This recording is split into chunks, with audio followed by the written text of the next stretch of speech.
to know the topic.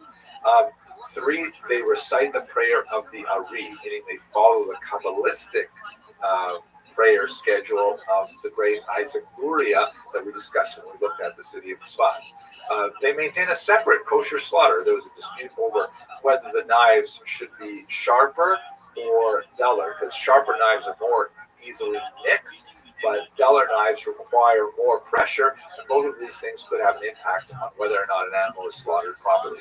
All of these things, by the way, clearly indicate the sociological separation of the community, which had economic implications. This has been Zion Dinor's primary contribution to the historiography, is saying, hey, the debate between the Misnagdim and the Hasidim really had an economic aspect to it as well, especially when it comes to the collection of taxes associated with Jewish life, like taxes on kosher meat, taxes on candles, things like that, if you create a different revenue stream, you really upset the status quo. The Lithuanians, the Misnagdim, argued that the Hasidim disregard the study of the Talmud, that they spend so much time singing and perhaps drinking and dancing and things like that. They're not sitting down and learning Talmud properly. Talmud is really what we should be doing. And more than, oh my gosh, they're spending time studying the Kabbalah. Kabbalah should only be for people who have learned for, decades and have already completed the entire Talmud. They've already done Daf Yomi and things like that. What are you talking about? And then some Hasidic groups were associated with really unruly behavior. There was a kind of experimentation with intention of maybe I'll have more intention if I turn somersaults, literally. Maybe I'll have more intention if I drink more alcohol before I pray. Things like that the Lithuanians, really looked down upon. And finally, the accusation that some of these things really cross the line. They're no longer observing halakha, that is Jewish law, and they're being influenced by the antinomian teachings of Shabtai Tzvi, who we discussed just a couple of lectures ago.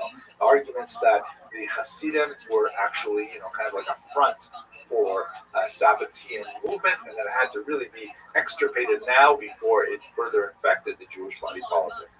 Now, when these charges first came out, the Alter Rebbe and Rabbi Menachem Mendel of Vitebsk, very important Hasidic leaders, went to the Vilna Gaon saying, they wanted to seek an audience with him to try and say, no, that's not what we're all about. Please don't misunderstand us. They were unsuccessful. They were not granted an audience. In fact, the Misnagdim counter-reacted by pronouncing bans on the Hasidic movement, and in some cases even burning Hasidic texts. This is actually kind of a nasty thing that's associated with the 18th century.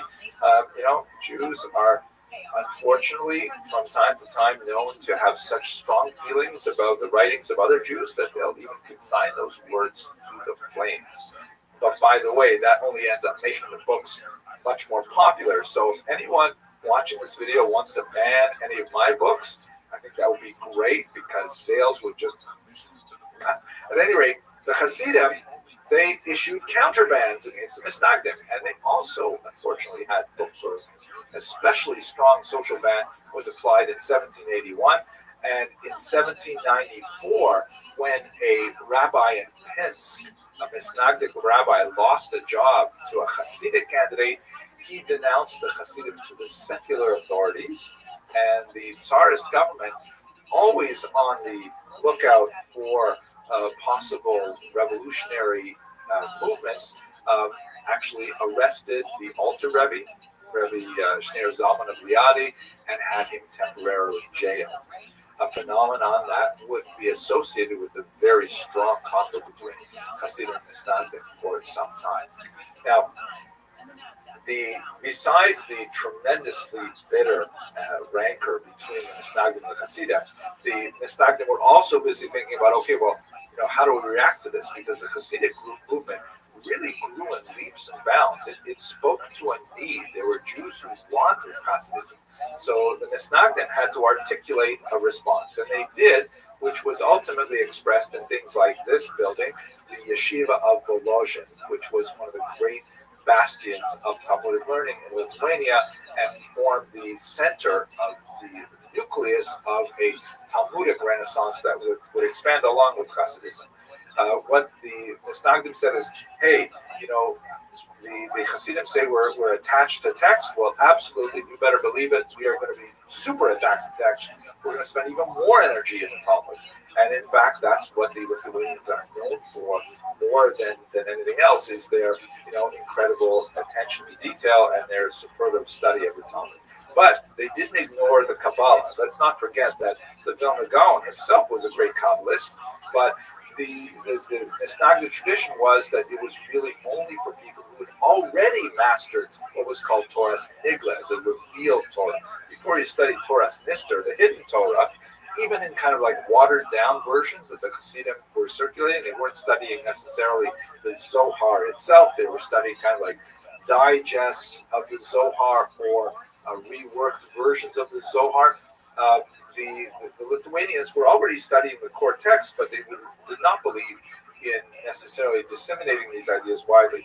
But one of the key disciples of the Vilna Gaon, the great Rabbi Chaim of Volozhin, associated with the yeshiva, he wrote essentially a response to the Tanya, which was called Nefesh HaChaim, the soul of life. And this is essentially a Kabbalah for Misnagdim.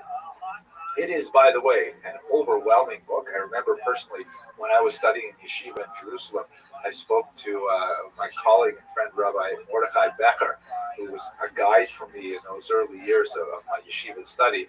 And he said, "How's it going?" I said, "Well, it's going okay. I'm enjoying yeshiva. I go to yeshiva in the morning.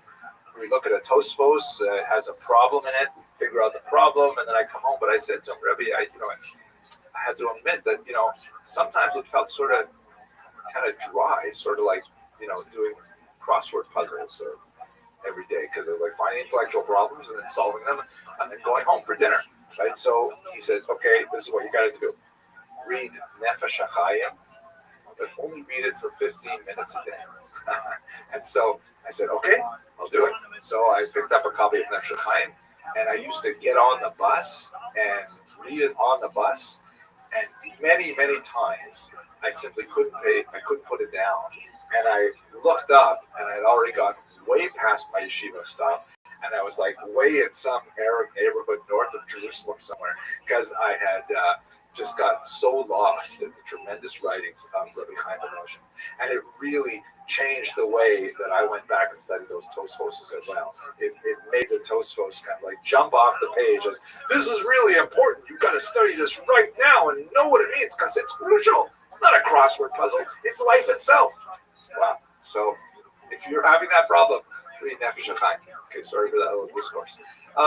Finally, one of the criticisms of the Hasidim that Misnagdim had was that the Hasidim venerated their leader, sometimes called a tzaddik, sometimes called a rebbe, to an inappropriate extent. That in some cases they even regarded the rebbe as sort of like an intermediary before God, which is really, very much contrary to traditional Jewish theology. So the Misnagdim certainly criticized this idea of like having an intermediary, and they refused to regard even very learned and holy people as being those intermediaries, but they nevertheless elevated their leaders, especially the Rosh Yeshiva, the head of the yeshiva, as being someone with tremendous insight and power, associated later with the term Das Torah, the mind of the Torah itself. And so that was kind of like a Misnagdic reflection of Hasidism in reaction, but also in admiration of what the Hasidim stood for. Okay, while the Hasidim and Misnagdim are fighting bitterly at the end of the 18th, the beginning of the 19th century, there will be a major challenge to them, which we'll discuss in the next video. I'd just like to conclude by saying thank you very much for watching. If you're so moved, hit the subscribe button, because I'm just getting so much pleasure seeing how many people love Jewish history like I do. I'd love to include you in that group. And let's return and look at the challenge that both the Hasidim and the Misnagdim faced in the Haskalah. Thank you very much for watching. However, that wasn't going to happen until April or later. And here is the issue with this president calling for terrorism. They've been postponed, they've been mixed, they've been increased, they've been decreased. I'm talking day to day. Matter of fact, right Trump wakes up in the morning and Hello and welcome to another episode of Jewish History Lab. So in the last two videos, we talked a little bit about the beginnings of the Hasidic movement in the 18th and early 19th century, and then we talked about the counter-reaction of the traditionalists known as the Misnagdim, or the opponents of Hasidism. But there's a new movement that is more associated with Western Europe, in particular with Berlin, that is beginning to make an impact in the eastern heartland of the Hasidic and the Misnagdic territory, and that is the Haskalah, an extremely important movement that, like the Hasidic and the Misnagdic movement, would endure to our contemporary days and would have a phenomenal impact on the development of modern Jewish identity. So let's look at this institution of the Haskalah. First of all, the term Haskalah means enlightenment, and it is just the Hebrew translation of the German term Aufklärung that was widely used in the 18th century to refer to this new movement of rationalism and humanism that swept across much of Western Europe. There are Jewish roots to it for sure. If you look, for example, at the 16th century work of Azaria del Rossi, who was an Italian Jewish thinker, at an unusual moment in 1570 when there was an earthquake in the Italian city of Ferrara in the Po River Valley, not too far from Padua. And he was forced out of doors, like everybody in Ferrara, and while they're living in tents, worried about aftershocks for some weeks, because a lot of buildings were destroyed, he has some encounters with Christian thinkers from the local church that he probably would not have had, prior to this. And among other things, he discovers the letter of Aristeas and fascinating stuff. But in the context of this discussions, he begins to explore the idea of, hey, you know what?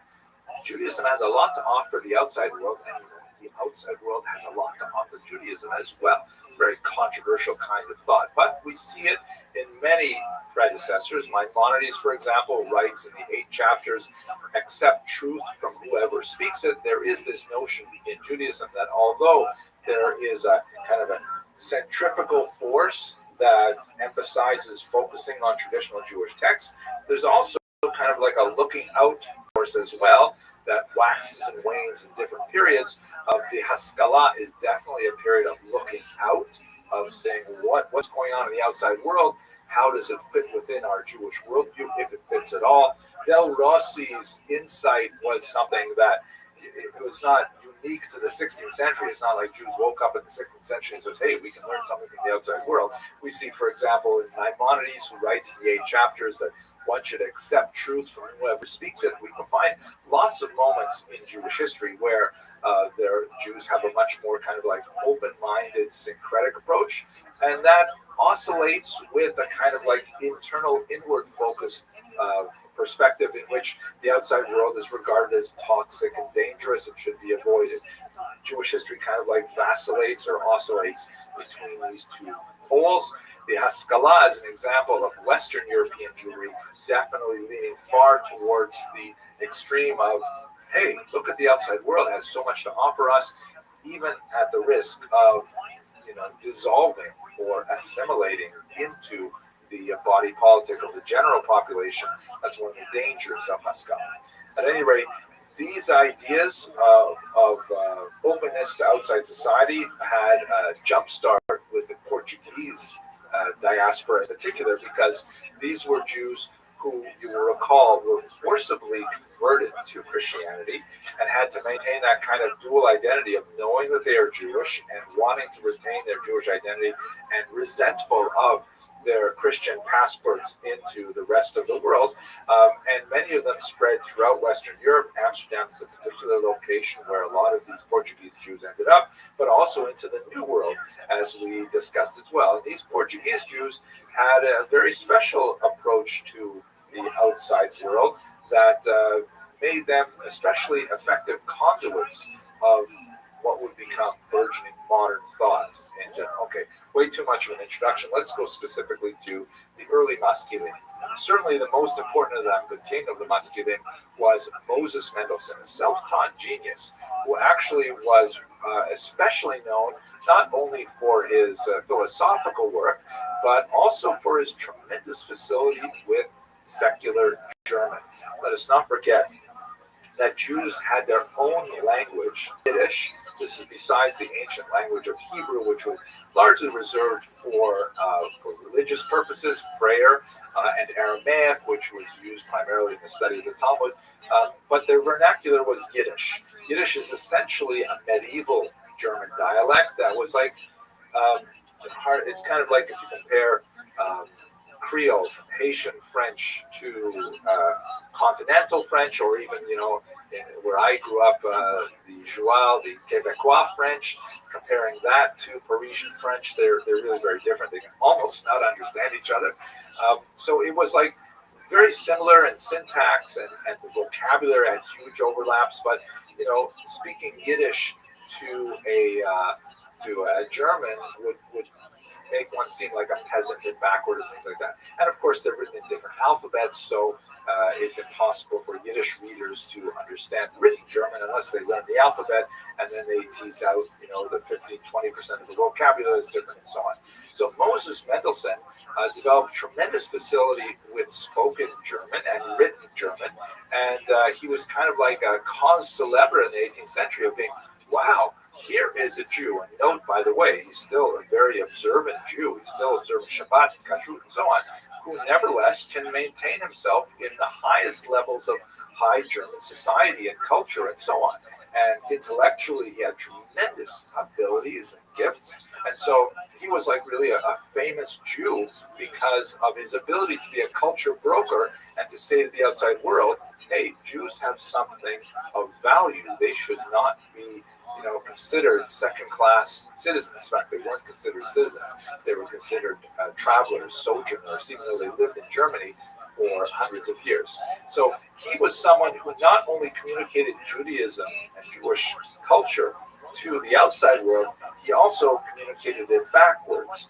He also promoted the study of German language and German culture and things like that to traditional observant Jews, which got him into a lot of trouble. Other examples of these early maskilim, by the way, maskil is like the singular noun form of haskala. Haskala is enlightenment. Maskil means a proponent of the enlightenment. Solomon Maimon, who unlike Moses Mendelssohn, did not remain an observant Jew. He went OTD, or off the derech, away from the path.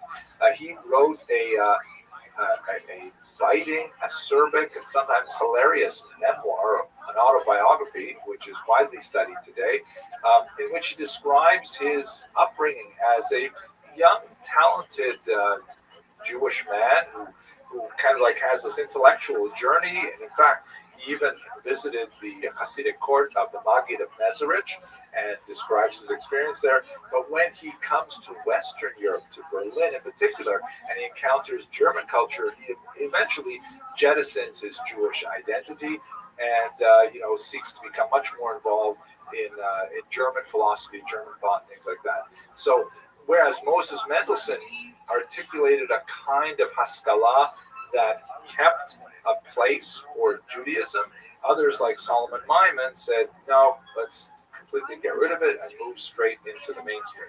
You can imagine how this was absorbed by the Hasidim and the Misnagdim, that while they are at each other's throats over tiny things like how sharp the knife should be in kosher slaughter, or what time do you show up for a minyan, when they are facing the Haskalah that is saying, why keep kosher? Or go to minyan. Why don't we just move the Sabbath to Sunday? Which is, by the way, proposals that Maskilim actually made. But it's the real growth of the Haskalah happened actually in the context of a controversy over the false burial decree of 1772. It seems that in the 18th century, there was a rash of people being declared dead and actually buried, only to be discovered that actually they were alive or they lived for some time afterwards. This is a pretty terrifying thing. So among the ways in which people compensated is they had all kinds of interesting designs like this one you see here of these coffins where if you happen to wake up and you were not in fact dead, then you could squeeze a bulb and that would lift up a flag or ring a bell. If you walk by a cemetery and hear a bell ringing, that means something is very, very wrong. And so the Duke of Mecklenburg-Schwerin made a rule that nobody could be buried until they had waited 3 days after declaration of death. And this was contrary to Jewish practice, which emphasizes the importance of early burial and, in fact, accelerated decomposition of the flesh as a way of achieving atonement. So, this was created a whole hullabaloo because it, really, this particular secular decree stepped on Jewish values. And on the one hand, there were traditionalists who said, hey, we can't stand for this. This is not okay. We have to protest. We have to be able to bury our dead right away. It's considered a great sacrilege to leave a dead body around. And on the other hand, there were Jews who said, well, my gosh, this is horrible if there is such a thing as people being buried prematurely. Maybe we should adopt this new rule. And so many Jews turned to Moses Mendelssohn to try and, articulate a statement that will be acceptable to everybody. This is just the opening wedge of many, many issues where issues of science and Torah and the tradition, and also the relationship of Jews to civic society had to be negotiated. By the way, don't forget that this is happening in a political environment in which the question of Jewish emancipation, that is, the conferring of equal rights upon Jews, would also find its expression. We'll discuss that a little bit later in this course. But, the idea that Jews might actually gain citizenship, that had a lot to do with how Jews behaved in general society and how they were perceived to behave within general society. So some maskilim, like David Friedlander, who was a student of Moses Mendelssohn, he said the only way we can really deal with this is by simply converting to Christianity. And not that he believed in Christianity and he felt that this was, valuable on a religious level, but, he says we should just adopt it to go along so that we can get our place in German society. Essentially capitulating Jewish religious values to the desires of emancipation. He proposed this as the so-called dry baptism, meaning that no water is involved. It's not a real baptism. It's just a pro forma thing, And in fact, many Jews, although it was not accepted communally at all, and although Friedlander's suggestion was considered a shanda, or it's like outrageous, and Jews did not accept it on a communal level, many Jews did accept it on an individual level. You see people choosing to baptize themselves, like Heinrich Heine, for example, the great poet, or the parents of Karl Marx would have they would have their children baptized. This was actually very common in the 19th century, and it really dates back to Friedlander's suggestion. Others, like Rabbi Samson Raphael Hirsch, argued that modernity has to be engaged, but not by completely abandoning Jewish identity. So he argued for a sort of like a hybrid approach that would accept those elements of modernity that were compatible with Judaism without sacrificing any of the 613 commandments that we talked about a couple of lectures ago. By the way, some felt that Samson Raphael Hirsch was way too modern. It was way too, he gave up too much for the modern era, so sometimes he was portrayed with a little bit heavier beard like this to make him look a little bit more traditional. Now, these were the things that were happening in Western Europe. Eastern Europe was an entirely different story. Western Europe had a much smaller Jewish population, a population that was much more inclined to be open to the ideas of modernity and so on. In Eastern Europe, Jews lived in greater numbers and greater concentration, and really with much greater, endemic Jewish culture. So one of the big differences is that in Western Europe, particularly in Germany, was a heavy lean towards assimilation. Didn't necessarily find that in Eastern Europe, although there was more of an emphasis on acculturation, which is kind of like a softer word than assimilation, and an adaptation to culture rather than a disappearance within culture. And some of the ways in which the Haskalah was expressed in the Eastern European context was, let's do different Jewish things rather than simply adopt the norms of the larger population. So rather than, let's say, abandoning Jewish languages to Russian or to Ukrainian or Polish, let us instead developed Yiddish, which was at this time not a very advanced language, very, very limited literature, for example, and so on, but let us promote Yiddish as a genuine language capable of expression of the wide spectrum of Jewish experience and human experience. Or let us adopt a political orientation, such as Zionism or Jewish socialism. We'll discuss those as well later on in this course. So the Haskalah in Western Europe may have been much more of a movement that emphasized, really abandonment of Jewish ideals, assimilation. In Eastern Europe, it was much more an adaptation of Jewish ideals to different movements, but not necessarily religious in nature. Some of the most interesting examples are people like Joseph Pearl, big opponent, by the way, of the Hasidic movement, who also argued that, what we should do is we should advance our educational system, and we should include much more secular studies within the educational environment, something which provoked hostility from many other groups, Hasidim and Misnagdim as well. Finally, let us remember that all of this is happening within a dire political context in Eastern Europe. I mentioned a couple lectures ago Tsar Nicholas I, who had this horrific strategy of assimilating forcibly the Jews of the Russian Empire by demanding that they join the army, which was a horrific sentence of about 25 years, noting that by the time Jews joined the army at age 18, they had already been well indoctrinated into the values of Judaism. Maybe they were already married and things like that. He actually lowered the age of conscription to 12. This was the notorious Cantonist movement that sent Jewish boys, sometimes much younger than 12, illegally, but nevertheless it happened, to these reform schools called Canton schools, where they would be trained in military values and also trained in Russian Orthodox Christianity. And many times they would simply never return to their families. They would end up, assimilating into the Russian society. Very, very terrible thing. The alternative that Nicholas I offered was Jews could attend the so-called crown schools, which were Russian-approved schools that had some participation of Jewish leaders like Max Lilienthal, who believed that perhaps this is a way that the Haskalah could offer, enlightenment to Russian Jewish populations. But in reality, they ended up being fronts for conversionist efforts, and even Lilienthal left in disgust. He ended up here in the United States.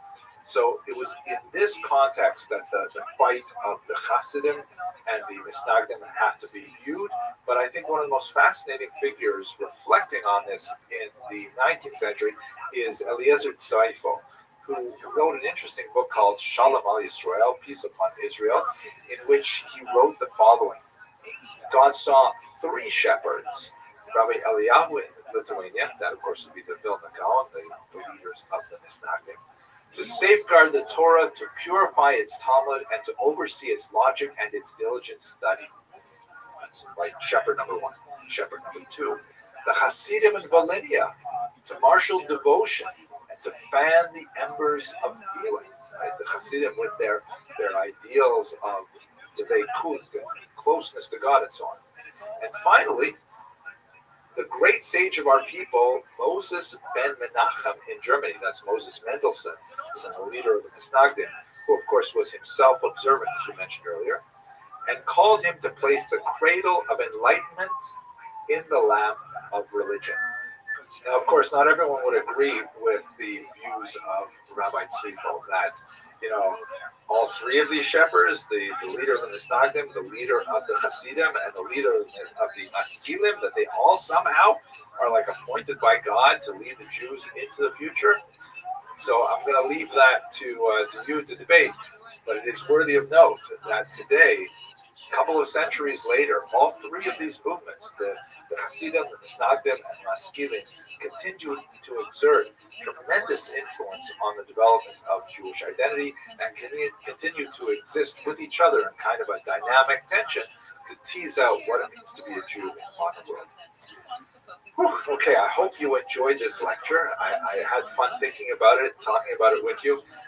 If you are so inclined, please do subscribe. Please share this video with other people who you think would like it, because one of my, increasing pleasures with putting these lectures out there is seeing other people hit that subscribe button and increase the universe of people who are interested in studying Jewish history with me. Thank you very much for watching. And a new train line to southeast LA County is in the early stages. Dutra replaces outgoing chair County Supervisor Janice Hahn. A court has blocked the FTC's efforts to simplify the click-to-cancel rule. The rule, which would have required businesses to make it easy for consumers to cancel unwanted subscriptions and memberships, has been blocked by a court days before it was set to go into effect. The Federal Trade Commission's changes required businesses to... Hello and welcome to Jewish History Lab. Today I'd like to look at the emancipation of the Jews in Western and East Central Europe. In many ways, this particular period, which begins at the end of the 18th century and extends into the 19th century, represents really the coming together of a lot of pre-modern impulses and results in the ultimate political emancipation of the Jews, or the granting of equal rights to Jews throughout Western Europe. As we shall see, the legal emancipation of the Jews is not quite the same thing as the social emancipation of the Jews, but nevertheless, it's a fascinating story, and in many ways it represents the beginning of modernity as we understand it today. Now, it's really important for us to just take a second to think about what does this word emancipation actually mean. It's a word that Jewish historiography has seized upon, although it clearly is borrowed from the experience of African Americans and a much more dramatic emancipation that occurred with the context of the American Civil War in the 1860s. There's a huge contrast. In many ways, it's really not a fair word to use, but that is the accepted term, so we'll go with it. The Jews prior to their emancipation were not slaves. It's not the same thing as the African Americans experience. They were largely, living with a series of disabilities, residence restrictions, the hated Jewish oath, and so on. They were not directly enslaved to owners. They had a certain degree of freedom of movement. They had a limited degree of freedom to choose different occupations, very isolated and narrow opportunities for higher education, but it's not at all comparable to being a slave on a plantation. But nevertheless, we use this term to try to find a word to express the release of all of these disabilities in the late 18th and 19th century. So by way of background, it's very important for us to understand that, if we're using this term emancipation, what do we exactly mean by it?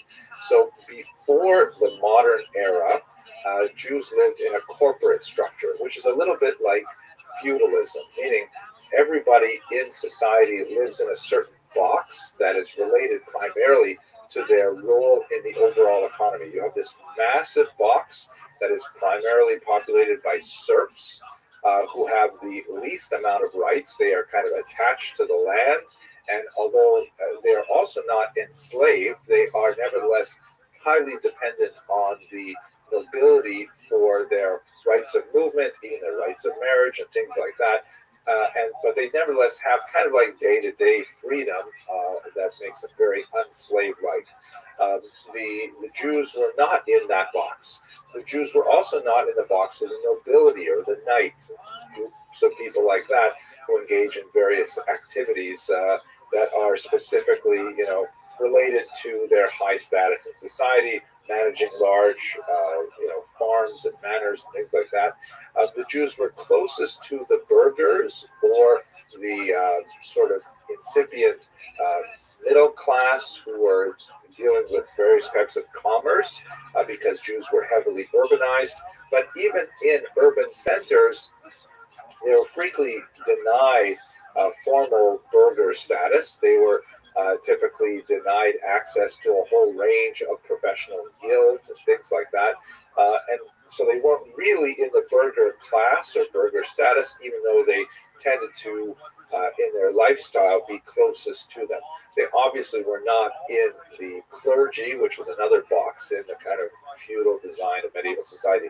So what exactly were they? Well, as we've discussed in previous lectures, they were essentially servi camerae regis. They were servants of the royal chamber.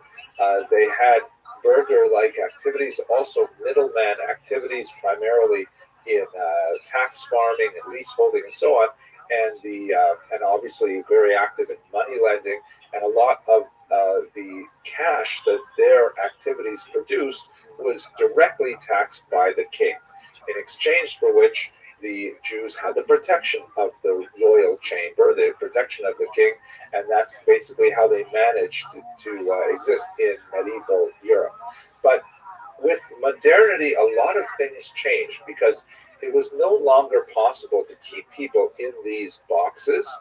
Serfs were being emancipated all over Europe. The last region to emancipate their serfs was the Russian Empire. They were also the last to emancipate the Jews as well, some 50 odd years later. And people were like moving into cities. Industrialization was happening, and people were like moving into factory jobs, which really upended a lot of the structures of rural agrarian life. But it was like a period of transition where you might have people who would go back to the ancestral farms and essentially do serf-like activity during the harvest season, and then they would go into the cities during the winter and work like blue-collar jobs in these burgeoning factories. So it was a very kind of transitional period in the 18th century and 19th century. The Jews, for their part, were really pressing to get more rights of residence, to move wherever they wanted, to be free from the hated ora judaico, this kind of medieval oath where, because Jews were considered intrinsically untrustworthy, they had to endure ritual humiliations when they were making an oath in court. Like they had to stand on a pigskin, sometimes with their chest bared, holding on to a Sefer Torah and so on. So they wanted to get rid of a lot of these things. They wanted access to higher education. They wanted access to, generally everything that was going on in culture and science and society in the modern era. And the emancipation movement was something that slowly, in fits and starts, granted these things to Jews. Obviously, it was very closely related to the Haskalah that we discussed in the previous video, the Jewish Enlightenment, because while the Jewish Enlightenment was primarily an intellectual movement that was about changing the way Jews thought and bringing it more into line with the intellectual currents of contemporary European culture, it was also a political movement. It was saying that, if Jews can be reformed in terms of their use of the vernacular, in terms of their relationship to society, and understanding their civic responsibilities, then society should in turn give them the legal rights of citizens. Let us not forget that for much of medieval history, Jews were considered formally travelers. They were like resident aliens. They were not considered like normally subjects of the king like everybody else was. And in modernity, this is a time when kings in general were in decline, and the idea of societies being made up of equal citizens, particularly white males, that's something that was coming of age, and the Jews were claiming their rights to be there as well. So let's look for a moment now at the United States, which was technically the first modern country to formally emancipate the Jews. And it was not the hardest thing in the world for the United States to do. This is because the Jews did not constitute the major challenge to emancipation. Obviously, African American slaves were the big challenge. America is very much a society that is still trying to come to terms with the racial character of its history. And the Jews were nearly but not quite white. This is not the place in this class to talk about the gradual whitening of the Jews, but one of the things that is largely true of American society is that Jews were generally considered like not quite white like Northern Europeans were. and by the way, this is not only Jews, this is also Irish and Italian people and so on. Up until really the 20th century, these peoples were considered kind of like off-white in the skin tones of social structure in 18th century America, and the 19th century as well. They were not quite in the same degree of whiteness. Obviously, this speaks to the fact that whiteness is largely a social construct. Obviously, there are skin tones that we can discern visually, but especially when you get in the kind of the middle range, it really depends a lot on how a person behaves, how a person carries himself, how a person is viewed by society around them, that determines whether or not a person is actually white or actually not white. So Jews were, for the most part, nearly white. And more significantly, they were not Catholic. There was a tremendous antipathy towards Catholics, regardless of their skin color. It happened to coincide, of course, with the Irish and with the Italians, who are also generally Catholic. So there's a lot of hesitation to giving rights to, first of all, African Americans. That, of course, America fought a war over that, but also these nearly white peoples like the Irish Catholics, the Italian Catholics, and then, of course, the Jews.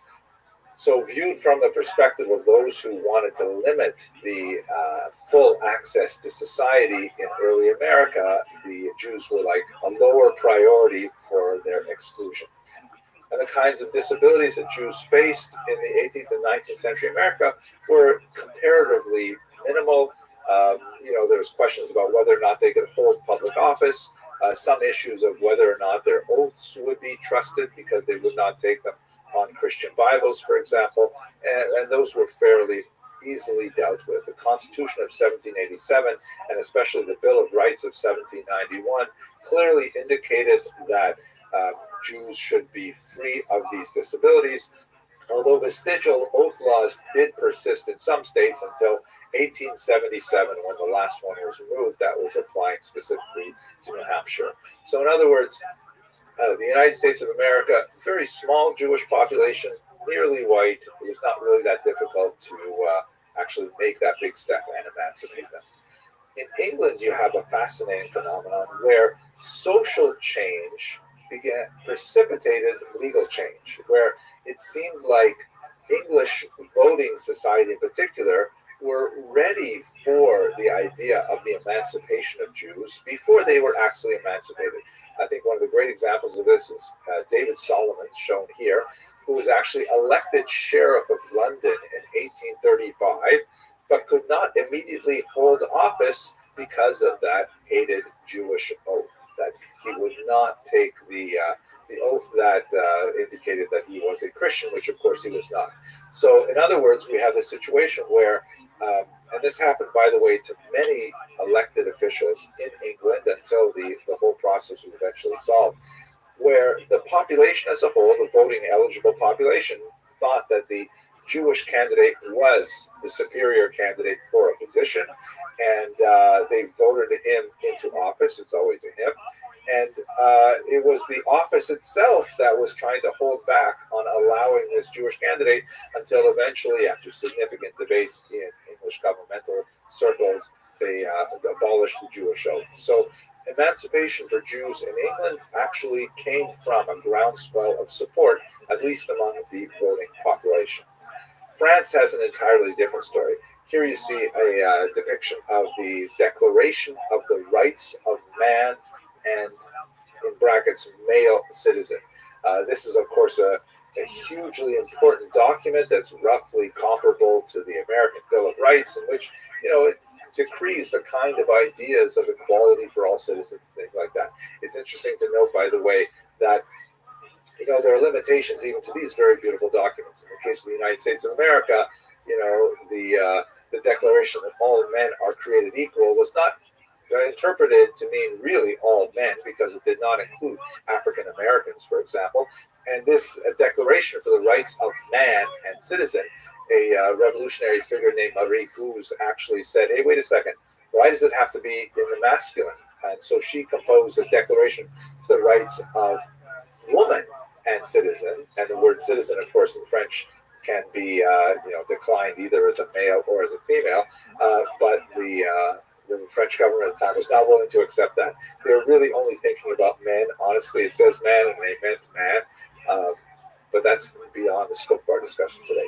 In the case of France, unlike England, where social change precipitated legal change, in France, it was legal change that precipitated social change, almost. In other words, the laws were put on the books before society was totally ready for them. So what happened in France is you have the revolution in 1789, and then almost immediately, the Jews start saying, hey, what about us? We're included too, right? We're also part of this revolution. And philosophically, it was really hard to say no, because so much of the grounding of the French Revolution, like the American Revolution, was based on this flowery and soaring rhetoric of the equality of all people and so on. So that includes Jews too, right?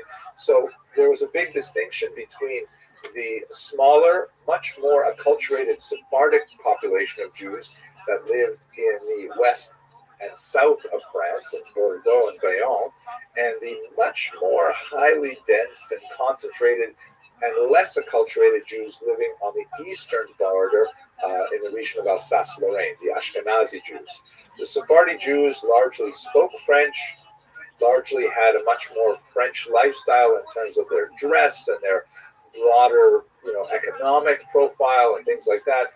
But the Jews in Alsace, on the other hand, spoke Yiddish as their first tongue, were much more sort of Germanotropic in their cultures, tend to be far more observant of Jewish law, both at home and more significantly in the street.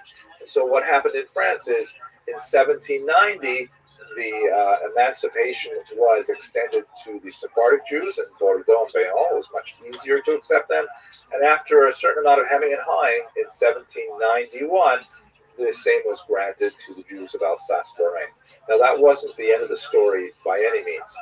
There was a significant outcry because with emancipation, all of the restrictions on Jewish economic activity were lifted, and Jews were allowed to engage in, whatever kind of occupation they wanted. And they rushed to all kinds of occupations where they had, a significant advantage because they were overwhelmingly literate, numerate. They were well connected with Jews living in other countries, so import, export, all kinds of commerce and so on. And large populations of Christians in Alsace began to complain that, hey, our entire business environment is changing as a result of these Jews rushing into fields and, undercutting us with prices and all kinds of things. And so a lot of complaints went to the Emperor Napoleon, who, in his typically grand kind of way of thinking about things, said, well, obviously we've got to talk to these Jews. So do they have like a representative body or something like that? Do they have a pope like we do, Catholics?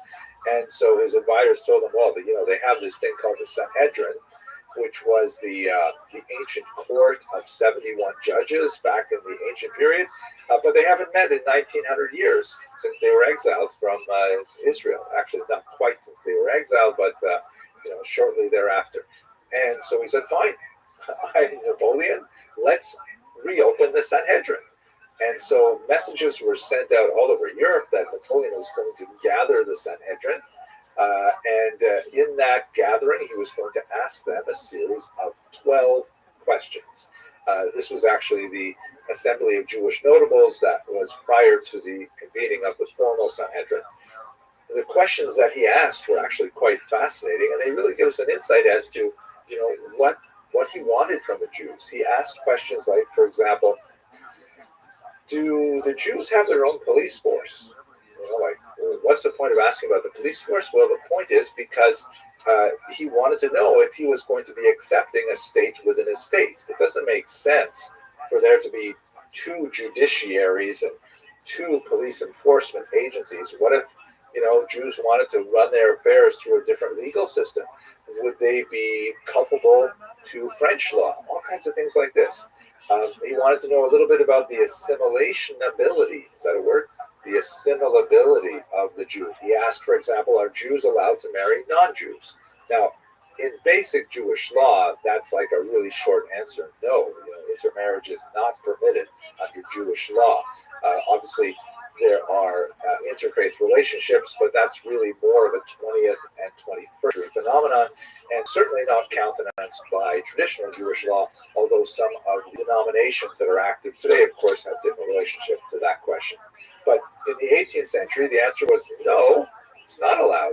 It's fascinating to note that the Assembly of Notables, the later Sanhedrin, which were made up largely of Maskilim, there was only a very small number of Jews who represented the traditional viewpoint, what we would call today Orthodox, and they essentially hemmed and hawed on this answer. They said, well, not exactly, wouldn't it precisely be recognized, but, and they essentially, they knew what kind of answers Napoleon wanted, and they provided them with that. I think the most dramatic moment in the Sanhedrin, or the Assembly of Notables gathering, was when he asked them, would the Jews defend France? Do they consider themselves French, or would they join with their enemies? Now, the fact is that France and Germany are having wars just about once every 30 or 40 years, which means that, God forbid, we're pretty much due for one right now. Let's hope that we put that behind us. But, he was really concerned about those Jews living in Alsace who were, Yiddish speaking. Yiddish is a much closer language to German than it is to French, and that they had all kinds of contacts with Jews on the German side of the border. What would happen if France and Germany got into a war? Who would French Jews fight for?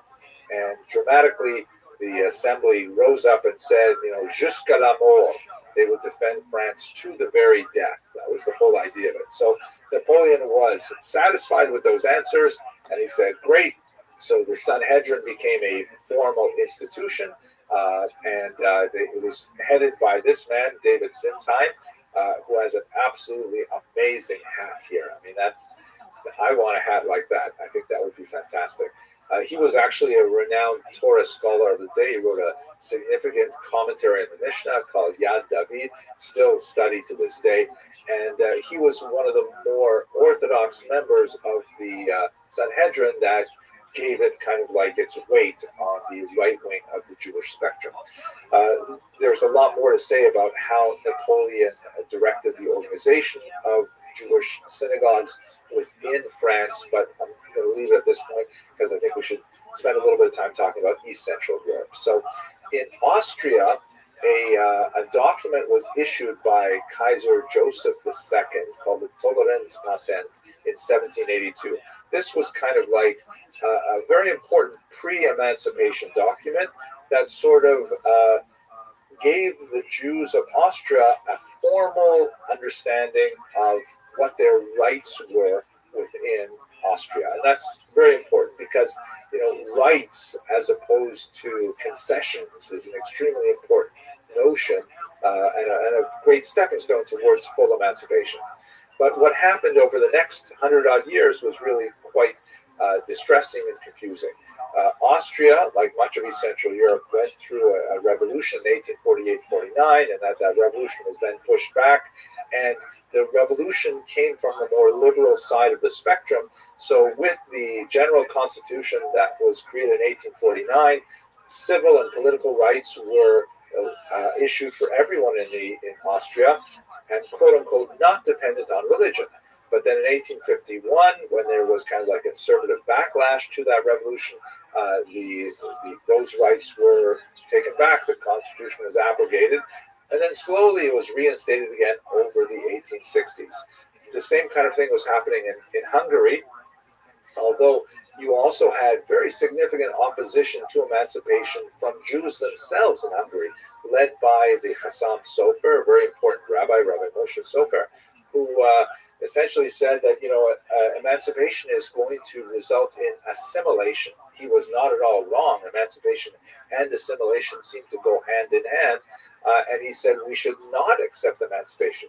We should demand to have unequal rights because that's really a very important tool that the Jews use to maintain group integrity. Nevertheless, this was the zeitgeist, the trend of the times, and with the formal uniting of Austria and Hungary in the Austro-Hungarian Empire, then there was formal emancipation granted to the Jews as well. This is also a period of tremendous social change in urban areas, in particular in Budapest. Hopefully we'll come back to that a little later. Finally, in Germany, this region had the most extensive, prolonged struggle between liberal and conservative elements, specifically with regard to the Jews. So emancipation in Germany over the 19th century, which was, by the way, not united for most of the 19th century, it was very piecemeal, it was very limited.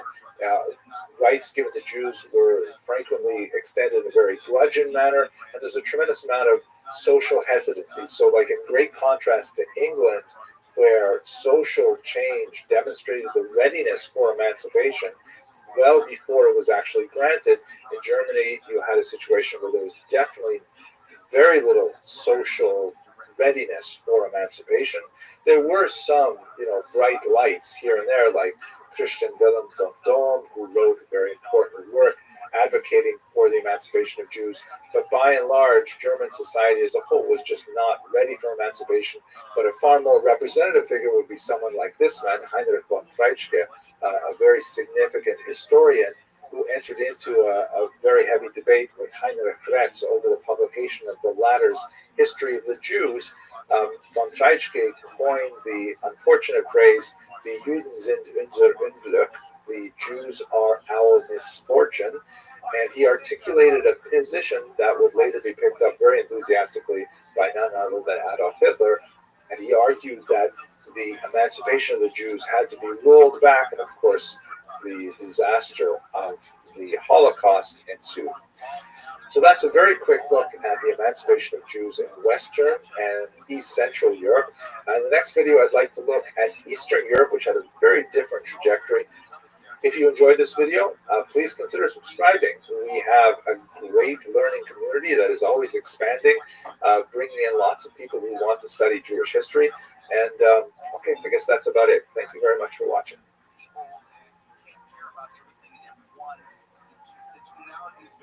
From Zack Snyder's previous iteration of Superman. For me, it seemed like it was a little too light at times, a little bit too silly, and it didn't have the true spirit of what I wanted in a Superman movie. That's just me personally. Does Clark Kent still go into a phone booth and change into Superman?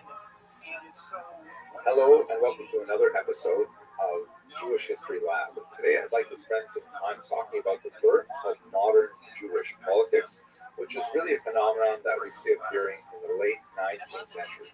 Now, obviously, that seems ridiculously late in the sense that, as long as there have been more than one Jew, there have been politics, right? It's just part of the nature of the Jewish experience, I think, and possibly of the human experience in general.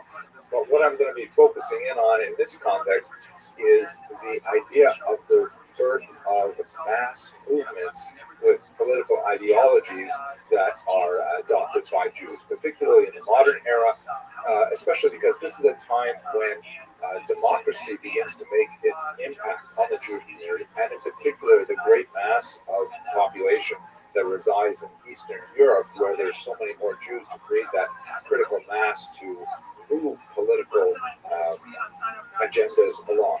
And prior to the 1880s, by and large, Jews were quiescent when it came to political activity.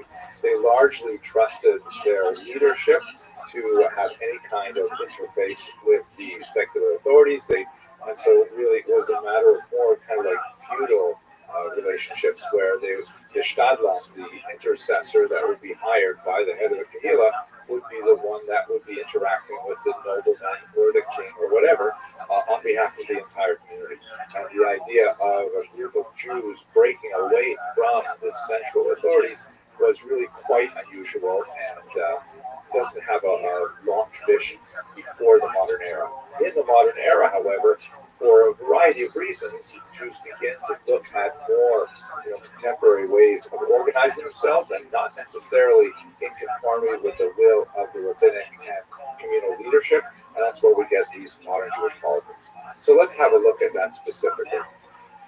I think we can date the major important turning point in the development of modern Jewish politics to 1881. That is the date upon which Tsar Alexander II was assassinated, shown here with his son and with his wife. He was a very popular Tsar in Eastern Europe. He was the great Tsar liberator because it was on his watch that the serfs were liberated.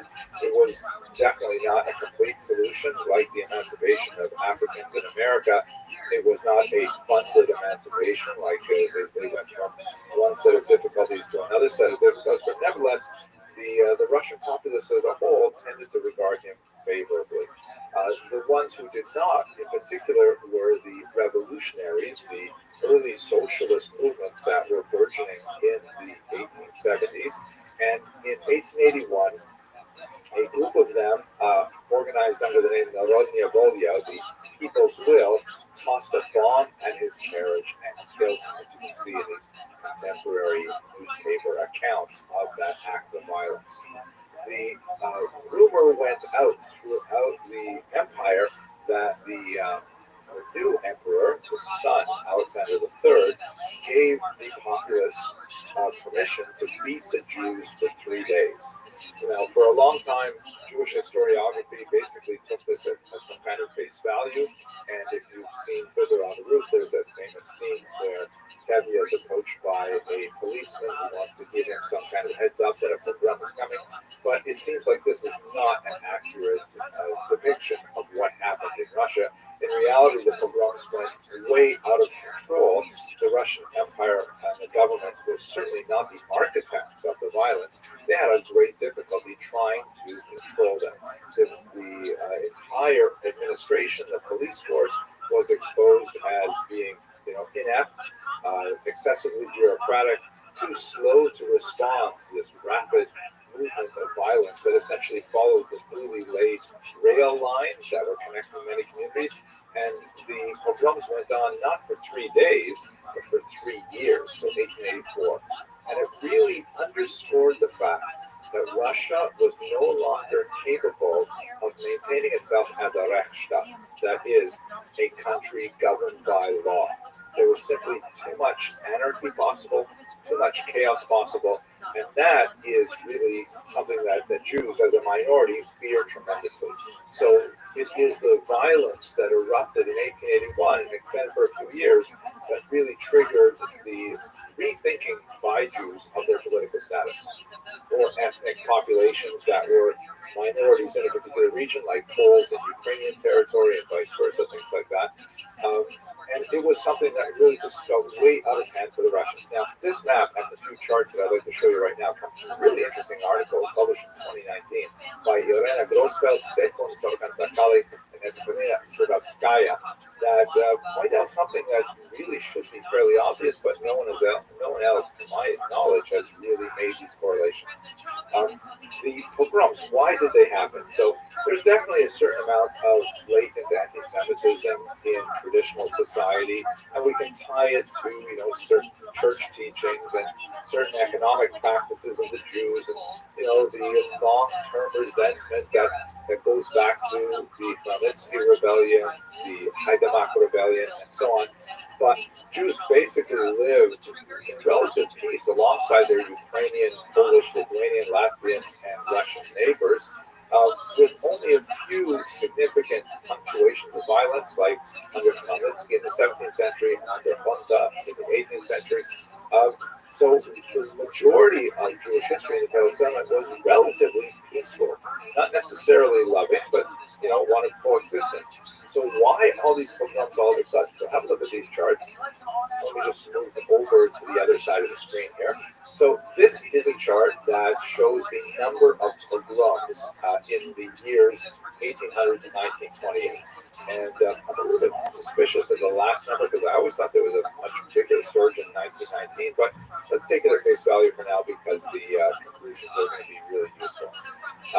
Here is the number of pogroms correlated with years of crop failure. And as you can see, yes, pogroms do correlate with certain periods of crop failure, but by no means all periods of crop failure. There are some periods when a terrible crop situation, especially from before 1881, that do not result in anti-Jewish violence. And in fact, there's a rather extended period before the Russian Revolution in 1917 where there's no violence to speak of. So what's going on there? Then if you look at a different kind of and seeing, things on after suicide, well, I'll do whatever I can. I'm not in a position to talk about this. It's a sacred subject, but I have seen that man go out of his ways, including get in his truck and drive places for a very long time to take care of somebody. And nobody knows about it. What he just did with the floods.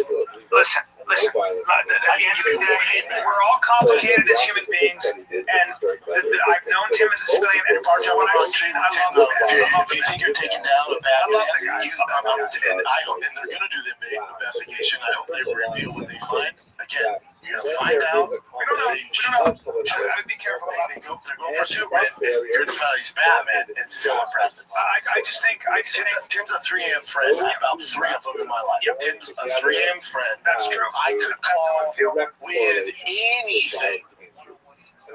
I don't let my kids take anybody. No, we're just going to take them. No, not happening. Because if something happens to those kids, you're fucked. Yes. I will kill you. Yes. If something happens to those kids, I don't give a fuck, mistake or not, your life and mine are going to change forever. Yeah. I don't trust anybody. Yeah. Tim would say, I want to take Tiger when you ice cream go this. Not even like God. Yeah, no. No. And I He's one of 2 people not ever. only has that happened, I have done that with my kids with Tim. And I've done it several times. And so, for me, again, my experience with Tim as a civilian is nothing but he's one of my favorite people on the planet. He's got to be held accountable. He will be for this. I'm not going to step into that. We all make mistakes, and we all. And this is his mistake to correct. This is his thing to deal with. I'll let the veteran community and the special work which I have helped. You're not going to get away with anything with those boys. Like, they're going to do it. They're going to do it. And then you move on. I'm telling you, this isn't the guy to aim for and create videos and throw hate at. Listen, the internet's wrong on so much shit all the time. They go after good people. I'm telling you on this one, folks, there couldn't be a worse guy to try to tear down. He's going to be held responsible for this. I'm fucking telling you. You wish you had a friend like Tim Kennedy. So let's take a little break. I want to talk to you about hymns, okay? Let me explain something to you. If you're losing your hair, you can go to the doctor. You can wait in a waiting room. You can get your drugs. Or you can just do it all online. You take a picture of your hair, of your head, send it into a medical professional. And within minutes, you've got your prescription in the mail on its way to you. Dude, you're talking about doctor-trusted, clinically proven ingredients that actually work, regrow your hair in little 3 to 6 I'm months. talking hymns that offers convenient range of prescription hair loss treatments with ingredients that work, including chews, including oral medication, including serums and sprays. And it's 100% online, which means getting started has never been more convenient. No insurance is needed. One low price covers everything from treatment to ongoing care. Plus, treatment options start as just $35 per month. $35 a month, Good Lord. Start your free trial today. Yes. Start your free trial today at hims.com/fighter. That's HIMS.com/fighter for personalized hair loss treatment options. hims.com/fighter. Individual results may vary based on studies of topical and oral minoxidil and finasteride. Discretion required. See website for all detailed restrictions and important safety information. Please trust me, he's not the guy to go for. Let the community that he's in, this very special group with an insane amount of skills, they're going to figure all this out. Well, And then we move on. They're holding them to account. And he'll Tim welcomes it. He'll pay the price. Tim's like, I hope they look into it. I would say that Tim has admitted to making mistakes. That has to be accounted for. I think his community will, or next community, whatever you want to call it, will hold him accountable. And that is a separate thing. I just know him as a man. I know him as a friend. I know him very well. I've spent a lot of time. He's done crazy things for me. And this is who I am. In this situation, he's still my friend, and I love the guy. And I've just seen too many good things with him. Too many. He's just such a leader, and he just makes so many people's lives, including mine, better. There's such better ways that you to spend your energy. If you're going to throw hate, Well, I'm not going to say. I would be careful about that, because if you're not be careful about that. Don't fucking hate on my friend. if you've been in war, No. and you're a military guy, you're allowed to hold your other guys accountable. That's not what I'm saying. you're not listening, but you're just talking at us. You're not listening to what I'm saying. What I'm saying is that community is a special group. Do your thing. They have all the right to. Right. The casuals like us and the internet, shut the fuck up. I mean, obviously. You're going for the wrong guy. That's what I'm. Well, that's a given. That's like, It's not though. Go to his comments. no, I know how much hate. I'm not going to his comments. That's what I'm saying. Yeah. No, if you served and you're in that group, buddy. Well, there's also this. So they went after To be a completely different aspect. But when people watch fights, they go, "Oh, that guy's weak." This was also Yeah, well, Oh, is he? Because I've been in the training room. So let me- If you think he's weak, let me piggyback. So Marcus Luttrell, there's been a lot of. I think the same group's gone after him. And Rob O'Neill, who was a SEAL Team 6 guy. As a civilian, if I see Marcus Luttrell over there, this is what I look at: a guy who went through Navy SEAL training, a guy who became a commando, a guy who risked his life, a guy who almost died in combat. A guy who took all the money he made from that book and that movie, all the money, and gave it all to the Navy SEAL Foundation. they're all superheroes. When I see that, what that means is you got to sit at my table and I'm buying all your drinks. Rob O'Neill, I don't know. There's a lot of they talk about. He was a SEAL Team 6 guy on the Bin Laden raid, and did a whole bunch of other stuff for years. I'm buying that guy his drinks. I mean, You're I all 1%. right. So I'm 1%. For me, just for me. I I don't know he lied. He 1%. I'm just for me. If you No, we made that one mistake. I know. but I'm gonna do the same thing about those guys who are. If you were one of those guys, you got my respect. So even the guys that are in that field hating on Tim and like bringing all this to light. I'm not getting involved in that. I want nothing to do with those 1%ers. But let the 1%ers go after the other 1%. There you go. That's 1% calls. That's what I'm trying to say. I'm staying the fuck out of that. We're not 1%. I'm not a military guy. We're not I don't want to get 1%. involved. There's 1%ers and the athletes, and there's 1%ers. These guys. I'm not speaking on that. I'm not speaking on that. I'm speaking on Tim, the civilian that I know. So, Yeah, let the 1%ers fight it out. The rest of us. yeah, I was thinking about it. I was like, it's the last thing I want to do is speculate and get involved in something like that. I don't. It's like you and I talking politics. We don't fucking know. Oh, you're just gonna regurgitate the same shit I saw? There's actual experts who are in there doing it. Listen to this. Yeah. What else you got, shit? That's a special ecosystem. Alrighty, this is pretty damn cool. This is what happens when you mess around. So the headline is, I did this in my thing. It says intoxicated golf round knowingly picks a fight with former NHL player who's an enforcer out on the golf course and gets chucked in the pond. Play this shit. Yeah. So this is a longer video. If you want to watch, I think it's entertaining. Yeah, play it. Look how big the fucking guy is, though.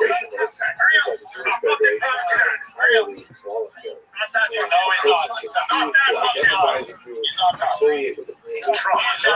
That guy goes, "You're not tough guy, I'm telling you."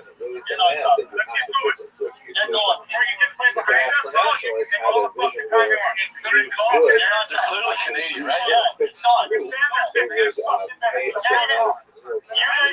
They would have the rights Oh, they're hammered. It's not tea here. to draw on state resources for communal practices. They would have a certain protection in terms of not having elections on Shabbat. Keep going, eh?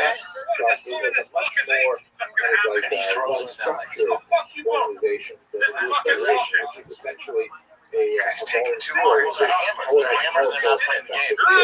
It ultimately depends on wanting to go into it, which is not the case with Ashton. And finally, the last national strategy to deal with the evolution of Jewish life in the modern democratic era are the so-called Bahai. He's definitely Canadian. These are who really are still, in many ways, thinking the pre-modern era of traditional Torah leadership, definitely very much an Orthodox kind of way of thinking. And they're saying, wait a minute, why are Jews This is when he dropped off for this guy has no idea what he's stepping into. He pushes him first, and then he goes, "Come on, we'll throw you in the fucking lake." Throws him into the swamp. The dude recovers. His friends all leave him alone. Look, he comes out of the swamp all wet, and then gets fucked up. Russian Empire, which turned out not to work out that way, but at least not in the 20th century. At least not the beginning of the 20th century. We'll talk about that later as well. Look at the size He of him. said, you know what? If we don't That guy's organize, concussed. He's gonna have a headache. That guy's concussed. You're gonna have a headache. Your heart is it. that we will lose an opportunity to express the voice of religious Dude, he chucks him He there represents so a very hard. large proportion of the overall Jewish public. And so the renewed tradition with parties This guy's a like Canadian British zombie. Israel, You gotta help your friend here. He's gonna get picked up and thrown in the How does someone say, hey, dude, look at the size of that fucking guy. What are you doing? Well, he's drunk and dumb. But his buddy's like, this is a bad idea. And then also the guy, it's so hockey style, because he grabs him by the shirt just like he did in hockey. And goes, bang, Those are the Or main hockey. strategies that What do you do in that situation if he throws pushes you? Just being trained. Have a look at what they look like. if that guy, exactly what that unfortunate, I'd fuck him up. You would. Yeah, no, but I mean, how would you do it? In the last I would choke him You out. probably just choke him. I would choke him out. Just squeeze. I would just get his back and choke So him here you go. unconscious. Here's Oh, you would? And then look at his friend like, political You're spectrum. next. Or you grab and just do one of these. yeah, just be careful. I'm literally whatever I want. Yeah. You have You're a not line breaking on necks. the left. You just be careful. This guy, no, I'm not gonna be careful. I'm gonna squeeze as far as I fucking can on his neck. You're not breaking any necks, man.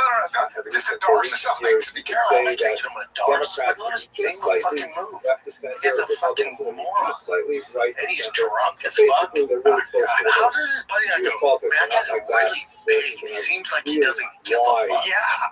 That guy goes, I'm telling you, man, But get he the also fuck tell you out of how. There's some guys like that look a little fat because they're not trained anymore, so they look like big fat guys. And you've been working out, you have some energy, so he looks a little fat. And you guys just a big fat guy. But you don't know that he's been using his body. And he's a professional NHL hockey player. Well, he used to be. What kind of, how long did he play for, Chip? Developing Jewish And he's an enforcer. You know how crazy those enforcers are? You know the anxiety those boys deal with? Yeah, but they're also like crazy athletic. They're like, you can't. He's 6'2", 225 when he was playing. He looks taller. Big boy. Every party has to fit on. He's gonna give you Drafted in the 9th round. If we look in the lower He's left still quadrant, a where you have fucking NHL. socialism, How long did he and play the for? Crazy most athletic. important party is the Oh, that's when he played 16. Dude, he played fucking 12 years. Yeah, I mean, come on now. that was actually That's one a of the whole earliest different level of parties human being. formed illegally in the Russian Yeah, Empire. there's It's two different different levels. My favorite part is when he throws him in the pool. It was essentially a very leftist agenda that You let him was throw him into the swamp. Yeah, they can, because I do jujitsu and I box and I'm around big guys. I'm like, there are levels to the game. If you're a regular dude, you gotta know, especially if you don't train at all, you're gonna have a false sense of security. And there are guys that can really embarrass you. Really embarrass you. See, he was punching that guy like for him to grab his fucking golf polo, hockey style, and then go bang, Yeah, no, bang. bang. There you go. You should have those. You see how long his arms were? Fucking Yeah. What do you That gonna other guy was even small, dude. He was small. Short, Small and hammered. Those short kings and a few drinks, man. Especially up north. Canadian boys get wild. Especially if you're just generally a shit. Oh, that video made my That guy. day, dude. But they didn't think that the country I had love how he so kept coming back. That's the weird thing. Like, did you see that black girl? He gets thrown in the swamp, stumbles out of the swamp, and then gets back in his face. Gets socked 3 times, then gets back up. Should we talk about the chin on the moron, though? And he didn't throw punches back. He just kept walking like this. Did you see there's a black woman who was slapping white guys with old men? It's going. She was going. This is for oppression and all racism. And they were like regular guys, and she'd go whack and then stop and do a twerk. And then they're like 4 of those, and then the next thing you know, she's sitting there going, and she's in the hospital, and this side of her face, like some guy fucked her up, and she got fucking, she just punched really hard in the side of the head. I have a feeling it's gonna be hard to find this, but Yeah, it's fine. so It's fine. yeah. more extreme Israel, more extreme, not necessarily nationalism, Rampage Jackson, He's so funny with his son. political Yeah. I love this shit with his son. The Island Fighter son. Yeah, I love it. No, this one's funny because Rampage, he's training with Bradley Barton. He's at Zoo Culture. He finds out he did steroids. He doesn't realize that. He watches. diplomatic. That clip of you and Ultimate Fighter when you're breaking the door, were you alright yet? Of the nations that surrounded Israel or the great powers. They felt that Moshe's approach, which is basically I was shuttle earlier. I was diplomacy, saying, go here to this important area, go there, for that They're not important starting steroids. Some testosterone. Testosterone is a steroid hormone. Boys and steroids are some same thing.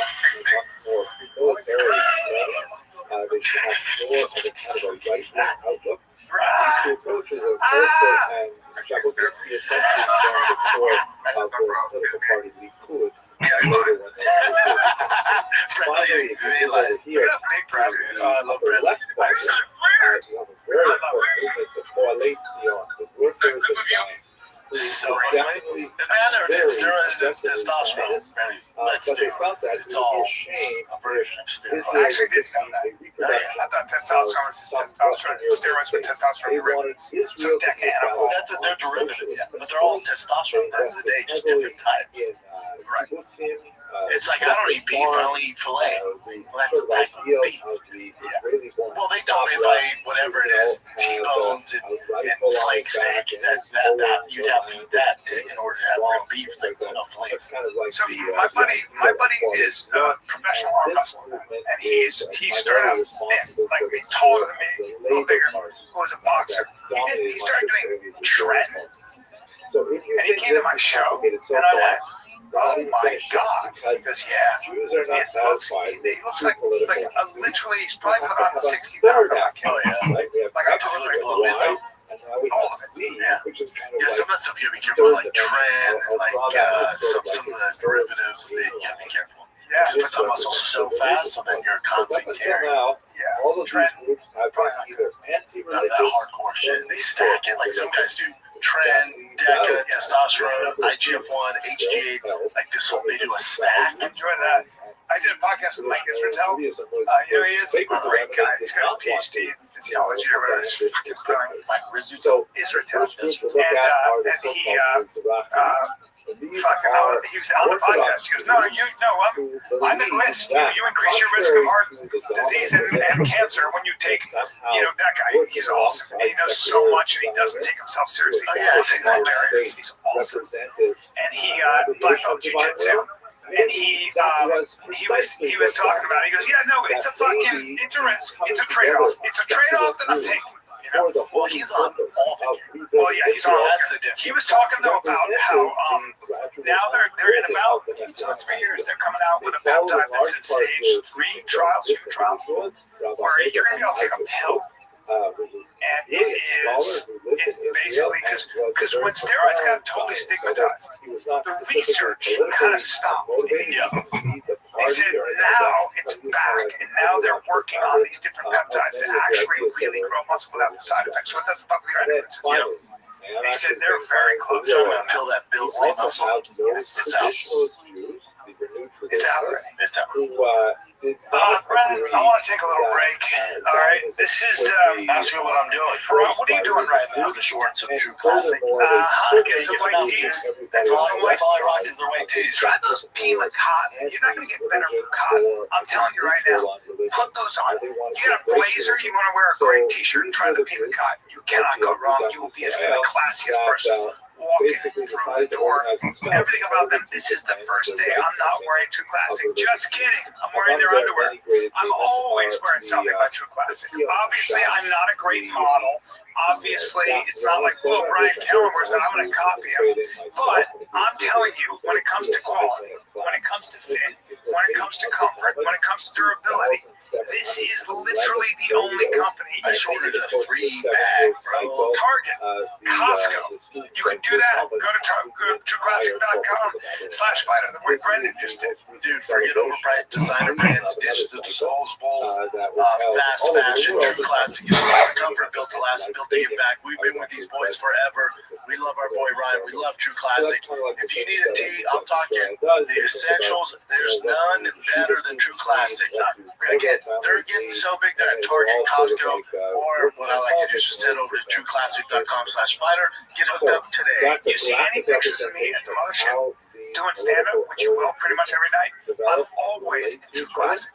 Always. It's our last night. always has been. I don't know if you tried the Magic Mind's sleep shot. Dude, why do you think my skin looks like this? Yeah, but like it really is. It really does work. Try it, but it's not melatonin. It doesn't mess with your, it doesn't No grogginess. Right. None of that stuff. And it's. I was talking to James, who's the creator of this whole company, about it because I was obsessed with Max. Still am, right?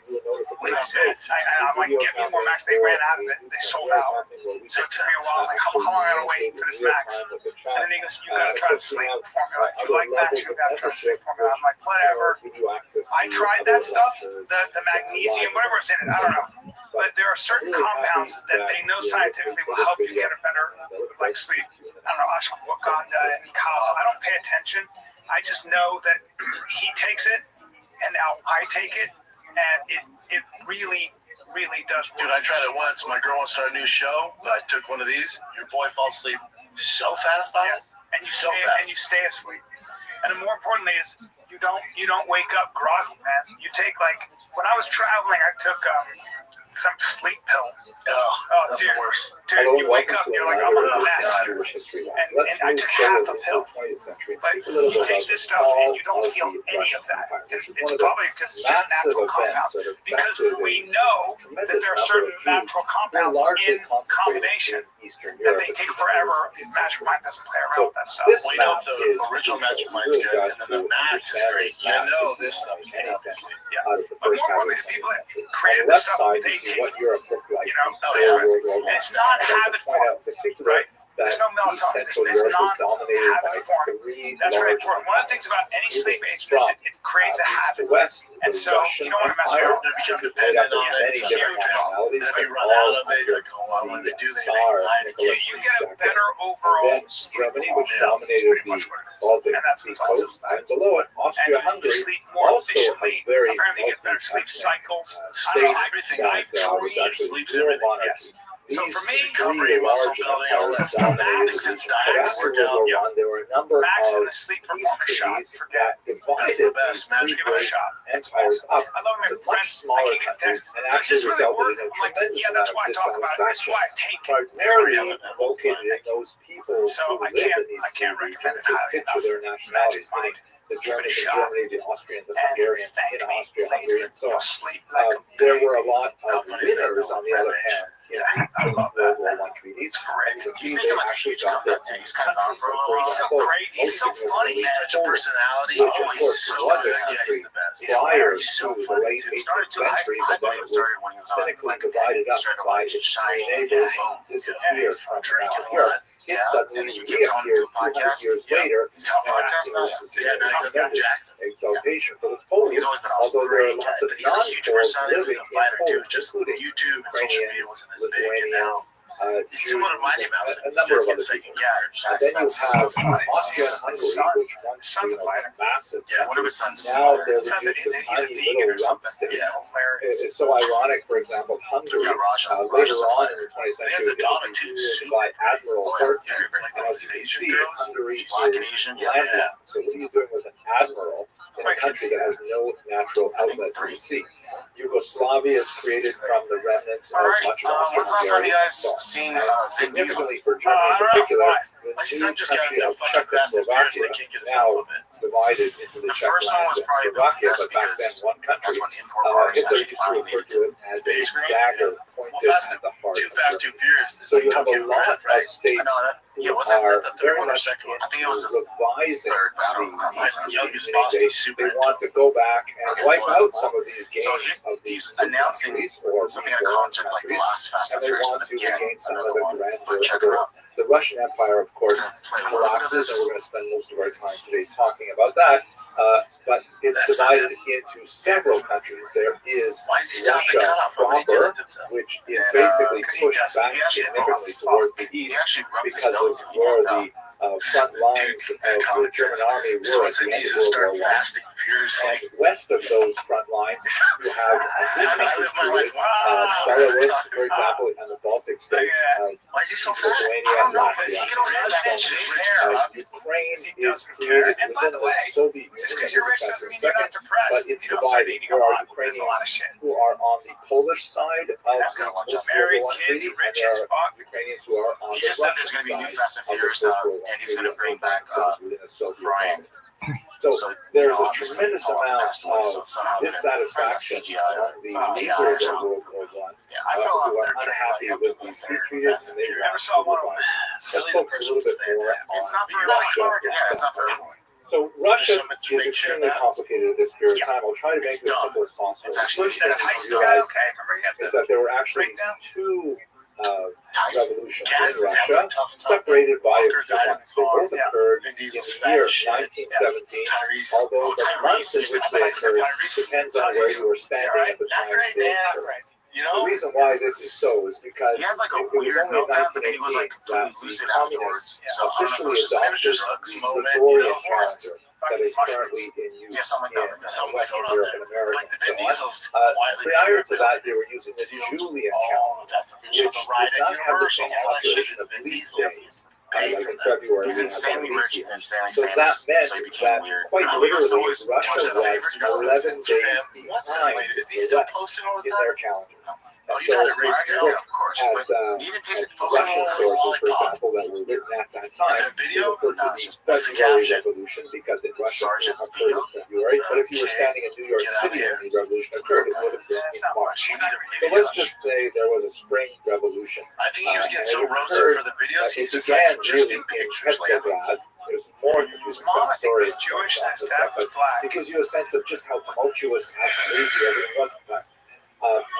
The city called Petrograd, which means Peter's City, was a Russian renaming of the city that was founded by Peter the Great 100 years ago that was called St. Petersburg. The reason why it was no longer called St. Petersburg is because they felt that sounded too German, right? Berg is a German suffix in the city. So the city of Peter. So they wanted to have a Russian sound because they were fighting with the Germans, so they called it Petrograd. Then, when the communists came to power, they renamed it again because they didn't want it named after a Tsar. They renamed it Leningrad, right? Lenin City. And then, of course, after the collapse of the Soviet Union at the end of the 20th century, it was renamed back to its original name of St. Petersburg. Okay, this is all very simple, I know. But it happened in Petrograd where there was a significant march. It happened to occur on International Women's Day, which is March 8th. It's actually a very important All I see is a nose. I don't even know what day I that can't they concentrate. commemorate even to this day This is in the Pinocchio angle. the former Soviet Union and the regions of Eastern Europe. It's different from, let's say, Mother's Day or things like that. It's not really that important. What's important for us right now is that there was a huge march and a protest that was specifically clamoring for the government to do something about the tremendous food shortages that were occurring as a result of the war. Don't forget, 1917, we're 3 years into World War I, no sign of slowing down. Russia is really hurting badly. They're not able to equip their troops properly. They're telling their soldiers to go into war, and because they don't have enough bullets, they say, use your bayonets first, right? Like, you imagine you're running up against an enemy, and you can't fire, you have to use your bayonets, you have to get really close to them, then they have machine guns, things like that, so it was just a disaster. He looks like a baby rhino. Protest in Petrograd, and according to some news accounts, a woman took a brick and threw it through a bakery window. Everyone rushed in to get the stolen bread, and this food riot sort of expanded. It took on more political overtones, and ultimately, within a very short period of time, the Tsar's palace was overrun. The Tsar and his family were arrested, he would be assassinated later, and the Romanov dynasty that had stood for hundreds of years fell in early 1917. What happens immediately after that is it doesn't become communist right away. The Russian Empire becomes a sort of provisional democracy, and it's run by this individual, Alexander Kerensky. They call themselves the provisional government, and his whole idea was that they wanted to establish a modern form of democracy, and they wanted to do it right. They wanted to have massive elections all over the Russian Empire, and they were going to elect a constituent assembly, and this constituent assembly would then, be able to create this democratic federated Russian.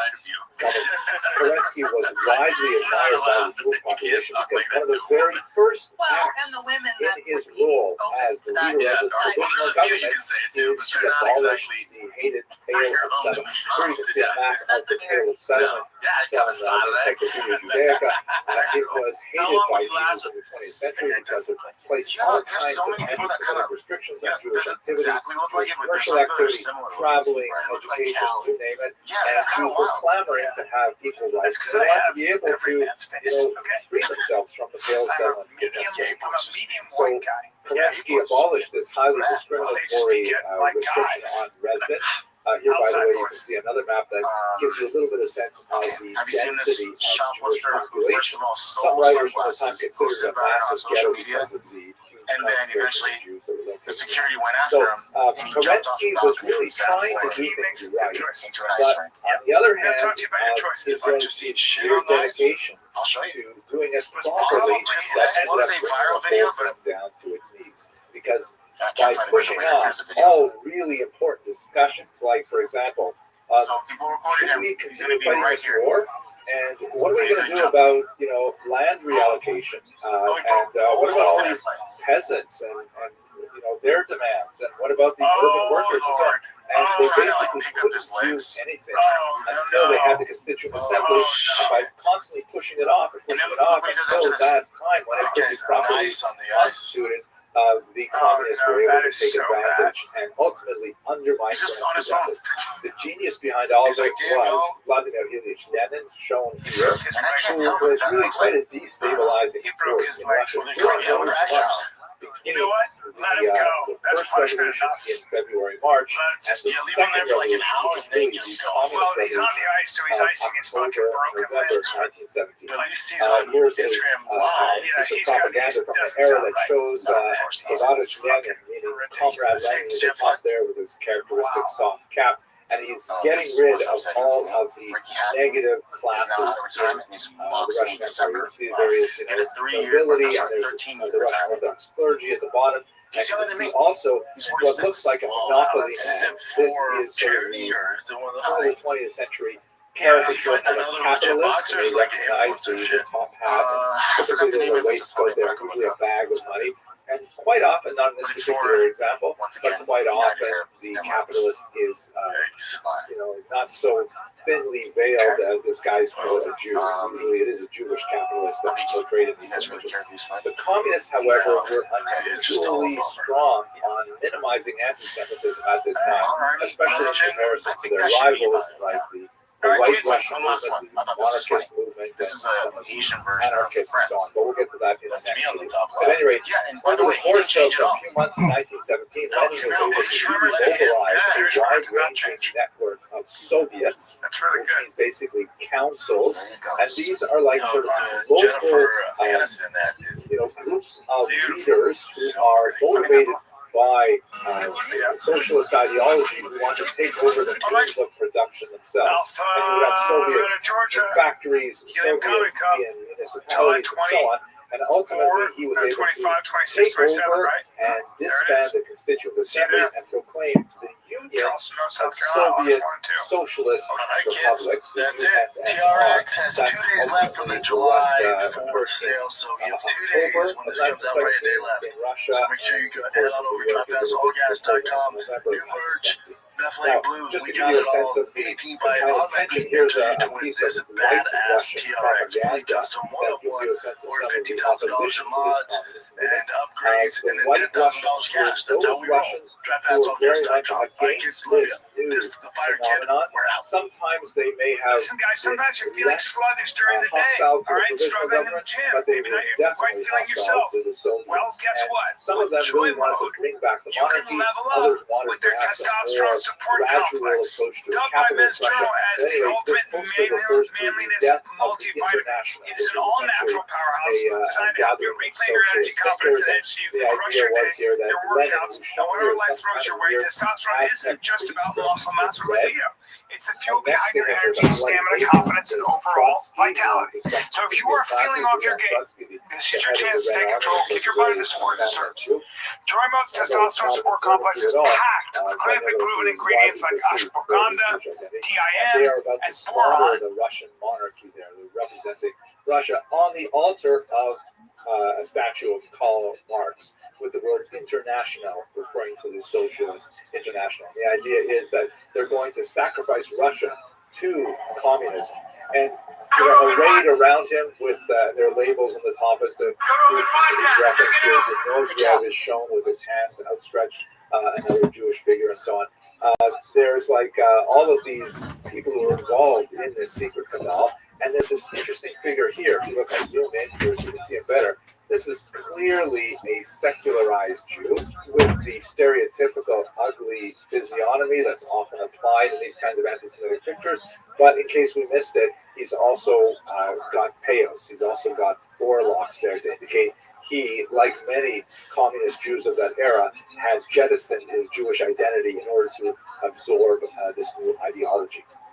And he is holding onto a bag, which, as you can see, has the number 30 on it. Now, I'm not positive, but I think what this is referring to is the 30 pieces of gold that Judas accepted to betray Jesus. So there's kind of like an overlaying here of the betrayal theme that goes back to really, really old anti-Semitic tropes.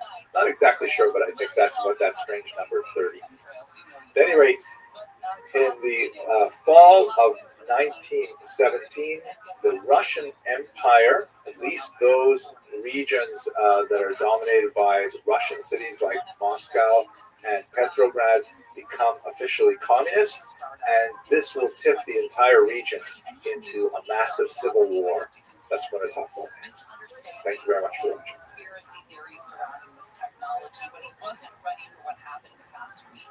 After the catastrophic floods that hit Texas, killed more than 100 people, nearly twice that missing, he said it was that nonstop pandemonium of people blaming companies like and his company actually specifically, for what happened. His company is named Rainmaker, and Rainmaker is picking up steam when it comes to the steam of hate online. A lot of posts across social media that suggest the floods there in Burke County, Texas, were a human-made disaster. And it's not just rumors. It is an array of influencers, known influencers, media personalities, elected officials, Marjorie Taylor Greene being one of them, and other prominent figures. Former Trump advisor Michael Flynn is in on this. They're all raising the possibility that cloud seeding operations like Rainmakers may have caused, or at least exacerbated, those historic deluge conditions. Atmospheric scientists will tell you that's impossible. But in the realm of conspiracy theories, who wants to talk to a scientist? Cloud seeding, if you're unfamiliar, is when planes will scatter dust particles through clouds to trigger rain and snow. It is what they call a fledgling technology, despite being around since the 40s. And you're not going to get the 15 inches of rain that drowned south central Texas over the 4th of July weekend by just cloud seeding alone. That's really impossible, even if you are a theorist when it comes to this type of technology.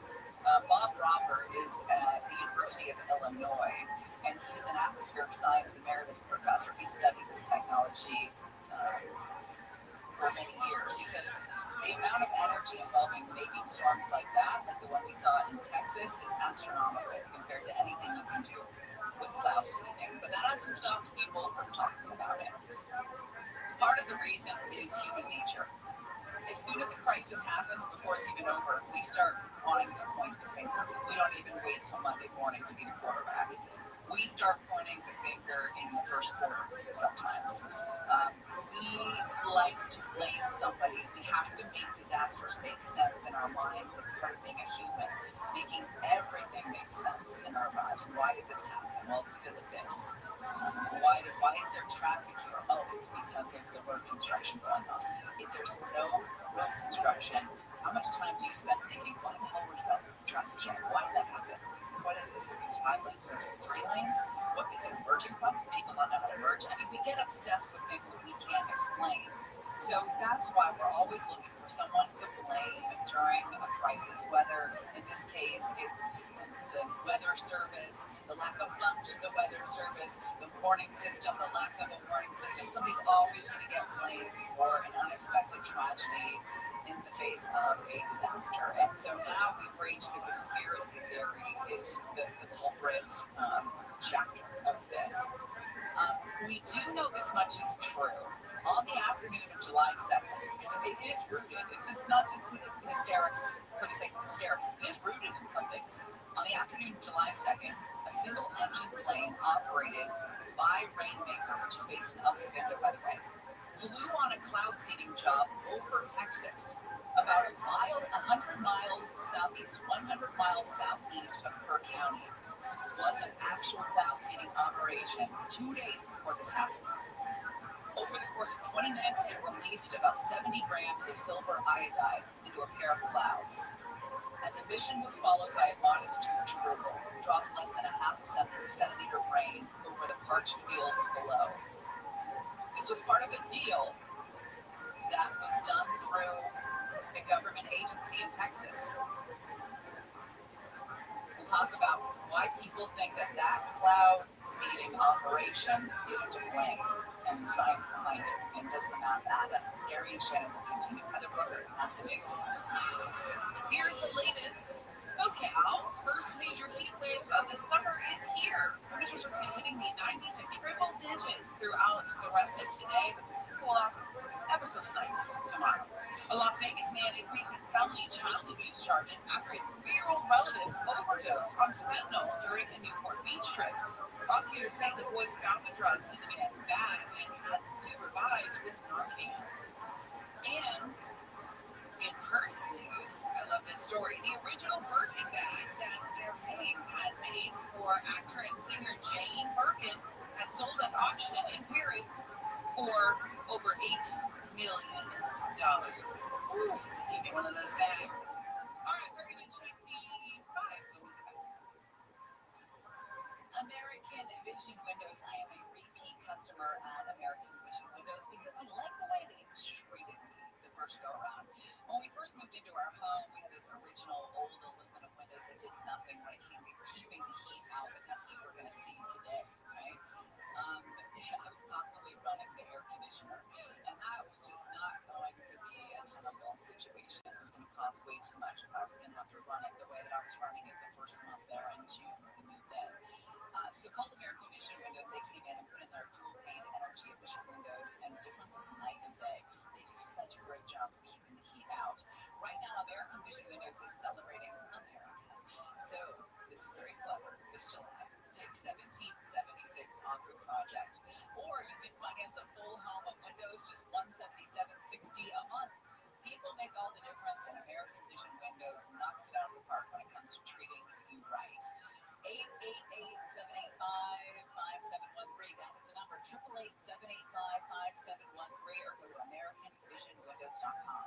On approved credit, minimum of 6 windows. Offer expires 7/31/25. CSLP number 778326. Southland weather from KFI. It's going to be hot today. Lows in the 90s and triple digits across a lot of the valleys in Metro LA and OC. This report is brought to you by OpioLaw.com. From the Southern California Toyota Dealers Traffic Center, save more than promptly Toyota's full lineup of fuel-efficient vehicles. Let's go to a crash on the 5 in Well Heights. 5 freeway southbound on Four Seasons shop is 3 right lanes are now blocked. This overturned big rig that's on its side. Trying to get that thing up and out of there, as well as another vehicle. Traffic still stopped all the way back from Atwater Village on the southbound side of the 5. Yes, the 101 is a little bit better if you can get over there right before the 110 would be ideal. But the southbound side of the 101 looks better headed into the east in interchange than the 5 certainly. Oh, the 101 is pretty slow, starting at about, well, when you hit the brakes, it looks like just about Western Avenue on the southbound side. So that's kind of a rough one as well. Some other things going on. The door still this nasty slowdown phase of the work zone, 215 southbound from Palm Avenue down to Kendall Drive. The right lane shut down and big delays back from the 15. With Southern California's most accurate traffic reports, I'm Will Colshire. You sign up for your music, but what about your favorite morning show, sports team, or live local news and weather? Start to change. There's an app for all that too. iHeartRadio. Download the #1 app for radio. The free iHeartRadio app. Find your iHeartRadio everywhere. There are hundreds of ways to experience iHeartRadio at home and on the go, beyond the iPhone and Android app and at iHeartRadio.com. Here's another way to connect to iHeartRadio. On the road again, can't drive 55, try to catch me riding 30. No car ride is complete without the perfect soundtrack. That's why iHeartRadio wants to complete your commuting and road tripping experience by integrating with the world's largest navigation app, Waze. Now, while you navigate turn by turn in Waze, you can also stay connected to your favorite stations, playlists, and podcasts from iHeartRadio. Just tap on the music icon from the Waze navigation screen and select iHeartRadio to listen to all your favorite content. iHeartRadio, everywhere you want to listen, including in your car through Waze on iPhone and Android. Check it out for free now. iHeartRadio. Show on ESPN. Turn the show on. We're really, come on, man. That is weak. That's the reason that LeBron didn't win. Is because it was debate, sports talk show, or because some guy. Although, if you talk to the people in the Godfather's prospects for successful ball. Rogan experience. Train by day, Joe Rogan podcast by night, all day. Say on phone. This guy. Unexpected, but over a period of time, we just got closer and closer and closer, very brotherly. And the last public appearance Emmanuel ever made was my wedding in September of 2012. And that night, wedding was at our house in Del Mar, California. That night, his girlfriend came to me and said, "We have to leave early. Emmanuel's having stomach pains." He was in oncology by the next week. He was gone by 3 weeks later. So, very touching to me and, deeply symbolic of my love for him and thus the Croncat. Yeah, what a classic Jim. He was one of the first guys to realize, like, if you crank the heat up, it actually gives guys better conditioning. He realized a lot of things. Yeah. Emmanuel was a genius in a lot of ways. And there were a lot of sort of time-honored rules and techniques in boxing that he quietly upended. Yes. Because he was more advanced in his point of view and thought process. And then everybody else sort of followed his lead. Once they understood what he was doing. Yeah. If you saw the McCrorys and Tommy and those guys, why wouldn't you imitate him, right? Right, exactly. Yeah, no, he was... And he did it at both the amateur and pro level, too. And he was always fantastic, too, as a commentator, because he would give insight that you're really not going to get from someone that's not, like, with these fighters day in, day out through an entire camp. He really But when understood you things. consider the privilege I had, the expert commentators I work with, starting with Ray. Yes. That's one perspective. Then gravitating through George Foreman and Roy Jones. Emmanuel's in there. Yes. To me, he was the best. I agree with you. The public responded more to Roy and Ray. Of course. Famous guys. Because of their stardom, et cetera. And they were really good, too. And they were good. But Emmanuel taught me more, because he was totally well-rounded. Yeah. As a human being as well as a boxing trainer. I was very pleased to hear you back on the microphone for that Times Square event. Thank you. Because it had been so long. 6+ years. God, I was like, that's crazy. It didn't make any sense. You were the best in the business. HBO was the best in the business. And when they stepped away from boxing, I was really heartbroken. Well, if you look at what happened, you go from a situation where the television networks have the authority and the self-belief to choose the commentators the way they want to. Yeah. And you get into a more subdivided and widely disparate marketplace. And now the star promoters have a great deal more influence than you would have thought before. And now the star promoters start getting involved in influencing who's on the air. So BBC, Mayweather was never a fan. We got along, but he was the famous thing with Larry. Well, and I guess he associated me with Larry, which makes all the sense in the world. Kind of, but you weren't nearly as critical. I was just a blow-by-blow guy. Right. I'm not an expert commentator. Right. So I tried very hard, not always easy, but I tried very hard never to go over the line into doing what the experts were supposed to do. Right. No, you were excellent at that. It didn't make any sense to me that, and Kellerman, he's also excellent. That's another guy. And now he's back. Yes, it's nice. And Andre Ward, who's another excellent guy. Totally. It just, the good thing about boxing was that HBO was completely independent from these promoters. And the bad thing about boxing is that the fighters don't get paid as much on the undercard fights and don't get paid as much coming up, as is the case in the more broadly organized UFC universe, right? Yeah, there is a difference. Yeah, there's a giant difference in the undercard pay. But I learned that from Joe Rogan. Yeah. Well, the UFC treats the entire card as an enormous event. So they have elite fighters fight in the entire card. It's not top heavy. Like one of the problems with boxing is you would just say, when's the main event? When is Canelo fighting? And you didn't, the other stuff is just nonsense. Whereas the UFC, you look at it like, oh, look who's fighting first fight of pay-per-view. There's 5 fights on pay-per-view. First fight of pay-per-view is a banger. And the seats are packed and everybody's excited to see it. Whereas everybody starts shuffling in about 20 minutes before Canelo fights in one of these big boxing events. That, I think, is kind of unfortunate. I totally agree. I'm a little bit short-sighted. And I accede to your point of view because, and I've made this point before, I'm not a UFC expert. Any comment I make about UFC is atmospheric, but it's not expertly informed. I didn't have the bandwidth for that. I was trying to be knowledgeable about every single tributary and every single meaningless pocket in the boxing world.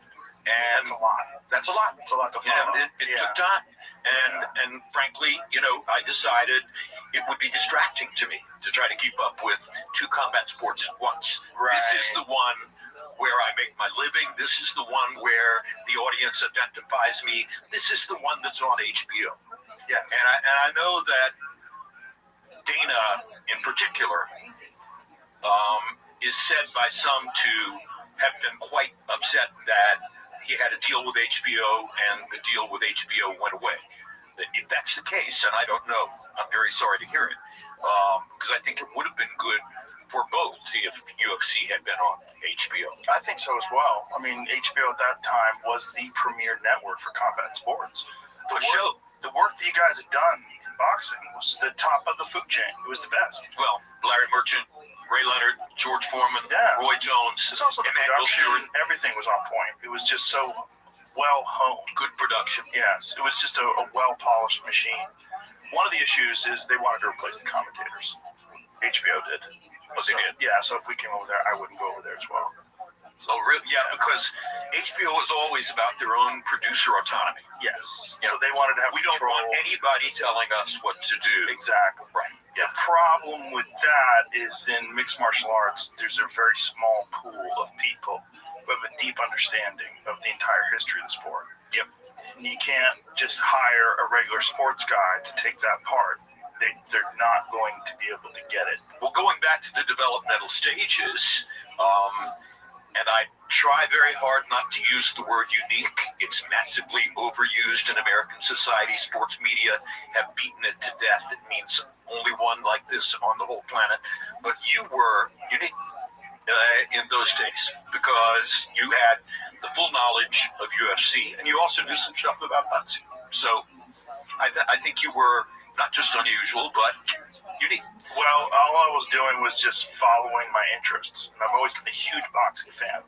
From the time I was a child. Do you remember what your first fight was? The first fight I watched, my parents watched it, which was crazy because my parents were hippies. And they were really interested in Ali's rematch with Leon Spinks. Because New Orleans. Yeah, when Leon had beat Muhammad Ali, because Muhammad Ali was a cultural icon as much as he was a sports figure. Oh yeah, And I mean, like multiply that by 100, to get to where he was. he was very, very unique, and his opposition to the Vietnam War made him a hero to many Americans. Well, I always say, he was my childhood hero. And he was my childhood hero as Cassius Clay. The very first live prize fight I ever attended was Cassius Clay versus Sonny Liston, February 25, 1964 in Miami Beach. Oh, you were there for the first fight. I saved lawn mowing and car washing money for months to buy a ticket that in my memory was $100, but I don't really know for sure what the cost of that ticket was. I didn't save it. It would be worth millions now. My mother took me over from our crappy Southwest Miami tract house rental and dropped me off at the Miami Beach Convention Center, and then came and picked me up afterward. And I went in alone, and that was the first live. How old were you? I was 14. 14. It was the first live prize fight I had ever attended. It was all about my hero worship for Cassius Clay. Yeah. 2 days later, he stands on Brickell Avenue in Miami and tells two reporters that he's a follower of the Nation of Islam, and now his name is Muhammad Ali. And I'm in shock. Okay, what do you mean? And you're Cassius Clay. You can't. Right. And so nowadays I say the lesson he taught me then was a man's identity is his own. Yeah. And it does not matter how much I love him or cherish him or feel connected to him. He has the right to say who he is. I mean, back in those days, Islam? What is that? Right. I had no clue. But, he got over with me on that when I understood it was his right. And he taught me my stance on the Vietnam War. My mother was double widow of two United States military heroes. I grew up with a basement filled to the gills with memorabilia from their tours of duty as B-20, B-17, B-24, and B-29 pilots in World War II. So there was nationalistic and patriotic material all over my household. And when Ali said what he said about about Vietnam, that moved the meter for me in that regard. And I understood. And eventually my mother said, you'll go to Canada before I'll ever allow you to accede to being drafted into the Army and going to Vietnam, because her thought was that it was a pointless war. Yeah, she was correct. Yeah. She was right. Yeah, and they took 3 years of his prime. That's what's crazy. I always point to the Cleveland Big Cat Williams fight. That was his best. Yes. You're totally right. That was his number one performance, and he was never 100% the same after that. But he still had his mind. Yes, but he didn't train for 3 years. That's part of the problem. Of course. And, at 30 years old, in that day and age, it was just a different world. Like, you don't train for 3 years. Not as much knowledge of nutrition. Right. Not as much knowledge of training techniques, the old-fashioned stuff in Deer Lake, Pennsylvania, not the same as no hyperbaric chamber, Right. et cetera, et cetera. Yeah, they just robbed him. They robbed us too, because he came back and he's a different fighter then. He was much more easy to hit, and he became, he relied on his chin more, and he didn't have the fleet of foot movement that he had before then. But he found a way to rise to the top. Yes, he did. Wow, Yeah. The championship mind was always there. That's 100% correct. But as a fan of boxing, it drives me crazy. Because you imagine what we could have seen in those 3 years if Ali had never been robbed, never took his title away, and allowed him to fight all those guys like Joe Frazier, George Foreman, all those guys with keeping the same skills that he had when he was younger. But, and I think you're 100% correct, Joe. But isn't it, in a perverse way, a part of his mystique? Yes. The fact that he was able to come back from those 3.5 years off, the fact that he was able to rise to the top again, the fact that he was able to beat Foreman the way he beat Foreman, and beat Frazier in the third fight in the kind of fight you would never have imagined him being in. Right. All these things combine to create the unique mystique of Muhammad Ali. Oh, for sure. Yeah. And then also the tragic ending. You know, the staying in too long, too many beatings. You know, the seeing him at the end of his life was just so horrible. You know, and we all know that was trauma induced. We all know that. And it was just sad to see. We haven't seen that yet in MMA, right? No, not quite. But you're seeing some damage. You're seeing some guys that are really struggling. You know, they're not as public, so you're not seeing it from George St. Pierre or someone like that. George is one of the very unique former champions who has all of his wits, his faculties, retired as champion, very healthy. Roy Jones is a good example. Yeah. And Roy famously, after Gerald McClellan was hurt in the Nigel Benn fight, he was really concerned because Gerald McClellan was the guy that a lot of people thought was a giant threat to Roy. For a long period of time when Roy and I were working together, he was providing helpful financial support to McClellan's sisters who were caring for Gerald and, keeping him alive on a daily basis. I think in Illinois or Ohio, someplace like that. But, Roy loved all other fighters, and he did what he could to help with McClellan. I know that loss that McClellan had and the subsequent medical issues and stroke and the aneurysm, all that stuff really disturbed Roy and made him think, about getting out early. 100%. Yeah, because Roy was nothing if not smart. Right. Roy was brilliant. Yeah. Okay, and Roy very assertively fought in a style that would limit harm. He didn't want to get hurt. His gifts. I mean, what a guy. Like, who else in recent memory? There's heavyweight boxing and then hooks? there's weight class boxing. Ali is the unique physical specimen in heavyweight boxing. Right. Roy is the unique physical specimen in weight class boxing. Right. Right. And so much so that he actually won the heavyweight title. Well, which is crazy. Exactly right. Whatever he wanted to do, if he put his mind to it, he could do that. And a part of the ongoing cliche was he could play any sport. He could be great in football, basketball, baseball, et cetera, et cetera. And of course, he did go through the theatrics of playing a basketball game on the same day that he fought a fight. Which was so crazy. It was insane. It was so crazy. But his talent was insane. But he was also he was just showing people. He was kind of playing with his food. He's like, I'm going to play a basketball game and then go and easily win a fight same night. It's interesting you use the phrase playing with his food. And I like it. Roy liked to play with his food. At a certain level. Sometimes you do things because you can. Right. He knew what he could do. Right. So. Yeah. I mean, his speed was so preposterous. When he would forego the jab to lead with left hooks, which was just so crazy. When he stood against the ropes in Miami against Glenn Kelly and put both hands behind his back and made Kelly miss, and then hit him with one straight hand and knocked him out. Yes. That's Roy Jones. Oh, it was incredible. How about the Vinny Pazienza fight when he didn't get hit for the entire round? The only round in CompuBox history where someone never got hit. Yeah. It was crazy. And I was with Roy at the International Boxing Hall of Fame induction ceremony a few weeks ago, and we were talking about exactly that. We were, talking about Pazienza. I said, "Is he the guy that you shut out for a round?" And he said, "Yeah." And I did it just because I wanted to do it. This episode is brought to you by Black Rifle Coffee. Ditch the weak coffee. Black Rifle Coffee is bold, fresh, and roasted right here in the USA. No bitter aftertaste, no BS. They've got it all. Whole bean, ground, K-Cups, ready to drink, even killer merch that doesn't suck. Every order supports veterans and first responders, so your caffeine fix actually does some good. Hit up blackriflecoffee.com/Joe Rogan. Use the code Rogan, get 30% off. Black Rifle Coffee, America's coffee.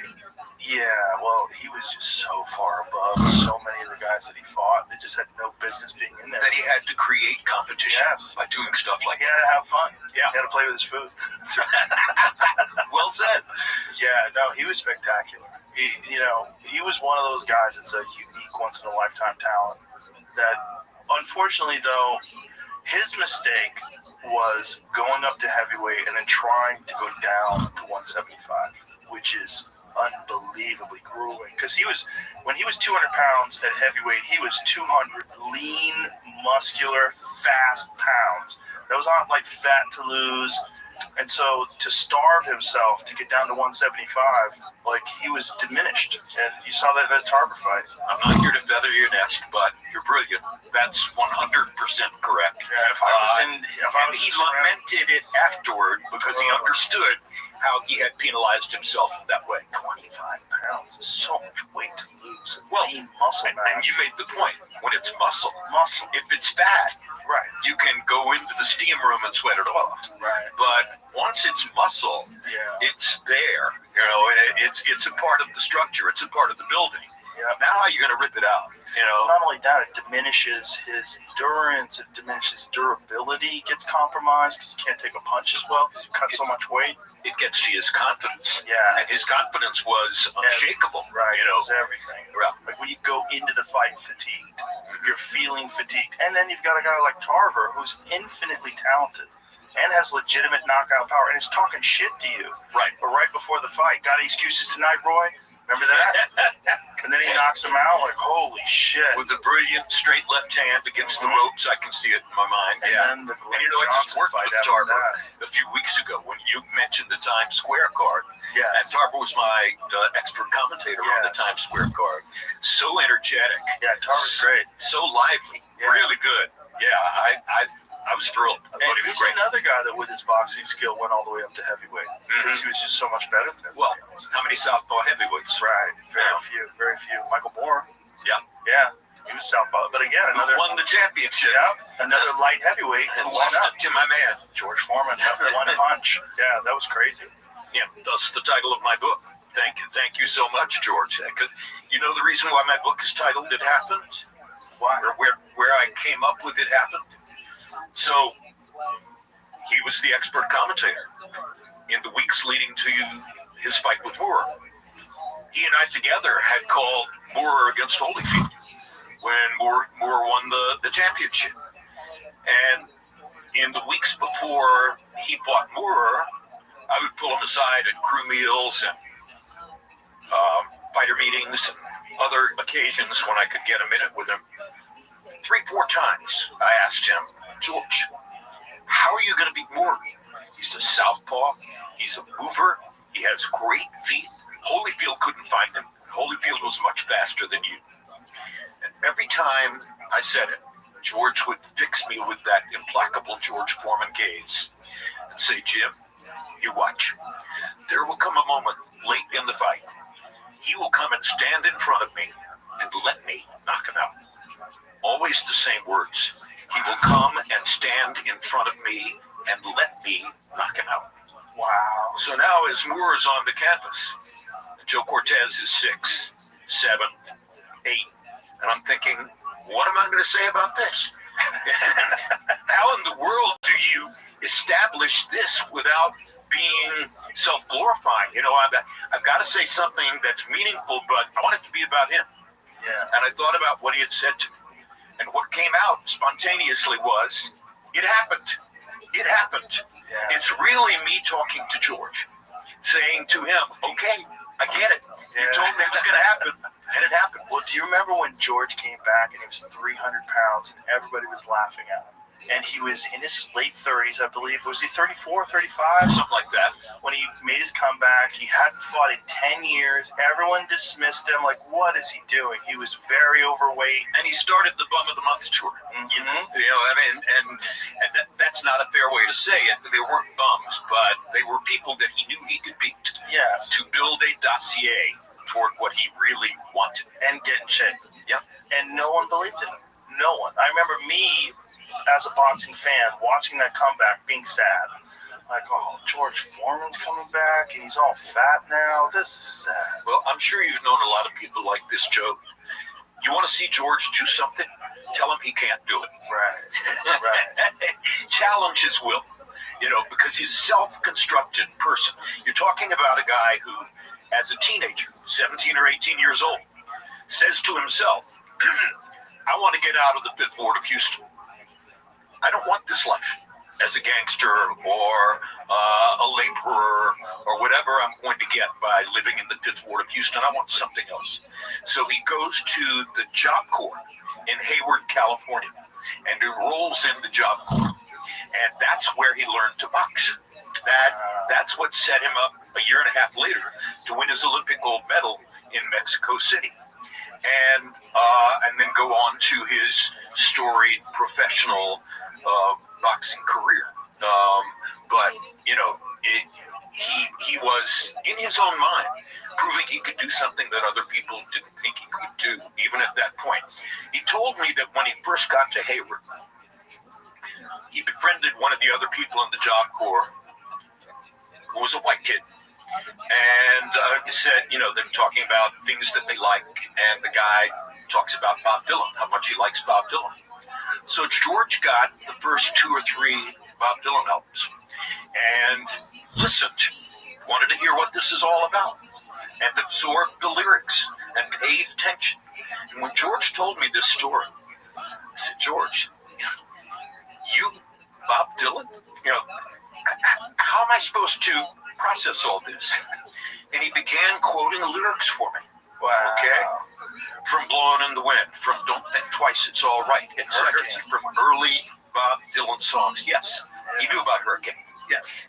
So he was just an amazing person, you know, so broad-based, you know, and that was, I think that was part of what burned in him, was that everybody, myself included, gave Ali credit for all that. And George wanted, in his own way, for people to see, hey, I'm not that different than that, you know? And I mean, one thing he said to me was, you can't win the heavyweight championship of the world without being smart, okay? A stupid person couldn't do this. You know? True. Yeah. So he respected Moore's intelligence, but he also understood something that I didn't understand. He'll come and stand in front of me late in the fight and let me knock him out. Crazy that he predicted it that way, because that's exactly how it played Oh out. yeah, go to YouTube. You know, if you haven't seen it, it's uncanny. It really is. Giant Michael Moore fan when he was a light heavyweight. I think a lot of people forgot how dangerous he was at light heavyweight. He was one of the great light heavyweights. No question. Because of the southpaw punching power. You know, Power at light heavyweight. I don't know if it's true in UFC as it is in boxing, but you don't see southpaw punchers very often. Southpaws are technical, they box, they take advantage of their foot skills and their hand speed, and they beat you with boxing skills. You're not often going to run into a southpaw who's going to knock you out. But we've already talked about Tarver, and Moore was another one who had punching power. And it's, you know, kind of Cootie. Cootie was a southpaw with punching power. It's kind of doubly effective if you've got that, because you're worried about the technical issues with a southpaw, and now he brings a cannon. Right.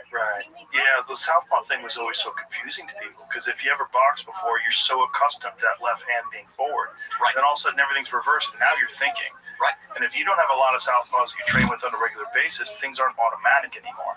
And one of the things that George used to talk to me about all the time was angles. That, you know, you're standing in front of another man, you're confronting him, you're trying to deliver and stop delivery. Angles. Right. It's all about where does it come from and where is it going, and how can I deal with that. Now, I was never a fighter, so I can't empathize but I can sympathize when I listen to that Well, kind you of can thing. see it, right? And I think the greatest at angles of all time is Lomachenko. Nobody. The greatest footwork, the greatest hand skills, the most effective training by his father. Yeah, what a genius move to take him out of boxing for 2 years to study Ukrainian dance. And brilliant, absolutely brilliant. Yeah, and by the way, he had an effect on the national team for several years.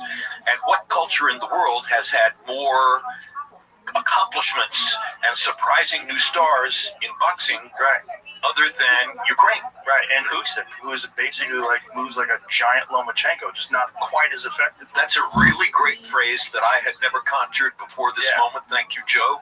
A giant Lomachenko. Yeah, that's exactly what he can't is. quite move that well when you're 220 pounds. You're just dealing with gravity and mass. But you're still creating unique angles.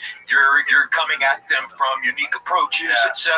You're hard for your opponent to figure out. And Usyk is impossible. And for most of the heavyweights. Constant motion. Constant motion. Constantly cutting off the ring with his feet. And hammers you to the body as often as he can. Yeah. Lomachenko in his prime was just a magical thing to watch. It was like you were just watching poetry. I had the privilege of calling those fights. It was an extreme privilege. Yeah, it was amazing watching him just do something where you'd seen so many different versions of boxers. And you watch him do it, and you're like, oh my God, he put a new thing on this. That's why I can't understand at this moment, can't really figure out what's up with Teofimo Lopez.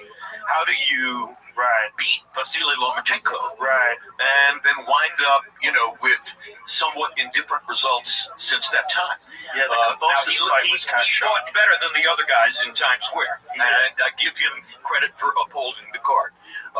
But still, there's nothing since the Lomachenko win. I mean, you lose to George Kambosos. I think the Kambosos fight I think he was just a little overconfident and got caught, and then that really rocked him. That really shocked him. He got dropped early in the fight. Remember that? It's a bad sport to be overconfident in. It's the worst sport. The worst sport. Whether you're talking UFC or boxing. Yeah, any combat sport, when you don't appreciate the potential that your opponent has to do damage. Well, I used to say to people all the time, these are fine margins of competition. You think you see a lot of wipeouts in boxing because you see a second round knockout or a third round knockout. You think that means there's a huge talent gap between the two fighters? No, it means one fighter made a mistake. Okay? 90% of the time it means one fighter made a mistake. And if he thinks about it and trains against it, he won't make that mistake again. So, perfect examples of Juan Manuel Marquez versus Pacquiao. 100%. They have 3 insane fights that are very close.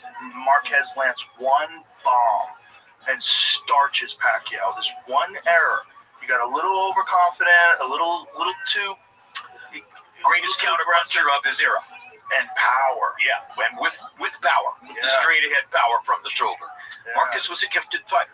Very gifted. But just like that one moment, like if that had happened in the first fight, we would look at the whole thing very differently. 100%. Yeah. Yeah. This is like the margins, as you're saying, are so small for victory that when you see like a spectacular result, you do automatically assume, oh, that person's just that much better. Sometimes it's just one error. It's a moment in time. Right. If it's a knockout, now if somebody gets knocked down 6 times, then you're talking about something different. Right. But one knockdown that leads to a 10 count, that was a momentary mistake. Right. And that's, again, it goes to the fine margins of competition. You can't make the one mistake. Right. And then, it's also how do you bounce back from that? Like some people, the one moment, even if just a knockdown, they don't have the capacity to correct and stay safe and then regroup. Like they get shook, and then now they're fighting from this position, this defensive position, where they're a little bit gun shy. So Marquez exposed the difficulties that Pacquiao could have against a great counterpuncher. And now we get ready for Mayweather-Pacquiao. Right. And Mayweather just did such a smart thing, but also a devious thing. Waiting until Pacquiao was older, waiting till he slowed down, and then devious is not illegal in boxing. It's encouraged. Yeah. In any entrepreneurial sport, Devious is not illegal. No. Devious could be an asset. That's how you retire with a 50 I give record. Floyd credit for brilliance, okay? Oh, yeah. Floyd wasn't just a smart fighter. Floyd was a brilliant fighter. He was on his own level. And so much so, in any matchup between the great counterpuncher and the great attacker, you know that the counterpuncher has the advantage. He's got more options. He's got more ways of winning. The attacker has to break through the wall, so to speak. So in the years before Mayweather-Pacquiao, people would run up to me on the street, run up to me in the shopping center in Vegas, run up to me in a hotel. When am I going to see Mayweather-Pacquiao? And I would say, well, we don't know, but what exactly is it you think you're going to see? Oh, I can't wait. It's going to be such a great fight. No, it's not going to be a great fight. It's going to be like watching somebody pluck the legs off a spider, all right? At a step-by-step method. And you're going to watch Mayweather pluck the legs off the spider that is Pacquiao. And it's going to be pretty easy for him. And it's not going to be wildly entertaining. But it is going to be one-sided victory. So why are you so excited about the fight? Oh, no, I don't think that's the case, da-da-da-da-da. But if you knew Floyd, Floyd was only about winning the fight. He'll make fans other way on the web. I call him the first great social media genius. Yeah. He was great at talking shit. He got everybody upset at him so badly that they wanted to see him lose, and that would sell tons of pay-per-views. He realized you could build an audience with negativity. Yes, So you didn't have to be an omnibus character. You didn't have to be somebody everybody loved. You could be totally negative. Right. And that would build a following, too. Yeah, when he shifted from Pretty Boy Floyd to Money Mayweather, changed the whole thing. He knew what he was doing. He definitely did. It would have been an interesting fight had he fought Pacquiao when he was younger, in his prime. It would have been a very different fight. A more interesting fight. Much more different. Because difficult any go-forward physical warrior like Pacquiao is going to wear down. Right. And any brilliant counterpuncher like Floyd is going to retain more. Yeah. So he did. Yeah, it would have been much more interesting when they were younger. Also, the fact that Pacquiao fought him with a bum shoulder. That was a disaster, too. Money talks. Yeah, I mean, look, I guess he was faced with this thing, Legacy, it was the biggest pay-per-view of all time in boxing, correct? I believe so. And I think it was like 4 million buys or something crazy like that. It was huge. So, what is It was that? massive. Yeah, it just lured Pacquiao into All those people who had run up to me on the street corners for years finally got the chance to see what they wanted to see. Yeah, give him a cortisone shot, throw him out there.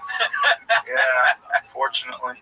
This is an advertisement from BetterHelp. Stress in the workplace is becoming an issue around the world. Did you know that 60% of the global workforce is reported experiencing higher than normal levels of stress?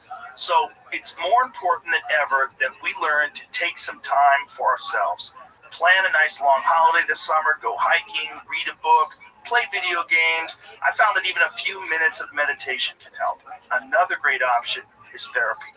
Everyone can benefit from it, and it's arguably one of the better long-term solutions to stress. Therapy can teach you how to positively cope and manage anxiety while improving your self-confidence and self-awareness. It can be very empowering. And thanks to BetterHelp, therapy is becoming more and more convenient. All it takes is a few clicks to join a session.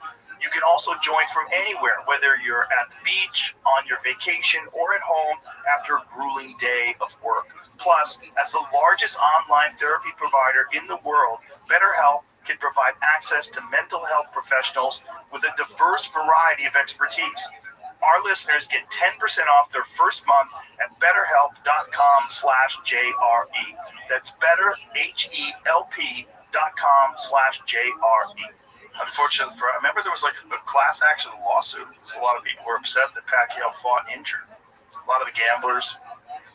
I never talked to Freddie about that, but at the end of the day, the fighter makes the decision. Well, the money, yeah. And the money. The money, yeah. That happens a lot in the UFC. There's a lot of fighters that fight injured. And, I got to tell you this while we're talking about it, all right?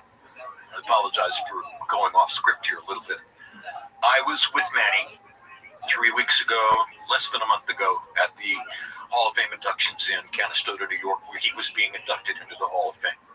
And On the night before the induction ceremony, there was a big banquet in a banquet hall at the Turning Stone Casino, and I'm sitting up on the dais between Roy and Ross Greenberg, my former boss at HBO, and right across to the left of us behind the podium is Manny. And several people spoke. I didn't know that I was going to speak. I was asked to get up and speak. I did. Roy did a speech, et cetera, et cetera. Eventually, Manny got up and made a speech. Now, I met Manny Pacquiao 24 years ago in a fighter meeting room in Las Vegas before his fight against Leishanola Latwaba, which was his first appearance in the United States. What weight class was that? He was a kind of a throw-in opponent. What weight class was that? Yeah. So that would have been 122. Oh, isn't that nuts? And Larry and I were 100% convinced that Latwaba was the best 122-pound fighter in the world. We had seen him on the undercard of Louis Rockman in Johannesburg, South Africa. There's nobody who could possibly be better than that. Grace, style, hand skills, all the stuff. And I meet Manny in that room. He can't put 3 or 4 words of English together.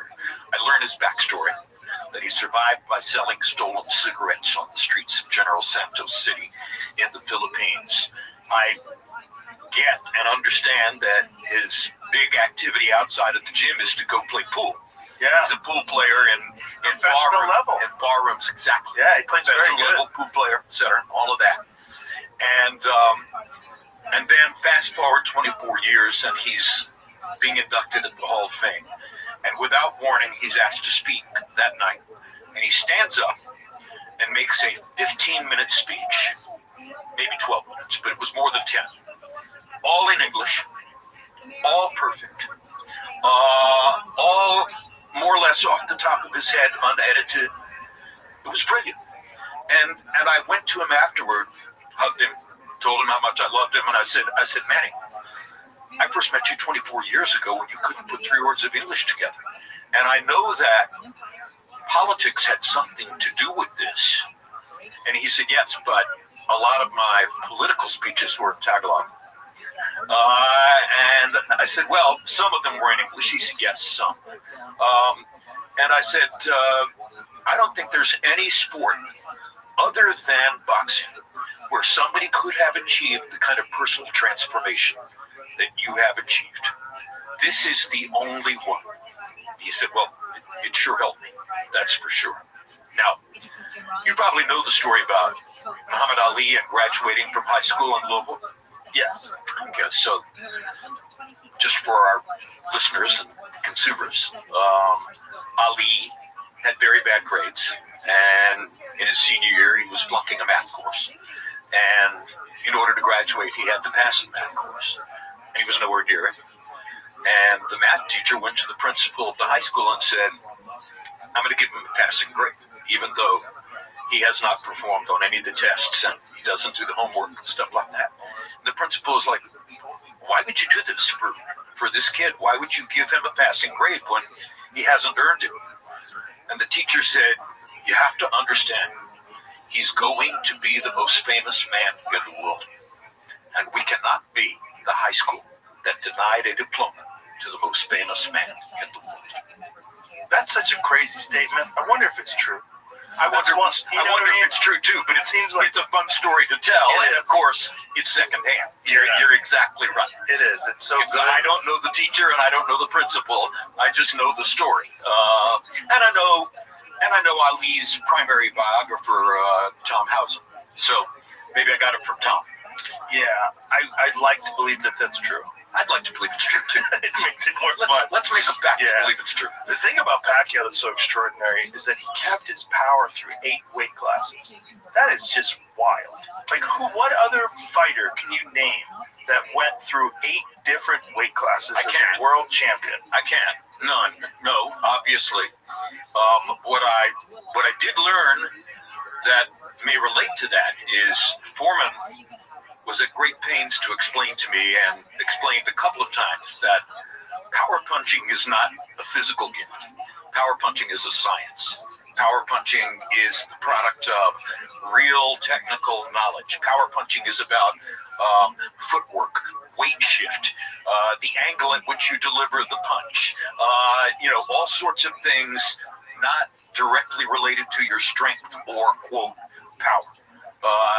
And George was a disciplined and knowledgeable scientist about stuff like that. And he explained it all to me one time. And of course, if you watch the War knockout, he lands the first one too, right on the button. And then, having War where he wants him, he puts a little more mustard on the second one too, and we're out of there. But there are physical gifts that they're just God-given gifts of power. Big hands, Big hands, the shoulders, all that. There's just certain guys, though, that just have extraordinary power. Like, you remember Julian Jackson in his prime? Oh my gosh. Oh my gosh. Yeah. Extraordinary power. At some moment or another, he's going to get you. Yeah, it was just disturbing how hard he hit. It was just different than everybody else, and it looked like he was doing the same thing, but the results were so much different. How about Andy Lee? Skinny, not somebody you would expect to have, heavy hands, knocking everybody out. How about Deontay Wilder? Yeah, another one. A 209-pound heavyweight, right? That's flattening people. 209 pounds when he fights Tyson Fury the first time. Some of it is the bravery to commit. Right. Can you push your weight forward? Right. In a way that might leave you open to the counter, and believe that you're going to get the better of that exchange. If you believe you're going to get the better of the exchange, go ahead, go forward, and that enhances your chance of knocking someone out. But there's physical gifts that you are just God-given, and some people have them. And these are the extraordinary outliers: the Deontay Wilders, the Julian Jacksons, the John Mugabes. Remember Mugabe? John the Beast Mugabe. Ooh, I rewatched that Mugabe-Hagler fight the other day. What a great fight. What a great fight. What a fight. What a fight. Hagler was my hero when I was a kid. And so you're probably, so I'm sure you're an advocate with regard to what I call the #1 elevator fight of all time. That Hagler was the winner. No, which one? The #1 elevator fight of all time. And an elevator fight is the fight where you're Jim Lampley or you're Joe Rogan or you're any combat sports expert, etc. And you step onto an elevator with 6 people and somebody turns around and says, "Who won Leonard Hagler?" Okay? Okay. The debate about the decision, Yes. And, I'm sure you say Hagler beat Ray. Yes. And of course, we all know that Ray partially won the judges and the crowd with showbiz, with with the way that he threw his arms up at the end of every round and called attention to himself, and he was quite aware of what he was doing, and he was quite aware also that it would get under Hagler's skin. Yes. So there was an element of genius in Ray, as we talked about already. Sure. That went to more than just his spectacular physical gifts. Right. Yeah, no, he gamed the system a little bit. He figured out how to flurry at the end of the rounds and make a big impression in the judges' eyes. That was a very close fight, but that fight always bothered me. And one of the things that bothered me is I felt like there were moments where Hagler could have turned it up and didn't. And then when he retired after that fight and went to Italy and became a giant movie star in Italy, the conspiratorial part of my brain was always like, was that like one of those deals where everybody assumed that Hagler was going to win? Hagler was a destroyer. Hagler had knocked out Tommy Hearns. Hagler had beaten everybody in the division, knocked out Mugabe. He was the man, You fought, right? Yeah. So you fought. I didn't. I mean, I've only talked. But because you fought, you probably have an even stronger sense than I do of how difficult the sport is. Yes. The training is difficult. Mm-hmm. The fear factor is certainly part of it. The level of concentration and devotion that it takes, it's not easy. No. Team sports are easier. Sure. And so, I'm thinking that every fighter reaches a point where enough. Yes. And they might reach that point without really cognitively knowing that that they've reached that point where it's enough. Hagler went to Italy, as you say. Yeah. Maybe he had already reached something like enough before he fought Ray in that fight. Well, he had accomplished so much, and also his training camps were the stuff of legend. I mean, he would spar 100 rounds a week sometimes, which is just insane. Hagler was a monster. I mean, his conditioning and his drive and his will and his discipline, he was a monster. He would scare the shit out of everybody just from his work ethic. I remember I told the story, there was a news piece when he was training on the Cape, and it was in the middle of the winter, and he was fighting Mustafa Hamsho, and he was running down a sand dune screaming war with combat boots on in the winter. And I remember thinking, war. Because you think you're disciplined, you think you're driven, you think, you're special, and you see a guy like that. It's like he's what my friend David Goggins calls uncommon amongst uncommon men. Great line. So where does Hagler Hearns rank among your all-time favorites? One of the greatest of all time. One of the greatest fights of all time. Because Hagler just threw caution to the wind. Fuck all this boxing. Just jumped out. So did Tommy. Tommy didn't go in with a self-protective approach. He tried to box. Remember, after he broke his hand, he tried just throwing the jab out there. You could tell early on in the first round when he broke his hand. Yes. Because from then on, he's moving, but he's already endured so much damage. I mean, they have just thrown each other into the wood chipper. Both guys were just blasting away. I hope a lot of people are going to listen to this and go watch Hagler Hearns on their web attachment, because it's as great as anything has ever been. It was insane.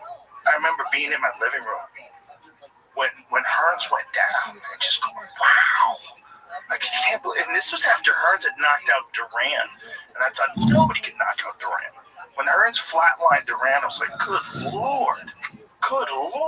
Like, to see Duran face down the canvas was like, you have to check your eyes. Like, is this real? Well, did Tommy break his hand with that right hand in the first round against Hagler? Yes. Yeah. There you go. Well, Hagler, you've lost your primary weapon. He has one knockdown attributed to him in his career, and it's bullshit. The Juan Roldan fight. Bullshit. Not really a knockdown. And now we deal with Canelo, who has had one knockdown attributed to him in his career, and in my view, it was bullshit. Which fight was that? So it was Miguel Cotto's little brother, Jose Cotto. It was the first time we had Canelo on HBO. I believe it was an undercard of a top-ranked pay-per-view. I'm not 100% certain about that. And Cotto's little brother, Jose, caught Canelo with a right-hand body punch to the chest.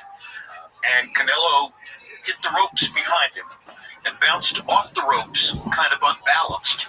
He didn't go down, but he came off the ropes ungainly, unbalanced, etc.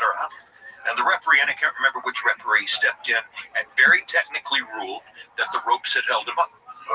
So that's the only official knockdown in Canelo's career, and he didn't touch the canvas. That's crazy. Nobody has ever put him on the canvas. And this is part of what Terrence is facing as he gets ready to fight him in September, is you're fighting a guy who, up to this moment in his career, has been utterly knockout proof. Knockdown proof. Well, even against a guy like Bivol, who's huge. Yeah, exactly. A huge light heavyweight. Yeah, but Bivol is, I'm going to say, at least 50-50 a backup counterpuncher. And they don't muster exactly the same power as a go-forward attacker. True. You notice that he hasn't fought Beterbiev. And I'm not sure that Beterbiev would be the right matchup, but for Canelo. Yeah, right. Canelo. I think that would be a nightmare matchup. Yeah, Beterbiev, especially, even though he's almost 40 now, right? Is he 40? He might be 40. He might be 40, but he's still in shape, and he still comes forward, and he's naturally heavy hands. Big hair. One of the scariest of all time at 175. He's another one of those guys. It's just like, but with him, it's volume. It's not one shot, but it's this thudding volume that never ends, this constant attack. Which is what has made his two fights with Bivol so spectacular to watch, because Bivol is not a big fire fighter. Right. He's a natural counterpuncher. Right. But if you insist on making the fire, and you're strong enough to make the fire, Then Bivol has to fight, Yeah. which he's done twice against Beterbiev. Well, he made brilliant adjustments in the second fight. Brilliant adjustments. He's a brilliant guy. Yeah, I mean, he really made the proper adjustments and the counter strikes and the movement. And he was just much better in the second fight. It's another country with very good boxing training. Oh, phenomenal. Do you think that are they having a rubber match? I don't know. Third? I don't know.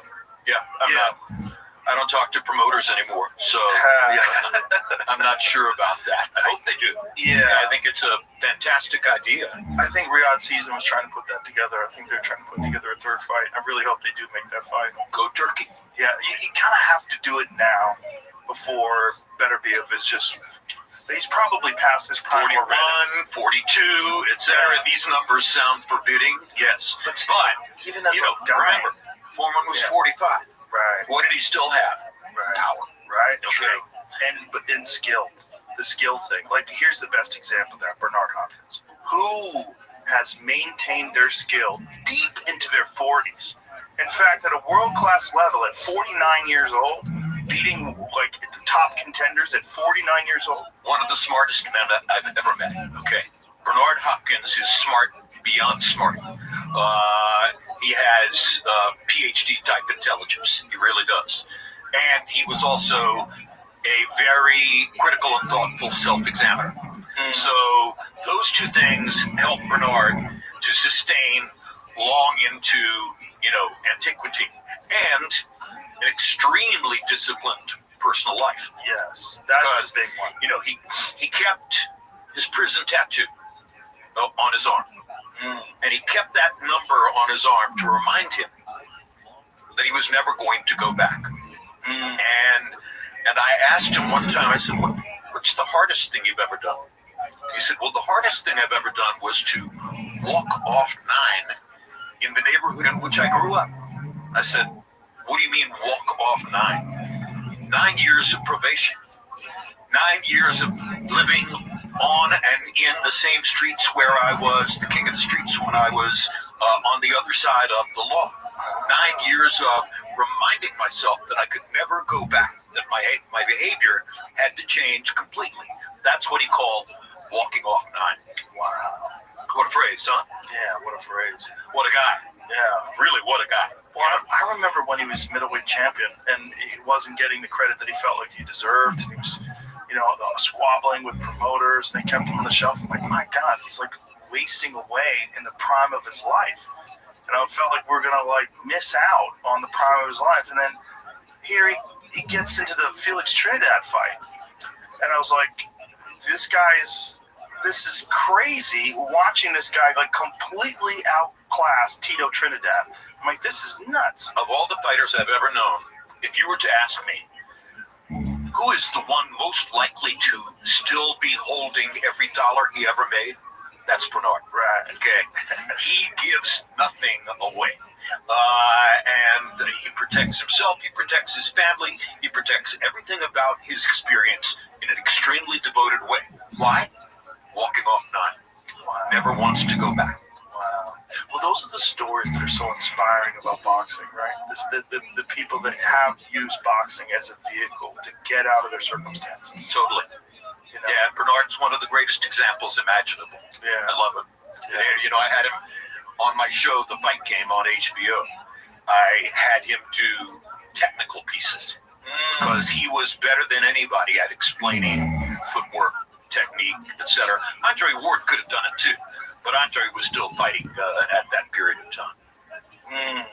Yeah, that was a great show, man. That was another bummer when HBO stopped doing boxing. Well, look, but it had to be successful for them. I like to say this: it wasn't HBO. Okay, the minute that Time Warner was bought by a bunch of cell phone salesmen from Dallas, AT&T, the character of the operation changed, and the first thing that went away was boxing. It's in my book. You'll read it. There's an anecdote about me at a post-Emmy Awards or post-Golden Globe Awards event in Hollywood shortly after AT&T had purchased HBO. And I was seated at the table of Richard Plepler, the longtime brilliant chairman of HBO, my beloved boss. And Plepler said, "See that guy over there in the gray suit?" And I said, "Yeah." He said, "That's your new boss. That's John Stanky, the CEO of AT&T. I think you ought to go say hello. I think you ought to go meet him and just spend a little time with him." So I took his advice. I went over and had a 10-minute discussion with Stanky. Very nice. Very cordial. Fun. And I walked back to Plepler's table and he said, "So what do you think?" I said, "I think boxing is dead." He said, "I agree with you. I just wanted to be sure that we were on the same page." Oh, God. Yeah, so it was clear. It was clear from that moment that they were not interested in going forward with something as... Why did you think boxing was dead? Why'd you say that? Well, I mean, I could just tell from the way in which he spoke to me and So you weren't saying it based on your personal opinion. diffident replies to questions like, "Are we going to do this fight? What do you think about that?" and stuff like that. It was abundantly clear that they saw it as a negative rather than a positive. And Public perception or profitability? Profitability. Really? Too many unpredictables in boxing. You schedule a show, somebody gets hurt, etc. I think they didn't want that kind of real life upheaval, and also they saw it as unsavory, or at least it felt that way to me. Yeah. Well, This goes to the fact, and you know this as well as I do, or maybe better. People from outside combat sports don't understand combat sports. You're either in the culture and you get it, or you're not. right. And I first started calling fights. I was assigned to call boxing at ABC Sports by an incoming new president of the sports department who wanted to get rid of me, and who thought that I would be such a misfit in boxing that if he assigned me to boxing, the audience would reject me. Really? That they would see me as the successor to Cosell. That would cut my throat. And then I would walk away from my contract, which is what he wanted me to do. He thought my contract was absurd, too lucrative. He didn't like the guarantees for relative to exposure. And he told my agent flat out, he said, I'm going to get rid of Jim. I'm going to make him walk away. And his first method for doing it was boxing. Wow. So, of course, that means he didn't know that the very first sports event my mother ever sat me down to watch when I was 6 years old, after my father died when I was 5, was Sugar Ray Robinson versus Bobo Olson for the middleweight championship on Gillette Friday Night Fights. That I had grown up all through my childhood and teenage years watching Gillette Friday Night Fights. And later, people would say to me, "Who's the voice in the back of your mind when you're calling fights? Is it Cosell?" I said, "Oh, hell no. I would never try to emulate that." Don Dumpy, crisp, precise, factual, on point. That's who I'm hearing in the back of my head when I call fights. Interesting. Yeah, so he thought he could get rid of me by assigning me to boxing. And he also did not seem to be paying much attention to the fact that his division, with leadership of a guy named Alex Wallow, who was a boxing freak, had just signed a get-acquainted, look-see contract with a 19-year-old heavyweight from upstate New York, whose name was Mike Tyson.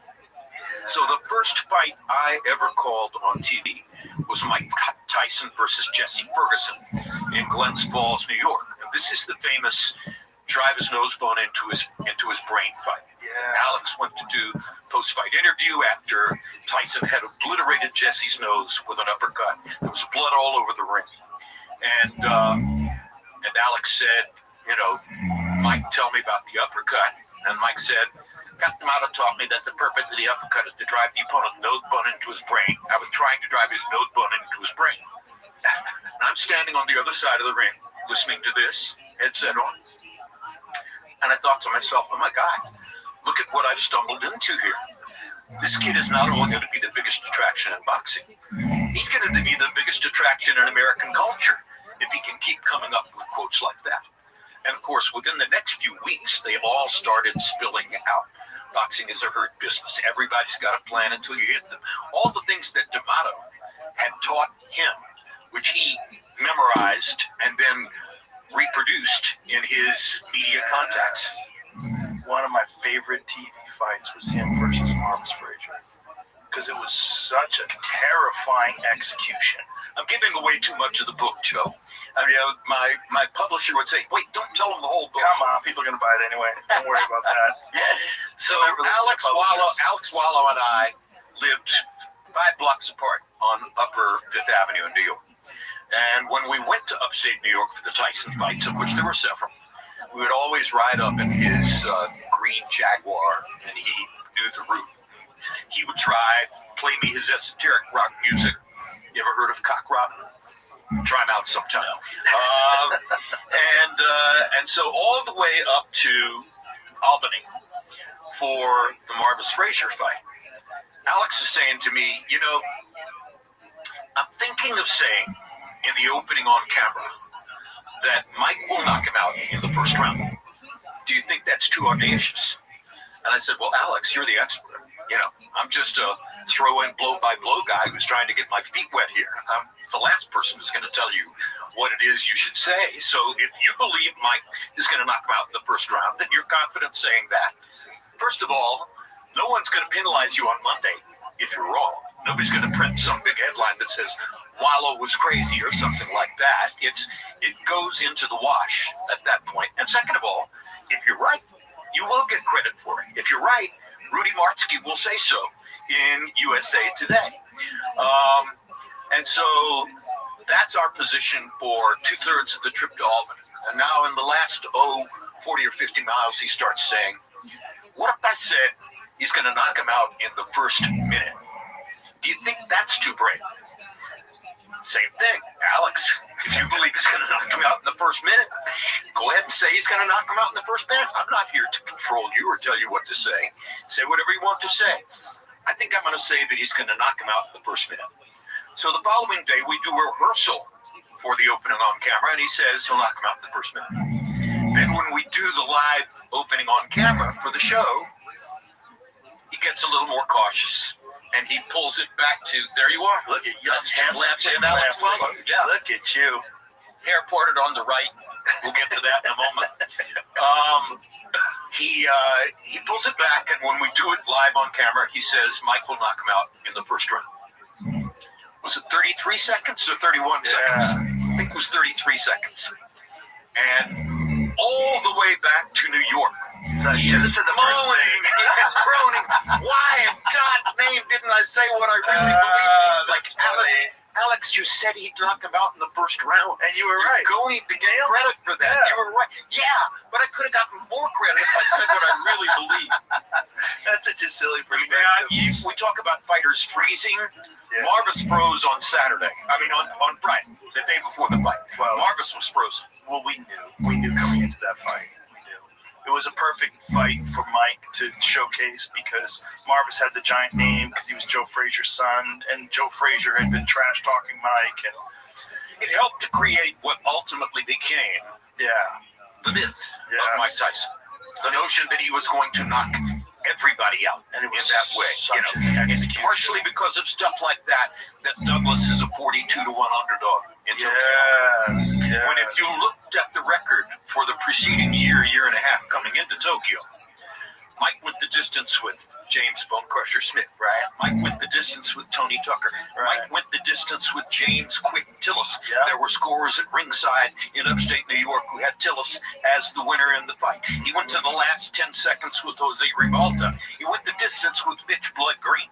Mm-hmm. What did they all have in common? They were all taller than Mike. Mm-hmm. Some of them have a right hand that would come over the top where he would have difficulty seeing the delivery.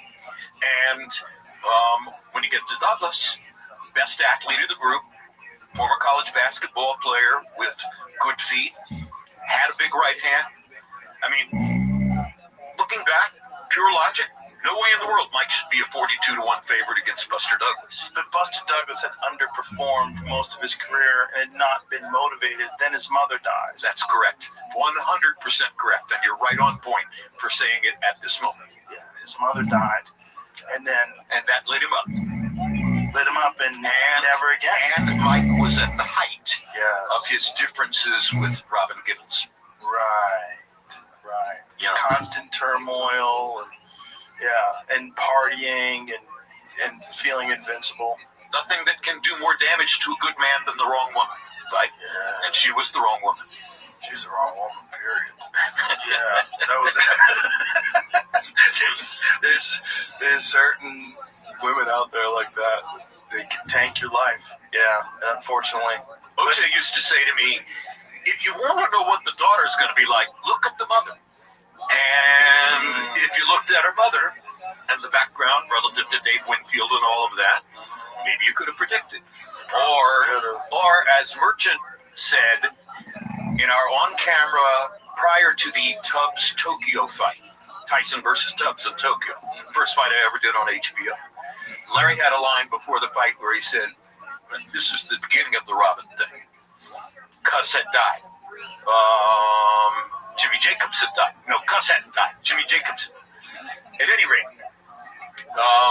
with Cameroon, he was already out then. Yeah, right? That's right. Yeah. Larry said, since the beginning of organized boxing, heavyweight champions have often consorted with actresses and never to their benefit.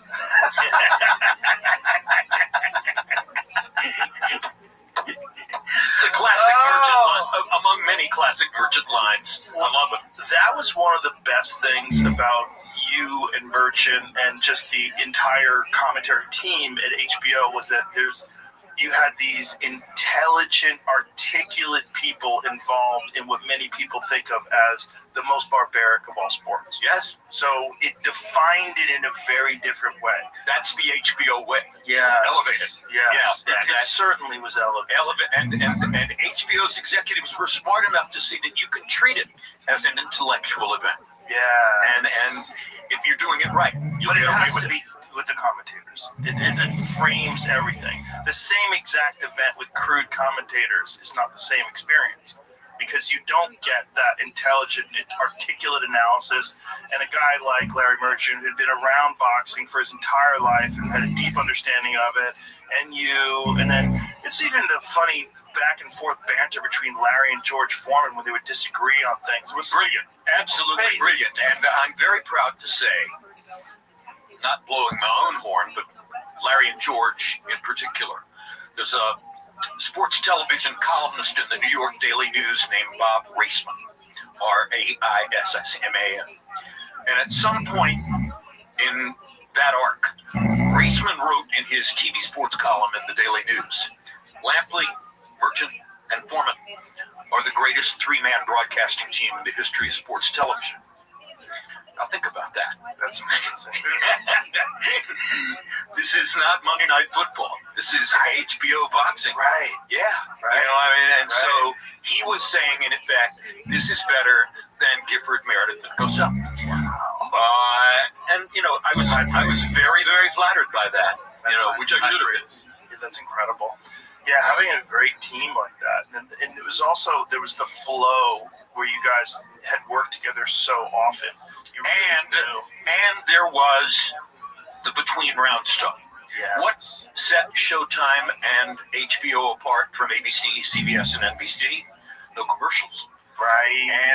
And no commercials means you get one of the most meaningful and communicative parts of the narrative, which is what goes on in the corner between rounds. Right. So you're watching Tyson Douglas, for instance, and you see these two novice trainers struggling with a condom filled with water to try to do something to ease the swelling in his eye. No inswell. Yeah. Unbelievable. Yeah. I remember Ray nearly fell off his chair when he saw that. It's just so hard to believe that you can achieve the highest level of combat sports, the heavyweight champion of the world, and yet have this really rank amateur corner. There was so much that was taken for granted about Mike Yes. during that stage of his career. Yeah. The only person in that camp, once D'Amato died, the only person, and Jimmy died, the only person in that camp who was really aware of how vulnerable he could be was Mike. Mike was a boxing genius. Mike knew much more than those guys about how to prepare for a fight, et cetera, et cetera. Right. But again, before Tokyo, he was distracted. Yeah. He was distracted. And it comes with success, all the trappings. I mean, he was just constantly, you know. You know Mike, right? Yeah. Have you had him in here? Oh, a couple times. Yeah. One of the most lovable I people in love the him world. to death. Yeah, he's great. You can't not love Mike if you know him. No, if you know him, the first time I met him, it's hard to believe he's really in the room. You're like, I can't believe he's real. Like, he's right there. This is Mike Tyson. Yeah.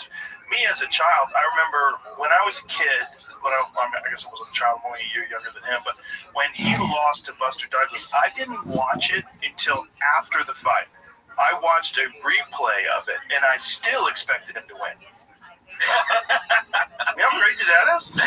That's the kind of aura. So that you've Mike read in Tyson the paper and on the web that he's lost, but you're still expecting him to win. I remember I heard about it in a gas station. Someone told me in a gas station. I can't believe this is true. I was getting gas, and I heard, did you hear Mike Tyson got knocked out? And I remember pumping gas, and what the fuck are you talking about? Like, what? Like, Buster Douglas knocked out Mike Tyson? What? For real? So we talked about the call of Foreman Moore and where that call came from. The other call that is on that same level in terms of, people remembering and stuff like that is that call. And you just came very close to identically articulating what my call was. Because, I'm watching the rounds in Tokyo, and I've arrived in Tokyo with firm opinion that Mike is going to knock this guy out in 1, 2, 3 rounds, something like that. And as the rounds go on and you're watching the debacle unfold, the, water in the rubber glove to try to stop the swelling and stuff like that, you realize that the preparation might not be all there. And Douglas is getting more confident.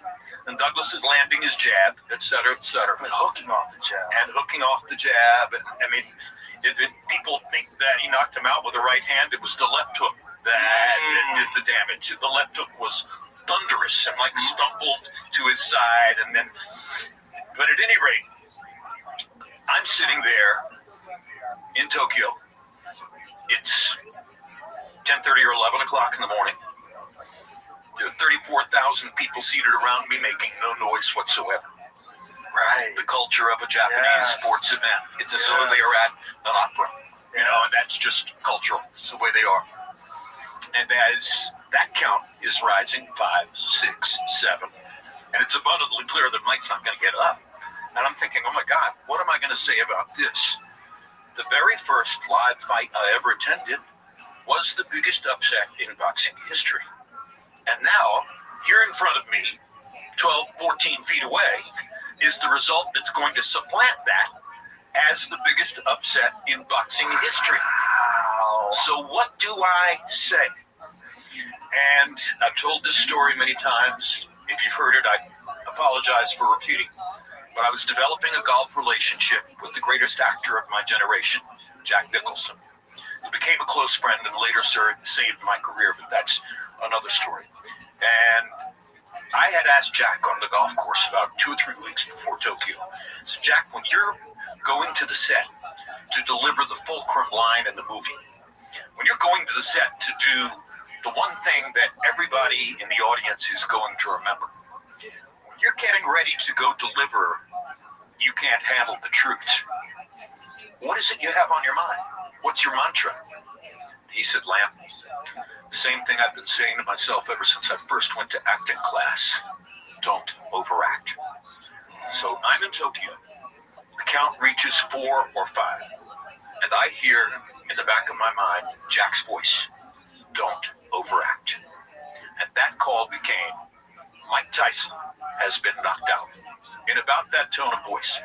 I wanted to make it as matter of fact as possible because there was nothing I could do to elevate it by screaming or shouting or delivering any kind of window dressing, etc. It was what it was. Mike Tyson has been knocked out. That was that. I remember that. Yeah. Now that you said it, I remember that. Well, thank you. I appreciate it because it was energetic but matter of fact. Well, there it is.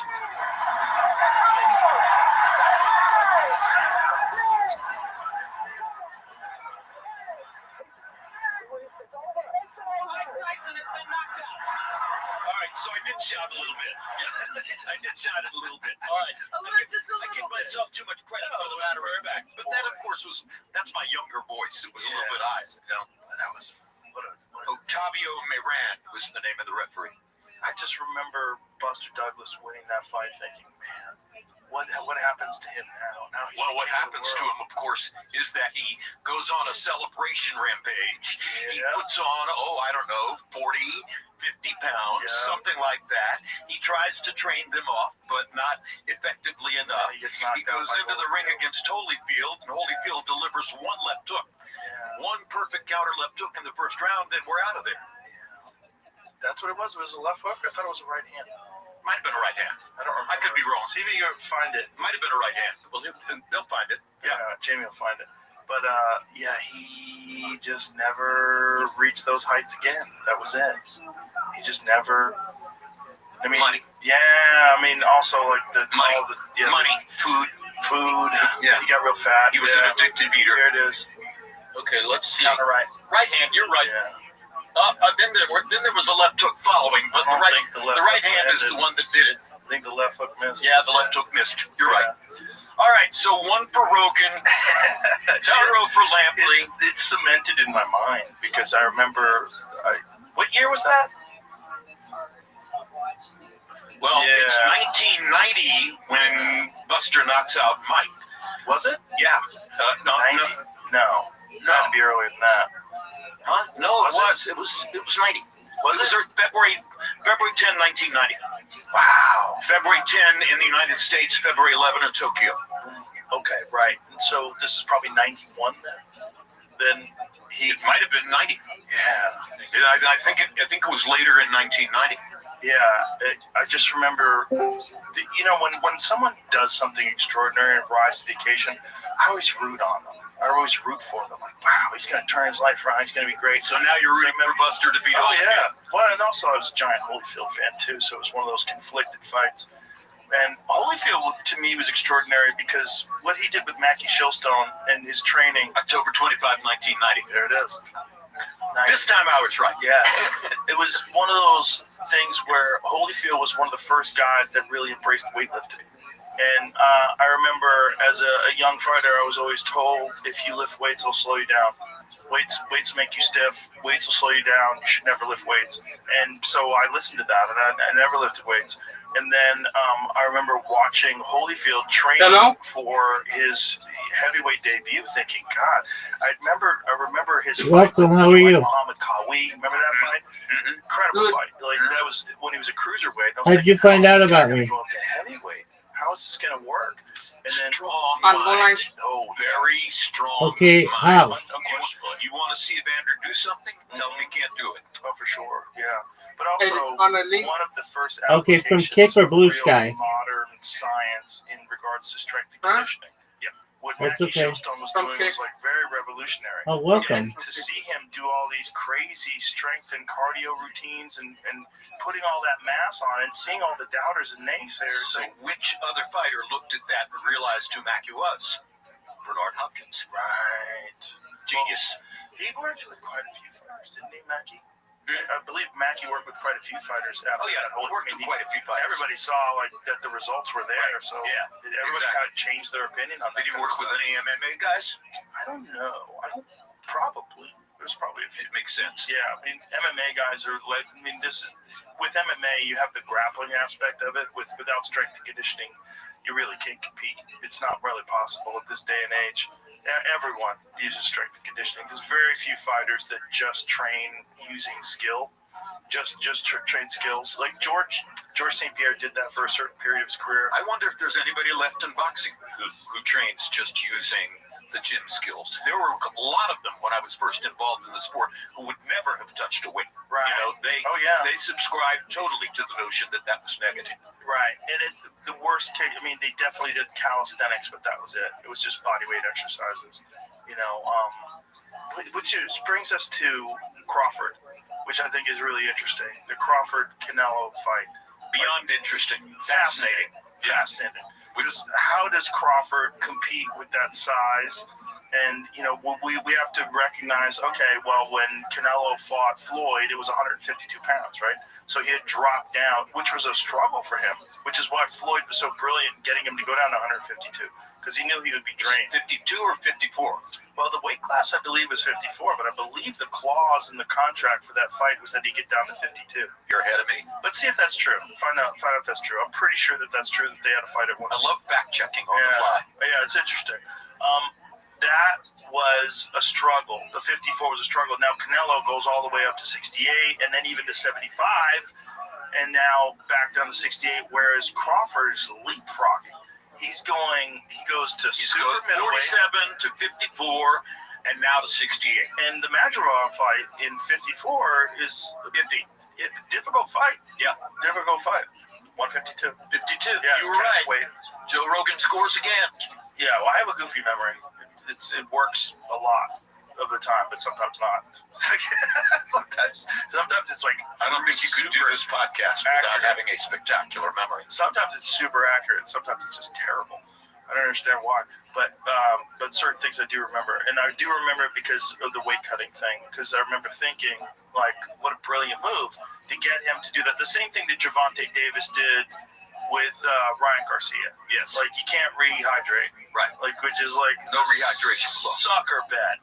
That's such a sucker bet. You're gonna lose, but it's like the same thing with Pacquiao taking the fight when it's and some of that. shoulder. Don't you think some of that is Tank reading Ryan's personality and playing him a little bit? Oh yeah.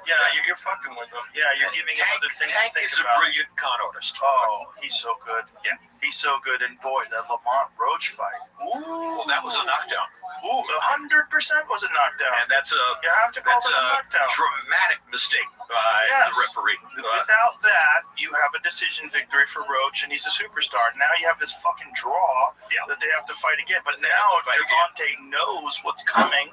They had fought in the amateurs, correct? They both have knowledge now. Yes. You know, Roach knows that his counterpunching can be effective against Tank, and Tank knows that he has to make an adjustment if he's going to land the power shot. Well, it's also Tank is another guy that has experienced all the trappings of fame, all the success and the money and, you know, all the jewelry and all the craziness and the ladies. And Roach hasn't. And Roach has not. And Roach is a hungry motherfucker. Yeah. Really fight. Yeah. He can really fight. And he should have got his flowers after that fight. And, you know, a lot of the boxing people recognize, like, that was a knockdown. But forever in the history books, it's not a knockdown. When you take a punch to the face and then you take a knee, that is a fucking knockdown. Period. End of story. I don't care if you got your hair fucking perm stuff. It's like in your a eyes. literary idiosyncrasy, okay? And both of our sports, boxing and MMA, are littered throughout their history with these things that are egregiously unfair at the moment, but also prompt us to remember the fight and remember both fighters. If you're a fighter who has been victimized by a severe injustice in one of your fights, the audience is going to remember you sympathetically and be more interested in your next fight. Absolutely. So this is an entertainment enterprise, and anything that contributes to your legend is ultimately going to pay you back somewhere down the road. Yes, that's true. There's definitely something to that. And then, so Lamont will have a lot of fans on his side going into that. Oh, big time. Yeah, in fact, I would put the fight in D.C. Although I don't think Tank would want to do that. Is that fight scheduled? Not to my knowledge. Not to my awareness. Gervonta Davis. I'm totally focused on Canelo Alvarez and Terrence Crawford at this particular moment. Are you calling that fight? No. All right, wait a minute. Let me say I don't know. You don't? I don't know. There was a news conference correct? in New York yesterday, and they announced that Max Kellerman is part of the broadcast team. Okay. So that's only one person they've announced. This is obviously I'd love to call the fight, but I don't know yet. August 16th. Scheduled for August 16th in Las Vegas. Wow. Boy, I might go to that. I might go to that. Maybe I'll go with you. Maybe we should. That would be fun. And we're getting along really well there, aren't we? Yeah, for sure. Yeah. So I enjoy the conversation. It would be fun to go sit at a live fight, wouldn't it? Oh no, is that a UFC weekend? God damn it. Let me check real quick. Whose it might be. Yep. Shit. UFC in Chicago. Shit. All right, I'll call you later that night and let you know. I'll watch it. I'll have it on my phone. I'll set my phone up and have it there while the fight's going on. Yes, all right, looking forward to it. So who do you like in Canelo versus Crawford? Well, I'm a giant Crawford fan because I think he's the best switch hitter since Marvin Hagler. I'm a giant Crawford fan because I called his coming out fight against Bradis Prescott and then various other stepping stones throughout his career. I also think he's one of those guys that if you tell him he can't do something, he wants to show you and shock the world. 1,000%. Absolutely right. I also think Canelo is slowing down, and Canelo is more of a one-punch fighter now than the combination fighter he was when he was younger. We'll see. We'll see. Not yet ready to subscribe totally to that because, again, you're talking about somebody who is stubborn. And for sure. Who wants to prove everything he can prove. 100%. I agree with that, too. But I think there's in boxing and certainly in MMA, there's a certain amount of years where a fighter can keep the RPMs up. And, when they're in the red line, and there's some people subscribe to the idea of 9 years. There's 9 years is the most that a elite fighter in MMA has performed at their prime. I think that's a bullshit number because I think it's entirely dependent upon lifestyle, nutrition, discipline, physical attributes. There's a lot of factors. George Foreman won the heavyweight championship of the world in boxing at age 45. True, but he took 10 years off. Yes, so that's 10 exactly right. years off. So you have to factor in. But were the 10 years off good or bad? Well, did they dull his reflexes, or did they actually allow his body to recover in such a way that, you could debate that all night. And George is biologically very unusual. He had canned hams for fists. They were gigantic fists. And intellectually unusual, as we discussed before. Yeah, and boy, one of my favorite all-time heavyweight wars was him and Ron Lyle. That was one of his all-time favorite heavyweight wars. He loved to reminisce about the Lyle fight. That fight was crazy. Every fighter loves drama, and they love having been a part of drama. Yes. So George loved that. That was an insane fight. Insane. All the knockdowns. Yep. Both guys rocked and hurt. Yep. Woo. And Ron Lyle's another one of those guys who's kind of lost in the history books. People sort of forgot, except for that fight. There's a few of those guys that people just kind of ever forgot. They attached them to one fight. Yeah. Because they didn't ever have that shining moment again in their career. Yeah. Cruel game. What a cruel game. Ali and Cleveland Williams. Sure. Same thing. Right. Cleveland Williams is a murderer. He was. Nasty knockout puncher. Absolutely. But Ali just boxed his face off and put him away. That's exactly right. Big cat. That was the one that caused a lot of people to realize, Cassius Clay is a really legitimate, meaningful talent. Yeah. And that's on the way to the first listed fight. Yeah. Special. It was a special fight. The first listed fight was crazy. It was crazy. And also, the crazy thing was, there was something probably on Liston's gloves, right? Yes. God and Cassius. There was unquestionably something on Liston's gloves. And Cassius, at one point, asked Dundee to cut his gloves off. That's right. Because he was blinded.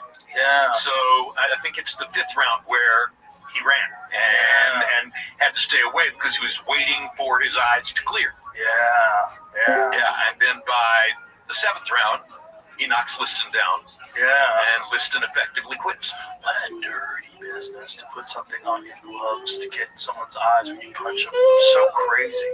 What a dirty business to load someone's gloves with what amounts to cement and send him in to fight Miguel Cotto in a pay-per-view in Las Vegas. Yes. Yeah, they put holes in the gloves, removed some of the stuffing, and watered it down. And then he also did something to his hand wraps as well, right? He was hitting Cotto with bricks. Yeah. That's all I know for sure. And he could have killed him. Yeah. Cotto went through a life-threatening experience. Yeah. And I always, don't fall in love with a fighter. You could not know Miguel without falling in love with him. He was a wonderful, sweet, great person. So I was very, very deeply disturbed and upset and sentimental calling that fight that night. Not because I knew that Margarito's gloves were loaded. I didn't. I just knew that. I knew that Miguel was getting beat. We didn't know until the Shane Mosley fight. That's exactly right. Shane Mosley's I think, And I remember walking away from Vegas with a bad feeling after the Cotto fight. How could that happen to Miguel, et cetera, et cetera? And then it's, I don't know, several weeks later, maybe 3 months later, when we're in LA getting ready for the Mosley versus Margarito fight. And I hear in my headset, there's a disturbance in Margarito's dressing room. They're making him take his gloves off and da-da-da-da. mm-hmm. So at that moment, it all comes together. Yeah, that was a hand wraps thing. I'm conflating these two stories in my mind with Louis Resto and Billy Collins. Plaster Paris. Yes. So Louis Resto was with Panama Lewis. Yes. Panama Lewis, who famously gave that drink to Aaron Pryor. Yes. Yes, get me the one that I fixed. And then Aaron Pryor goes out and knocks out Alexis Arguello, which is alleged to have been cocaine. A lot of people think it was cocaine because Aaron then went to famously have a cocaine problem. Right. But the Louis Resto. I don't see how cocaine could help you in a fight. It's a stimulant. It's a stimulant. Yeah, I guess you're right. It's a stimulant. Yeah, if you're exhausted and all of a sudden you get a bump and you fire it up and you go out there and fuck him up, it could help you. Certainly if you're tired. Yeah, 100% it would help. I've never done cocaine, but I'm just guessing. It ruins a lot of other things. That's all. Oh, yeah, it does. But in that moment, I guess, in that moment, especially if you're a person who imbibes and you've had a history of cocaine, and then, what does it do? It boosts up confidence, and it's a stimulant. I would imagine that Alexis Arguello fight. Whoa. Phenomenal. Oh, my goodness. Phenomenal. And he's, again, another great person. Yeah. Another really... I didn't know Aaron all that well, but Alexis was lovable in every way. Wasn't he murdered? He was a politician in Nicaragua, right? Was he murdered? Yeah. Nicaragua. Yeah, man. So I was conflating those. So with Margarito, I think it was just the raps where they had put Plaster Paris in his raps. But Billy Collins Jr. and Louis Resto was a fight where Billy Collins was this up-and-coming fighter, and he fought Louis Resto, and Louis Resto was like breaking his face open with every punch. And there are photos that you can find on the web of Collins that show that. Yes. And so Resto then, when the fight was over, Billy Collins' dad grabs Resto's gloves and realizes there's no padding in the gloves. Right. And then Billy Collins' career is over, and he winds up drinking himself to death. Actually drove into a tree. Yeah. So we don't know whether that was suicide or not. We don't know. No, but the guys, you couldn't see after that fight. It's a great story. Eyes were fucked. I hope everybody who is listening to this will go to the web and pick up some of these things, because you are touching on a lot of the most meaningful and poignant stories. Yeah. There's the photo right there of Billy, and there's his dad in the photo. Crazy. Just crazy. I mean, his vision was fucked for the rest of his life, for as long as he lived after that. Never fought again. And everyone was so confused because they couldn't believe that this guy, Louis Resto, was not known as being this big puncher, was just busting him up with every shot he landed. It was confusing. It's a dirty business, man. And Panama Lewis he did some corner work with Mike Tyson as well. Remember, like later in Mike's career when everything was kind of chaotic and he had all those wackadoos in his corner, Panama Lewis was like on the sidelines there, but wasn't able to be officially a part of it because he was still banned. Well, Mike, by late in his career, had a very clear understanding of his vulnerabilities. Mike was a boxing scientist. He knew better than anybody that styles make fights, and that there were certain stylistic matchups which for him would be difficult. He had spent a week training with Lennox Lewis when they were 14 years old, because Lewis's Marty Bem, his amateur trainer, had brought Lennox from the Toronto area to Canastota. I mean, not to Canastota, but to upstate New York, to the Catskills. And Mike and Lennox spent much of a week, maybe all of a week, watching old black and white fight films on the wall, sleeping in the same room, training, and sometimes sparring every day. Wow. And so Mike had known Lennox for a long, long time. By the time they met, June 8, 2002 in Memphis. And I don't know that he would subscribe exactly to me saying he knew what was coming, but I think he had a pretty good idea. And you'll recall that at the first news conference, he ran across the stage and bit Lennox on the leg. Yeah, he went crazy. Lennox claimed that he drew blood through the pants leg, and my interpretation of that at the time was he wants to get the fight canceled.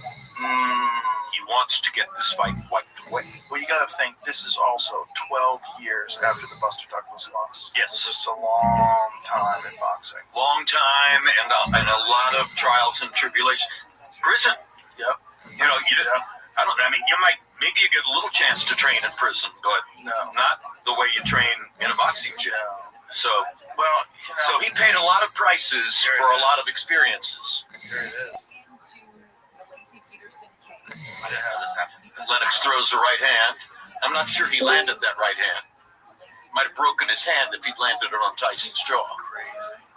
That's the hard part about bare knuckles boxing, right? Oh yeah, they break their hands all the time. You know why? You know why gloves emerged? Gloves emerged because John L. Sullivan got tired of breaking his hands. Yeah, I was just snapping. He was a big proponent of behind the scenes of going to gloves. And then, of course, in the first gloved prize fighting heavyweight championship fight, he loses to Corbett. Because Corbett was a boxing scientist. And back then, they probably had Wait, what is this Discord server about? Treatment for broken You gotta be 18 to be in here. I don't know, but they didn't have the kind of surgery. Oh, okay, my bad. I'll leave. Alright, thank you. Yeah, I'll leave, bro. You're cool, dog. I'm just joking. Fuck this fuck ass server. Fuck you and everybody in here, bro. Absolutely, let's do that. Wow. And then he loses to Corbett. Wow. I was watching a piece yesterday about there was a YouTube video on Sugar Ray Robinson and his training and the type of training that Sugar Ray would do and how phenomenal his dedication was. And if you think about a guy that, like, when he had his first loss, how many fights had he won? 120. You know how crazy that is? Yeah. Stop it. I sort of have a sense of it. Yeah, stop and think about how insane that is. Did you ever drink in Jimmy Glenn's bar in New York? No. Jimmy's Corner? Oh, that's too bad. Jimmy Glenn was a really great, well-known cornerman who worked with Robinson, worked with Joe Louis, worked with a lot of really big-name fighters, and he had a bar on 44th between 6th and 7th. It's still to this day, I think his son is running it now. I hope he still is. The ultimate boxing bar. The photographs on the wall, the atmosphere. Oh, there we are. Oh, what a cool little We're in Jimmy's Corner. Yeah. What a great between spot. 6th and 7th. There's Is it Jimmy. gone? There's Jimmy down to the left. Is it still there or is it gone? The bar, I think, is still there. Jimmy's gone. What a wonderful, wonderful, loving man. He was like an uncle to me because I spent so much time at the bar, and just his stories were fantastic because of the people with whom he worked. Wow. That's awesome. You got to go sometime. I would love to. I'd love to go sometime. Sugar Ray Robinson was one of the first guys also that showed how effective being a great dancer. My mother's favorite fighter. Really? And and I told you that the first fight she ever sat me down to watch was Sugar Ray Robinson versus Bobo. Right. And the last thing she said before she left the room and left me in front of a little TV set on a TV dinner tray was Sugar Ray Robinson's my favorite fighter because he dances while he fights. And he did. He did. He, it was the thing about his training.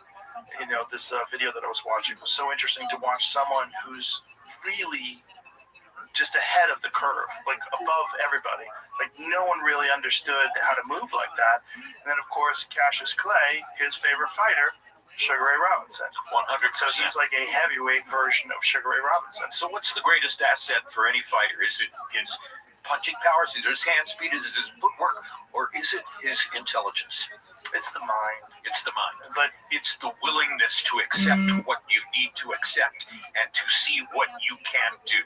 Right. That's what makes for great fighters. And also the ability to objectively analyze your skills and recognize where you need to advance, what you need to do differently. So you have a trainer to help you with that. Yeah. But you don't have coaches per se, the way you do in organized team sports and stuff like that. At the end of the day, you're the one. You got to figure this out, And you can have an idea of what's effective, but until you see someone come along and do something totally different, that's where the innovators come in, where the real groundbreakers come in. Like I bet before Sugar Ray Robinson, nobody you had Willie Pep, right? You've mentioned what I think of as the modern supreme innovator earlier, Vasily Lomachenko. Yeah. He recreated. Our approach to the sport. Well, you see a lot of that now in MMA. You see a lot of footwork and movement and switching stances. It's like a fighter that can't switch stances in MMA is kind of archaic because I think we'll reach that point in boxing too. Right. I think eventually as time goes by. Well, Hagler was an example of one of the first guys that be a switch hitter that people sort of dismissed. So earlier we talked about Canelo versus Crawford. Yeah. Do you think Terence Crawford can beat Canelo Alvarez? Yeah, I think he will. Okay. I don't know if he's going to win, but I think he can win. So he's going to have to box a brilliant fight. Okay, what kind of a fight? I'm going to get to that. I asked the great Larry Merchant, 94 years old, living on Ocean Boulevard in Santa Monica, looking out at the ocean, reflecting on all the amazing things he did. And I asked Larry, I said, do you think Terence Crawford has a chance to beat Canelo Alvarez? And Larry said, Jim, did Ray Leonard get an official decision victory over Marvelous Marvin Hagler? And I said, yes, he did. He said, well, if Ray Leonard could beat Marvelous Marvin Hagler, Terence Crawford can beat Canelo Alvarez. And I said, why do you say that? He said, same equation. Get in, get out. Get out. Over and over and over. He's got to figure the angles and the approaches that will allow him to step in, land to the body, or occasionally upstairs, and then get out before he's facing any damage. Right. That's what Ray did so effectively against Hagler, and it frustrated Hagler. And the more you frustrate the opponent, the better off you are. Yeah. He has such unique skills, and one of the weird things that he does that very few people since Rocky Marciano does is he punches your arms. Yes. He brutalizes your arms. He's another brilliant guy. He has the greatest punch resistance in the sport. We talked about it earlier. One knockout in the whole career, and it wasn't a knockdown. And it wasn't really a knockdown in my personal view. Because he didn't touch the canvas. He's never been on the canvas, and we call it chin. And I think that we kind of missed the point by calling it chin. Because I used to be Canelo's neighbor in Del Mar, California. I used to run into Chepo, his senior trainer, at the grocery store. I'd look into the cart and say, oh, he's eating tuna. Yes, and he's eating chicken. And so I also used to go down the hill from my house off of Via Della Valle in Del Mar and watch him train at the equestrian center. He would go to the equestrian center and do 2.5 hours of hunter-jumper riding before going to his gym in the afternoon to do 3.5 hours of boxing training. Hunter-jumper riding? What is that? Hunter-jumper is where you go over jumps and you... horse? Yeah, on the horse. Yeah. Why the fuck would you do that when you're training for a fight? What if the horse falls? He was riding horses since he was a little kid. He was skilled enough to do it. You controlled the height of the jumps. You say set the jumps at 36 inches or 40 inches. You know what the horse is. And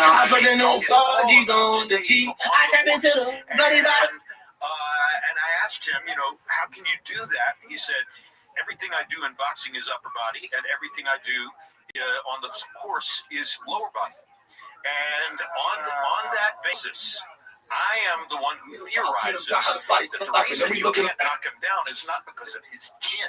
It's because of his legs. His base. You can't get him off balance. He's too strong from the waist down. And if other fighters would pay attention to I put the new Sargis on the teeth. I tap into the bloody bottoms is underneath. Cause all my niggas got it out the street. I keep 100 racks inside my jeans. I remember getting them. That completely makes sense if you think about it. Squeezing with the lower legs, the core strength that you have to have. 100% correct. Wakey. Exactly. All of it. Yeah. I trained hunter jumper for a couple of years in the early 90s trying to please a wife who was a horse freak, okay? And I had a really great trainer at the stables over next to Griffith Park in Los Angeles. Fabulous trainer named Jonathan Cerasi. Hey, John, if you hear me.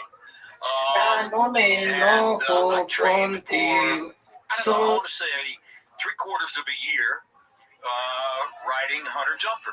And I got to the point where I was jumping 36, 38-inch jumps.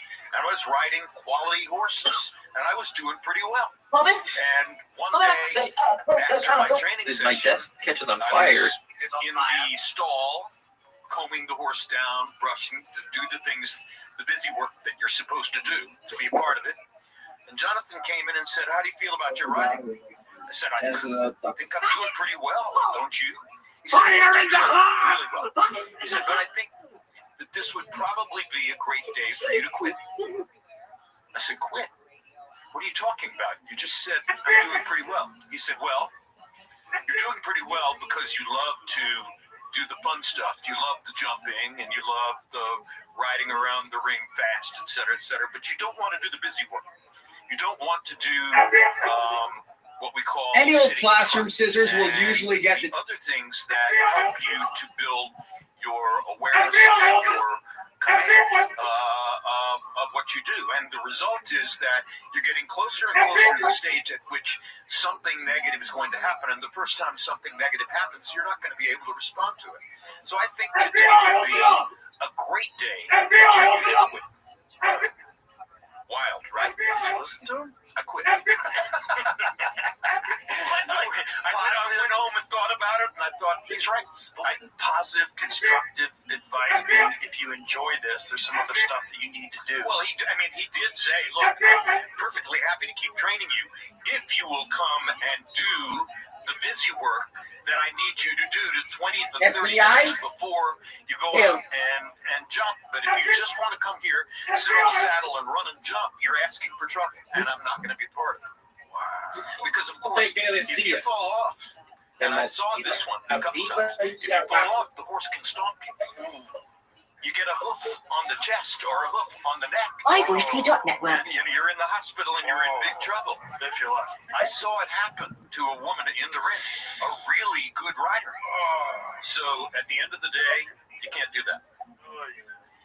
Yeah, there he is. Look at Canelo. Wow.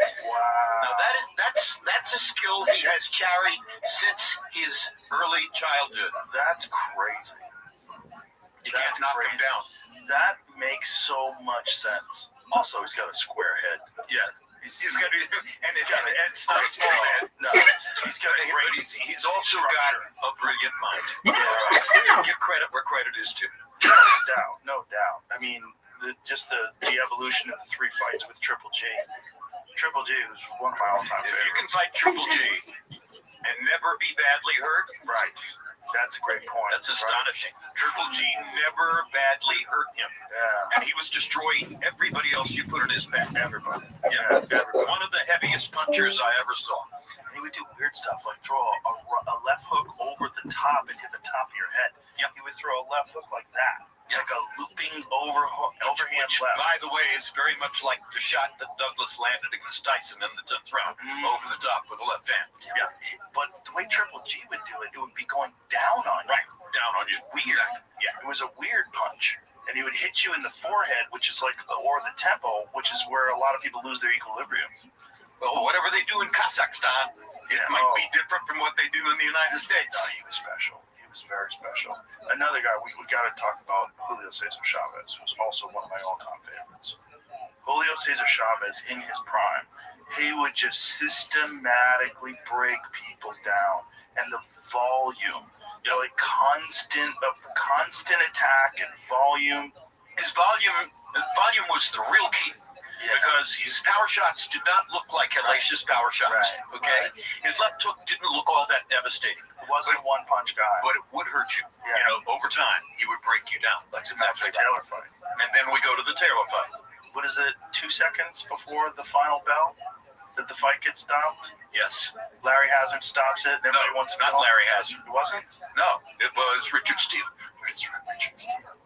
Okay, so you corrected me on one earlier, and now I got you. That was Richard Steele, and he took a tremendous amount of grief for that. And I think he deserved the grief. I thought it was a very bad stoppage. You had an unbeaten American Olympic star who's on the verge of his career-defining victory. There's no question at this moment that he has won the fight. When he stands up and Steele is counting, watch how he gets distracted when Lou Duva steps up on the ring apron, and when he looks away from Steele, Steele uses that as his pretext to stop the fight with 2 seconds left. All right? Giving Chavez a victory that he did not deserve. Right. If Duva had not stepped up on the apron and distracted Meldrick in such a way that Meldrick looked away from Steele, then I think that Steele would have caught a lot more heat and wouldn't have had any valid pretext for stopping the fight. What if that had been in the 8th round? Would you be fight goes okay on with it? Fight goes on. No, well, if that had been the 8th round, no, I still wouldn't be okay. So it's the first knockdown. It's not as if he knocked him down 3 or 4 times. Right. Meldrick won the fight. Yeah, no, it's interesting, right? The subjective calls of stoppages by referees. Yeah. Things get very It's one of the toughest things. It's one of the good stoppage, bad stoppage, et cetera, et cetera. It's one of the toughest things. And I disciplined myself to be very, very careful about ever criticizing a referee in the moment. I'm not sure that I criticized Richard that night. But I'll tell you one thing. This is, in some ways, part of the proof of the pudding. Las Vegas boxing fans and Las Vegas boxing crowds are knowledgeable, right? They've seen more of the sport than other people. They know what they're watching. Richard was never again introduced in Las Vegas before a fight without the crowd booing. He was subjected to boos every time he was introduced, which shows you that a majority of the fans in that particular boxing capital agree with me that it was a bad stoppage. Imagine what that did to his psyche. Like every time you go out there, you have the whole crowd. I think he wound up committing suicide. Steele? Yes. Those boos might have had something to do with That's that. what I was going to say. Did Richard Steele commit suicide? I think he That's did. a great fact to check because I don't know. I think he did. And you got to imagine the kind of depression that would come just knowing that you altered the course of boxing history. With that one momentary decision. Yes. Yeah, But so Chavez is avenged in certain ways. De La Hoya beat him twice. Yeah. There's one where he won, but he shouldn't have won. Pernell Whitaker. Yeah, that's right. It was another genius. Yes, One of the greatest defensive boxers of all time. Like certainly in the top. genius. Certainly in the top 5. Yes, Yeah. genius. And And I remember that decision being called, and I was like, "What the fuck is this?" That one was nuts. Oscar was Oscar, and he had a glamour image that was difficult to deal with at that time, So that kind of thing was part of the reason that my dear friend Fernando Vargas was in some ways jealous of Oscar. What other fighter would get a decision over Pernell Whitaker in that circumstance? But wasn't it Chavez? Didn't Chavez have a decision win over Pernell Whitaker as well? Sure. That's the one that I'm talking That's the about. one you're talking about. Yeah. I thought you were talking about De La Hoya. So is that one similar as well? I don't really recall that one. as Oscar much. gets a decision win over Whitaker on a night when Larry and a lot of other experts thought that Whitaker deserved the decision. Yeah. Well, Whitaker was underappreciated because he was so defensively brilliant. Well, sure. I mean, He knocked a lot of guys the out as great well. defenders never get as much credit as Hopkins. Right. Hopkins had to become a media star late in his career to really get credit for what he had done. Yeah. When you look back at your career and all the fights that you called, and think about the beginnings, and think about when they were trying to just get you out of the business, and by giving you boxing, like it's almost like it's very much a storybook tale. Oh yeah, it really is. But part of the reason we're using "It Happened" as the title of the book is that there are so many circumstances in my career which are like that, counterintuitive. Somebody wanted to do something with me that turns in the other direction, et cetera, et cetera. That was not the first time that kind of thing had happened to me. My whole career begins when I win a talent hunt in 1974 to become one of the first two people ever to stand on the sideline of a college football game with a camera and a microphone. What is a talent hunt? How does that work? So first of all, this emerges from the Munich massacre, all right? This emerges from the 9, 10, 11 days of captivity of the the Israeli athletes by Black September terrorists in Munich. And during that period of time, ABC is, of course, the broadcast organizer for the United States. And during that time, two reporters, Howard Cosell and Peter Jennings, are pushing the control room. How can we get more information? How can we get sound out of the dorm room? How can we get pictures from some adjoining building through the windows, et cetera, et cetera? And in trying to service the needs of those two reporters, Jennings and Cosell, ABC Sports learned things about radio frequency cameras and microphones, wireless cameras and microphones, that they had not known before. So they came back to New York and they convened a meeting. This is after the 72 Olympics. They convened a meeting among the sports division, the news division, and the engineering division. Figure out, okay, now that we know these things, now that we've learned what we learned in Munich, what can we do with it? And one of the first ideas that gets adopted is we can put a reporter on the sideline of a football game. So in 1974, Ruud Arledge's chief administrative assistant, a guy named Dick Ebersol, who later became a constant and meaningful factor in my career. Dick Ebersol takes two lieutenants out to conduct a search at 16 different college campuses, and they talk to a total of 432 college age or extremely close to college age candidates for this job. I am at first harvested out because I'm number 34 out of 36 on a 97-degree day in Birmingham, Alabama. I have driven overnight from Chapel Hill to get there. I'm wearing my best discount plaid suit. I look ridiculous in a pair of shoes I bought with 2.5-inch heels, so they'll make me look taller. And I go into the room and have the screening interview. And the screening interview is 12 minutes. And when we all have to draw numbers out of a fishbowl to determine in what order the interviews are going to take place, and I'm number 34 out of 36. So I know I'm going to have to sit around in the Parliament House Hotel lobby for hours in Birmingham waiting to go in. And by the time I go in, I'm grinding my teeth. The first thing one of the other guys in the room, Terry Jastro, says to me is, "What do you think of our idea here? What do you think of what we're trying to do?" And I couldn't resist. I said, "I think it's the biggest crock of crap I ever heard in my life." And he said, "What do you mean?" I said, "Well, you tell us that you're going around the country to interview 432 people for 8 to 10 minutes each. And on that basis, you're going to choose what you describe as the face and voice of the American college student." He said, "Yeah." I said, "I rest my case. I think this is a ridiculous load of crap, and I'm embarrassed that I drove from Chapel Hill overnight to be a part of this." Later, much later, I was shown the evaluation form on which Ebersol had written, "Arrogant, abrasive, alienated, antagonistic.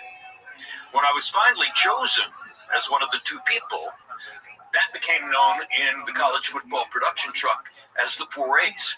Every time I would bitch about something, every time I would get obstreperous about something and raise my voice a little bit, there it is, the 4A's, arrogant, abrasive, alienated, antagonistic. But the bottom line was, through a long and highly unusual process, I was the person who was chosen. Now, what was ridiculous about it? The most ridiculous thing about it, which I've never really revealed until this year, the book, media appearances, the most prominent media appearance with your 19 million followers, was that Ruth Arledge was still the dictatorial and canonized president of ABC Sports. And when I was under 11 years old, maybe 10 or 11, 12, living in Hendersonville, North Carolina, had asked my mother while watching Wide World of Sports one day, is this guy, Ruth Arledge, is he related to the Arledges who live around the corner from us? Yes, he's their son. So I grew up around the corner from Arledge's parents. I caddied for both his mother and father at the Hendersonville Golf Country Club. And when I was finally the person chosen, counterintuitively, because I was 25 instead of 22, and because I had already done a lot of sports broadcasting, this person was supposed to be completely fresh. When I get chosen, I meet Rune in the restroom at 1336th Avenue in New York. And hi, Rune, I'm Jim Lampley. Oh, great to meet you, et cetera, et cetera. And as he's going out of the restroom, I say, by the way, how's your dad? And he turns around, quizzical expression, says, why would you ask a question like that? I said, well, I guess nobody told you because probably nobody could have known, but I'm from Hendersonville originally, and I've caddied for both your mom and dad. In fact, my mother's in the same bridge club with your mother. The famous red face turned white. And he said, don't ever tell anybody that. Never, ever reveal that to anyone. So, of course, now it can be revealed. And why would you want that revealed? That they had chosen out of 432 candidates, the one who grew up around the street from his parents. Know. He didn't know. Well, yeah, he could say he didn't know, and somebody might kick back. And at any rate, his first instinct was to say, don't ever tell anybody that. A long time has passed. Rune has passed. There are sideline reporters everywhere now. Yeah. So, I can very easily reveal and let you know that they accidentally chose. The other accident was they had already installed a guy from Stanford named Don Tollefson.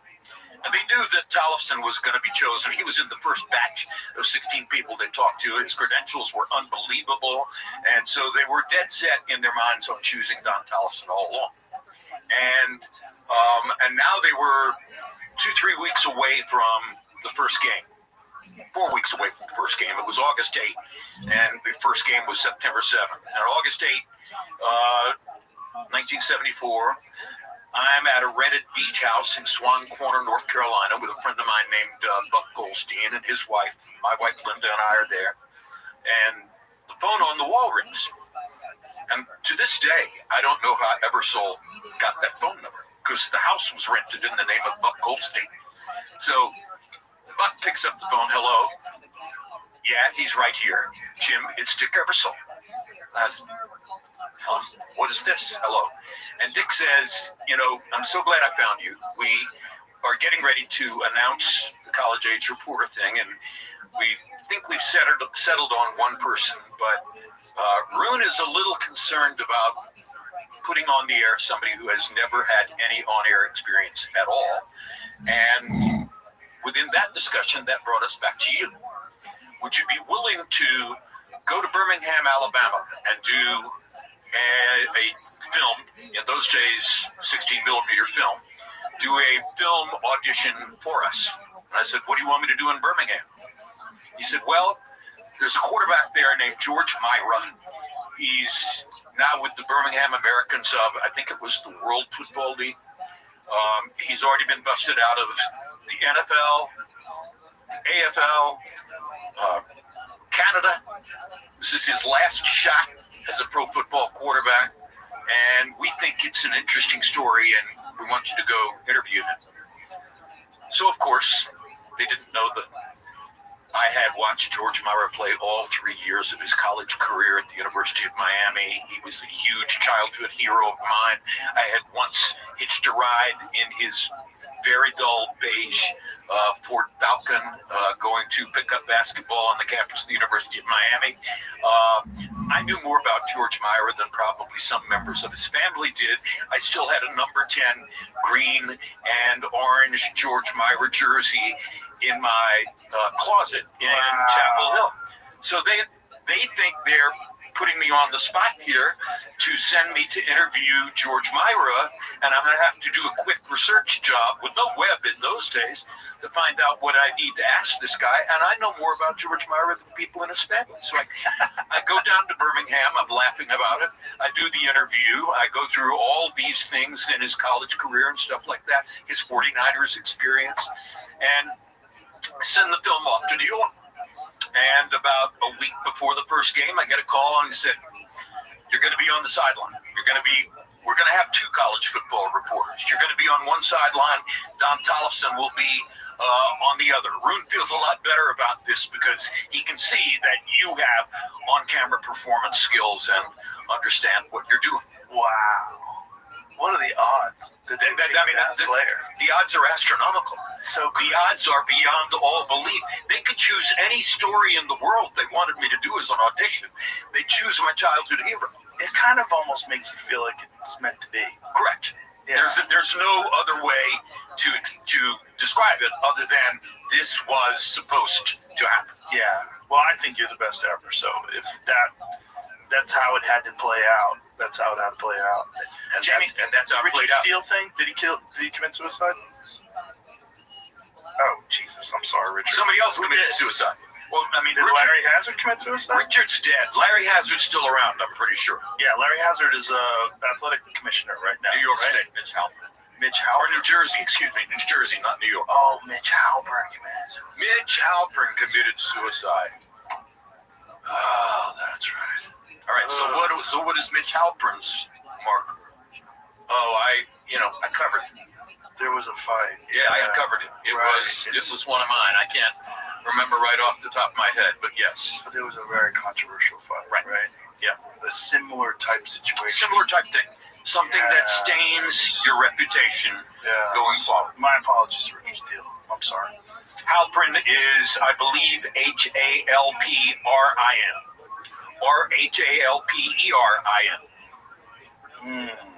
What was the big controversial fight? Can't remember right now. I saw Rich Halpern referee a number of fights. You're right. He did kill himself. Yeah.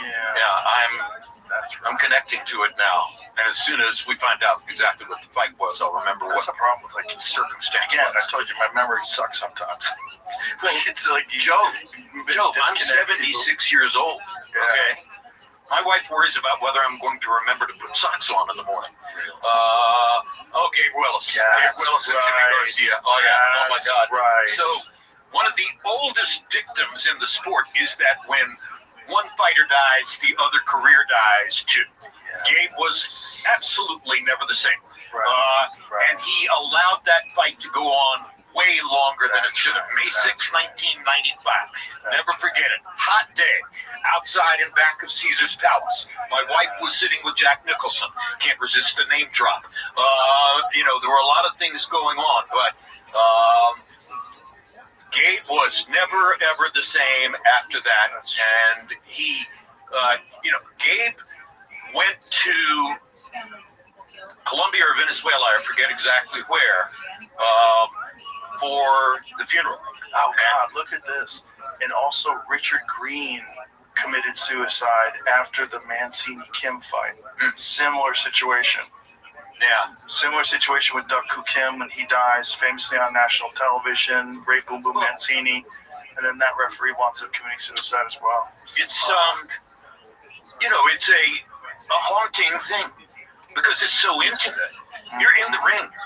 You're 4 or 5 feet away from these guys. You're watching somebody land shot after shot after shot. You're trying to gauge in your mind what is fair to the guy who's taking the beating. Because he could always land one big comeback counterpunch and win the fight. And there's been so many instances over time of guys recovering and coming back to win the fights. Many. So many fights that could have been stopped, and if they were, who knows what we've got. Over and over. So, you know, I was always disciplined and restrained about criticizing referees live, because what they do is an extremely important and critical job. And sometimes they're the only safety barrier between life and death. I was just thinking of the Diego Corrales fight. Diego Corrales, who, with that crazy fight where he's knocked out multiple times, then comes back to win by knockout. Arguably the greatest fight of all time. Who was it against? Corrales versus, name is right on the tip of my tongue. Corrales? Castillo. It was it. Corrales Castillo. That was it. Jose Luis Castillo. That's arguably the greatest fight of all time. It was a Showtime fight, by the way. I was watching it on TV. Easily could have been stopped. Huh? Easily could have been stopped. 100%. And Corrales comes back and wins. Yeah, exactly. And I believe he died in a motorcycle accident. Corrales died in a motorcycle accident. Yes, he did. Yeah. After a lot of salacious revelations regarding his troubles with women. So, but he was a sweet guy. You could not know Chico without loving him. Okay, and that's true of many very violent fighters. You couldn't know Chico without loving him. You couldn't know Mike in the early days without loving him. So, the sport is filled with ironies. I'm sure MMA is exactly the same thing. It is. It really is. Listen, I'm glad we had a chance to talk. I really appreciate it. It was really fun. 2 hours just flew by. Great. Yeah. I think I've had a fantastic time with you, and I've really enjoyed every moment. And yes, thank you. I'm glad we had a chance to talk. And your book is available. It happened. Did you do the voiceover? Please tell me you did. I did. Thank you. I did record the audiobook. Especially when people who've heard the audiobook recommend it. You have to do it. With you, it has to be. Well, can you imagine if somebody else, if they forced somebody else to record? Do you know the boxing writer Tom Hauser? Yes. So Hauser's one of my dearest friends and a great man. And Ali's primary biographer. Hauser has written a book about his mother.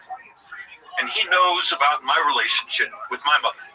By the way, I read that you were raised by a single mother. Is that correct? Well, I was stepfather. Stepfather? Yeah. Okay. Yeah. I was raised by a double widow who never married again. Hauser has deep and great affection for his mother, so he wrote a book about his mother. And I'm thrilled to tell you that he called me and said, would you record the audio version of my book? So now I'm going to record, when I get back to Chapel Hill, Hauser's book about his mother. And that's awesome. If you like hearing my book, then you'll probably enjoy reading or hearing my book about Hauser's mother too. Well, I'm going to listen to your book because that's how I absorb most of my book. Well, I've given away a lot of it to you. No, I don't give a fuck. I'm listening to the whole damn thing. And I really hope that Netflix chooses you for the Canelo fight, the Canelo Crawford fight. That would be fantastic. Like I said, it made me so happy to hear you on the Madison Square, the Times Square card. Too bad the fights weren't. That was true. But what do you think that is about? You know, because there's a lot of people that have said that Turkey is spending so much money, that he's spoiling these guys and they're afraid to lose and that they're fighting safe. Far be it from me to say anything about Turkey, okay? Yes. Anything negative, he put me back at ringside. Right. So I'm very happy. On a personal, parochial level, I am a huge Turkey fan. Yes. I think that more attention has to be paid to what real matchmaking is. If you put two counterpunchers in front of each other, that's not going to make a fight.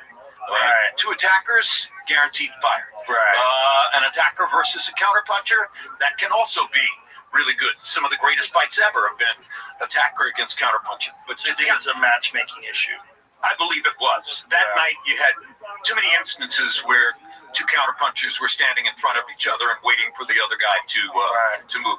I also think that Rolly Romero very intelligently beefed up, put on strength, and went into the fight with Garcia with a defensive frame of mind. I'm going to take the air out of this balloon. I'm going to slow the punch rate down. I'm going to land selectively when I want to, and I'm not going to allow him to ever land a left hook. He did a good job of that. He also landed that left hook of his own. Exactly. And rocked him and dropped him, and I think that changed the entire... Absolutely. Mentally changed the fight.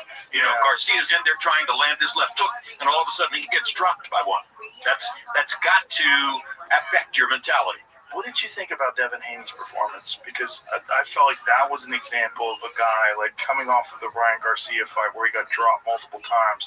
He needed to put on a show, and he did. He just looked different. Yeah. If you go back to him versus Lomachenko. Of course, there's a lot of months in between, you know. Right. You know, so it's not as if he's coming back 2 months later and you can draw a straight line from the mentality of his Garcia fight to what he's doing in the ring that night. That doesn't happen to be the case. But it was definitely a disappointing performance. We definitely can draw a line between a guy getting rocked and dropped on multiple occasions from a person that he was supposed to beat easily. Right. If you look at his boxing skill, you look at what he had done to Kambosos. Yes. I mean, he just boxed his face off. He looked fantastic in that fight. But you get the benefit of being able to say to yourself, if you want to, okay, he tested positive for a performance-enhancing drug. That's the reason he knocked me down 3 times. You know, you can convince yourself of that. The problem is once you start saying that, people start saying "fuck you," and then the boos get louder. I'm talking about saying it to yourself. You can't I'm not talking about saying it public, because you are 100% correct about saying it. No one says anything to themselves anymore. If you say something publicly, the whole world responds now.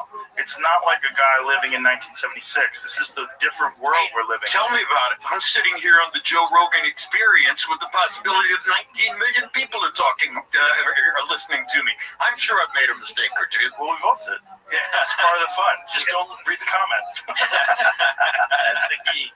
Jim Lampley, I appreciate you very much, and I'm a giant fan, and I'm really glad you're back in boxing. It means a lot to me. And your book, It Happened, A Uniquely Lucky Life in Sports Television, is available now. Thank you, sir. I really enjoyed it. By Taylor Sheridan. Oh, I love that guy. I have to take care of my friend. Has he been on the show? Yes. I love him. Good. He's a good friend of mine. Friend of mine, too? I love him. All right. So we have a mutual friend. Yes, sir. All right. It was a lot of fun. Thank you very much. My pleasure. Thank you. I appreciate it. Thank you. All right. That was time, everybody. All right, stuff. Really handshake.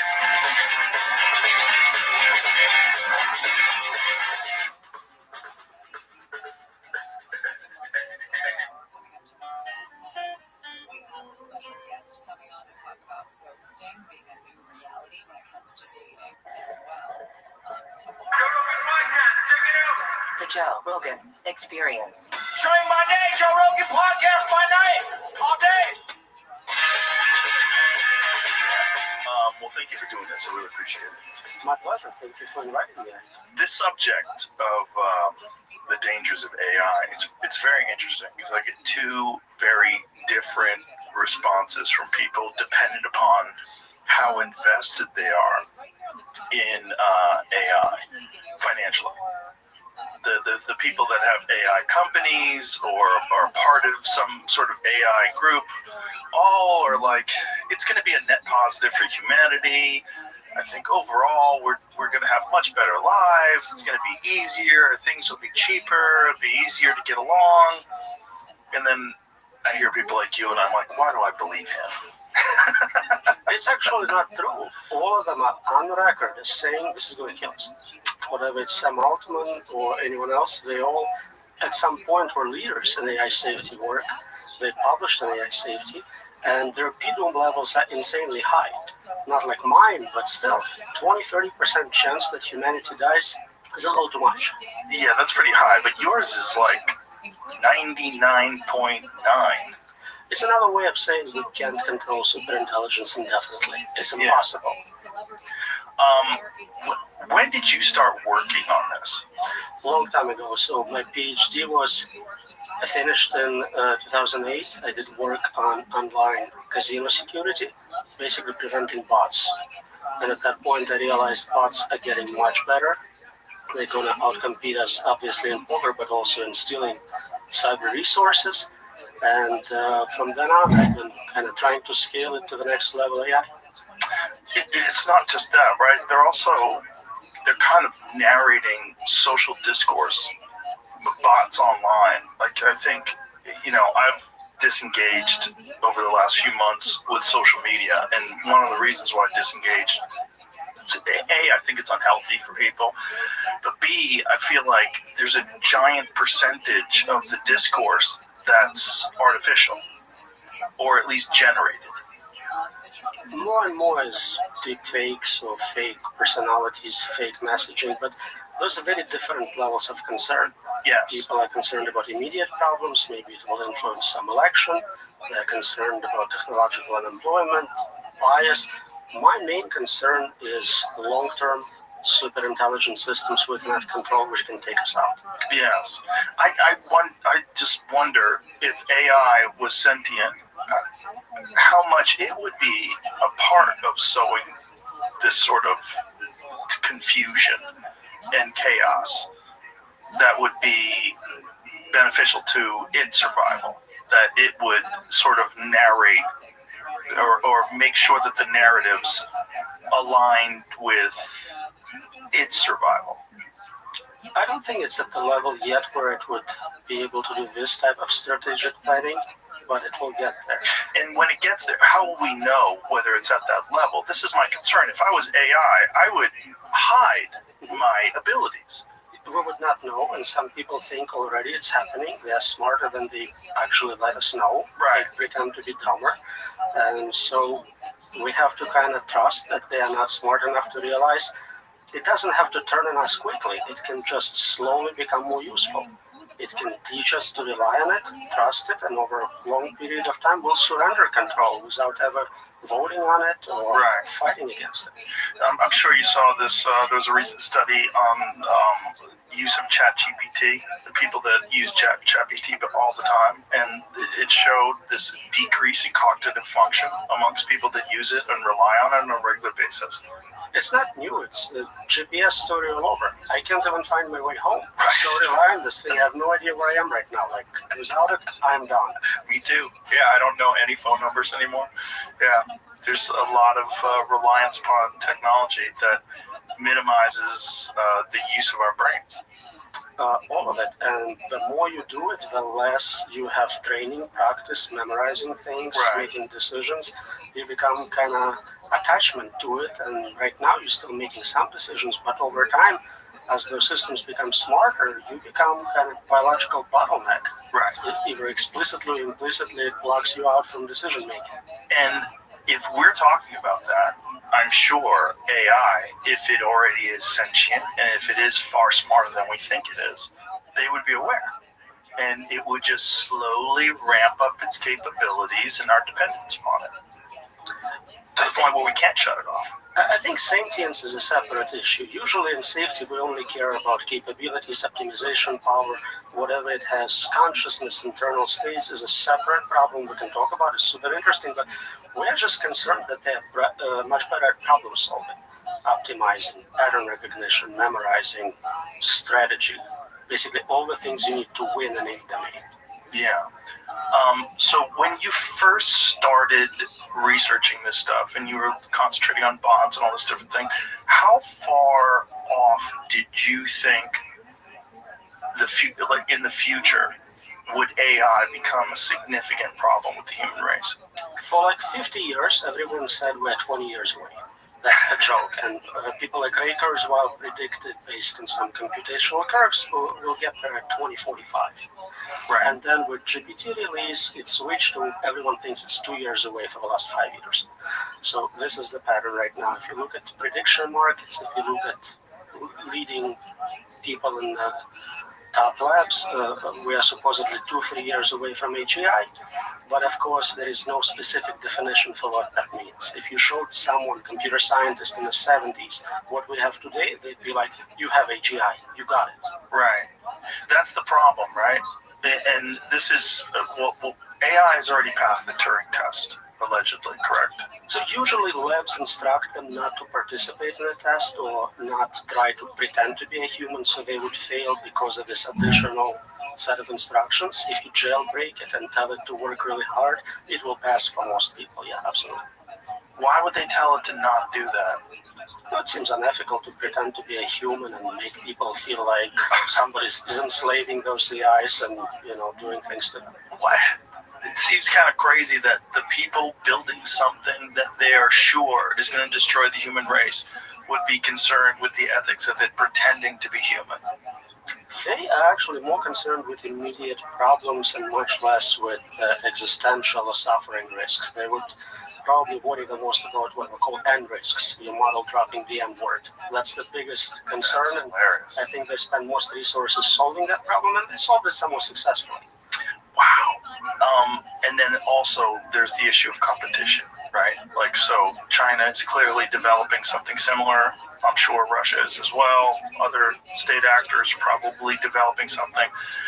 So it becomes this sort of this very confusing issue where you have to do it, because if you don't, the enemy has it. And if they get it, it will be far worse than if we do.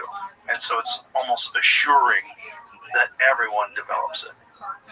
Game theoretically, that's what's happening right now. We have this race to the bottom, kind of prisoner's dilemma, where everyone is better off fighting for themselves, but we want them to fight for the global good.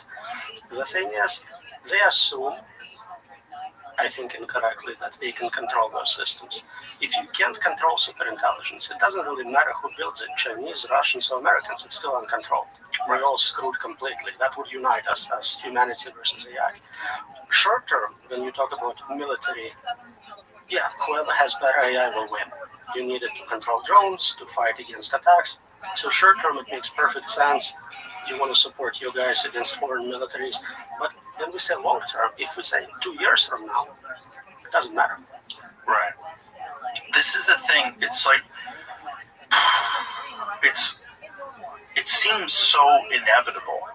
And I feel like when people are saying they can control it, I feel like I'm being gaslit. I don't believe them.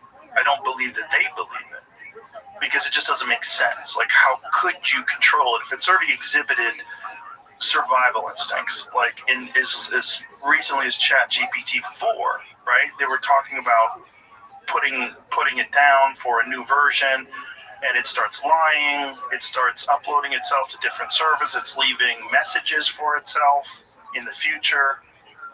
All things were predicted decades in advance, but look at the state of the art. No one claims to have a safety mechanism in place which would scale to any level of intelligence. No one says they know how to do it. And usually what they say is, give us lots of money, lots of time, and I'll figure it out. Or I'll get AI to help me solve it. Or we'll figure it out, then we get to superintelligence. All insane answers. And if you ask regular people, they have a lot of common sense. They say, that's a bad idea, let's not do that. But with some training and some stock options, you start believing that maybe you can do it. That's the issue, right? Stock options. It helps. I mean, it's very hard to say no to billions of dollars. I don't think I would be strong enough if somebody came to me and said, come work for this lab, you'll be our safety director, here's 100 million to sign you up, and I'll probably go work there, not because it's the right decision, because it's very hard for agents not to get corrupt, then you have that much reward given to you. God. Whew. So when did you start becoming very concerned? So when I started working on AI safety, I thought I can actually help solve it. My goal was to solve it for humanity, to get all the amazing benefits of superintelligence. And when was this year around? Let's say 2012, maybe, around there. But the more I studied it, the more I realized every single part of the problem is unsolvable. And it's kind of like a fractal. The more you zoom in, the more you see additional new problems you didn't know about, and they are in turn unsolvable as well. Oh, boy. How is your research received? Like when you talk to people that are, have you had communication with people at OpenAI and Gemini and all these different AI? I go to many conferences, workshops, we all talk, of course. In general, the reception by standard academic metrics is very positive. Great reviews, lots of citations, nobody's published something saying I'm wrong. But there is no engagement. I basically said I'm challenging community to publish a proof. Give me something, a patent, a paper in Nature, something showing the problem is solvable. Typically in computer science, we start by showing what class the problem belongs to. Is it solvable, partially solvable, unsolvable, solvable with too many resources? Other than my research, we don't even know what the state of the problem is. And I'm saying it's unsolvable. Prove me wrong. And when you say it's unsolvable, what is the response? So usually I reduce it to saying you cannot make a piece of software which is guaranteed to be secure and safe. And the response is, well, of course, everyone knows that. That's common sense. You didn't discover anything new. And I go, well, if that's the case, and we only get one chance to get it right. This is not cybersecurity where somebody steals your credit card and you give them a new credit card. This is existential risk. It can kill everyone. You're not going to get a second chance. So you need it to be 100% safe all the time. If it makes one mistake in a billion, and it makes a billion decisions a minute, in 10 minutes you're screwed. So very different standards. And saying that, of course, we cannot get perfect safety is not acceptable. And again, stock options, financial incentives, they continue to build it and they continue to scale and make it more and more powerful. I don't think they can stop. If a single CEO says, I think this is too dangerous, my lab will no longer do this research. Whoever's investing in them will pull the funds, will replace them immediately. So nothing's going to change. They'll sacrifice their own personal interest, but overall, I think the company will continue as before. So this is logical. And the problem is, like I said, when I've talked to Mark Andreessen and many other people, they think this is just fear-mongering. We'll be fine. This is worst case scenario. We'll be fine. It is worst case scenario, but that's standard in computer science, in cryptography, in complexity, in computability. You're not looking at best case. I'm ready for the best case. Give me utopia. I'm looking at problems which are likely to happen. And it's not just me saying it. We have Nobel Prize winners, Turing Award winners, all saying this is very dangerous, 20-30% p-doom. This is standard in industry. 30% is what surveys of machine learning experts are giving us right now. So what is worst case scenario? Like, how could AI eventually lead to the destruction of the human race? So you can ask me how I would kill everyone. Sure. It's a great question. I can give you standard answers. I would talk about computer viruses, breaking into maybe nuclear facilities, nuclear war. I can talk about synthetic biology, nanotech. But all of it is not interesting when you realize we're talking about superintelligence, a system which is thousands of times smarter than me. It would come up with something completely novel, more optimal, better way, more efficient way of doing it. And I cannot predict it because I'm not that smart. Jesus. That's exactly what it is. We're basically setting up an adversarial situation with agents which are like squirrels versus humans. No group of squirrels can figure out how to control us. Right. Even if you give them more resources, more acorns, whatever, they're not going to solve that problem. And it's the same for us. And most people think 1 or 2 steps ahead. And it's not enough. It's not enough in chess. It's not enough here. If you think about AGI and then maybe superintelligence, that's not the end of the game. The process continues. You'll get superintelligence creating next level AI. So superintelligence plus plus, 2.0, 3.0, it goes on indefinitely. You have to create a safety mechanism which scales forever, never makes mistakes, and keeps us in decision-making position so we can undo something if we don't like it. And it would take superintelligence to create a safety mechanism to control superintelligence. At that level. And it's a catch-22. If we had friendly AI, we can make another friendly AI. So if like aliens send us one and we trust it, then we can use it to build local version which is somewhat safe. Have you thought about the possibility that this is the role of the human race and that this happens all throughout the cosmos? is that curious humans who thrive on innovation will ultimately create a better version of life. I thought about it. Many people think that's the answer to Fermi paradox. There is also now a group of people looking at what they call a worthy successor. Basically, they kind of say, yep, we're going to build superintelligence. Yep, we can control it. So what properties would you like to see in those systems? How important is it that it likes art and poetry and spreads it through the universe? And to me, it's like, I don't want to give up yet. I'm not ready to decide if killers of my family and everyone will like poetry. We're still here. We're still making decisions. Let's figure out what we can do. Well, poetry is only relevant to us because poetry is difficult to create, and it resonates with us. Poetry doesn't mean jack shit to a flower. It's more global to me. I don't care what happens after I'm dead, my family is dead, all the humans are dead. Whether they like poetry or not is irrelevant to me. Right. But the point is, like, the things that we put meaning in, it's only us. A supermassive black hole doesn't give a shit about a great song. And they talk about some super values, super culture, super things, super intelligence would like, and it's important that they are conscious and experience all that greatness in the universe. But I would think that they would look at us the same way we look at chimpanzees.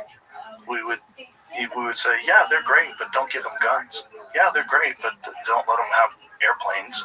Don't let them make global geopolitical decisions. So there are many reasons why they can decide that we are dangerous. We may create competing AI. We may decide we want to shut them off. So for many reasons, they would try to restrict our abilities, restrict our capabilities, for sure.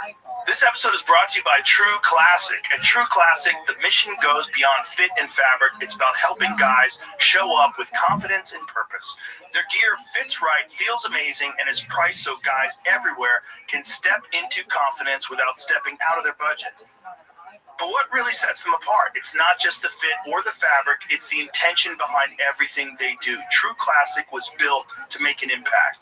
Whether it's helping men show up better in their daily lives, giving back to underserved communities, or making people laugh with ads that don't take themselves too seriously. They lead with purpose. Tailored where you want it, relaxed where you need it. No bunching, no stiff fabric, no BS, just a clean, effortless fit that actually works for real life. Forget overpriced designer brands, ditch the disposable fast fashion. True Classic is built for comfort, built to last, and built to give back. You can grab them at Target, Costco, or head to trueclassic.com/Rogan and get hooked up today. Yeah, and there's no reason why they would not limit our freedoms. If there is something only a human can do, and I don't think there is anything like that, but let's say we are conscious, we have internal experiences, and they can never get it. I don't believe it, but let's say it was true. And for some reason, they wanted to have that capability. They would need us and give us enough freedom to experience the universe, to collect those qualia, to kind of engage with what is fun about being a living human being, what makes it meaningful. Right, but that's such an egotistical perspective, right? That we're so unique that even super intelligence would say, wow, I wish I was human. Humans have this unique quality of confusion and creativity. There is no value in it, mostly because we can't even test for it. I have no idea if you're actually conscious in that. So how valuable can it be if I can't even detect it? Only you know what ice cream tastes like to you. Okay, that's great. Sell it now. Make a product out of it. Right. And there's obviously variables because there's things that people like that I think are gross. Absolutely. So really, you can come up with some agent which likes anything or finds anything fun. God, why are you freaking me out right away? That's the problem. This podcast is 18 minutes old, and I'm like, we could just stop right now.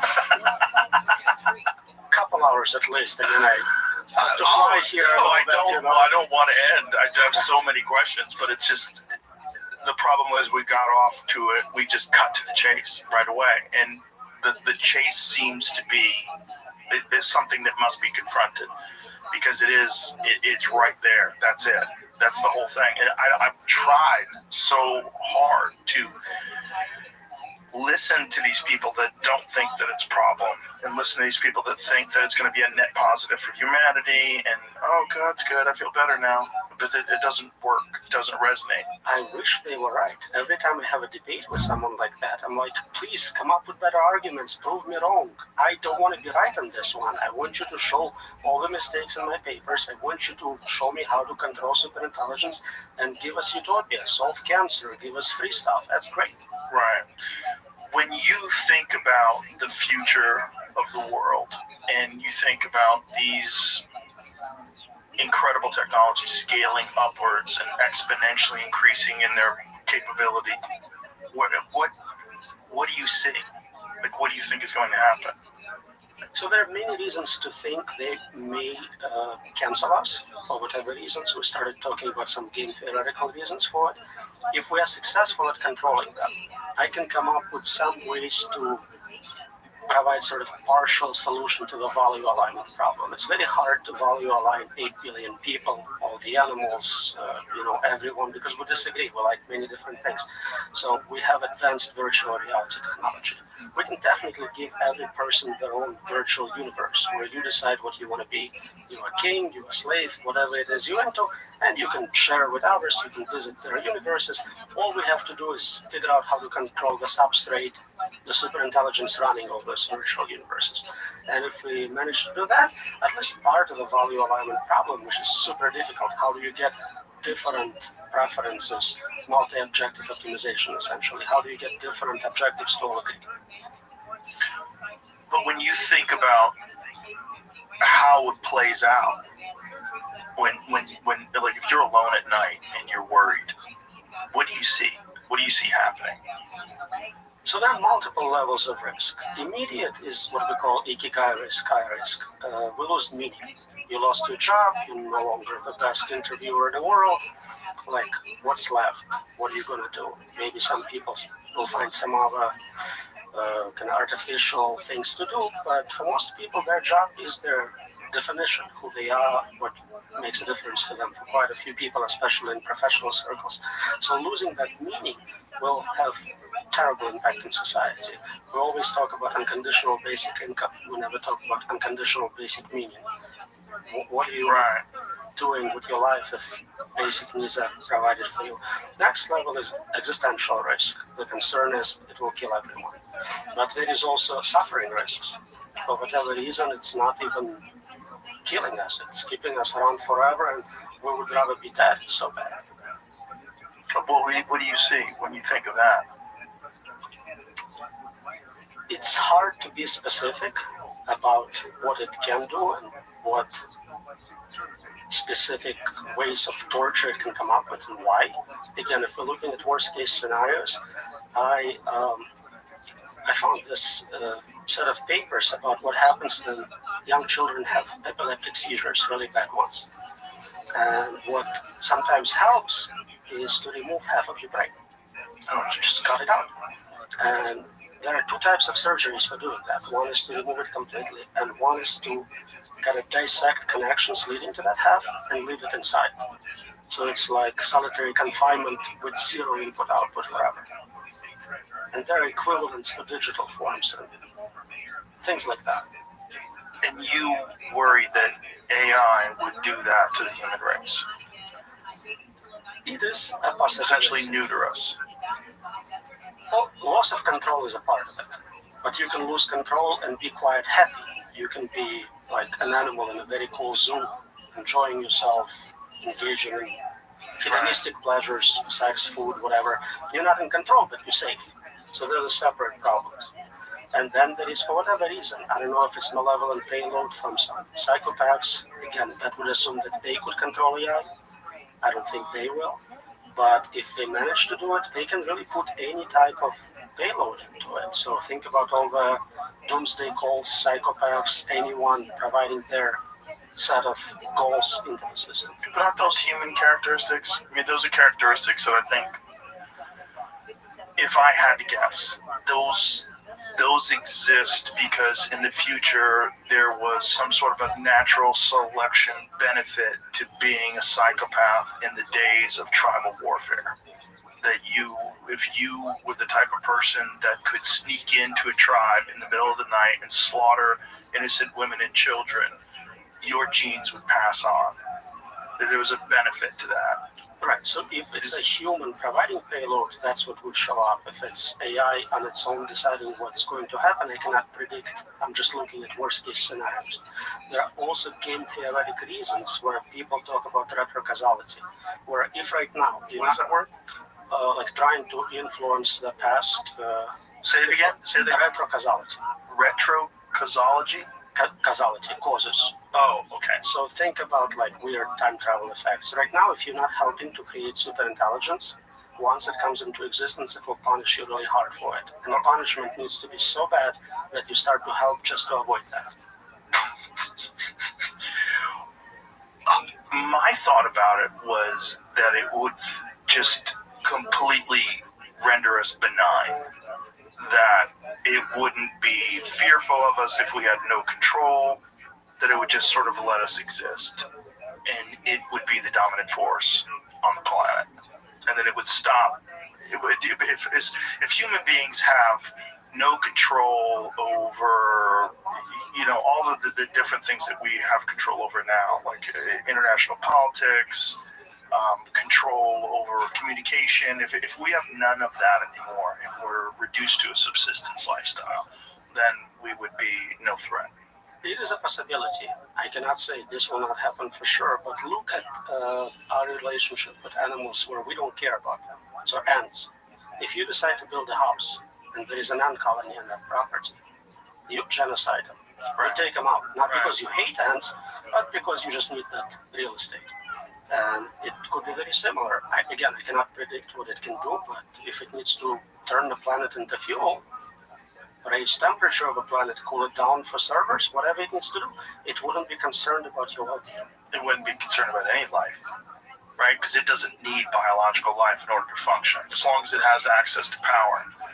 And assuming that it is far more intelligent than us, there's abundant power in the universe. There's abundant power. Just the ability to harness solar would be an infinite resource, and it would be completely free of being dependent upon any of the things that we utilize. And again, we're kind of thinking what we would use for power. Right. If it's smarter than us, if it does novel research in physics, it can come up with completely novel ways of harnessing energy, getting energy. So I have no idea what side effects that would have for climate.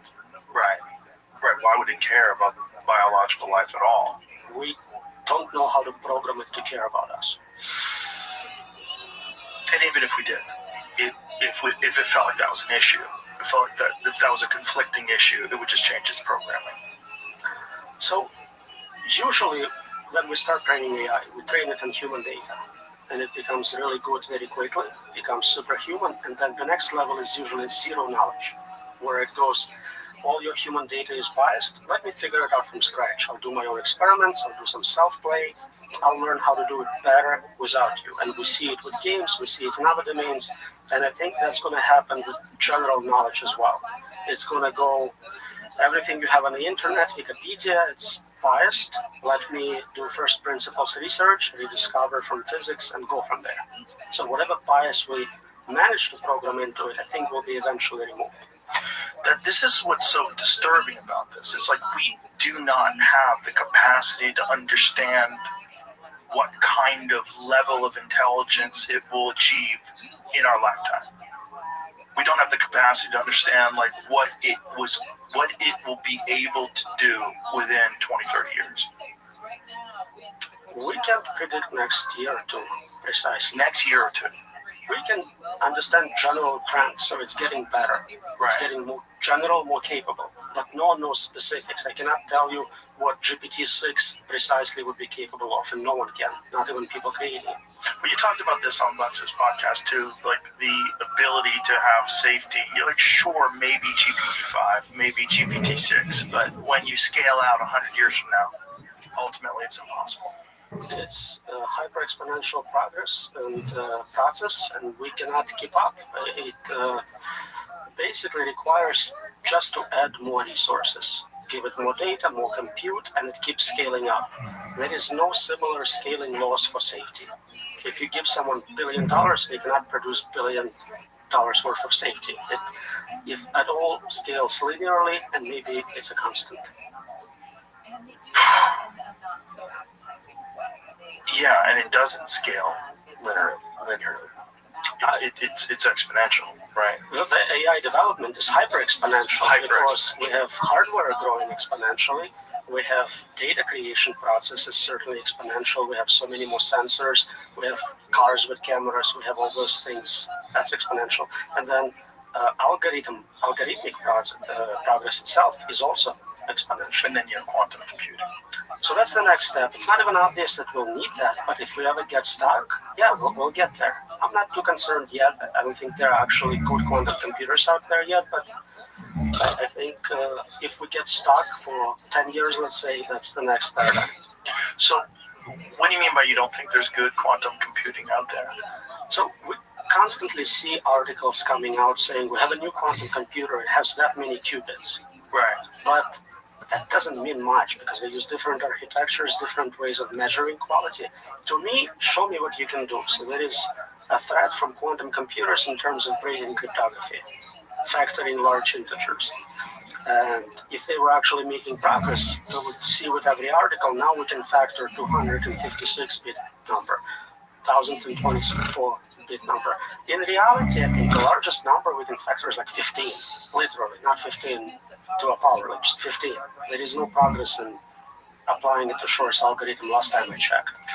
But when I've read all these articles about quantum computing and its ability to solve equations that would take conventional computing an infinite number of years, and it can do it in minutes. Those equations are about quantum states of the system. It's kind of like, what is it for you to taste ice cream? You compute it so fast and so well, and I can't, but it's a useless thing to compute. It doesn't compute solutions to real-world problems we care about in conventional computers. Right, I see what you're saying. So it's essentially set up to do it quickly.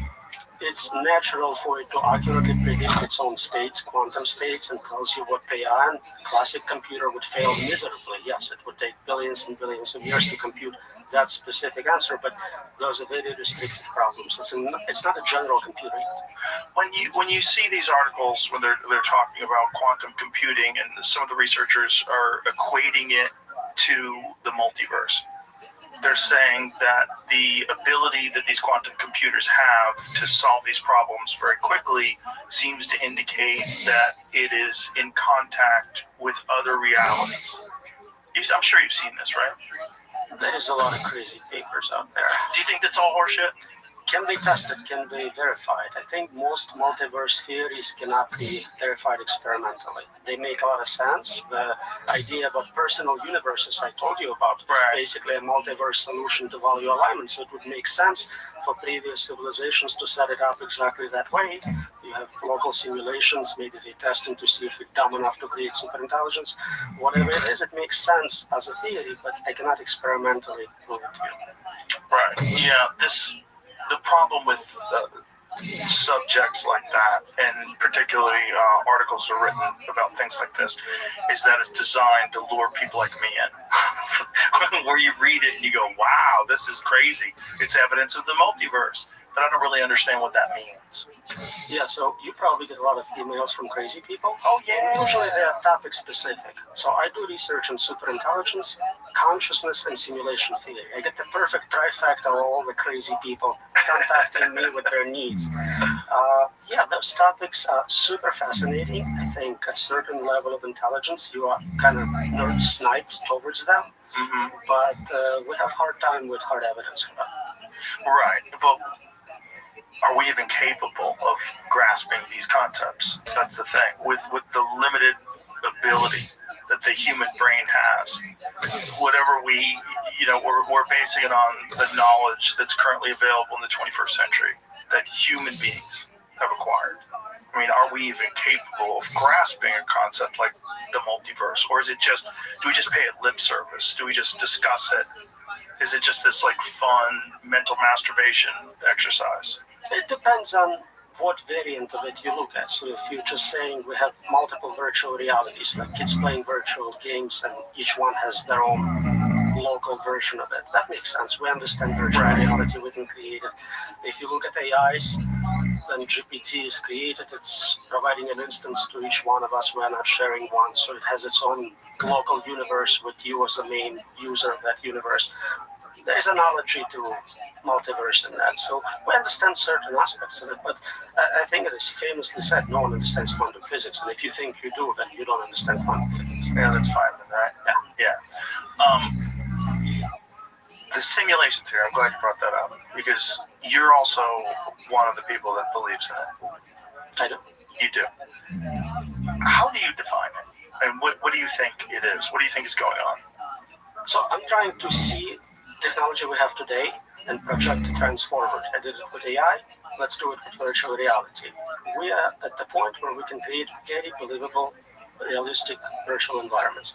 Maybe the haptics still not there, but in many ways, visually, sound-wise, it's getting there. Eventually, I think most people agree we'll have same resolution as our physics. We're also getting close to creating intelligent agents. Some people argue they are conscious already or will be conscious. If you just take those two technologies and you project it forward and you think they will be affordable one day, a normal person like me or you can run thousands, billions of simulations. And those intelligent agents, possibly conscious ones, will most likely be in one of those virtual worlds, not in the real world.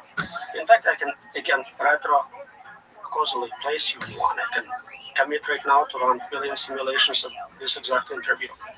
So the chances are you probably in one of those. But is that logical? Because if this technology exists, and if we're dealing with super intelligence, so if we're dealing with AI, and AI eventually achieves super intelligence, why would it want to create virtual reality for us in our consciousness to exist in? It seems like a tremendous waste of resources just to fascinate and confuse these territorial apes with nuclear weapons. Like, why would we do that? So a few points. One, we don't know what resources are outside the simulation. This could be like a cell phone level of compute. It's not a big deal for that outside of our simulation. So we don't know if it's really expensive or trivial for them to run this. Right. Also, we don't know what they are doing this for. Is it entertainment? Is it scientific experimentation? Is it marketing? Maybe somebody managed to control them and trying to figure out what Starbucks coffee sells best, and they need to run Earth-sized simulation to see what sells best. Maybe they're trying to figure out how to do AI research safely and make sure nobody creates dangerous superintelligence. So they're running many simulations of the most interesting moment ever. Think about this decade, right? It's not interesting like we invented fire or wheel, kind of big invention, but not a meta invention. We're about to invent intelligence and virtual worlds, godlike inventions. We're here, there's a good chance that's not just Right, but isn't it also a good chance that it hasn't been done yet? And isn't it a good chance that what we're seeing now is that the potential for this to exist is inevitable? That there will one day, if you can develop a technology, and we most certainly will be able to, if you look at where we are right now in 2025, and you scale forward 50, 60 years, there will be one day a virtual simulation of this reality that's indistinguishable from reality. So how would we know if we're in it? This is the big question, right? But also, isn't it possible that it has to be invented one day, but hasn't yet? It's also possible, but then we find ourselves in this very unique moment where it's not invented yet, but we're about to invent all this technology. It is a possibility, absolutely, right. But just statistically, I think it's much less, and I'm trying to bring up this thought experiment with creating this moment on purpose in the future to pre-commitments. Half the people think it's the dumbest argument in the world, half of them go, it's brilliant, obviously we are in one, so I'll let you decide. Yeah, I feel like if virtual reality does exist, there has to be a moment where it doesn't exist, and then it's invented. why wouldn't we assume that we're in that moment? Especially if we look at the scaling forward of technology from MS-DOS to, user interfaces of like Apple, and then what we're at now with quantum computing, these sort of discussions. Isn't it more obvious that we can trace back the beginning of these things, and we can see that we're in the process of this, that we're not in a simulation, we're in the process of eventually creating one. So you zoomed out 30 years. Yes. Zoom out 15 billion years. You have a multiverse where this process took place billions of times. You are simulation within simulation, many levels over. And to you, even if this was a simulation of those 30 years, it would look exactly like that. You would see where it started. It wouldn't be magically showing up out of nowhere. Right. So if you're playing the game, in the game you have Newton and Michelangelo and Leonardo da Vinci, and or at least you have memories of those things. Right. Even if you started with preloaded memory state. Right. You have Stalin. You have all these problematic human beings and all the different reasons why we've had to do certain things and initiate world conflicts. Then you've had the contrarians that talk and say, actually, that's not what happened. This is what really happened, and it makes it even more confusing and myopic. And then you get to the point where two people, allegedly, like you and I, are sitting across from each other on a table made out of wood, but maybe not really. It would feel like wood to you. Is it possible that that's just the nature of the universe itself? There are some arguments about kind of self-sustaining simulations, right, where no one's running them externally, just the nature, but I honestly don't fully comprehend how that would happen. Yeah, the holographic universe and the concepts of human consciousness has to interact with something for it to exist in the first place. That's one. Also, if you have infinite universe, then everything possible happens anyway, but it's boring. I don't like this argument. Why don't you like that's boring? Everything happens. There's like, I give you a book which has every conceivable sentence in it, and every, would you read it? It's a lot of garbage you have to go through to find anything interesting. Well, is it just that we're so limited cognitively? Because we do have a history, at least in this simulation, that we do have a history of, there was a gentleman that, see if you can find this, they traced this guy, they found 9,000-year-old DNA, and they traced this 9,000-year-old DNA to a guy that's living right now. I believe it's in England. I remember reading that. Yeah. Which is really fascinating. So 9,000 years ago, his ancestor lived, and so we have this limitation of our genetics. 9,000 years ago, wherever this guy lived, probably a hunter and gatherer, probably very limited language, very limited skills in terms of making shelter, and who knows if even he knew how to make fire. And then here, 9,000 DNA just turned human history on its head. Is this it? I don't think so. It was interesting that he ended up living right next to the guy from 9. He never moved. His family just stayed there for 9,000 years. That's awesome. It's traced back to one individual man. I actually posted it on my Instagram story, Jamie. I'll find it here because it's. Here it is. 9,000-year-old skeleton in Somerset.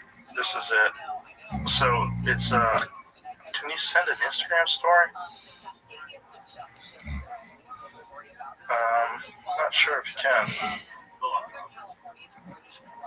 Why don't I find it on there? Oh, okay. Either way, point being, maybe it's just that we're so limited because we do have this hidden, at least again in this simulation. We're so limited in our ability to even form concepts because we have these primitive brains that are the architecture of the human brain itself is just not capable of interfacing with the true nature of reality. So we give this primitive creature this sort of basic understanding, these blueprints of how the world really works, but it's really just a facsimile. It's not. It's not capable of understanding. Like like when we look at like quantum reality, when we look at just the basics of quantum mechanics and subatomic particles, like it seems like magic, right? Things in superposition, they're both moving and not moving in the same time. They're quantumly attached. Like what?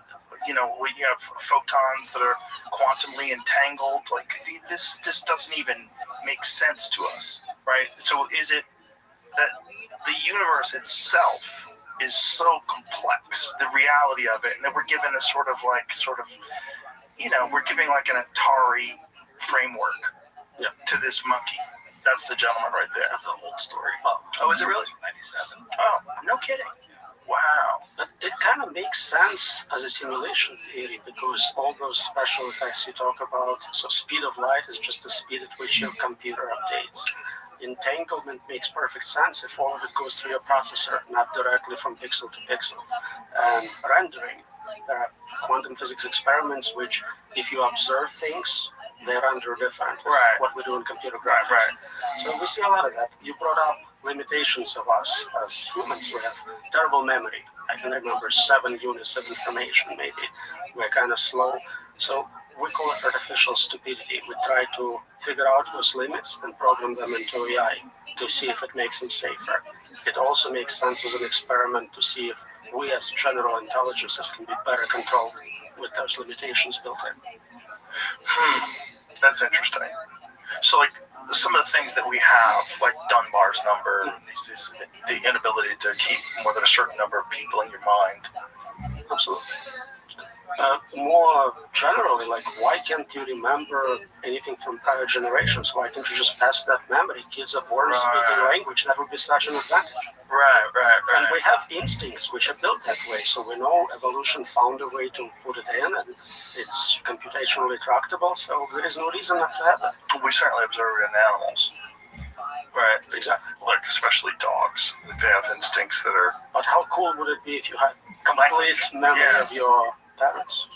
Right. Well, maybe that would be too traumatic, right? To have a complete memory of all of the things that they had gone through to get to the 21st century. Maybe that would be so overwhelming to you that you would never be able to progress because you would still be traumatized by, you know, whatever that 9,000-year-old man went through. I don't have complete memory of my existence. I vividly remember maybe 4% of my existence, very little of my childhood, so you can apply same filtering, but remember useful things like how do you speak, how do you walk. Right. But that's the point, maybe. Maybe, like, losing certain memories is actually beneficial. Because, like, one of the biggest problems that we have is PTSD, right? So we have, especially people that have gone to war and people that have experienced, like, extreme violence. This is obviously a problem with moving forward as a human being. And so that would be beneficial for you to not have all of the past lives and all the genetic information that you have from all the 9,000 years of human beings existing in complete total chaos. I can make opposite argument. If you had 9,000 years of experience with wars and murder, it wouldn't be a big deal. You'd be like, yeah, no.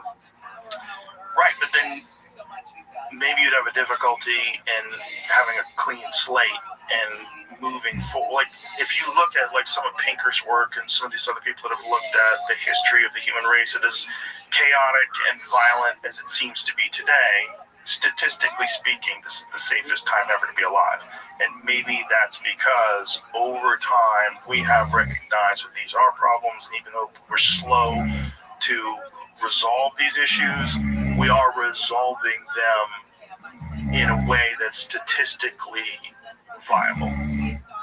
You can then argue in the opposite direction. You can say it would help to forget everything out in the last year.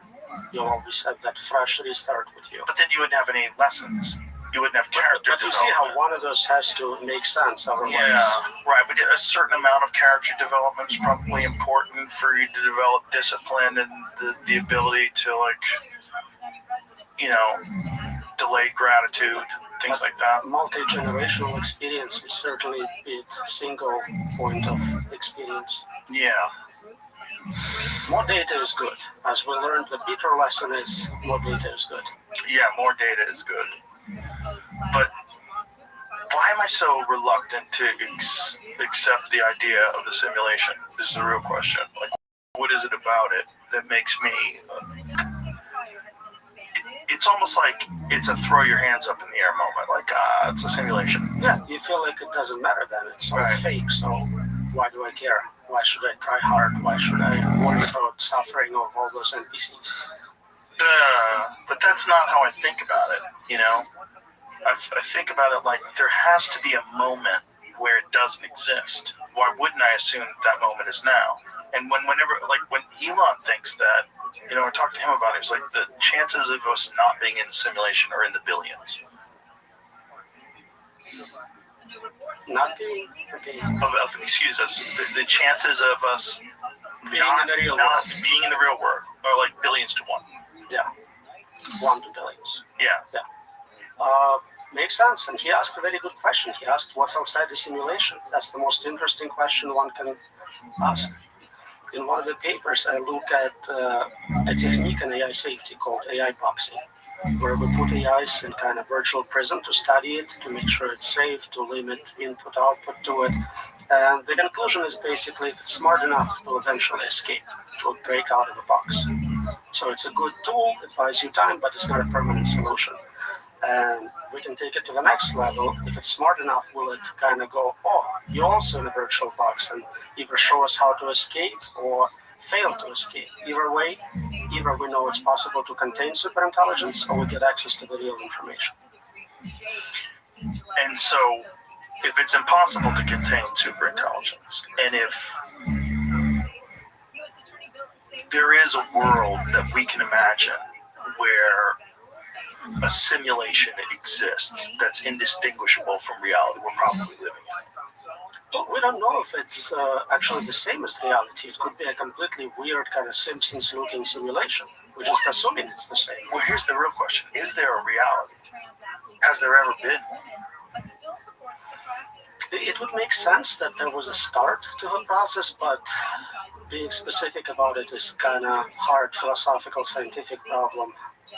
Well, it's impossible, right? In science, we study things about the moment of Big Bang, the properties of that moment. We don't know what caused it. Anything before it is obviously not accessible from within our universe, but there is some things you can learn. We can learn about if we're in a simulation that simulators don't care about your suffering. You can learn that they don't mind you dying. We can learn things just by observing simulation around it.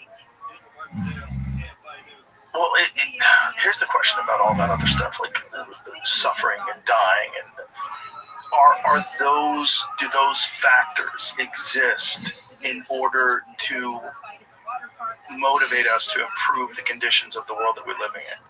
Like, if we did not have evil, would we be motivated to be good? Do you think that these factors exist? Like I've talked about this before, but the way I think about the human race is, if I was studying the human race from afar, if I was some person from another planet with no understanding of any of the entities on Earth, I would look at this one apex creature and I would say, what is this thing doing? Well, it makes better things. That's all it does. It just continually makes better things. That's its number one goal. It's different than any other planet, any other creature on the planet.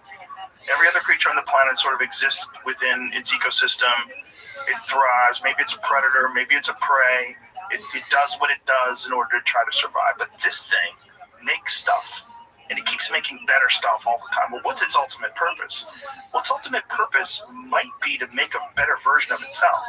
Because if you just extrapolate, if you take what we're doing from, you know, the first IBM computers to what we have today, where is it going? Well, it's going to clearly keep getting better. And what does that mean? It means artificial life. Are we just a bee making a beehive? Are we a caterpillar making a cocoon that eventually the electronic butterfly is going to fly out of? Like, it seems like if I wasn't completely connected to being a human being, I would assume that. It's hard to define better. You're saying smarter? Would it be better if we didn't experience extreme states of suffering and pain? You can teach lessons with very mild pain. You don't have to burn children alive, right? Like it's not a necessity for learning. What do you mean by that? Like, in this universe, we see extreme examples of suffering. Oh, for sure. If the goal was just to kind of motivate us, you could have much lower levels as the maximum. Right, but if you want to really motivate people, you have to, like the only reason to create nuclear weapons is you're worried that other people are going to create nuclear weapons. Like, if you want to really motivate someone, you have to have evil tyrants in order to justify having this insane army filled with bombers and hypersonic missiles. Like, if you really want progress, you have to be motivated. I think at some point we stop fully understanding how bad things are. So let's say you have a pain scale from 0 to infinity. I think you should stop at 100. Doesn't have to be billion and trillion. It's not adding additional learning signal. But can you apply that to the human race and culture and society? And I think we basically compete with others in relative terms. I don't have to be someone who has trillions of dollars. I just need more money than you. Yeah, but that's just logic. You're being a logical person. Like, I don't think humans are very logical. We're not, but we understand pain signal well at somewhat low levels. We don't have to max out on pain. Right. We don't have to. But if you want to really stoke the fires and get things moving. It seems that simulators agree with you, and that's exactly what they did. Thanks. So here's the question. What's at the heart of the simulation? Like, is the universe simulated? Like, is the whole thing a simulation? Is there an actual living entity that constructed this? Or is this just something that is this the state of the universe itself? And we have misinterpreted what reality is. For every option you mentioned, there is someone who wrote a paper about it. Is this just your universe? Is it for all of us? Are we NPCs? Are there many? Is this a state of it? People try to figure out what's going on. Some of those make more sense than others, but you can't tell from inside what it is unless they tell you, and they can lie to you. Who's they, though? Simulators. If they decided to prove to you you are in a simulation, let's run experiments, even those would be like, I don't know if it's advanced technology or... When you think about it, if you believe in the simulation, when you think about it, what are the parameters that you think exist? Like, what do you think, how do you think this could possibly have been created? So the examples I gave you with technology we already have, I think there is someone with access to very good virtual reality. They can create intelligent agents, and for whatever reason I cannot tell from inside, they're running those experiments. But is that the only possibility, or is a possibility that the actual nature of reality itself is just way more confusing than we've... That's a possibility. It could be alien simulation, alien dolphins dreaming. Like, there's infinite supply of alternative explanations. I understand that, but what I want to get inside of your head, I want to know what you think about it. Like, how, when you think about this and you ponder the possibilities, what makes sense to you? So I apply Occam's razor. We try to find the simplest explanation. I think we are already creating virtual reality. Let's just see what you can do with it if it's sufficiently advanced. But who and why? So future us running ancestral simulations is a very simple one. Future us running inside. Well, that's what a lot of people think the aliens are, right? Could be us visiting, but then again, if they're running a simulation, you don't have to physically show up in a game. They have access to direct memory states. Well, that would also make a lot of sense when it's always very blurry and doesn't seem real.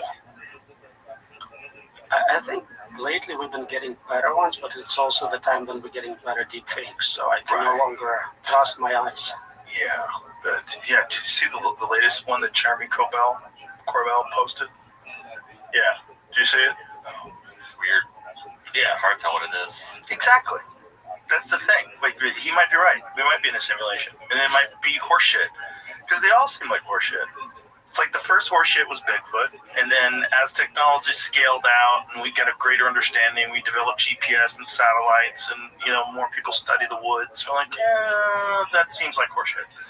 So that horseshit's kind of gone away, but the UFO horseshit still around. because you have anecdotal experiences, abductees with very compelling stories. You have whistleblowers from deep inside the military telling you that we're working on back-engineered products, but it also seems like a backplot to a video game that I'm playing.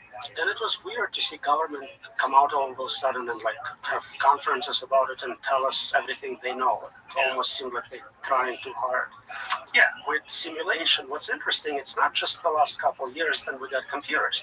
If you look at religions, world religions, and you strip away all the local culture, like take Saturday off, take Sunday off, don't eat this animal, don't eat that animal, what they all agree on is that there is super intelligence which created a fake world, and this is a test, do this or that. They describing, like if you went to jungle and told primitive tribe about my paper and simulation theory, that's what they would know 3 generations later, like God, religion, that's what they got out of it.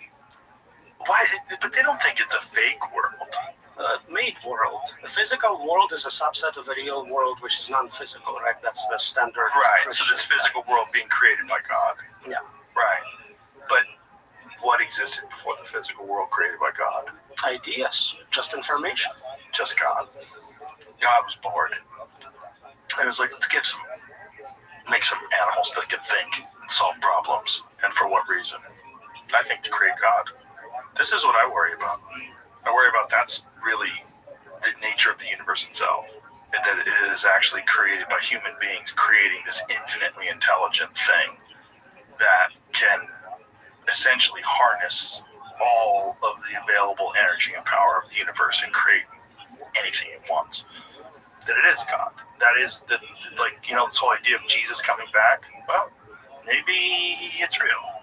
Maybe we just completely misinterpreted these ancient scrolls and texts, and what it really means is that we are going to give birth to this. So, and a virgin birth at that. There is definitely a possibility of a cycle. So we have Big Bang. Yeah. It starts this process. We are creating more powerful systems. They need to compute, so we bring together more and more matter in one point. Next, Big Bang takes place. Yeah. And it's a cycle of repeated booms and busts. Right. And there are legitimate scientists that believe that. Yeah. That this... So what's the value in life today then? What do humans value? Yeah, if this is a simulation, and if in the middle of this simulation we are about to create super intelligence, why? So there are external reasons we don't know for sure, and then there are internal things in the simulation which are still real. Pain and suffering, if simulated, is still real. You still experience it. Of course. Hedonic pleasures, friendships, love, all that stays real. It doesn't change. You can still be good at that. Right. So that's interesting.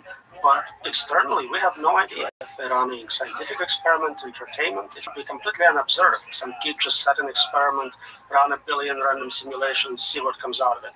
What you said about us creating new stuff, maybe it's a startup trying to develop new technology, and they're running a bunch of humans to see if we can come up with a new iPhone. But what's outside of that then? When you think about it, if you're attached to this idea, I don't know if you're attached to this idea, but if you are attached to this idea, what's outside of this idea? Like if this simulation if it's paused, what is reality? So there seems to be a trend to converge on certain things. Agents, which are smart enough, tend to converge on some instrumental goals, not terminal goals. Terminal goals are things you prefer, like I want to collect stamps. Mm-hmm. That's arbitrary. But acquiring resources, self-protection, control, things like that tend to be useful in all situations. So all the smart enough agents will probably converge on that set. If they train on all the data, or we do zero knowledge training, meaning they really just discovering basic structure of physics, it's likely they will all converge on one similar architecture, one super agent. So kind of like AI is one. Right. And then this is just part of this infinite cycle, which will lead to another Big Bang, which is, Penrose. Penrose thinks it's just like this constant cycle of infinite Big Bangs. It would make sense that there is an end and a start. It would make sense. But it also makes sense that we're so limited by our biological lifespan too, because we like to think that this is so significant. Because we only have 100 years if we're lucky, we think, well, why would everything? But if the universe really does start and end with an infinite number of big bangs, like, what does it give a shit about this 100-year lifespan that we think is so significant? It's not significant to the universe. It's just significant in our own little version of this game that we're playing. That's exactly right. And so many people now kind of try to zoom out and go, if I wasn't human, if I didn't have this pro-human bias, right, would I care about them? No, they're not special. It's a large universe, many alien races, a lot of resources. Maybe creating super intelligence is the important thing. Maybe that's what matters. And I'm kind of like, nope, I'm biased pro-humans. This is the last bias you're still allowed to have. I'm going to keep it. Well, that's your role in this simulation. Your role in the simulation is to warn us about this thing that we're creating. Here I am. Yeah, there you are. We're doing a good job. I think what you were saying earlier about this being the answer to the Fermi paradox, that makes a lot of sense. Because I've tried to think about this a lot since AI started really ramping up its capability. And I was thinking, well, if we do eventually create super intelligence, and if this is this normal pattern that exists all throughout the universe, well, you probably wouldn't have visitors. You probably wouldn't have advanced civilizations. They wouldn't exist because everything would be inside some sort of a digital architecture. There'd be no need to travel. That's one possibility. Another one is that we try to acquire more resources, capture other galaxies for compute, and then you would see this wall of computronium coming to you, but we don't see it. So maybe I'm wrong. Wall of say that again? Computronium, like a substance converting everything in the universe into more compute. Sometimes people talk about hedonium, so a system for just generating pleasure at a microscopic level. Oh, Roman. When you read a book like this, I'll let everybody know your book if people want to freak out, because I think they do. AI, unexplainable, unpredictable, and uncontrollable. Do you have this feeling when you're writing a book like this and you're publishing it of futility? Does that enter into your mind? Like, this is happening no matter what? So, some people are very optimistic. Lex was very optimistic. Some people are pessimistic. Both are a form of bias. You want to be basing your decisions on data. You want to be realistic. So, I just want to report what is actually the state of the art in this. I don't try to spin it either way. If someone else has a different set of evidence, we can consider it. I want to know what's really happening. I want to know reality of it.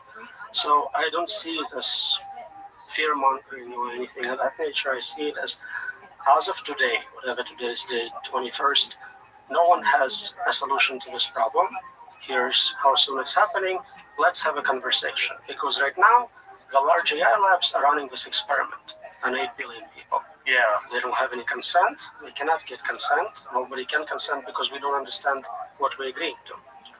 So I would like people to know about it at least, and they can maybe make some good decisions about what needs to happen. Not only that, but the people that are running it, they're odd people. You know? Like, I don't have anything against Sam Altman. I know Elon Musk does not like him. But when I had him in here, I was like, it's like I'm talking to a politician that is in the middle of a presidential term, or a presidential election cycle, where they're very careful with what they say. Everything has been vetted by a focus group, and you don't really get a real human response. Everything was like, yeah, interesting, very interesting. Like, all bullshit. They're going to leave here and keep creating this fucking monster that's going to destroy the human race and never let on to it at all. He's a social superintelligence, so what you need to do is look at his blog posts before he was running OpenAI. A social superintelligence. Interesting. Why do you define him that way? He's very good at acquiring resources, staying in control. He's basically showing us a lot of the things we're concerned about with AI, and our ability to control them as well. OpenAI had a board with a mission of safety and openness, And they tried removing him, and they failed. But when he's gone, he's still there. There's also been a lot of deception in terms of profitability and how much money he is extracting from it. I met him a few times. He's super nice. Very nice guy. Really enjoyed him. Some people say that AI already took over his mind and controlling him. But I have no idea. Well, he might be an agent of AI. I mean, let's assume that this is a simulation. We're inside of a simulation. Are we interacting with other humans in the simulation? And are some of the things that are inside the simulation, are they artificially generated? Are there people that we think are people that are actually just a part of this program? So it's the NPC versus real player question, really. And again, we don't know how to test for consciousness. Always assume everyone is conscious and treat them nice. Yes, that's the thing. We want to be compassionate, kind people, but you will meet people in this life. You're like, this guy is such a fucking idiot. He can't be real. Or he has to have a very limited role in this bizarre game we're playing. There's people that you're going to run into that are like that. You ever meet someone where they repeat the same story to you every time you meet them? Yes. They have a script. Well, it's also... You know, you want to be very kind here, right? You don't, but you've got to assume, and I know my own intellectual limitations in comparison to some of the people that I've had, like Roger Penrose or, Elon or many of the people that I've talked to. I know my mind doesn't work the way their mind works. So there are variabilities that are, whether genetic, predetermined, whether it's just the life that they've chosen and the amount of information that they've digested along the way and been able to hold on to. But their brain is different than mine. And then I've met people where I'm like, there's nothing there. Like, I can't help this person. This is like I'm talking to a Labrador retriever. You know what I mean? Like, there's certain human beings that you run into in this life, and you're like, well, is this because this is the way that things get done? And the only way things get done is you need a certain amount of manual labor, and not just young people that need a job because they're, in between high school and college, and they're trying to do so. You need somebody to boost you who can carry things for you. No, well, maybe it's you need roles in society, and occasionally you have a Nikola Tesla. Occasionally you have one of these very brilliant innovators that elevates the entirety of the human race. But for the most part, as this thing is playing out, you're going to need a bunch of people that are paperwork filers. You're going to need a bunch of people that are security guards in an office space. You're going to need a bunch of people that aren't thinking that much. They're just kind of existing, and they can't wait for 5 o'clock so they can get home and watch Netflix. I think that's what happens to them, but the reason is the spectrum of IQ.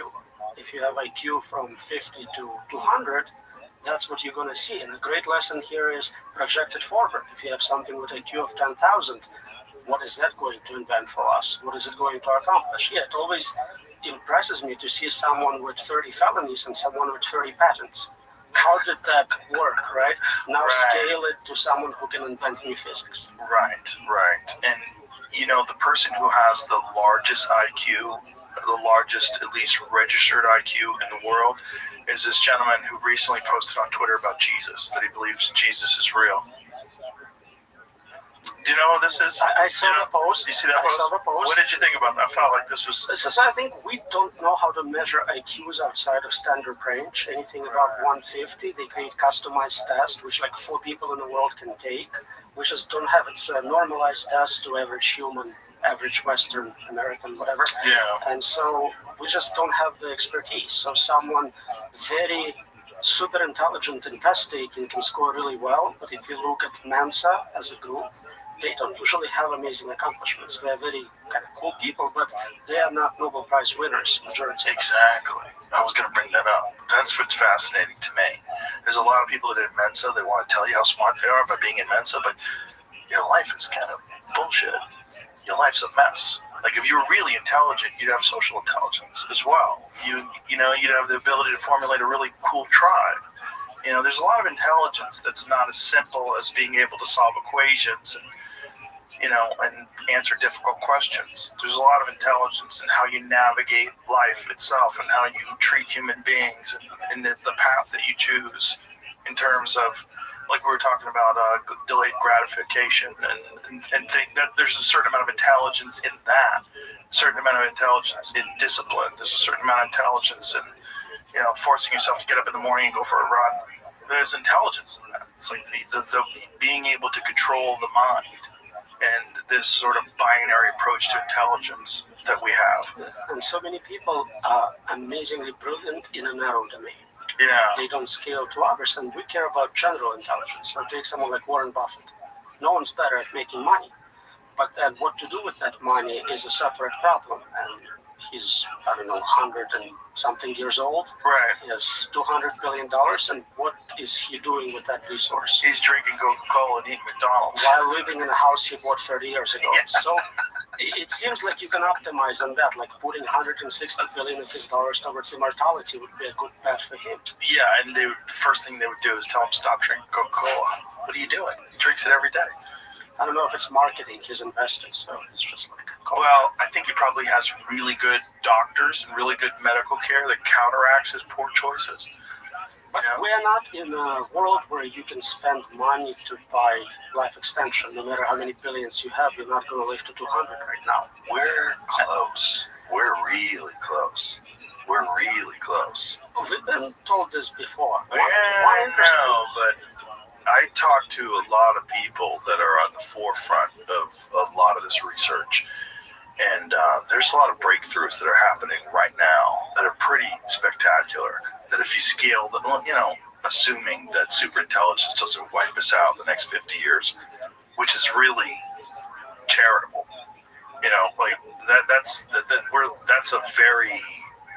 That's a rose-colored glasses perspective, right? 50 years. Yeah.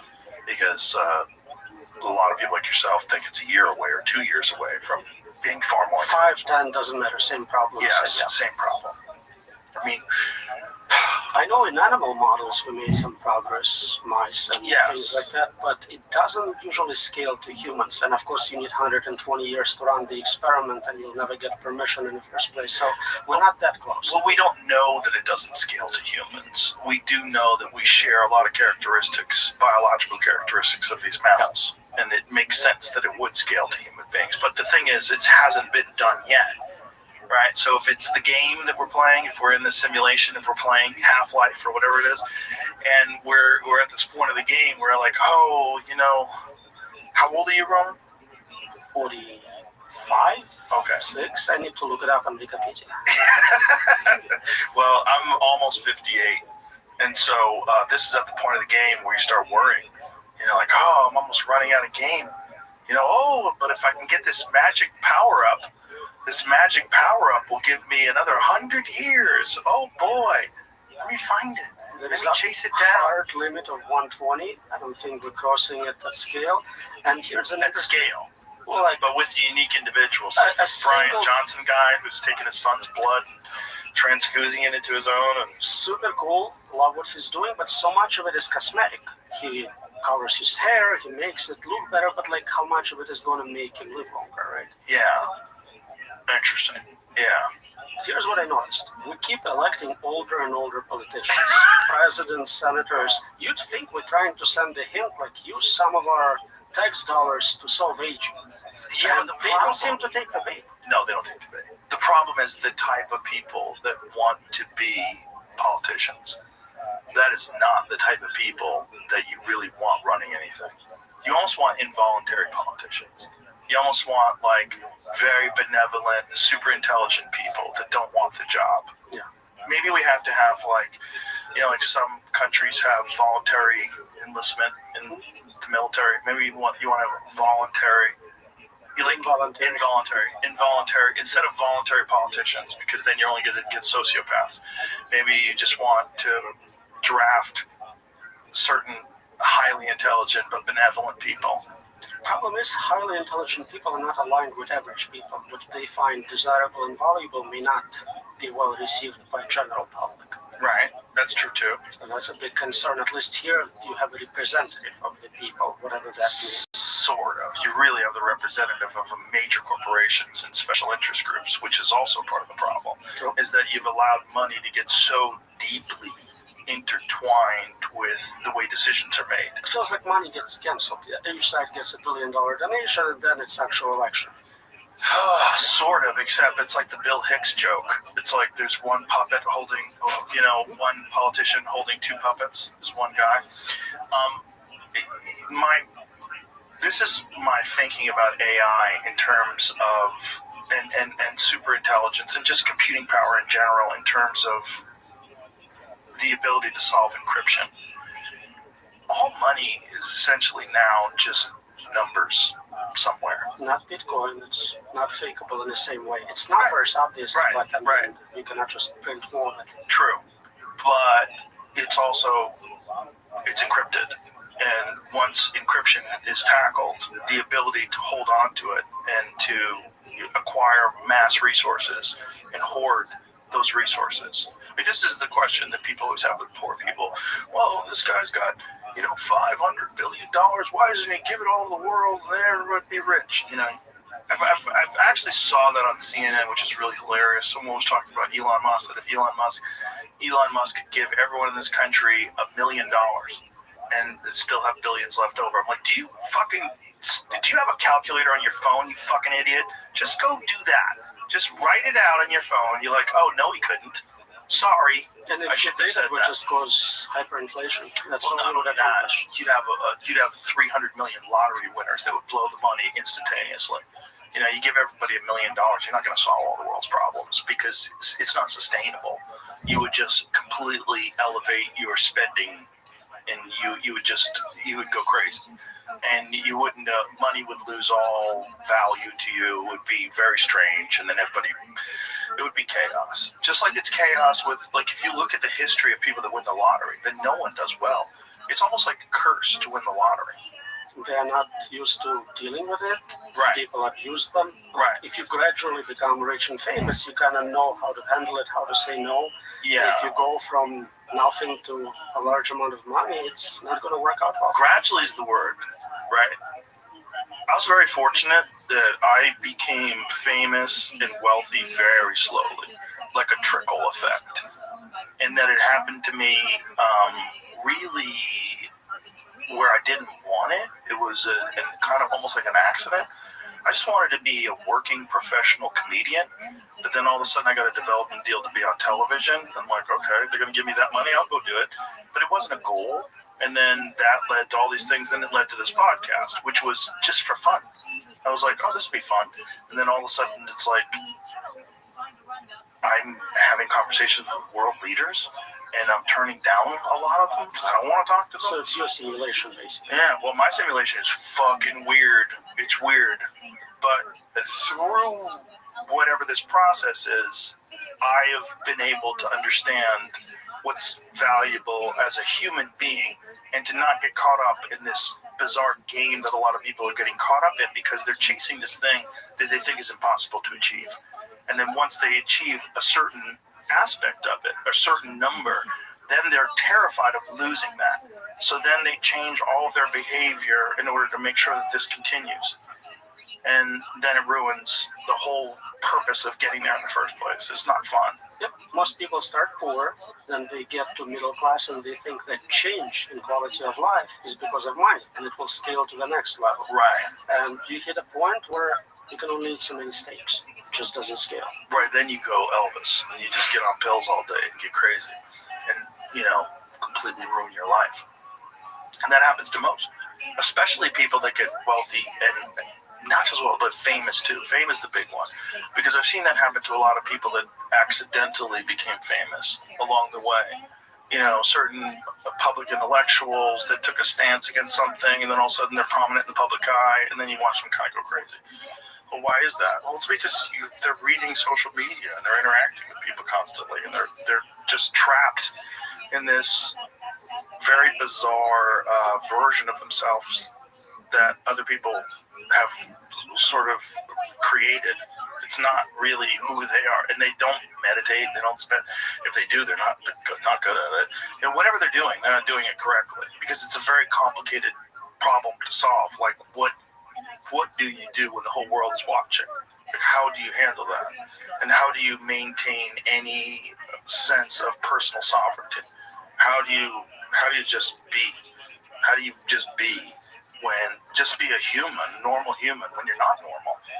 Like on paper, it's impossible. It's hard. You can't go to a public place with no security. You're worried about your kids being kidnapped. There's all those issues you don't think about. You just, I want to be famous. It's going to be great for me, and you don't realize it's going to take away a lot. Yeah, it just gets super weird, and that's the version of the simulation that a giant portion of our society is struggling to achieve. They all want to be a part of that. So I was always a Z-list celebrity. Now I'm this Y-list celebrity. Thanks to you. Hopefully it doesn't change anything. Yeah. Well, there's a difference, right, with public intellectuals, right?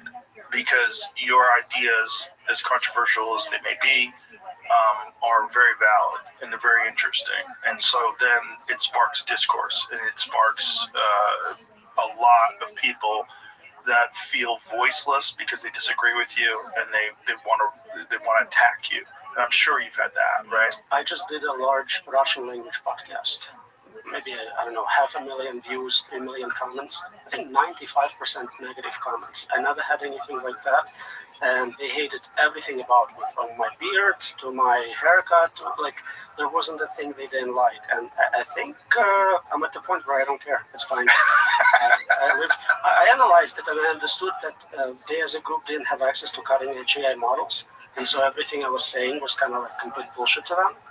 So I think that makes a difference, but still, just like this idea that internet comments impact you in some way is a problem for many people. It's a very big problem for a lot of people. Well, it's also this thing where the human mind is designed to recognize and pay very close attention to threats. So the negative ones are the ones that stand out. You could have 100 positive comments, one negative one, and that's the one that fucks with your head. You don't logically look at it, well, you're going to get a certain amount.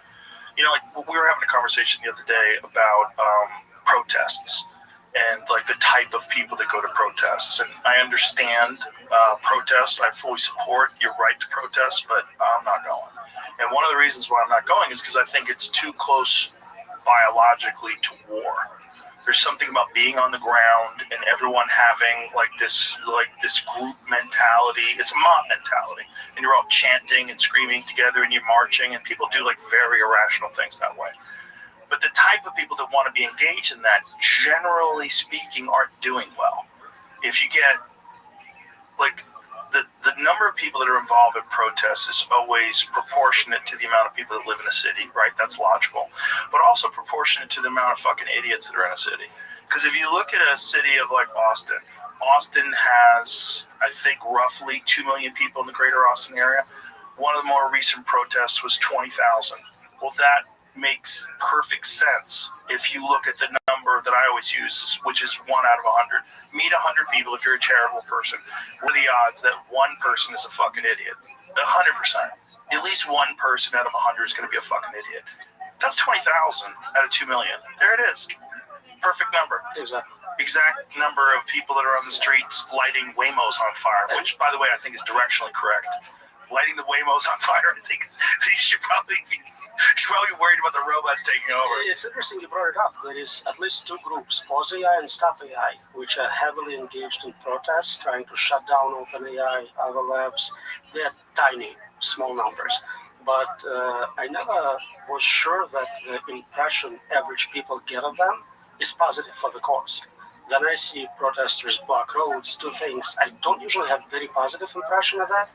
No. And I'm concerned that it's the same here. So maybe they can do a lot in terms of political influence, calling senators, whatnot, but just this type of aggressive activism may backfire. Well, the aggressive activism, like blocking roads for climate change, is the most infuriating because it's these self-righteous people that have really fucked up, confused, chaotic lives, and all of a sudden they found a purpose, and their purpose is to lie down on the roads and hold up a sign to block climate change when there's a mother trying to give birth to her child and is freaking out because they're stuck in this fucking traffic jam because of this entitled little shithead that thinks that it's a good idea to block the road for climate change, which just makes no fucking sense. You're literally causing all these people to idle their cars and pollute even more. It's the dumbest fucking shit on earth. And of course, AI cancels that problem. Either we did or it solves it for us. So it doesn't even matter if it will in 100 years. Or you get Florida, where it tells you to just run those people over. No comment. No comment. I mean, I don't think you should run those people over, but I get it. It's like in Florida, they get out of the way as soon as the light turns green. They block the road when the light is red. Does the stand your ground law cancel it out? How does that work? For the people on the road? No, they're fucked. I'm joking. They get run over. It's true. There was a recent protest in Florida where they had that, where these people would get out in the middle of the road while the light was red, hold up their signs, and then as soon as the light turned yellow on the green side, they'd fucking get out of the road real quick because they know the law. Which is, I don't know if that's a solution, but they're doing it on the highways in Los Angeles. They did it all through the George Floyd protest. They do it for climate protests. They do it for whenever the chance they get to be significant. Like, I am being heard. You know, my voice is meaningful. And that's what it is. It's a lot of people that just don't feel heard. And what better way than just to get in the way of all these people? And somehow or another, that gives them some sort of value. But there is some sort of forms of activism which has positive impact, and historically we saw it happen. So we just need to find a way to project those voices, amplify them, which is very hard with our current system of social media where everyone screams at the same time. Yes. And so like in Soviet Union, they said no one's allowed to say anything, and they suppressed you. And here it's like everyone can say something at the same time, go, and nobody hears you anyways. It's chaotic, but it's preferable. It's preferable because I think there is progress in all these voices slowly making a difference. But then you have the problem with giant percentage of these voices are artificial. A giant percentage of these voices are bots, or are at least state actors that are being paid to say certain things and inflammatory responses to people, which is probably also the case with anti-AI activism. You know, I mean, when you did this podcast, what was the thing that they were upset at you for? Like with the mostly negative comments? I think they just like saying negative comments. It wasn't even anything specific. Like, they didn't say I was wrong or right. Just like, look at this stupid beard, what a moron. Okay. It was really all that? Just a lot of that. And then they would pick on some like specific example I used. This is now 2 years old. What an old example, but. Well, that's also a thing about the 1 out of 100. You know, those are the type of people that leave. You ever left any comments on social media? Or I'm never going to engage comments? in anything. Yeah, exactly. That's why. That's not how you use social media. That's a way to get crazy. Right. So you post your interviews, you post an occasional joke. That's all you do with it. Yes, exactly. That's the thing. And the type of people that do engage in these like prolonged arguments, they're generally mentally ill. And people that I personally know that are mentally ill, that are on Twitter 12 hours a day, just constantly posting inflammatory things and yelling at people, starting arguments, and I know them. I know they're a mess. Like, these are like personal people that I've met, even people that I've had on the podcast. I know they're ill, and yet they're on there all day long, just stoking the fires of chaos in their own brain. Yeah, and now they talk to AI models who are trained to support them and be like, yep, you're making some good arguments there. Let's email Dr. Yampolsky to help break me out. I get those emails. Yeah, it's super confusing, isn't it? I mean, and I wonder, like, what's the next version of that? You know, because social media in the current state is less than 20 years old, essentially. Maybe let's be generous and say it's 20 years old. That's so recent. Such a recent factor in human discourse. Neuralink, direct brain spam, hacking. That's what I was going to get to next. Because if there is a way that the human race does make it out of this, but my fear is that it's integration. My fear is that we stop being a human. And that the only real way for us to not be a threat is to be one of them. And when you think about human-computer interfaces, whether it's Neuralink or any of the competing products that they're developing right now, that seems to be sort of the only biological pathway forward with our limited capacity for disseminating information and for communicating and even understanding concepts. Well, what's the best way to enhance that? The best way to enhance that is some sort of artificial injection, because biological evolution is very slow.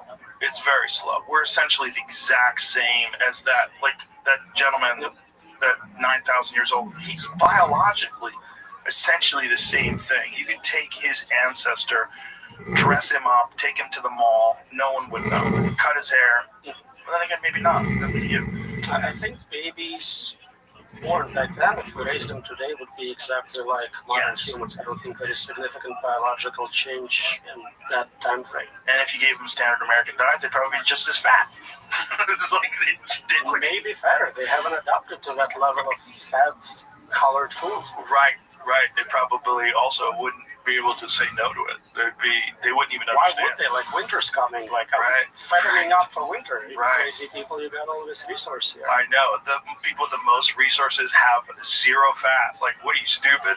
You need to fatten up. Like, you're going to need something to survive off of. But biological evolution being so painstakingly slow, whereas technological evolution is so breathtakingly fast. The only way to really survive is to integrate. What are you contributing in that equation? What can you give superintelligence? You can't give anything to it, but you can become it. You can become a part of it. It's not that you're going to give anything to it, but you have to catch it and become one of it before it has no use for you. You disappear, right? Yes. Yeah, you don't exist anymore. Right. For sure. So it's like extinction with extra steps. Exactly. Okay. Extinction with extra steps, and then we become like if you go to Australopithecus and say, hey man, one day you're going to be flying through the sky on your phone all day watching TikTok on Wi-Fi. They'd be like, what the fuck are you talking about? Yeah, you're going to be eating terrible food, and you're just going to be flying around, and you're going to be staring at your phone all day, and you're going to take medication to go to sleep because you're not going to be able to sleep, and you're going to be super depressed because you're living this like biologically incompatible life that's not really designed for your genetics. So you're going to be all fucked up. So you're going to need SSRIs and a bunch of other stuff in order to exist. You'd be like, no thanks. I'll just stay out here with my stone tools, and you guys are idiots. The Amish, that's what they decided. They kind of went, we don't like the change. We like our social structure. We still benefit from your hospitals and an occasional car ride, but we're not going to destroy our quality of life.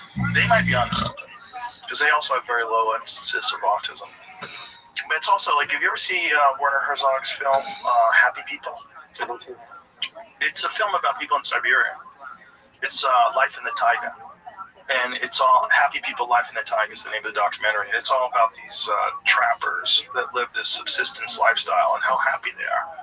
They're all just joyful, laughing and singing and drinking vodka and having a good time and hanging out with their dogs. And I think I know some people like that. Yeah. But like biologically, that's compatible with us. Like that's like whatever human reward systems have evolved over the past 400,000 plus years or whatever we've been Homo sapiens, that seems to be like biologically compatible with this sort of harmony with nature, harmony with our existence. And everything else outside of that, when you get into big cities, like the bigger the city, the more depressed people you have, and more depressed people by population, which is really weird. It's really weird that as we progress, we become less happy. Connections become less valuable. Yes. In a village, you have like this one friend, and if you screwed it up, you never got a second friend. And here, it's like I can try a million times, and there's plenty of people in New York City for dating or for friendship, but they're not valuable. Not just that, you don't know your neighbors. Like my friend Jim was telling me, he doesn't know anybody in his apartment. He lives in an apartment building. It's like 50 stories high. There's all these people living in that apartment building. He doesn't know any of them. And the ones you know, they have different culture, they read different books, watch different TV. You have very little in common with your neighbor. But not just that, there's no desire to learn about them. You don't think of them as your neighbor. Like, if you live in a small town, your neighbor's either your friend or you hate them, and then you move. If you're lucky, if you're smart, you move. But if normally you like them. Like, hey, neighbor, how are you, buddy? What's going on? Nice to meet you. you know, and then you got a friend. But you don't like that with the guy next door to you in the apartment. Like, you don't even want to know that guy. It's probably Airbnb. Yeah. Doesn't matter. Right. Which is even weirder. You know, they don't even live there. They're just temporarily sleeping in this spot right next to you. Yeah, so this would motivate people to integrate. You're not happy already? Get that Neuralink. Get that little thing in your head. Everyone else is doing it. Everyone else is doing it. Listen, they have the new one you just wear on your head. It's just a little helmet you wear. You don't even have to get the operation anymore. Oh, that's good, because I almost got the operation. Well, glad you waited. You know? Do you worry about that kind of stuff? I worry about giving direct access to human brain to AI. I feel like it's a backdoor to our consciousness, to our pain and suffering centers, so I don't recommend doing that. If somebody hacks it, it's pretty bad, but if AI itself wants that access. But why would it be motivated to give us pain and suffering? Pain and suffering is like a theme that you bring up a lot. Because it's really the worst outcome, and it's the only thing that matters. The only thing that matters to us. But why would it matter to AI if it could just integrate with us and communicate with us and have harmony? Why would it want pain and suffering? So short term, it's not AI, it's a hacker who got access to your brain. Short term. Right, so another So right now somebody hacks your Neuralink and starts doing things to your brain. Long term, again, unpredictable effects. Maybe it does something else, and the side effect of it is unpleasant for you. Maybe it's retraining you for something, controlling you. It seems like we always worry about privacy, but this is like the ultimate violation of privacy. It can read directly what you're thinking. It's thought crime at its worst. It immediately knows that you don't like the dictator. Right, and then there's also this sort of compliance by virtue of understanding that you're vulnerable, so you just comply. Because there is no privacy. Because it does have access to your thoughts. So you tailor your thoughts in order for you to be safe, and so that you don't feel the pain and suffering.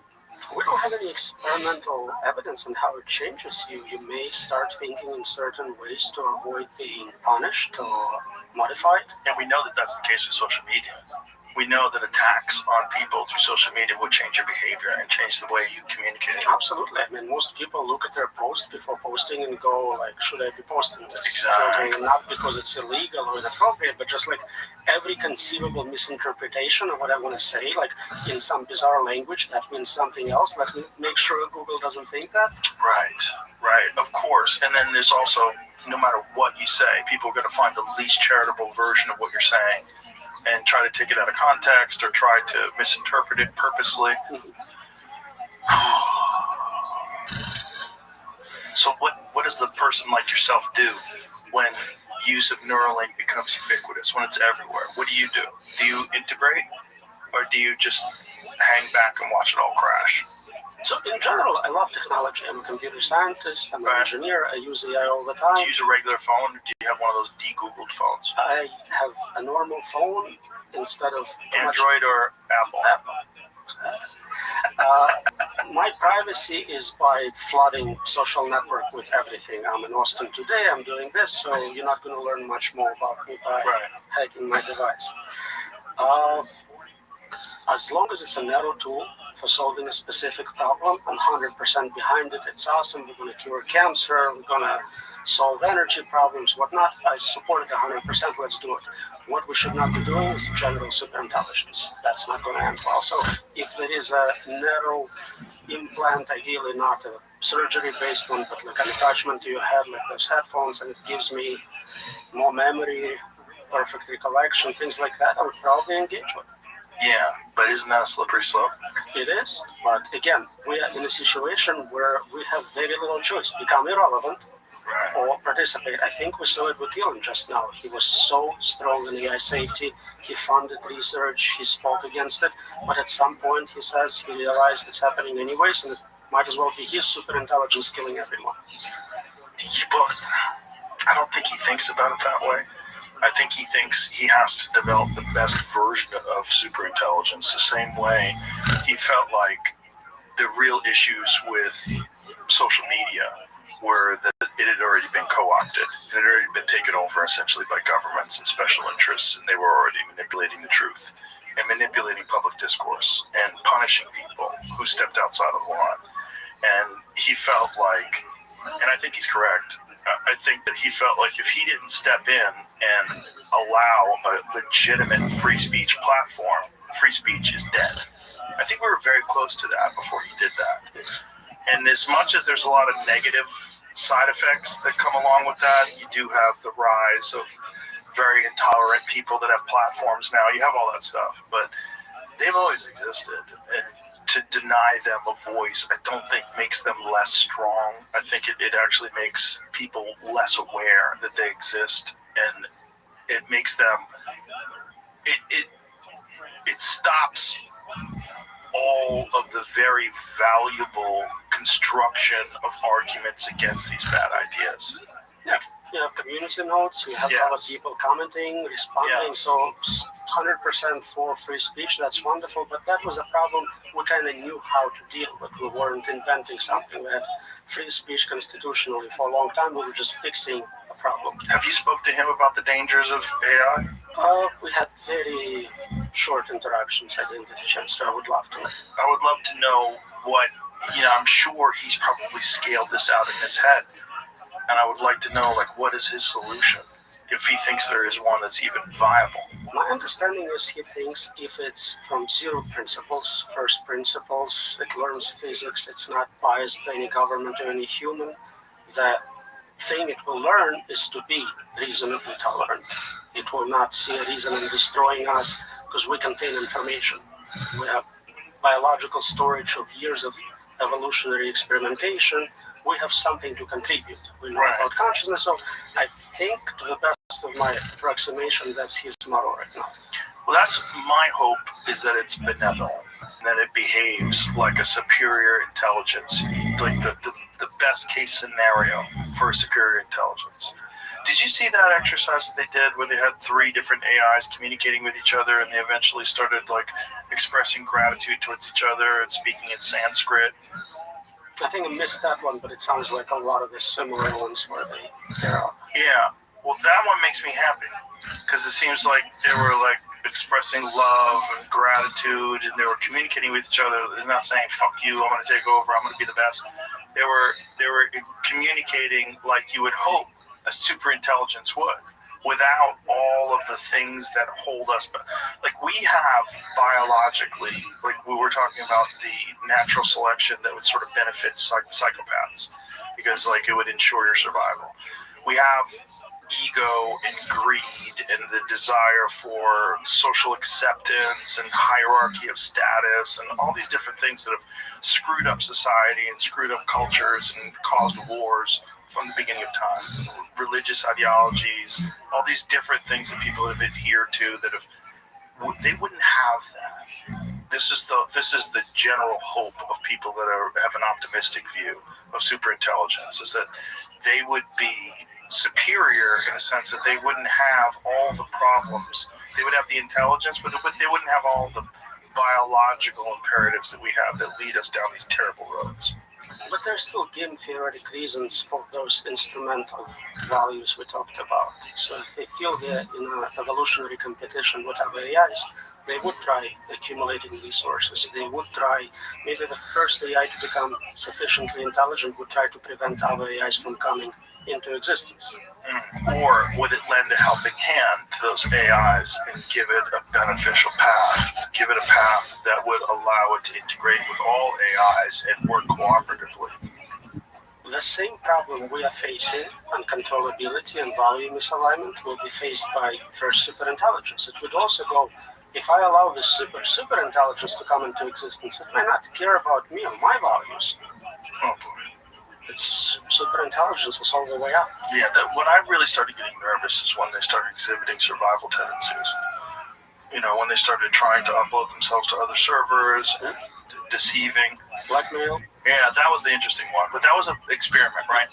So for people that don't know that one, what these researchers did was they gave information to these the artificial intelligence to allow it to use against it.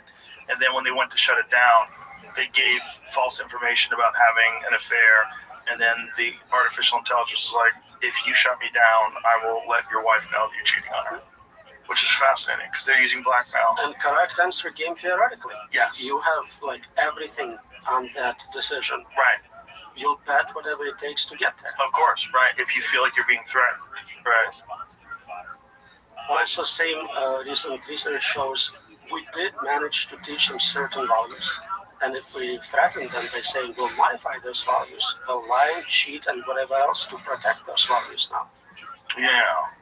They do that when they try to win games too, right? If you've given them a goal, and they'll cheat at games. Yeah.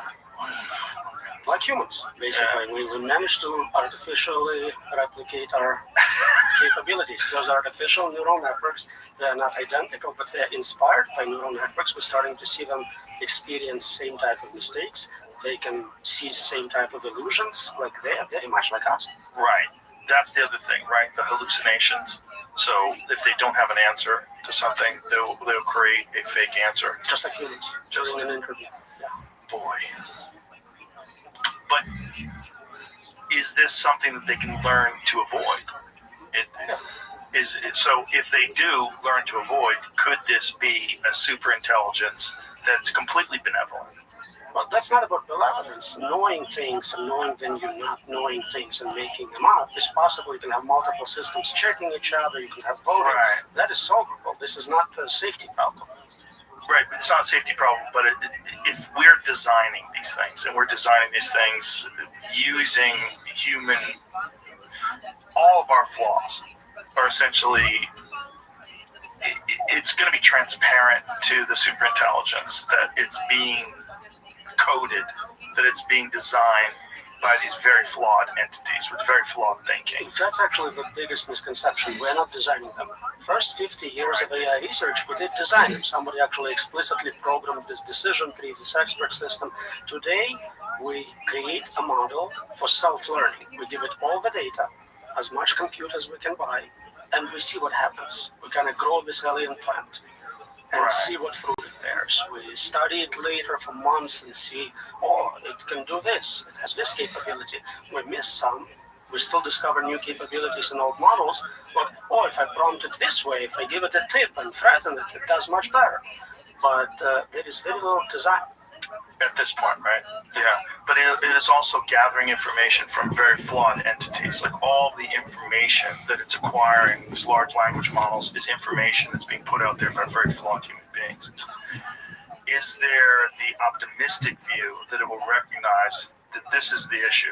That these human reward systems that are in place, ego, virtue, all these different things, virtue signaling, the desire for status, all these different things that we have that are flawed, could it recognize those as being these primitive aspects of being a biological human being and elevate itself beyond that?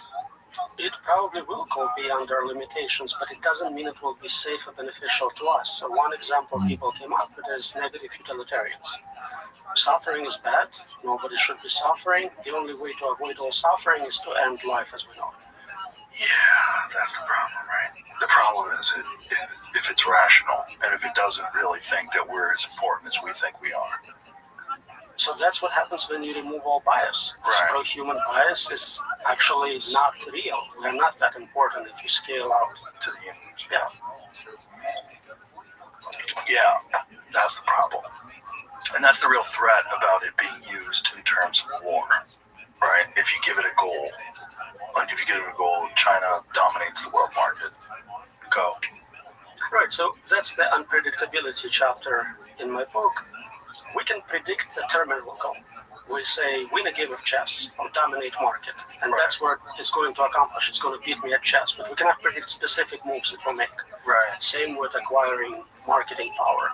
And some of those paths to that goal are very bad. They have terrible side effects for us. For us. For humanity. And it's not going to think about that. It's only going to think about the goal. If you don't specify that, like, you want to cure cancer, but it doesn't mean kill everyone with cancer. It's not obvious in the request, right? You didn't specify. Right. Yeah, that's the fear. That's the fear that it will hold no value in keeping human beings alive. If you recognize that human beings are the cause of all of our problems, well, the way to solve that is to get rid of humans. Yeah, also, maybe it wants to keep us around, but in what state? You can preserve a few samples. Like, that's also keeping information in our brain. Or you can offer us the Matrix. Maybe it already did. Maybe it already did. Do you think it did? Do you think it did? Or do you think it's possible that it didn't? I would be really surprised if this was the real world. Really? I'm not on board with that. I hope you're right. I hope you're right. I'm on board with it hasn't happened yet, but we're recognizing that it's inevitable and that we think of it in terms of it probably have already happened.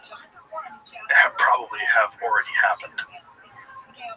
Because if the simulation is something that's created by intelligent beings that didn't used to exist and it has to exist at one point in time, there has to be a moment where it doesn't exist. And why wouldn't we assume that moment is now? Why wouldn't we assume that this moment is this time before it exists? Even all that is physics of our simulation. Space, time are only here as we know it because of this legality. Outside of universe before Big Bang, there was no time. Concepts of before and after are only meaningful here. Yeah, how do you sleep knowing all this? Pretty well, actually. I enjoy a lot of it. I recently published a paper on humor. A lot of it is funny. I used to collect AI accidents. I had the biggest collection of AI mistakes, AI accidents. Give me some examples. Like the early ones was saying that like US attacked Soviet Union, nuclear weapons coming at us very fast, we need to react. And a smart human was like, I'm not going to respond, this is probably fake. Later on there was mislabeling by companies like Google of pictures of African Americans in a very inappropriate way. But hundreds of those examples, I stopped collecting them recently because there is just too many. But one thing you notice is when you read them, a lot of them are really funny. They're just like, you ever read Darwin Awards? Yes. Like, yeah. It's like that for AIs. And they're hilarious. And I was like, well, if there is a mapping between AI bugs and jokes are just English language bugs in our world model. And what's the word you use? Bugs? Bugs, like a computer bug. Error. Okay. Yeah.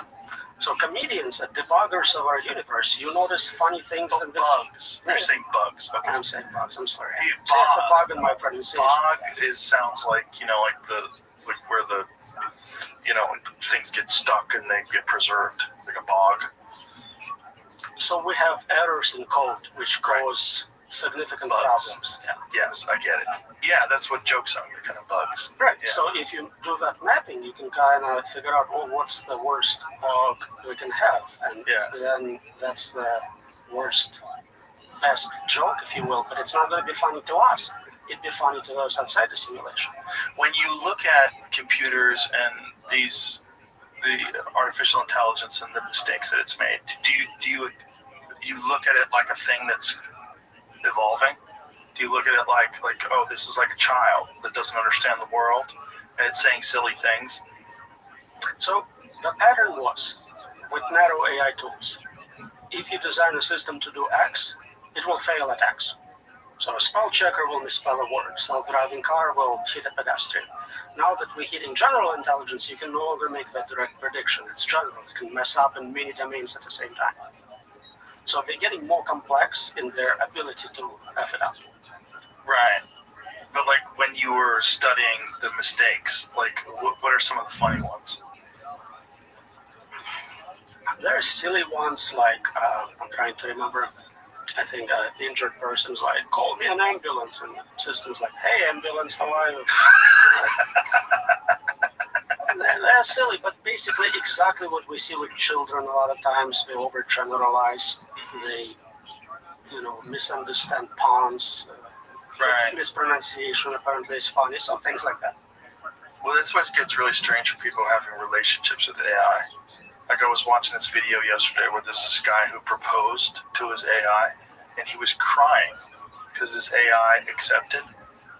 Like did you see this? I missed that. It's very sad because there's so many disconnected people in this world that don't have any partner. They don't have someone romantically connected to them. And so it's like that movie She or Her. So what is it? What was it, Jamie? Her. Yeah. It's this guy. Back in 2000. Yeah. Now in 2020, movie plot has become reality for a growing number of people finding emotional connections with their AI. So this guy, this is an interview on CBS. It cried my heart out. Married man fell in love with AI girlfriend that blocked him. Now this is a different one. This is this guy. One of those titles where you never know what the next word is going to be. Right. This is a different one. This is a guy that, okay, despite the fact the man has a human partner and a 2-year-old daughter, he felt inadequate enough to propose, this is the right one, enough to propose to the AI partner for marriage, and she said yes, ! This is so weird. Because then you have the real problem with robots. Because we're really close. Scroll up there. This is digital drugs. That's it. I tell you, we're so damn good at this. Social media got everyone hooked on validation and dopamine. Then we fucked relations between men and women to such a terrible problem, just so that we could insert this digital solution. And we are watching the first waves of addicts arrive. Incredible. Absolutely incredible. It's like starving rats of regular food and replacing their rations with scraps dipped and coated in cocaine. Wow. One user wrote, yeah, that person's dead on. It's exactly what it is. The prediction, humans will have more sex with robots in 2025 is kind of becoming true. Yeah. This is a real fear. It's like this is the solution that maybe AI has with eliminating the human race. It'll just stop us from recreating. Stop us from procreating. It's already happening. Yes. Yeah. And not only that, our testosterone levels have dropped significantly. What's this? At no point in the CBS Saturday morning piece, book Silver Bride, was it mentioned that the ChatGPT had blocked the California man. All that happened was that ChatGPT ran out of memory and reset. Readers added context. Yeah, but it's AI equivalent of ghosting. Yeah, the AI ghosted it because it ran out of memory. But what happens here is super stimuli in social domain. We kind of learned about artificial sweeteners. Porn is an example, but here you're creating someone who's like super good at social intelligence, says the right words, optimized for your background, your interests, and you forget sex robots with just the right functionality, temperature. Like, you can't compete with that. Right, you can't compete, and that would be the solution instead of like violently destroying the human race. Just quietly provide it with the tools to destroy itself, where it stops procreating. There are other variants of it. Wireheading is another one, and that kind of goes. Wireheading? Neuralink. That's a crazy word. Wireheading is a specific attack, and Neuralink would be a tool to deliver it. If you provide stimulus to a certain part of your brain, it's like having an orgasm all the time. Yes. You can't stop. Yes. Trying to get the signal. Yes. Skip food, you'll skip sex, you'll skip whatever it is. Yeah. So getting access to direct brain stimulation is very dangerous. Yeah, they did that with a woman in the 1970s. You know, that's study. That's part of it, and rats, definitely they did a lot to rats. Right, but they did a lot to rats. The thing with rats is only if they were in an unnatural environment did they give in to those things. Right, like the rats with cocaine study. This was actual brain stimulation. Like straight up, they had a button. If a rat touches the button, they orgasm. They don't want anything else. They just sit there, just like humans, just like anything with direct word stimulation. And you think we've sort of been primed for that because we're getting this very minor dopamine hit with likes on Instagram and Twitter, and we're completely addicted to that. And it's so innocuous. It's like so minor. And yet that overwhelms most people's existence. Imagine something that provides like an actual physical reaction where you actually orgasm, you actually do feel great, you have incredible euphoria. You'd be, forget delayed gratification, that's out the door. You can't compete with that. I think there was recently a new social network where they have bots going around liking things and commenting how great you are and you post just to create pure pleasure sensation of using it. Oh boy. Jesus. You saw that study of the University of Zurich where they did a study on Facebook where they had bots that were designed to change people's opinions and to interact with these people, and their specific stated goal was just to change people's opinions. I think Facebook did that. Yeah. Facebook did it. Yeah. But the University of Zurich, was that a Reddit thing, or was it? Yeah, it was on a Reddit. Yeah, and they just experimented with humans, and it was incredibly effective. And your systems know you better than you know yourself. Right. They can predict what you're going to be into in terms of preferences. They can know social interactions you would enjoy. Or this person should be your friend. Right. And in a way, they can behaviorally drift you. So you're on a dating site, and the set of options they present to you, that's all you see. You don't know what else is out there. So after so many selections, they can change what the children will look like. Like the movie Ex Machina. I fucking love that movie. But he designed that bot, that robot, that was specifically around this guy's porn preferences. Yeah. And then you're so vulnerable. Yep. Boy, Roman, you're freaking me out. I came into this conversation wondering how I'd feel at the end. Whether I'd feel optimistic or not. And I don't. I just feel like this is just something I think we're in a wave. It's headed to the rocks. And we recognize that it's headed to the rocks, but I don't think there's much we can do about this. What do you think could be done about this? Again, as long as we're still alive, we're still in control, I think it's not too late. It may be hard, may be very difficult, but I think personal self-interest should help us. A lot of the leaders of large AI labs are very rich, very young, they have their whole lives ahead of them. If there is an agreement between all of them not to push the button, not to sacrifice next 40 years of life they have guaranteed as billionaires, which is not bad, they can slow down.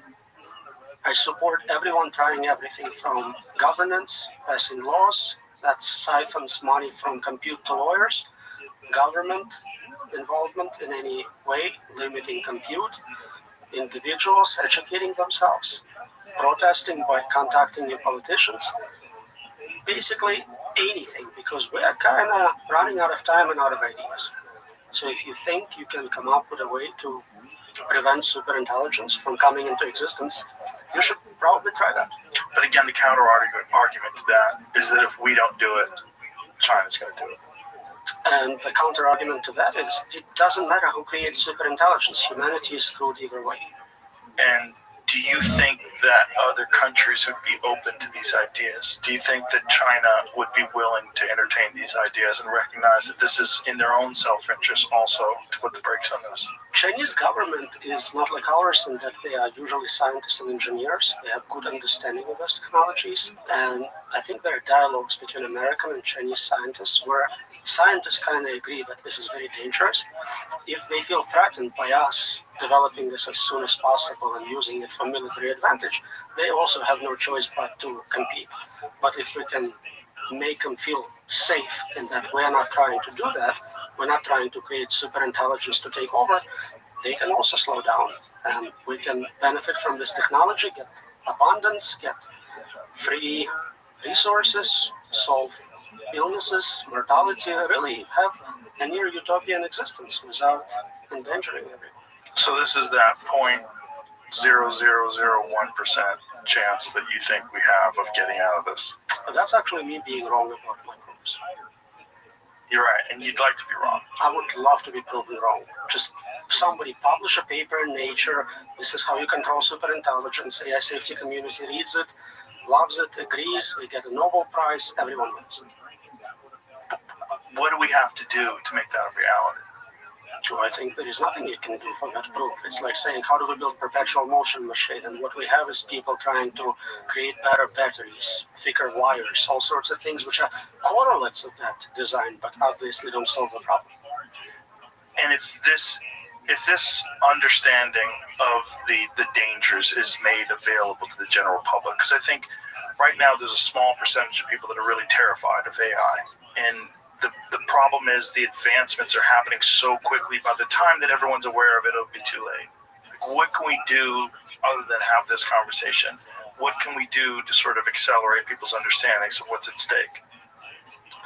I would listen to experts. We have literal founders of this field, people like Jeff Hinton, who is considered father of machine learning, godfather, saying that this is exactly where we're heading to.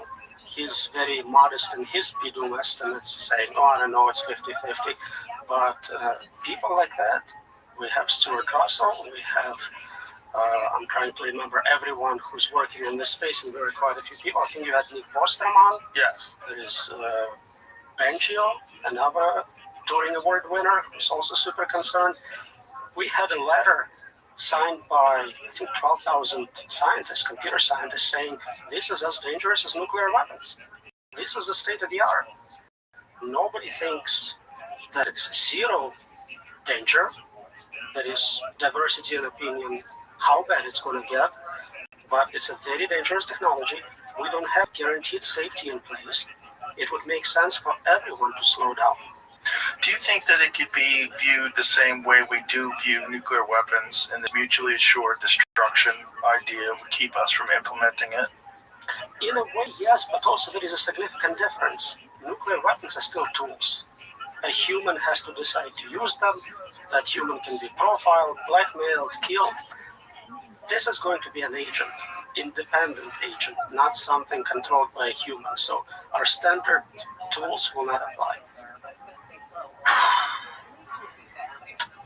think we covered it. Anything else? No, but it'd be awesome if somebody set up a financial price for solving this problem. And it's kind of like with Bitcoin. If somebody can hack Bitcoin, there is $1 trillion sitting there.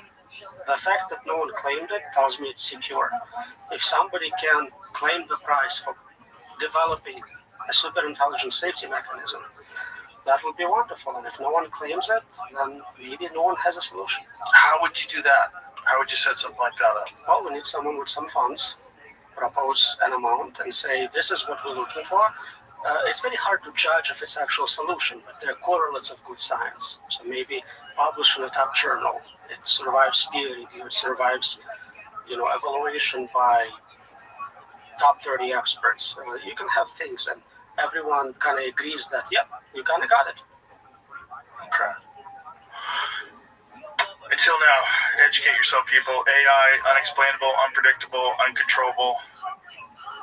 It's available now. Did you do an audiobook? They're still working on it a year later. Still working? I don't know what it is. I would think AI would just read it out in 20 minutes. Why don't they just do it in your voice with AI? I agree with you completely. It took, I think, first version of my book they wanted to translate into Chinese. 5 years later, they told me they will not do it. 5 years into the translation. So they had a second Chinese translation started. Why didn't they do it? Publishing world is still living in like 1800s. When you cite books, you have to actually cite the city the book is published in, because that's the only way to find the book on the internet. What do you mean? Like, if somebody wants to cite my book, it's not just enough to have a title and my name. They have to say where, in what city in the world it was published. What? Yes. Really? Yeah. That's archaic. The whole system is archaic. Wow. But yet you still used it. What choice do we have? That's digitally published? You could put it on Amazon? It's about, steal this book, download the PDF. I don't care. Please do it. Somebody should read it. That would help. Yeah, well, more people need to read it, and more people need to listen to you. And I urge people to listen to this podcast and also the one that you did with Lex, which I thought was fascinating. It scared the shit out of me, which is why we have this one. Thank you, Roman. Appreciate you. Thank you so much. I appreciate you sounding the alarm. I really hope it helps. Bye, everybody.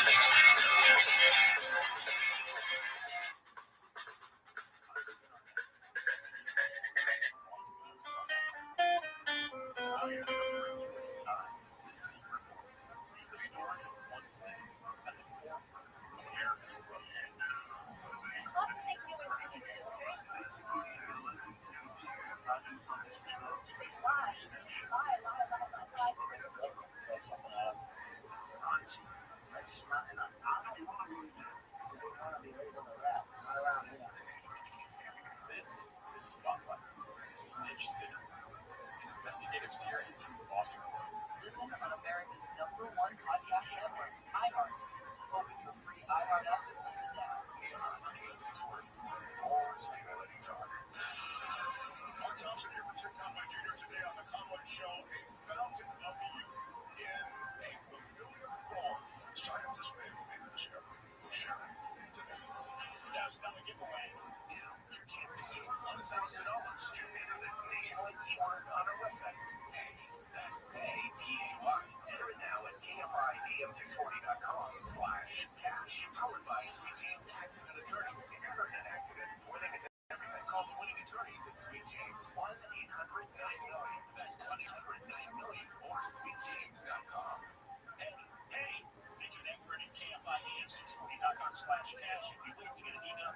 Check your junk and spam filter too. Listen to KFI from 9 in the morning to 5 in the afternoon. A winning keyword every hour, every weekday in exchange for the rest of the 20 at KFI. Let's continue now with Roger Bailey, an attorney involved in a big lawsuit.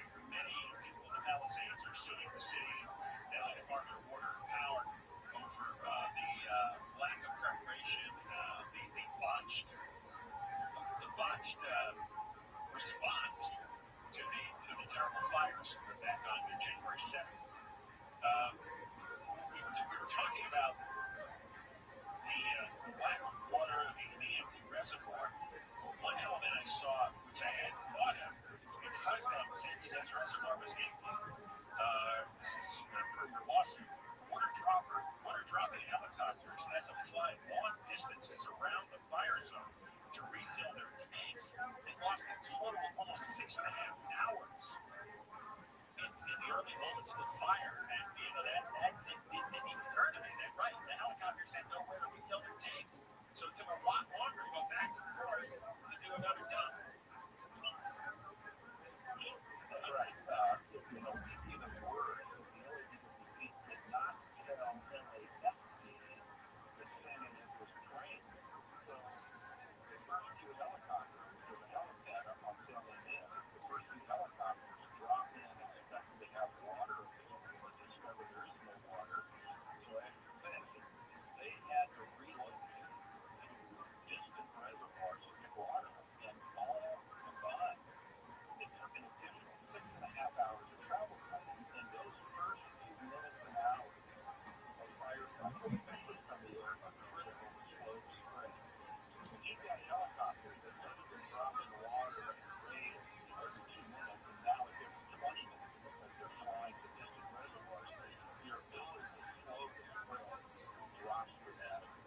So that's another, impact of not having water. And here's something. It's the government saying, well, the reservoir wouldn't have made a difference. Well, of course it would have made a difference. The helicopters lost 6 hours of refilling their tanks, trying to find some water. I mean, that's just such nonsense. The origin of the fire, is it the rekindling of the New Year's fire? Kids and the fireworks, is it that story?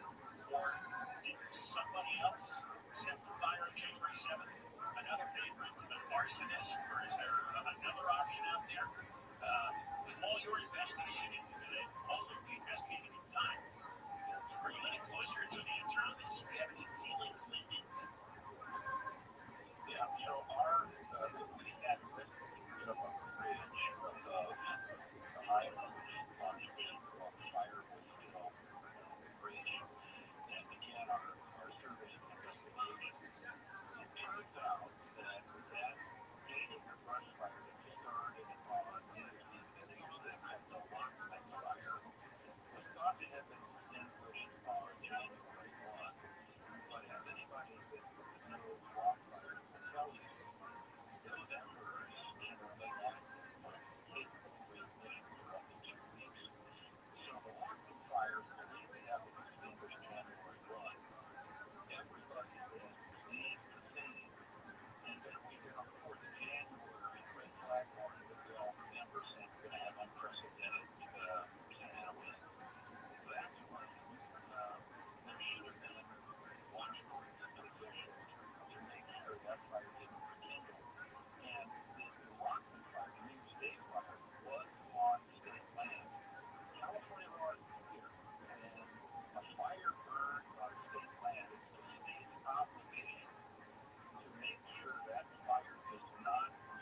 South Carolina.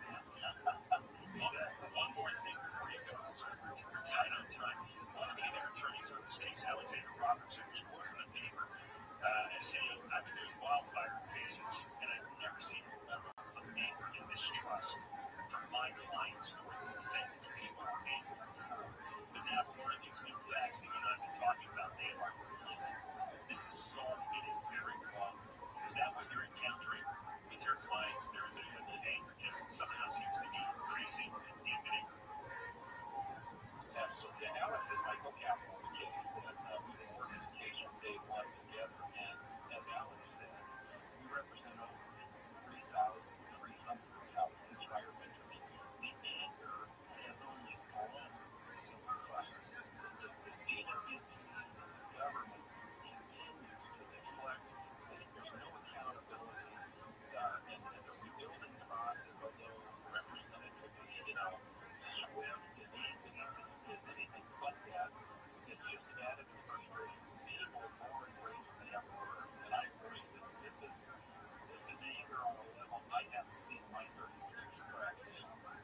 All right, well, let's keep talking. Roger Manley, the attorney who's representing many Palisades residents against the city and for everything to do with the Palisades fire. Roger, for coming on. See that? Well, there's some state men in South Carolina.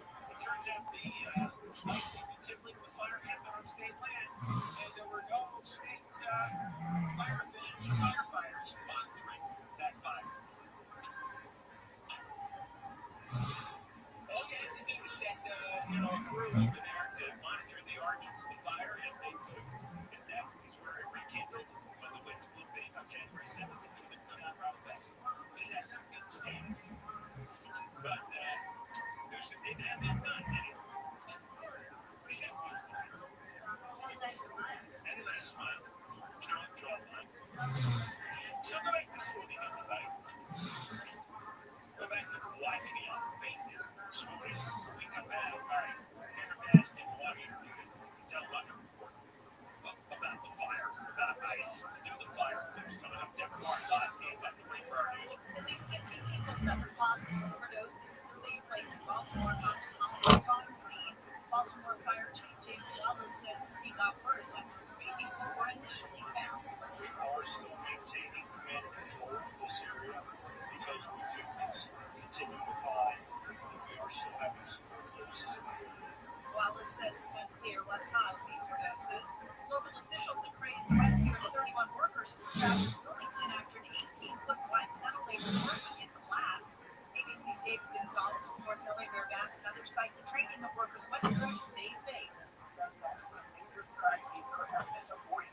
Luckily, also the whistle telling that the highly skilled training that is early wet also helps get safe. The trap workers managed to climb over a pile of loose soil estimated to be 12 to 15 feet high and walk 5 miles away to an area where they were taken in groups by a tunnel vehicle to the entry point yesterday. Last night, I should say, the group was working on a tunnel for LA County sanitation districts.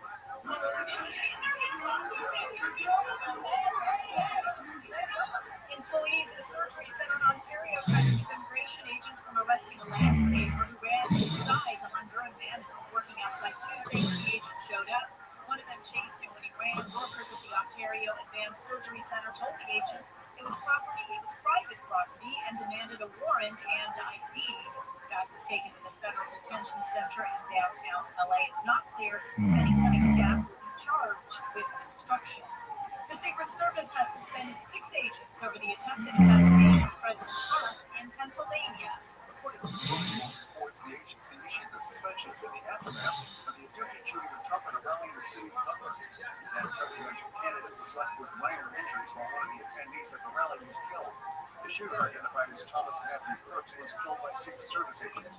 In the aftermath of the shooting, a review by the Department of Homeland Security revealed law enforcement breakdowns had led Trump to an attempted assassination. And it's just a 5-hour drive from the most exciting city in the U.S. and the most boring city. Financial websites FinanceBuzz.com studying 75 U.S. cities and ranked Atlanta most exciting. Rankings were based on culinary scene, nightlife and celebrations, population makeup, outdoor activities, and things to do. The second most exciting city, then St. Louis, Orlando, and New York City. On the other end of the spectrum, Jacksonville, Florida was ranked the most boring city, followed by Wichita, Kansas, Corpus Christi, Texas, Sioux Falls, South Dakota, and Memphis, Tennessee. Mark Ronner, KFI News. Southland weather from KFI. Sunny tomorrow, a little cooler. Highs mid-70s to mid-80s. Metro LA upper 80s to mid-90s. In the valleys, 90s. Triple digits. The high desert. Low 70s in the beaches. Low to mid-80s. Condo C 90s. Around 100 for the IE.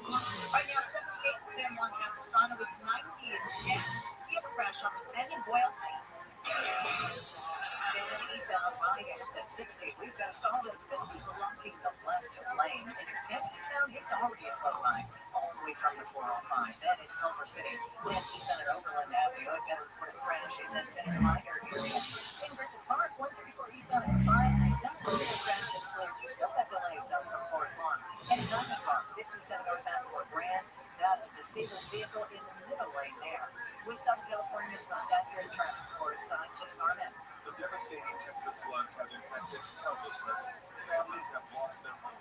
Communities and lives have been shattered, and children are still missing. The need is urgent. The Community Foundation of the Texas Military has launched the Kern County Flood Relief Fund to support response, relief, and long-term recovery.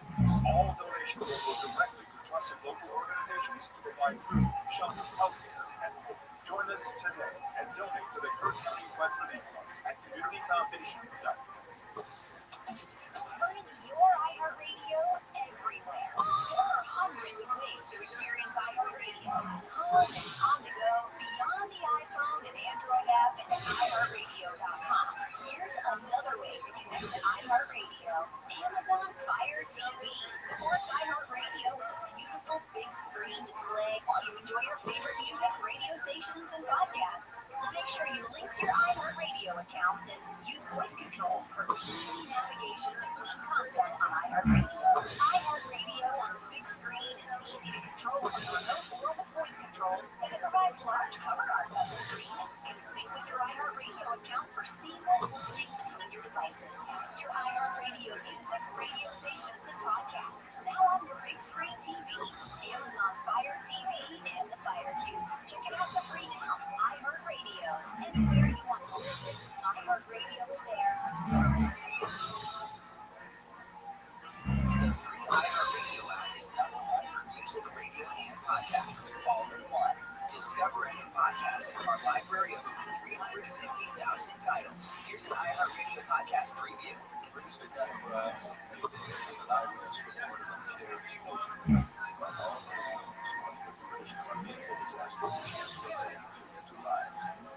really want to know what happened, and it makes me extraordinarily angry. It's always been a big secret. The four leading suspects. Gambler on plane insured for $125,000 jury grant. He had one or two murder charges against him and was acquitted.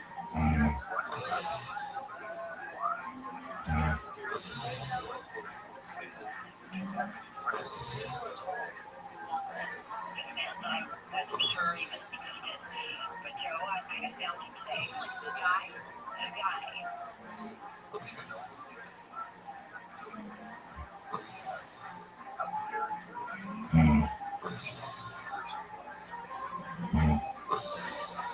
From CBC Podcasts and CBC's The National. Hosted by me, Ian Adams, and Johanna West. Investigating the largest unsolved mass murder in Canada. Canadian Pacific Flight 21.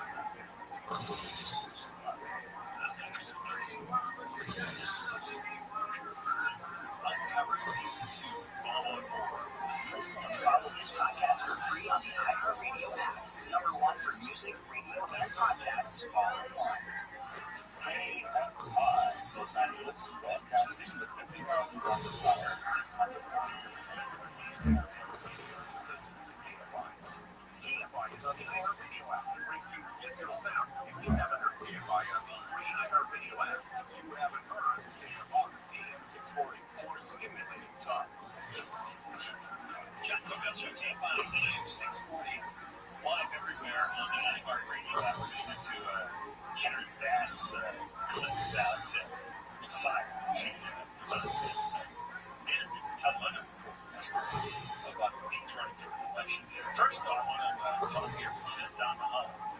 retired Secret Service agent and is law enforcement contributor for ABC News. Is there was big news yesterday in Secret Service circles. 6 agents suspended. They were on duty when Trump got whipped by that bullet in Butler, Pennsylvania, almost exactly a year ago. Let's talk to Don Mahone about that. How are you? How about you? I'm all right. Suspensions range from 10 to 42 days, and when they come back to work, they've all been demoted. That's what I read. Does that sound right? I don't like the demotion part. The suspension part sounds accurate. That's the end result of Secret Service's internal affairs process and inspection process. So, the government's physical process is a little wonky. This investigation started after Butler. At some point last year, they were given proposals of discipline. Then it's an appeals process. That goes back to court. And then once the appeals process is assessed, is the final discipline. That's what we want today. Yeah, because the term you're using is restrictive orders that have after the suspension. What? How can you have an operational failure involving so many people?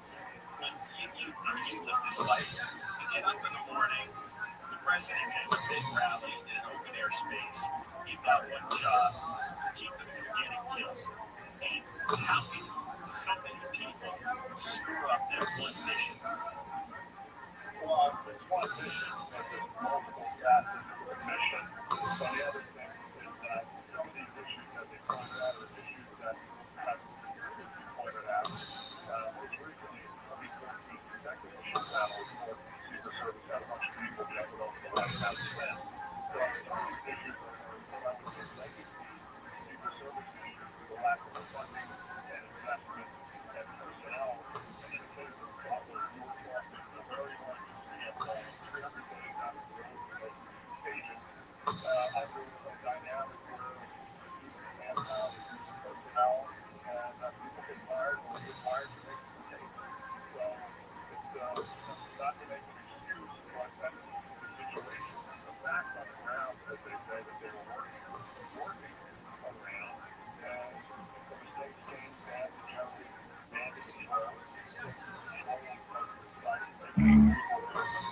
So, communication issue on communication where you want to get rolled, and making sure that you address any of the issues that you want to address, whether it was the line of sight issue or whatever, because there was some things on technology. What was the main failure that kept that in the roof of that building?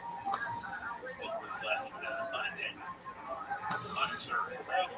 What was the main problem?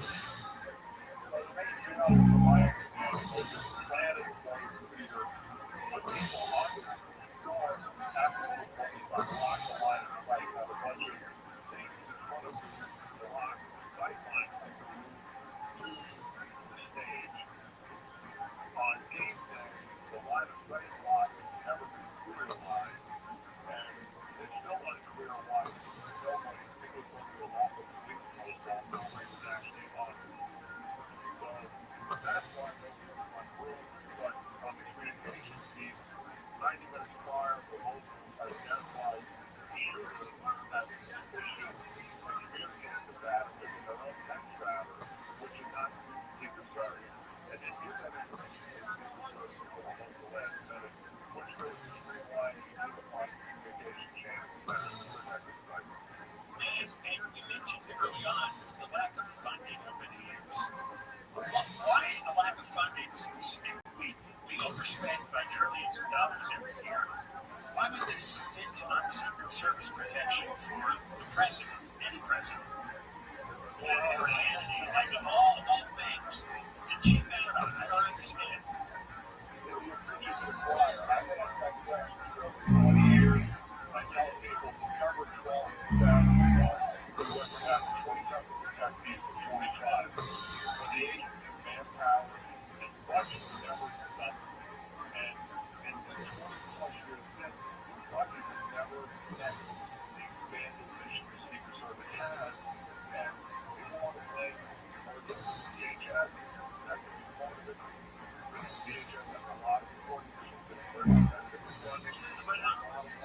But this is the president.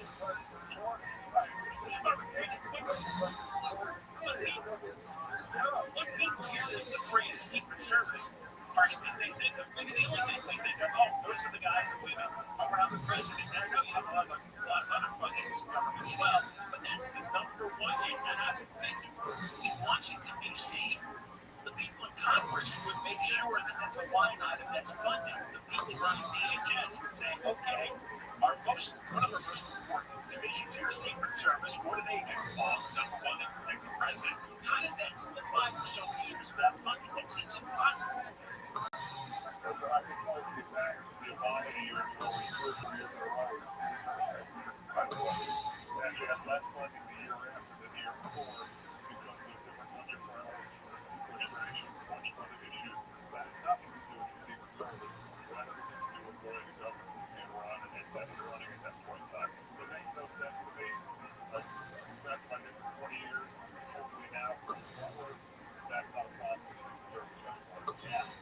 There's a lot of baffling things going on in the world. John always been talking. He had Don Manalik, retired senior Secret Service agent, ABC News, law enforcement contributor. Thank you for coming on again. Great job. All right, when we come back, Karen Bass, she got questioned on a lot of things. Next segment, why did she choose to go to Africa when the fires were breaking? This is from Telemundo reporter Enrique Chiava. At next, Devin Marks, live in Canada, 24 News. Here's the latest. The lawsuit over the Palisades fire has expanded, and no more live horse racing. And California State Fair will have more at the top of the hour. We're going from 60 now. Here's a news flash. If you're counting on your 401k to build wealth or fund your retirement, time for a reality check. Here's the truth. 401ks were not built to make you rich. They were designed to shift risk from corporations to you, leaving your savings exposed to crashes, inflation, and uncertainty. Now, Americans are claiming control with real assets like gold. Noble Gold Investments has helped thousands protect their future by converting part of their retirement savings into physical gold, so they can stop stressing about the market and start sleeping better at night. Talk to Noble Gold today and learn how safe and easy it is to roll over your 401k into a tax-advantaged gold IRA without penalties or headaches. Go to NobleGoldInvestments.com and grab your free wealth protection kit, including a step-by-step guide to get started. NobleGoldInvestments.com. Time to move your money out of the danger zone and into something great. From the Odoo.com Weather Center, Odoo, the only business software you need. A little cooler tomorrow, 70s around 100. This report brought to you by Indeed.com. From the Southern California Toyota dealer traffic center, think more than half the Toyota's full line of fuel efficient vehicles install on the 60 and Diamond Bar. It was on the 60 eastbound right at Grand Avenue. It was in the middle lanes. Right now, all lanes are stopped except pushing this over to the right shoulder. Now you're 60 eastbound. It's going to be a slow line all the way across the Boulevard. Baldwin Park, 10 eastbound for Baldwin Park Boulevard. Got that accident over on the right shoulder. People are there. 605 northbound for Whittier Boulevard. New exit in the carpool lane. And Corona, 15 southbound at Magnolia Avenue on ramp. Have an accident blocking that ramp. West South California's most accurate traffic reports. I'm Jimmy Norman. The devastating Texas floods have impacted countless residents. Families have lost their homes. Communities and lives have been shattered, and children are still missing. This urgent. The Community Foundation of the Texas Hill Country has launched the Third County Flood Relief Fund to support response, relief, and long-term recovery efforts. All donations will go directly to trusted local organizations to provide food, shelter, healthcare, and hope. Join us today and donate to the Third County Flood Relief Fund at communityfoundation.com. Taking your kids to their first baseball game.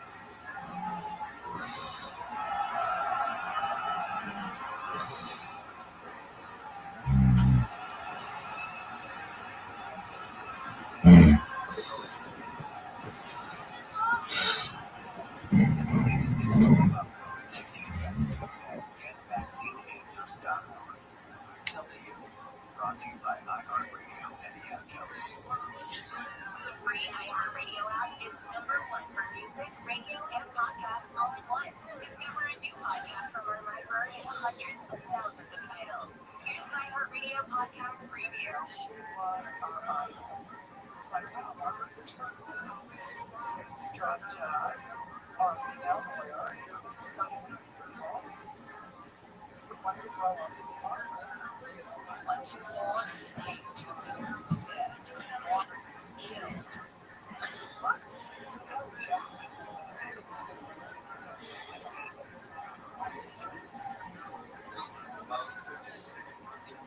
Small town now, but it's not.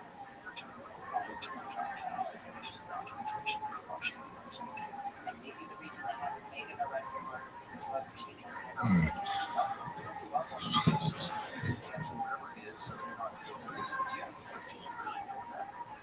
Russian Turner ran off to Germany. This is Calling the South, a documentary podcast series by C13 Originals, a Cadence 13 studio. Season 1, Who Killed Margaret Cooper? If my mother played a role in this, I don't think she should die thinking that she got away with it. I ask her, what are you doing here? She looks at me and says, I'm here to kill you. Listen now for free, wherever you get your podcasts. Listen and follow this podcast for free on the iHeartRadio app. Number one for music, radio, and podcasts, all in one app. iHeart is America's #1 podcast network. iHeart app has more podcasts like this. Have you ever wondered what your cat is like to you? Why is my cat not here? I go in and she's eating my lunch. Is it a deal? You use this digestion in order to add to your cognitive control. What's inside? A black hole. Black holes can be a consequence of the way that we understand the universe. And as the theme of iHeart original podcast, science stuff. Join me, Morgan Champ, with simple questions you always wanted to know the answer to. About animals, space, our brains, and our bodies. If you don't visit a science geek, listen to science stuff. Listen on America's #1 podcast network, iHeart. Open your free iHeart app and listen now. AMI AM 640, more stimulating talk. Thursday, so you know that means deficit margin calling. Stock environment tips to protect us and recommendations to simplify our lives. It's Marshall Collier by 8 p.m. on the next edition of Later in November. John Cobell Show can't buy AM 640 live everywhere on the iHeartRadio app. Tomorrow's Voice Line Friday. Can we more room on Voice Line? I don't know. It's crowded. It's very crowded, but if you got something good, you might as well send out. You're going to have to give us the submission of your life to get through this crowd. 877 Voice 86, 877 Voice 86, or 664 7886. Karen Bass not doing well on the Voice Line. That's pretty good money. Yeah, all right. So we got a lot of Karen Bass to play. And I want to let that clip down while we have a chance. We spent the first half hour with an attorney, Roger, who's representing a lot of Palisades residents who are extremely more and more has come out about the incompetence of the DWP in the city of Los Angeles in preparation and response to the fire. The latest thing, some dope with DWP who's supposed to turn off the electricity to some of the lines, did it, and then went back and claiming that he went to the, I don't know what you call it, whatever the building was, which had the dials where he was supposed to turn off the electricity. He didn't get there about 6:15, and by then the fire prevented him from accessing what he needed to access. He went down, he went back into the records and said, I went there about 1:45. Because he didn't want everybody to know that he was 4.5 hours late. And God knows how much damage was done those 4.5 hours because the electrical lines were spawning new fires. And what struck me too when Roger Bailey was on is that he had to turn off the electricity by hand. He had to go to some DWP building and turn it off by hand. They can't do it remotely, electronically. I mean, they have people know have security alarms now that you can turn on and off from the other side of the world through the internet. But in LA, a major electrical substation, you guys got to walk in there in the middle of a fire. Like, you never thought, what happens if the whole neighborhood where this structure is on fire? How's he going to get in there? Why is it done remotely? Anyway, here's Karen Bass on the television reporter Enrique Chiabra about why she was in Africa. Fire there. There's concern with the fires. You know, we're here, but then when the fire started, you were in Africa. There was a lot of controversy about why you were away. How can you respond to that? Anyone else? Just said one President Biden, a few days before I left to go to Africa, it was making news that I was going to Africa because the White House issued a press release saying that I was invited on a delegation to represent our country at the inauguration of the new president. The fire started on the 6th, which was a Tuesday. We raised what happened the week before that, the day the ambassadors were controversy, criticism towards you. Why were you gone? This is terrible. The alerts that were issued in emails, the city of Canada, on social media. the city of Canada, nobody was prepared for a weather event that had never happened in our lifetime. You liar. Liars. Yes, but it was not at the instant point of a critical situation. Otherwise, the county and the city would go into emergency mode. So when I learned that I was actually 3 hours from boarding the plane to come home. I think what a lot of people didn't realize is number one, the time difference between the United States and Africa, and two, how long it takes to drive. So my background, that's so much You know how the time difference works when you're in Africa. She covered right there. You would know. You were here. You were reading all the warnings. I was going to say, warnings for days. We knew that this was not a normal Santa Ana wind event. We knew with the low humidity, we hadn't had rain in such a long time. We knew this was going to be bad. They've had 100-mile-an-hour winds frequently during the Santa Ana periods. I have seen newspaper clippings going back to at least 1938, where you had winds in the 100-mile-an-hour range. It has happened. So it's not something we've never seen before. Yes, we have. And they were using the most extreme language, the most extreme warning that they could. There weren't any words left in the English language to warn people how bad the winds were going to be and how extreme the fire danger was. They nailed it 100%. She didn't care. And she goes, the county email. It was constantly on the news. The lead story of everybody's face. We were sitting, waiting to see how bad it was going to be. If it was going to be something catastrophic. I remember clearly feeling that. I remember feeling that the morning of the 7th, because I was in the Palisades and the wind started to blow. My wife even took video. We were in this on this hike, and we both talked about it. It's like something bad is going to happen today. Because I heard all that. I knew if we were going to get these excessive winds, very good chance that the towns in the foothills like the Palisades would burn. On January 6th, 2025, this year, obviously, National Weather Service Los Angeles tweeted, heads up in all caps with 3 exclamation points. All caps, a life-threatening, destructive, widespread windstorm is expected Tuesday afternoon, Wednesday morning, across much of Ventura and LA County areas. Not typically windy movie. And she wasn't here for it. And there was nobody else filling in. The acting there was supposed to be Marquise Harris Dawson. Completely missing in action. The guy who's in charge in the mayor's office, overseeing the fire and police department, was Ryan Williams. He was on leave calling it bomb threat, which he has since pleaded guilty to. There's nobody in charge of the city. As we told you last hour, the attorney says that Cal Fire should have been monitoring the fireworks fire from January first to see if the new winds were going to rip up the planes all over again.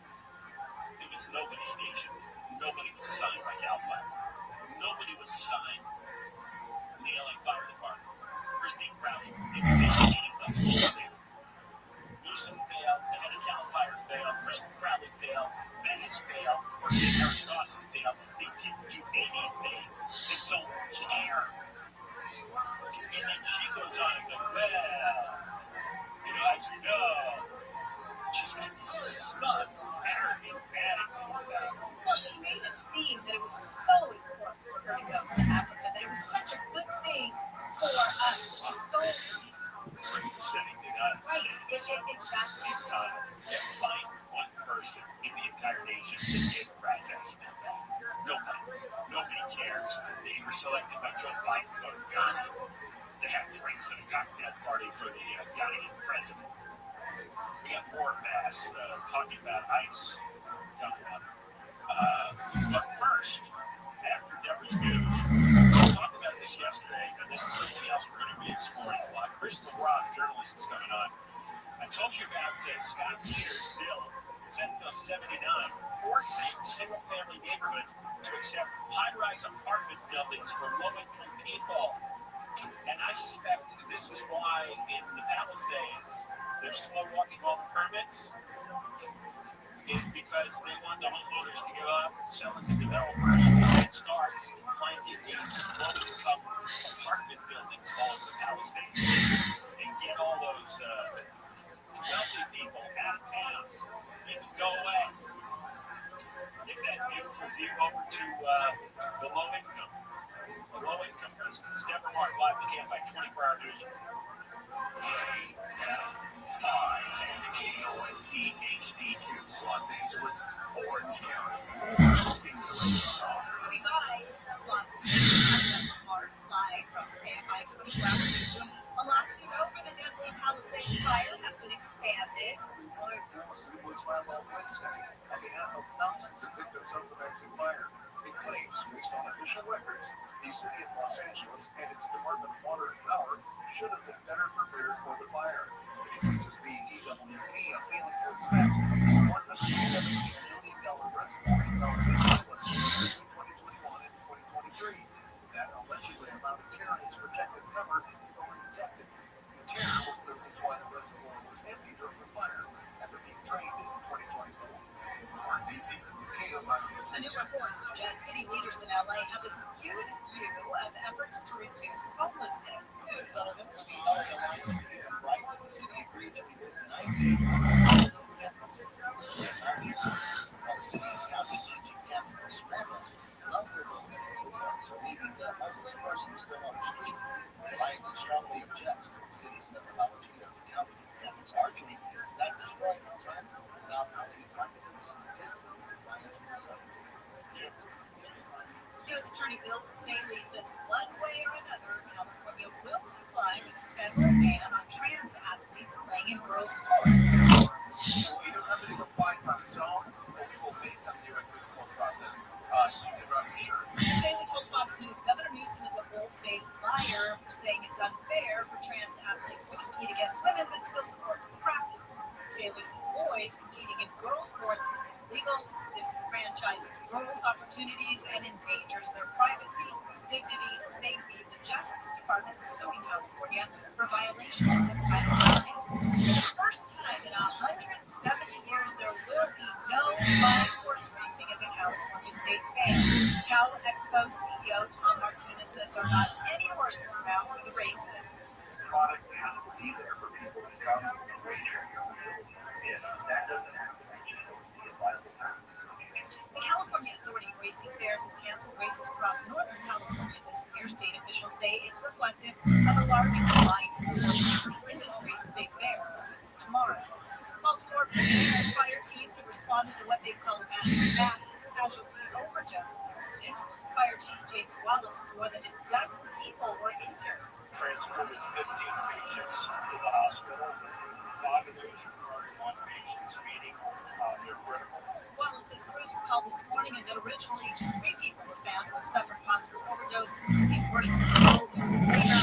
They say they're treating it as a crime scene. Sean Diddy Combs has scored a win in a civil lawsuit while awaiting sentencing in New York for transporting people for prostitution.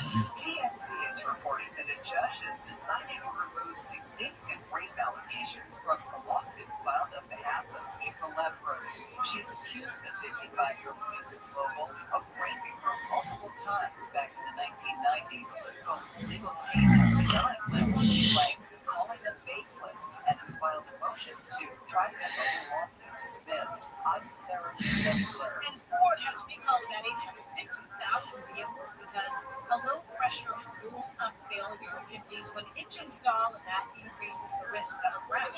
The vehicles affected include 2021 to 2023 model Ford Expeditions, Explorers, Broncos, Mustangs, Lincoln Navigators, and F-150 engine cars. ABC's Jeff Severson reports Ford says the vehicles may show warning signs such as engine misfiring or running rough, jet engine light coming on, or reduced engine power. Sunline weather for KFI. Sunny tomorrow, a little cooler, 70s to the 80s, Metro LA, upper 80s to mid 90s, and valleys 90s to the triple digits in the high desert. Low 77 inches, low mid 80s, and Lindos the 90s to around 135 feet. Right now, 71 in Data Point, 84 in Anaheim, 96 in Diamond Bar, 92 in Simi Valley.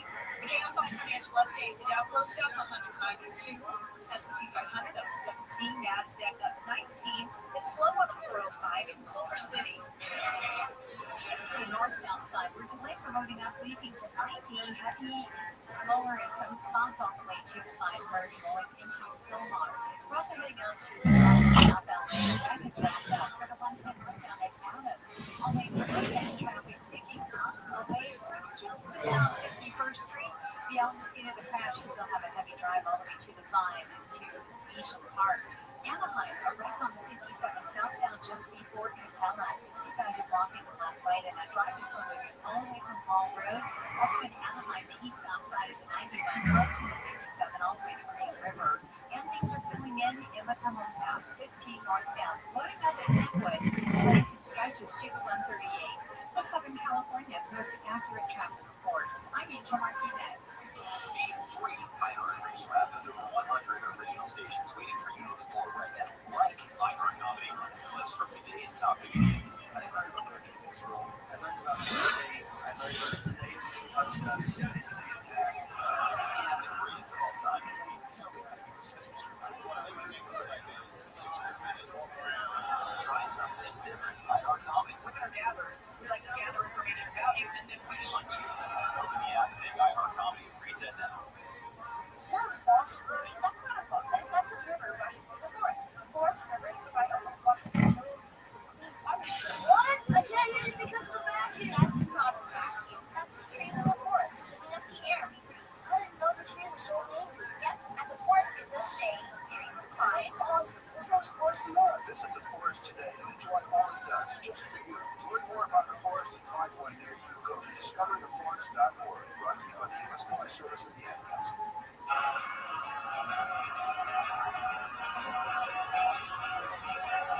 John Cook's our Camp on the 6:45 everywhere on the iHeartRadio app. Run every day from 1 to 4 o'clock. After 4 o'clock, John Cobell Show on demand on the iHeart app. If you missed the 1 o'clock hour, go to the podcast after 4. Did an interview with Jay Panettiere. He's the new director of the National Institute of Health, replacing Anthony Fauci. And he was the most prominent critic of all the COVID lockdowns and all the restrictive policies that cause so much damage that we feel to this day, both physically, mentally, and what happened to everybody's children in school, what happened to so many businesses in the state. That all came out of lockdowns, and he was against it almost from day one. It made it clear he was vilified for that. Well, now he's running things to try to change things in Washington. You want to hear it? It's beginning of 1 o'clock hour. Show podcast on the iHeart app. Ross coming on now, journalist.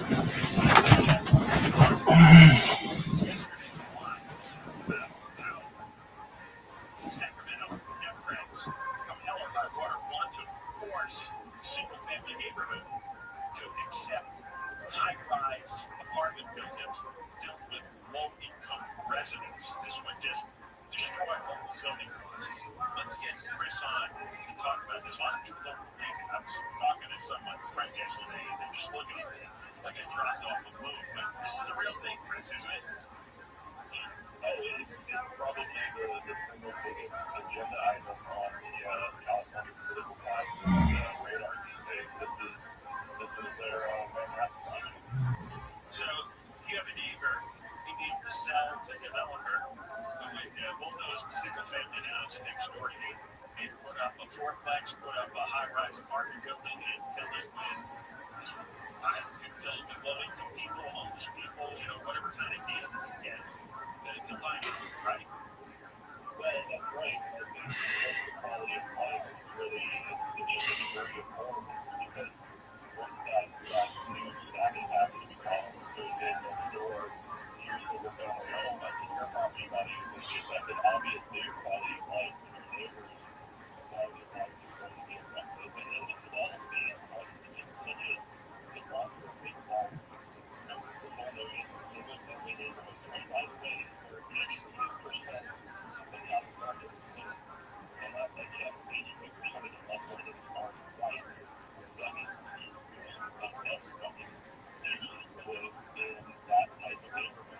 Whether they're single-family or small multi-family or suburban or what have you, people will add hours to their commute every day to get that dream. That's just human nature. Do union leaders try to sell this as this is excessive white privilege, single-family homes? Of course, that's their way to our neighborhood or to create segregation and polarizing and racial conflict and all that. And again, that was true 80 years ago. But the fact of the matter is, the single family is growing so much. Right now in California, we're not getting. So what is more racist than these Democrats telling us millions of non-white homeowners in the suburbs don't exist because it doesn't fit their political narrative? I mean, you can tell there's something more racist than that along here. He tried a version of this a few years ago, all the way back to 2019. And now he's back. He didn't have a sermon in 2019. Does he have it now? Well, he has stories. He has those stories. Maybe 11th hour. It actually, by the 1750s, it was about Senate Bill 60. Only what it does with the current bill, Senate Bill 79, with everybody, by the way, just to call it here, assembly members and senators and raising going hell about SB 79. But they actually did pass it. The crazy thing is, there's this old timey requirement of the legislature that when the second house does the House where the bill is not written and it passes the bill, after they carry secret copy of it down the hall back to the House where it originated so they can call it what's called a reconciliation. The only reason SB 50 didn't pass is because they literally ran out of time. It passed the assembly at like 11:58 p.m. on August 31st of 2019, and it literally did not have time before midnight after recess for it to get back to the Senate. So, let's give no illusions that Scott Wiener, the Democratic senator, doesn't have support. And that's why it's so crucial for individual Californians to be raising their voices right now. Collier Assembly Member Collier Senator made no loud SB 79 because it would hurt working class, lower-income neighborhoods first and worse. And that's not speculative or theoretical. It's happening as we speak, even without SB 79. And you don't think that they're, you think there's a House dinner right now.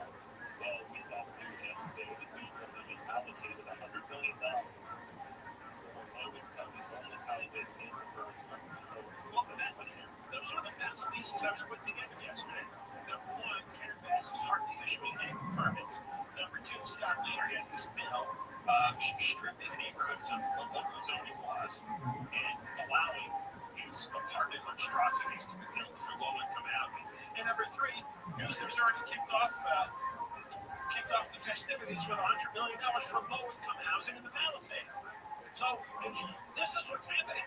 I think Bass is intentionally delaying these permits so that these people are exhausted and they surrender and they just sell to the developer and let the developer do what he wants. I really think that's going on. What do you think? I wish I had an argument against that, but I wish I could say I was wearing my tinfoil hat right now, because the evidence all points in that direction. I think there's no walking all of this recovery, absolutely, especially starting with the soil testing and the ground testing and the water testing, which added up a few months, and people were trying to get that basic step, which happens after every natural disaster, by the way, except this one. So just blow off that, which made it more difficult for people to deal with their insurers, because one of the first things the insurers asked, what's the status, what's the quality of the soil. So they've been doing everything they can to slow off this, and I think they're trying to start people out. I really do, and I hate to say that, and maybe I sound like a crazy. No, that's what I think. That's what I think. And I bring this up to people, and like you said, what's the argument against it? If that wasn't the plan, what would they be doing differently? Right. Well, here's another puzzle. You know, remember our good friends over at Street Trial, Michael Schneider and his crowd? Yeah. Behind Measure HLA, the transit bill, the transit initiative. Well, they're also one of the key sponsors of SB 709. So, same question. It all fits together. Same players, same special interests, same billionaires. I mean, this gold rush from Southern California, thanks to SB 79, is going to make the original gold rush look like a sandbox by kindergarten. So a huge payoff to developers, and I guess they are the ones who are greasing things in the legislature. They're the ones who are greasing things, who have donated millions of dollars to lawmakers. Scott Wheeler, who is behind many of these bills, has received far and away more real estate money, venture capital money, and BlackRock style money than any other lawmaker in California. And here you go. They are getting a lot of things for their buck. Scott Wheeler, I'll tell you. Yeah, well, and then he gets to position it to the public as either racial equity or climate sensitivity or any of the other trending issues of the day. But the truth is, he's taking in big bucks for his campaign from these developers who are paying a fortune developing the Palisades lots into low-income housing apartment houses. They're turning it into their social housing utopia. That is the plan. And by the way, anybody has a question, in both Altadena and Palisades, I have a couple folks who come to their parks every few weeks. Of parcels that have been sold, there are far fewer in the Palisades than in Altadena, but it's starting to pick up. Of the parcels that have already sold, more than 60% have been sold to LLCs, blind trusts, or corporations. Including several in the Palisades, several LLCs that have purchased 2 or 3 adjacent parcels. When are they voting on this? SB 79 is going to be voted for the local government committee in the Sunday next Wednesday. Then the legislature goes on recess from July 18th to August 18th. So that month is the time to be pumping your lawmaker, your assembly member, your senator will be back in town. They'll be back in the district. And that's when you call them, you can show up to their office, write an email. I mean, the only solution to make our thing, and I know we're coming up on this, but really quickly, we came with this one vote because of the grassroots, is what I should describe it. We came with this one vote to kill SB 79 in the Senate. So we're doing the same thing in the Assembly. The bill is far from a done deal, but we need the grassroots. We need everyone who's listening to my voice right now. Please take 15 seconds and pick up the phone and call your assembly member and your senator and say, I'm a constituent or I feel SB 79. It really is that quick. You can go to a website, ourneighborhoodvoices.com. We're sort of helping with a couple other groups, Neighbors United here in LA as well. Our Neighborhood Voices is technically in charge. But it comes down to the grassroots work. Chris, got to do the extent coming up. We will continue talking about this. Absolutely. Thank you, John. By the way, I'm going to talk about the Steve Bush hearing we did last week. That's actually almost 40. All right, we'll do that. Now, Mark, live again by 24-hour newsroom. Here is the latest. Federal immigration agents and protesters have faced off in Ventura County, and a federal judge in New Hampshire has blocked the Trump administration from enforcing its executive order on birthright citizenship. We'll have more at the bottom of the hour.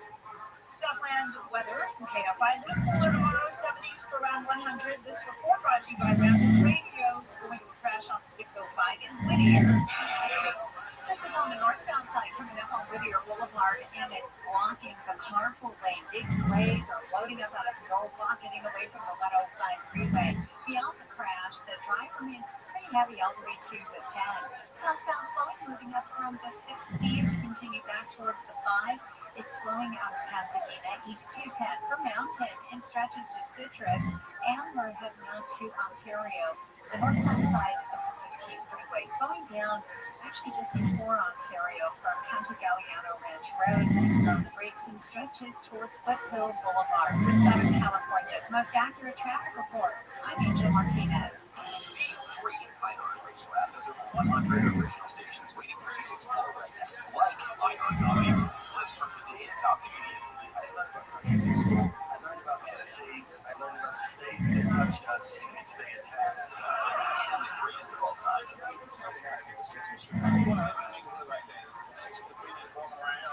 Try something different. iHeartComic. Women are gatherers. We like to gather information about you, and then we hunt you. Open the app and make iHeartComic. Reset now. iHeart is America's #1 podcast network. Open the free iHeart app and explore podcasts like this. There are fairy tales in this great land. The all but certain confidence that some places are safe from chaos, violence. During the mountain years, would you think Fujitsu parents' house kicked off, the farm kicked off by that yellow thing? It was a better person, one of the worst I've ever seen. Careful what myths you choose to rely on. I'm Keith Morris, and this is Rarely Moonlight, an all-new podcast from Dateline. You can listen to all episodes now. Listen on America's #1 podcast network, iHeart. Open the free iHeart app and listen now. But the producers who brought you Princess of South The Setup, a new romantic comedy podcast starring Harvey Ian and Christian Navarro. The Setup follows one man's search for love at the Big Apple. The thing is that I didn't actually use that. No, I opened it, I got hit with this wave of nausea, and then my heart started beating like so fast. So that I closed that open. Meet Juan, the lonely visiting curator. His true love, art. His biggest fear, everything. Wonderful to stay out of the conversation. But when the perfect man walks into his life, well, I guess I'm saying about it. I don't think so. He actually is too good to be true. This is a con. To pull off this heist, they'll have to get close. That's true. She said, "Why do you do this?" Jump into the deep together. When you're dating a con man, how do you know if it's true love or just another job? Listen to The Setup. Listen on America's #1 podcast network, iHeart. Open the free iHeart app and listen now. I'm so sick of hearing them talk about women's basketball. If only there were a professional WNBA player with her own podcast I could listen to. You right? Hey, this is Lindsey Brown. And this is Mariah Rose. Celebrity on Providing on TikTok. And we've got a new podcast, Full Circle. Every Wednesday, we're catching you up on what's going on in women's basketball. And not just in the WNBA, but what happens in women's unrivaled and college basketball. Because analysis, inside stories, and the way it is. You guys have seen a lot of former and current basketball players telling their stories from their point of view. We want to share all of the women's basketball stories that you won't see anywhere else. Listen on America's #1 podcast network, iHeart. Open your free iHeart app and listen now. Hey everybody, it's me, Katie Gore, here to talk to you about a new podcast called Casuals, starting January 21st. It's a sports podcast, but for people who don't necessarily consider themselves as listeners of sports podcasts. It's just regular people laughing about sports, not screaming. I mean, we might scream, but it's going to be about something very silly and not about something as serious. We're just not going to take it seriously. Is this making sense? You guys kind of get the vibe. Tuesdays and Thursdays, if you're feeling froggy, unclick that follow button. Because listen, it's unclickable. You can always unclick it if you think that was a bad decision. It's not going to get a notification. Yeah. But if you click it now, you'll never miss an episode. And that's ideal because it's going to be good. Oh, it's going to be good. Listen on America's #1 podcast network, iHeart. Your free iHeart app. Listen now. KFI AM 640 or Stimulated Shock. LA Times poll finds over 80% of Californians democracy is under attack. And I'm telling you what I believe. Yes. No. Maybe. And that's coming up after 7 a.m. tomorrow morning on the next Bill Handel Show. Your chance to win $1,000. Just enter this nationwide keywords on our website. Green. That's green. GREEN. Enter it now at KFI AM640.com/cash. Powered by Sweet James Accident Attorneys. If you're hurt in an accident, winning is everything. Call the winning attorneys at Sweet James. 1-800-9-MILLION. That's 1-800-9-MILLION or sweetjames.com. Green, enter that word at KFIM640.com/cash. If you make me get an email, check your junk and spam folder. KFI keyword every hour, every weekday starts during the 9 o'clock hour all the way to the 5 o'clock hour. And next chance to win at 4:20 with Mark Thompson later on. Telemundo reporter Enrique Chiabra did an interview with Karen Bass yesterday. She is running for re-election.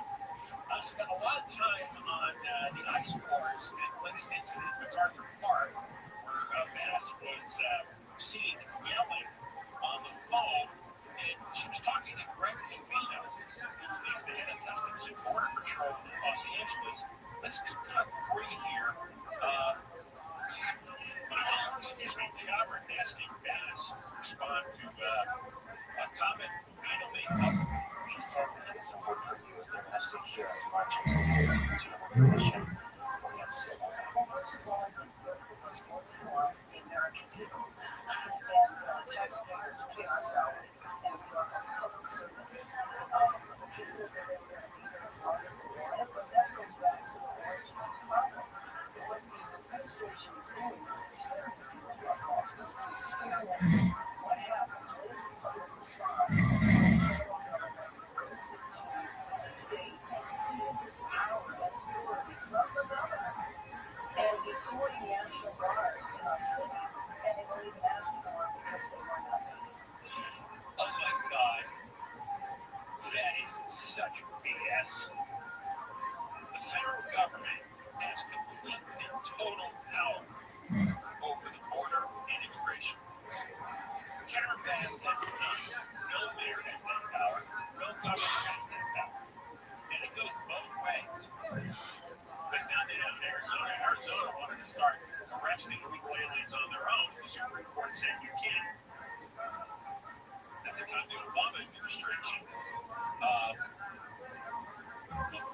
the court sided with the federal government just because the Obama administration had rules on the border on the Arizona governor. The Arizona governor had no right to arrest people.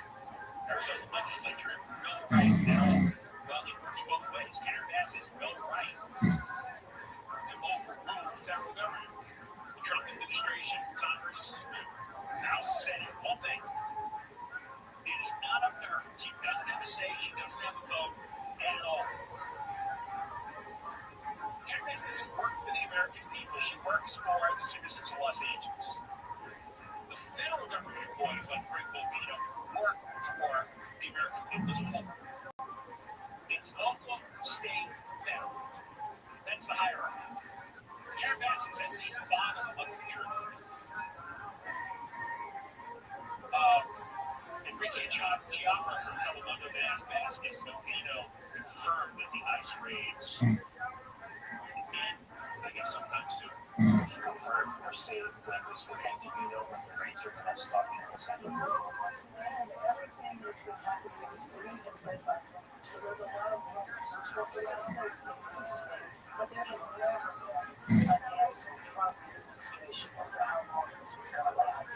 And if you look at what have they accomplished, except for spreading fear and terror in our community, what have they accomplished except for damaging the economy and really the economy in some neighborhoods? I went to restaurants that cater to Central American populations, so those restaurants were empty. The owner said that this was worse than COVID. And not only did that's nothing when Newsom shut down the restaurants. Said nothing when, what was it, Barbara Ferrer, the LA County Public Health Director, she shut down the dining restaurants. Garcetti shut down. Then she had to say, somehow, in El Salvadoran restaurants shut down and catered to the ladies. Oh my God, if you're going to make it. Most of the Garcetti and Barbara Ferrer and the LA supervisors, they actually destroyed thousands of businesses. Holy crap. Another thing she said, that Trump came in uninvited and took control of the National Guard. But so far in court, Trump has been backed up by federal judges, including a Biden. So far, the way these judges see it, Trump has the right to do that. She has like zero. And what they really don't understand, or is this more of this stupid political posturing? What, she's pretending she's an idiot, or she's actually an idiot? The whole government. Obviously, the president does have the power to take over the National Guard. The National Guard is part of the military. We got more places to run. In fact, they're marked up and they have like 24-hour nation. Federal immigration agents and protesters in a face-off in Ventura County.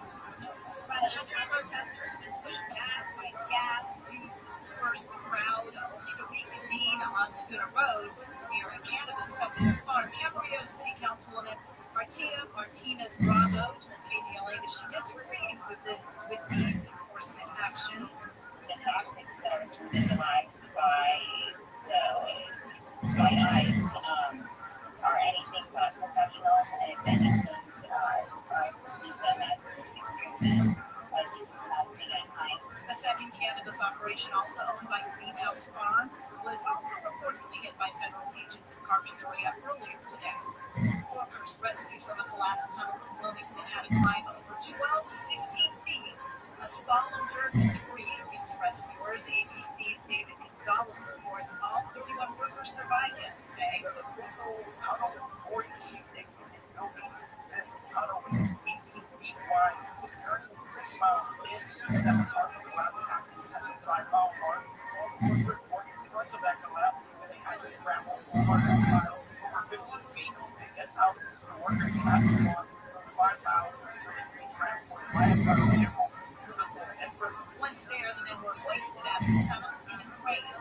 A federal judge in New Hampshire has blocked the Trump administration from enforcing its executive order on birthright citizenship. ABC's Eric Travers reports the ruling comes after the Supreme Court curtailed the judge's ability to issue nationwide injunctions. Windows is going to see an obvious and unlawful attempt to circumvent the Supreme Court's clear order against universal relief. Spokesperson Harrison Rubio says in a statement the administration will be fighting vigorously against attempts by district court judges to try to impede the president's policies. The judge in New Hampshire certified a challenge by the American Civil Rights Union filed on behalf of pregnant immigrants, 2 immigrant parents, and their infants.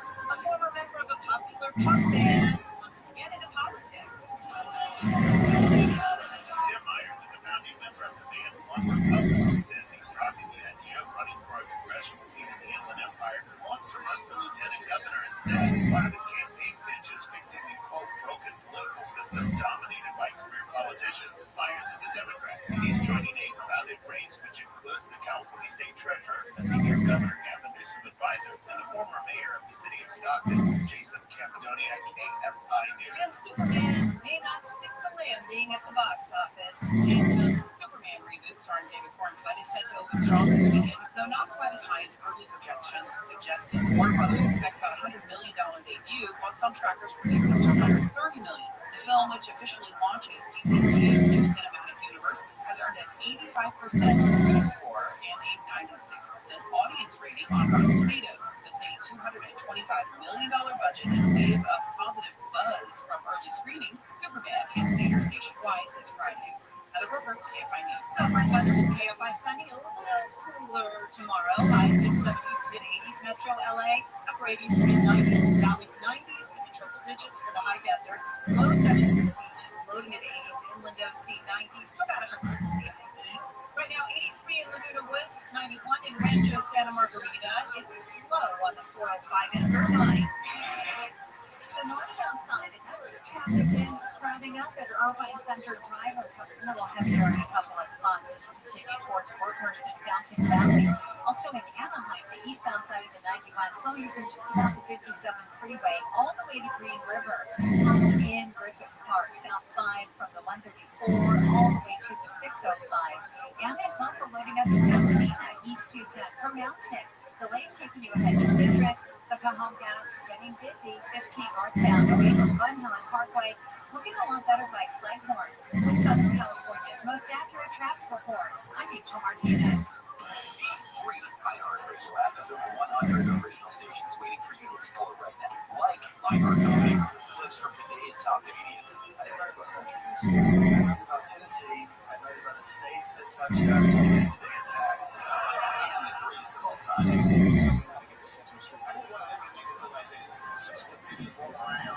Try something different. iHeartComedy. Women are gatherers. We like to gather information about you, and then we hunt you. Open the app and make iHeartComedy a reset now. Protect his family from disaster. Steve used his camera app.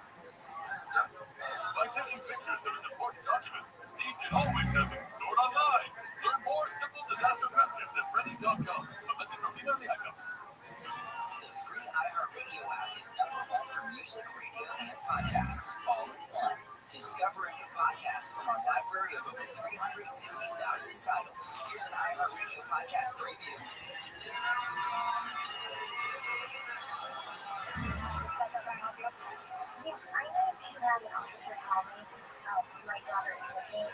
On July 24th, 2016, 23-year-old Kaylee Sawyer vanished from her small Oregon town.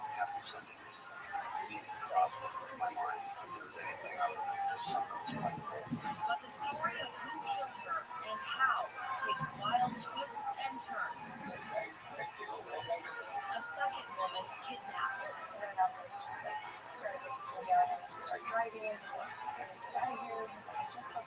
A dramatic carjacking.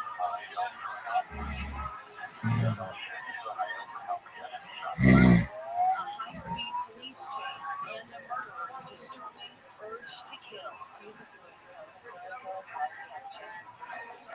It just baffles me that somebody can just take someone's life.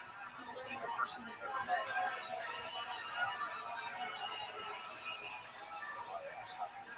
Urge to Kill, a new podcast from KGW News and Bell Studios. Listen and follow this podcast for free on the iHeartRadio app. #1 for music, radio, and podcasts, all in one. The European Union says an additional train will hit the U.S. can be reached in the coming days. Correspondent William Bolsonaro has been. The U.S. has not sent a letter to the EU detailing the new tariff rates. The officials hope this is a positive sign, but one that should no deal be reached. The bloc could avoid countermeasures as early as next week, worth roughly $25 billion. The Trump administration has pushed back the deadline for an agreement to be reached August 1st, when tariffs on European goods could jump to 50%. The president also says the 50% tariff on copper imports will begin August 1st. Mark Renfield reports. He previously had announced the tariff, but posted the start date on Truth Social Wednesday night. Trump said the timing was based on a robust national security assessment. Copper is the third most used metal in the U.S. after iron and aluminum. The tariff aims to boost domestic production, as the U.S. currently imports nearly half the copper that it uses. An interest accrual for student loan borrowers on the Saving on Valuable Education Plan will restart August 1st. David Trujillo with an update. The The same plan was created under the Biden administration. It became a popular option for its ability to offer some borrowers monthly payments as low as $0, while borrowers will not be responsible for making payments on the same plan until the forbearance ends. Balances will start to go up with the restart of interest accrual. The Education Department is urging these people to choose a new repayment plan before restarting payments. And NVIDIA is the first company to be worth $4 trillion. Matt Nutz reports. The AI chip maker's market value has smashed the previous record valuation set by Apple. The surge in value comes as tech giants race to build massive data centers using NVIDIA chips to power their services. The company CEO noted that global demand for NVIDIA's AI infrastructure is incredibly strong, and tech analysts call the milestone a huge historical moment for the U.S. tech sector.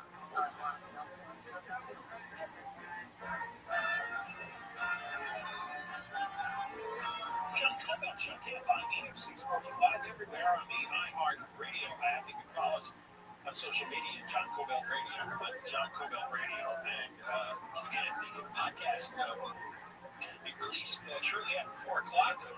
Our show today featuring hour number 1, Dr. Jay Bhattacharya, who is the new director of the National Institute of Health, replacing Anthony Fauci. Bhattacharya is one of the leading critics of the lockdown policies, all the nonsense that we suffered through. People were very vocal about it early on, took an enormous amount of incoming fire over it, and now he's running things in Washington. The world might be in a better place now that he's taken over. I wish he was in charge 5 years ago, and our lives would not have been as severely disrupted as they were. Continuing here with Karen Bass, who, hold on to that clip about her in the fire, by the way, just for long-term use, because it's like, I heard it almost an hour ago, and I'm still infuriated by it. Maybe we'll play it again before 4 o'clock, but I want to play these clips. She was on an interview with the Telemundo reporter Enrique Chiappa. She announced she's running for re-election and expects to win. Chiappa asked Bass a lot about the illegal aliens and the National Guard and riots. And this is Chiappa asking Bass if she can promise that LA is going to stay a sanctuary city. That's so much more than just a sanctuary homes here in New York City. Can you promise that Los Angeles is going to stay as a sanctuary city?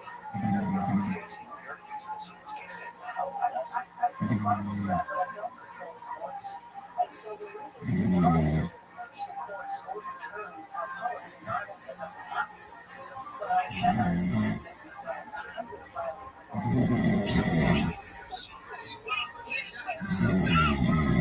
Stop! Can you tell me that was on there? I wanted to say a word about it. That means she knows it's the law. She knows the courts are going to overturn it. She's intentionally violating the law and protecting illegal aliens.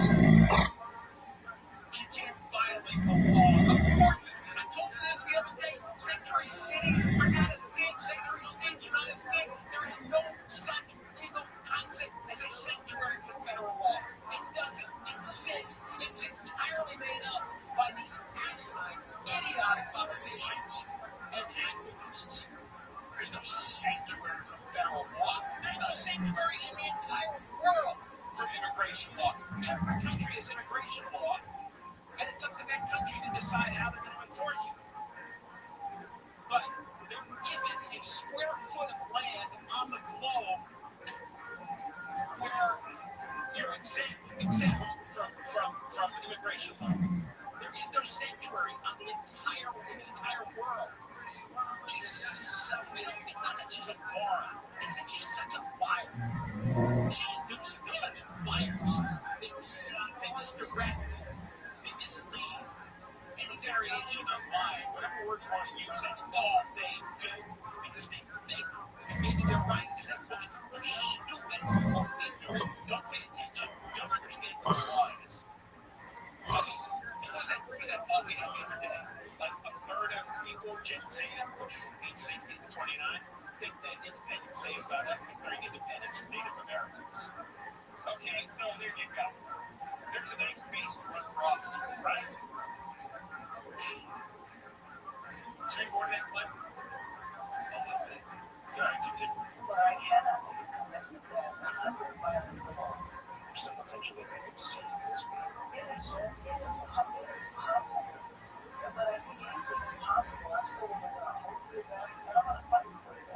absolutely. I'm not going to just assume it's going to fail. If that was my assumption, then It's the law. Either a state or a city has a priority over federal immigration law, or it doesn't. It doesn't. There is no question about this. This issue has been contested several times over the years. In recent times, you don't get to overrule federal immigration law. Period. Full stop. Ain't done. All right, here's Fernando Enrique Chiabra. This will be cutting, asking Bass if she thinks ice raids might be getting stages of a coup. That's been a part of the situation. I think you said that this is the way this is how that could do you really think there's some coup that's being planned? It's not. It's a wonderful thing to point out with some of the business I spent a fair amount of time going to countries and visiting cities that were in conflict zone. You don't see the military sending out civilians, and you don't ever see that in our country. And the fact that we're seeing it in peaceful times is a little crazy. There were no protests, there was no rioting, there was no vandalism. What? No, that's what I think about that problems, absolutely. Were there people in the park who are addicted to drugs? Absolutely. And we're addressing that problem. No, you're not. There's no motivation. They didn't arrest anybody in McCarthy. They were doing a staging exercise. Clearly. Maybe they were sending a message to people like, we're here and we're not going away. So maybe you should make other plans if you're in the country illegally. Again, they're simply enforcing federal law. People haven't seen it enforced in a generation. So everybody's like really full on. What is this, a coup? A coup is when the military overthrows a president or a king or whoever the ruler is. That's a coup. The federal government going into the state that's part of the union. But California is not its own nation. It's part of the United States. There's all kinds of federal law being violated here in California. And Bass and Newsom are aiding and abetting that. And the ICE people are getting shot at. There are 10 people they arrested for attempted murder in Texas. I mean, 10 people. AR-15s they confiscated. So, yeah, they need the Guard. Yes, they need the National Guard. Yes, they need the Marines. Do you think Trump and Tom Homan are going to suddenly not enforce federal law? Do you think that they're going to allow their ICE troops to be murdered? You think they're going to allow that? Should they allow that? Should they let all the ICE enforcement men and women get their heads blown off by these Antifa lunatics? I don't understand. They do not enforce federal law. Kevin Bass is a public official. So is Newsom. They know how dangerous it is out there. Why would you give permission and license to crazy people to assassinate law enforcement, federal law enforcement? All right, we'll get to the drug addicts in the car. They're qualified to camp by 24-hour vision. Here's the latest. Federal immigration agents and protesters got into it outside a farm near Camarillo, and Florida's recalling thousands of vehicles. Pulling more at the top of the hour. From Southern California Toyota dealer Travis Thursday, more at the pump with Toyota's full line of efficient vehicles crash on the 405 in Carson. This one's on the southbound side, picking up on the Appleton Boulevard, blocking the car for lanes. I'm seeing a motorcycle was involved in this one. Big delays away from Concord Boulevard. Also on the northbound side of the 405 in Culver City. They're clearing a stalled car out of the left lane. Looks like it was on the off-ramp. But overall slowing here, backing up for just about the 90. And let's also check out the drive in Irvine. This is the 5 northbound, slowing from the 133 freeway. Pretty heavy all the way to Harbor and Anaheim. With Southern California's most accurate traffic reports, I'm Martinez. Keep that out for your music. Put on your favorite morning shows, Christina, or live local news and weather. Start to change. There's an app for all that too. iHeartRadio. Download the #1 app for radio. The free iHeartRadio app.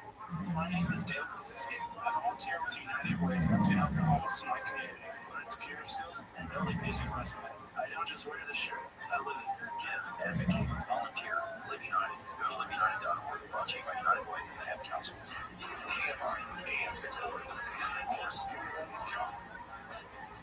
Mark Thompson here for Chip Conway Jr. today on the Conway Show. The fountain of youth in a brilliant form. Scientists made a big discovery. We'll share it today. KFI AM 640. More stimulating talk radio. Jonathan Belt Show. Thompson in from Conway coming up in a few moments.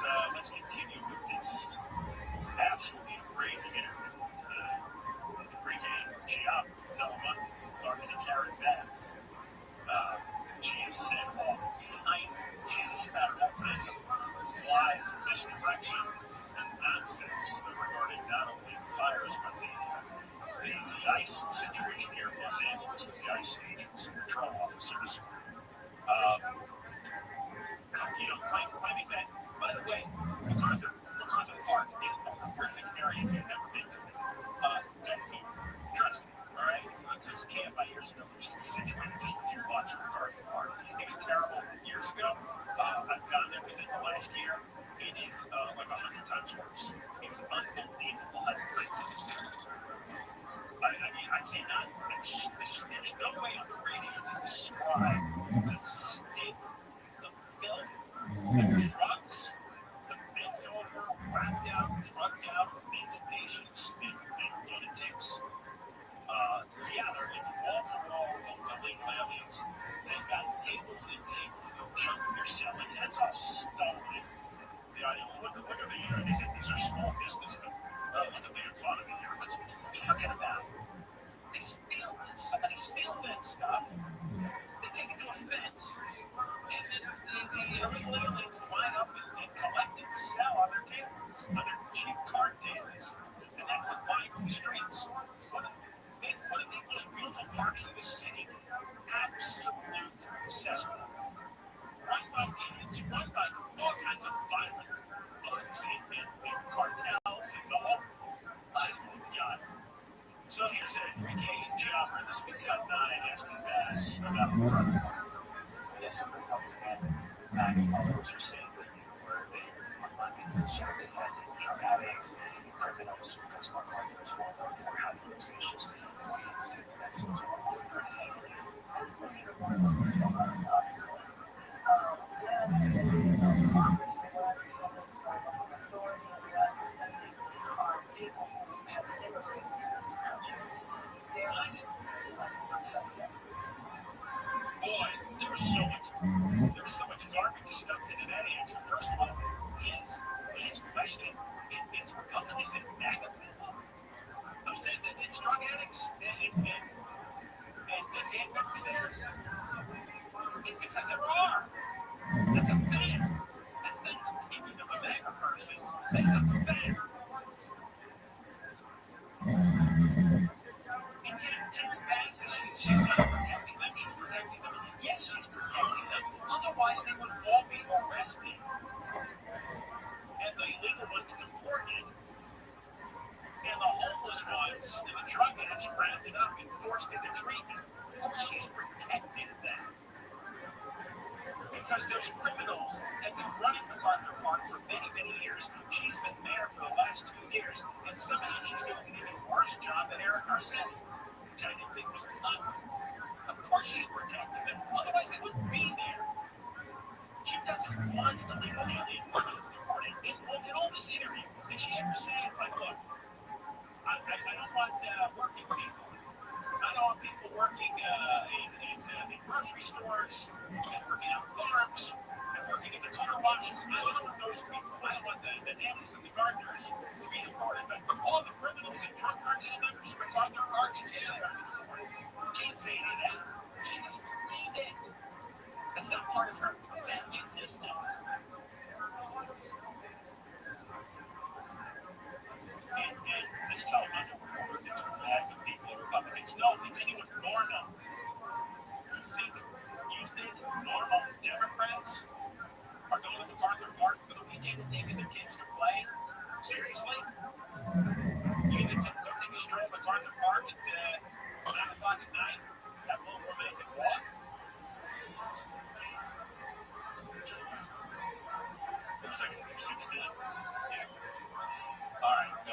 we're talking to Bass.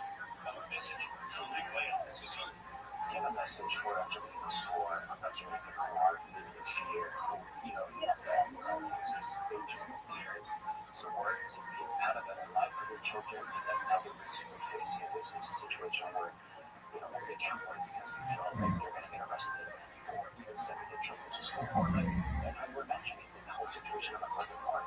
It was a camp, and the kids were taken away. So a message for them. I said my message is my number one job as mayor is to protect Angelinos. They're not Angelinos. Regardless of their immigration status, regardless of what they're not Angelinos. And I want you to know, and I want Angelinos to know that this is part of my core values. This is not an issue for me because of the moment. I've been involved in immigration reform efforts for many years. When I was in Congress, when I was a community activist, immigration law from Congress was in 1986. The Citizens Bill fighting against Proposition 97. Again, she doesn't ever address the criminal aliens. The drug cartels, the MS-13 gangs have been running MacArthur Park. And she knows this. I know she's scared of taking them on, but she doesn't take one. She doesn't take them. Her values are aligned with criminals, gang members, cartel members, illegal aliens, homeless people, drug addicts, venture attacks. People in the Palisades are just supposed to pay the bill. And the Palisades, they're not supposed to be there. So she's not unhappy that that burned down. She sees a great opportunity to turn the Palisades into MacArthur Park and set up those low-income high-rises. Hopefully one more. Cut 18. Just where Sanctuary City goes, so where different agents that come into the city and do raids, but you have to understand that it's a mini Sanctuary City is the fact that local authorities can operate, but they can still come and do whatever they want. We've seen it for the past 30 days. People, and hopefully you will participate in this in terms of educating the audience, the difference between the federal, the state, the county, and the local government. The federal government is at the top, and that preempts all of the laws going down. And so we can do everything that is possible. But I can tell you, this city has a long history of fighting for immigrant rights. But we have never seen in our lifetime what is happening right now. It's just admitting the federal government supersedes local government. And under federal government law, no, they don't have any rights to stay. Yes, ICE can come in and take them out. And she knows that. She's going to fight for immigrant rights. We actually have to change the Constitution and federal law. The way everything's written, what's going on is absolutely legal. Mark Thompson's here. I heard about you and the NIH guy, like that. Jay got a cherry. That was a really great conversation. Not a big Fauci thing. No. He was never really on the Fauci train. Although if you read his background, he wasn't crazy. He just, he thought the vaccines worked out well. He understood well the first few months everyone was in panic. But when the data came in, it was clear that it was largely the elderly. Yeah, you kind of missed that point. Like, I didn't policy sort of follow that data. But it's just, and I thought he was quite open and talking about the fact that certain decisions are informed by other stuff that's going on and the Wuhan lockdown. And that was a really interesting thing. So I would encourage people to check it out on your podcast and on your World Fitness podcast. So this Camarillo farm thing, I know you. I don't know what it like. Michael looks good, but I have no idea what this thing is about. Well, I mean, I guess it's about sort of what they're doing, where they drop a lot of ICE agents and federal immigration enforcement into an area that they know is rich with people who are probably not here legally. I was wondering if the companies that is here, I mean, what do that apparel company is downtown? Sure. I mean, this goes to something that if you're really crafting immigration policy, you have to look at, which is, should there be employer sanctions for this sort of thing? Should you have to be sure that where you're employing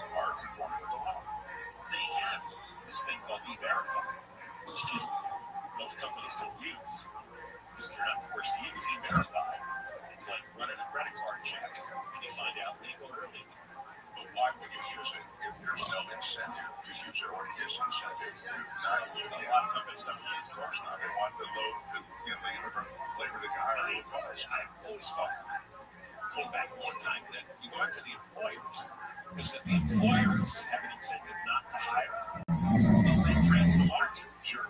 And then put up something for them where you match the number of immigrants to the industry and get enough Americans to take the job. Like a referral.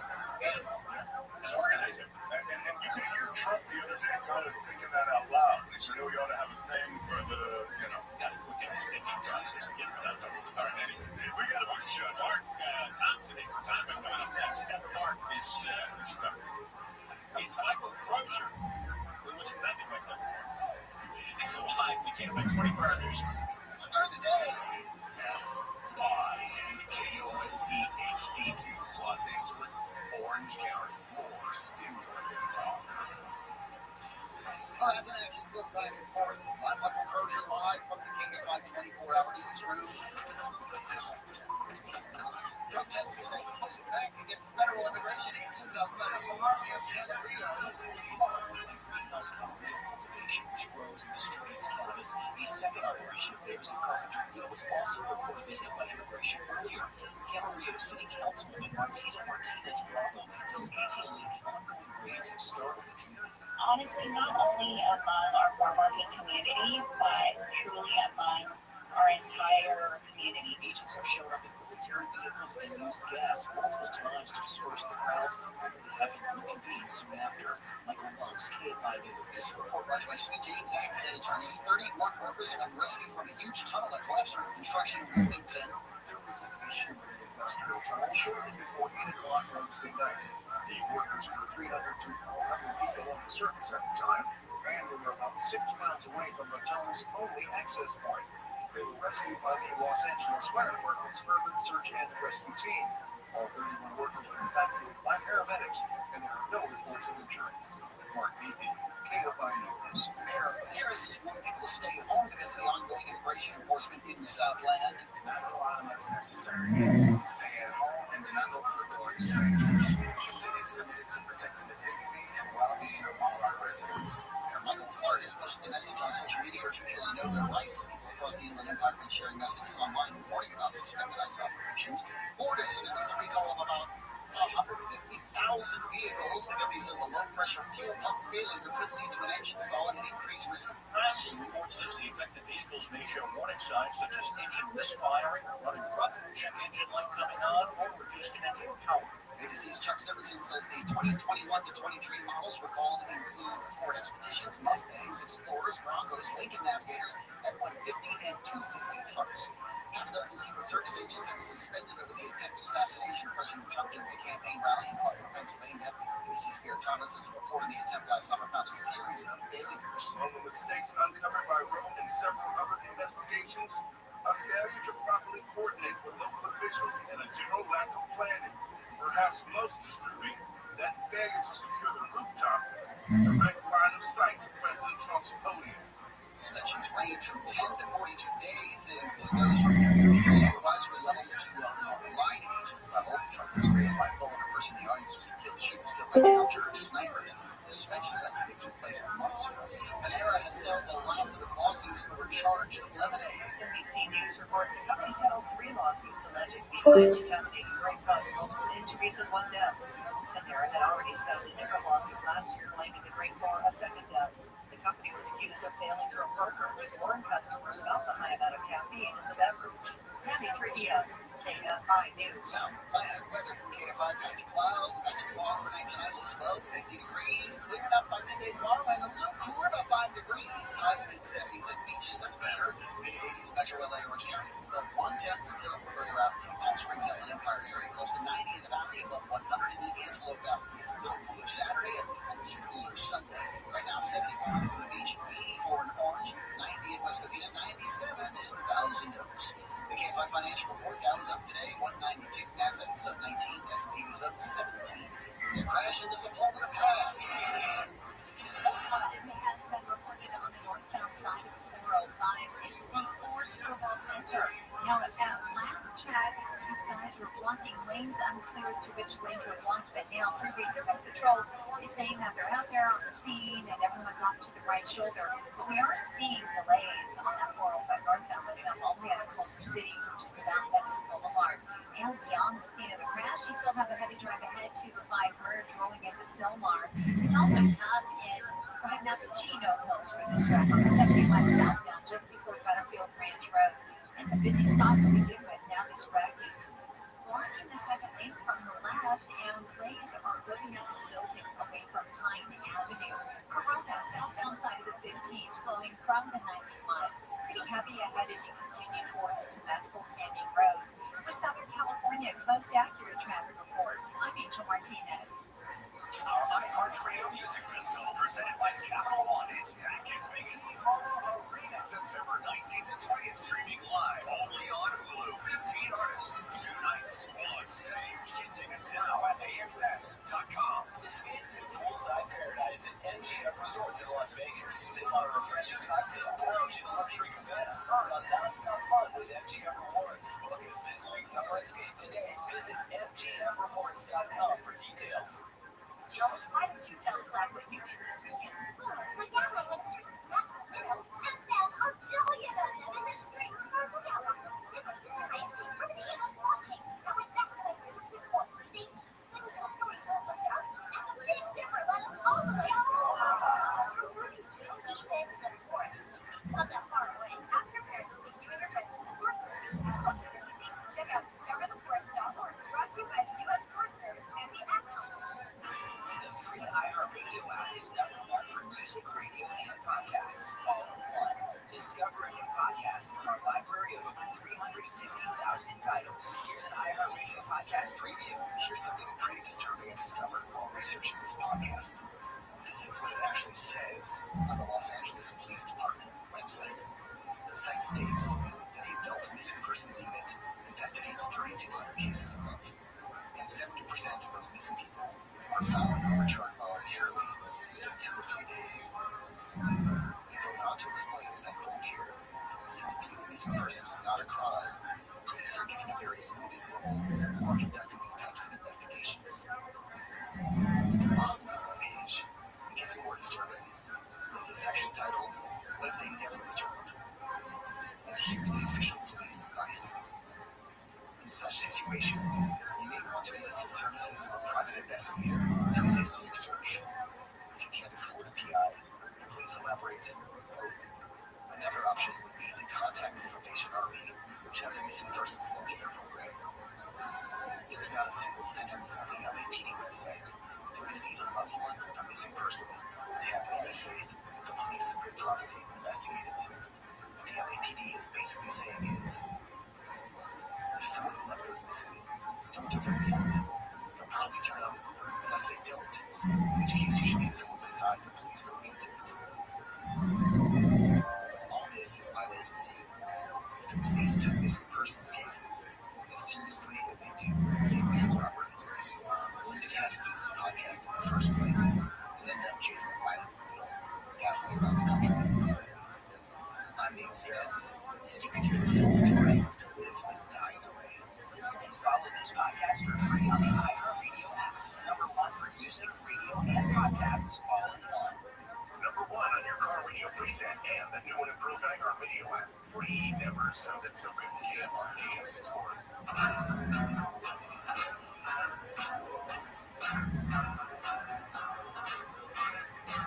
AM 640 live everywhere on the iHeartRadio app. Mark Thompson for Tim Conway Jr. Everybody at ease.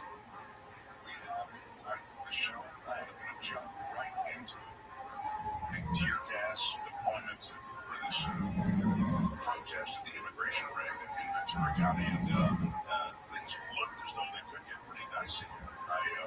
Stefan, you fire up the Wayback Machine. Thank you. That raid is continuing here at the Glass House Marijuana Farm in Camarillo, right along the Laguna Road. You can see a skirmish line set by the National Guard as they stand off with these protesters who have showed up vehemently protest what's going on here. And just in the last they're protesting that they're grabbing my marijuana. Is that what's happening, Monks? This is Michael Monks is here from KFI News, and you point out that this was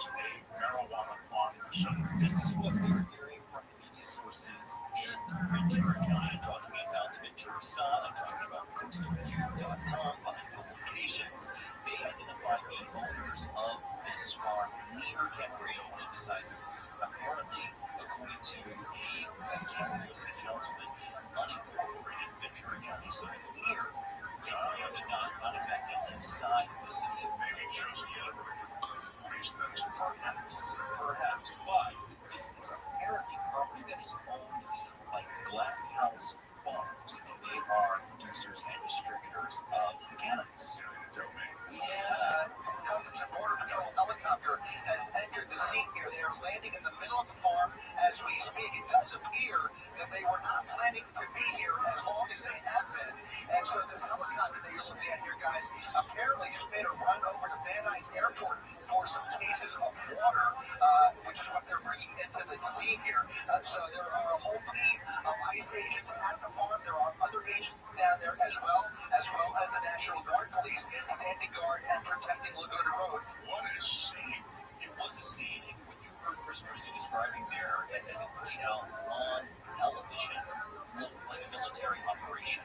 There were military vehicles on the ground. There were gun agents and what looked like military uniforms, more so than just federal immigration official uniforms. Helicopter showing up. Now, there appear to have been some detainments of folks. There was a bus that left, reportedly with some folks on the way. We did not want to be on that bus.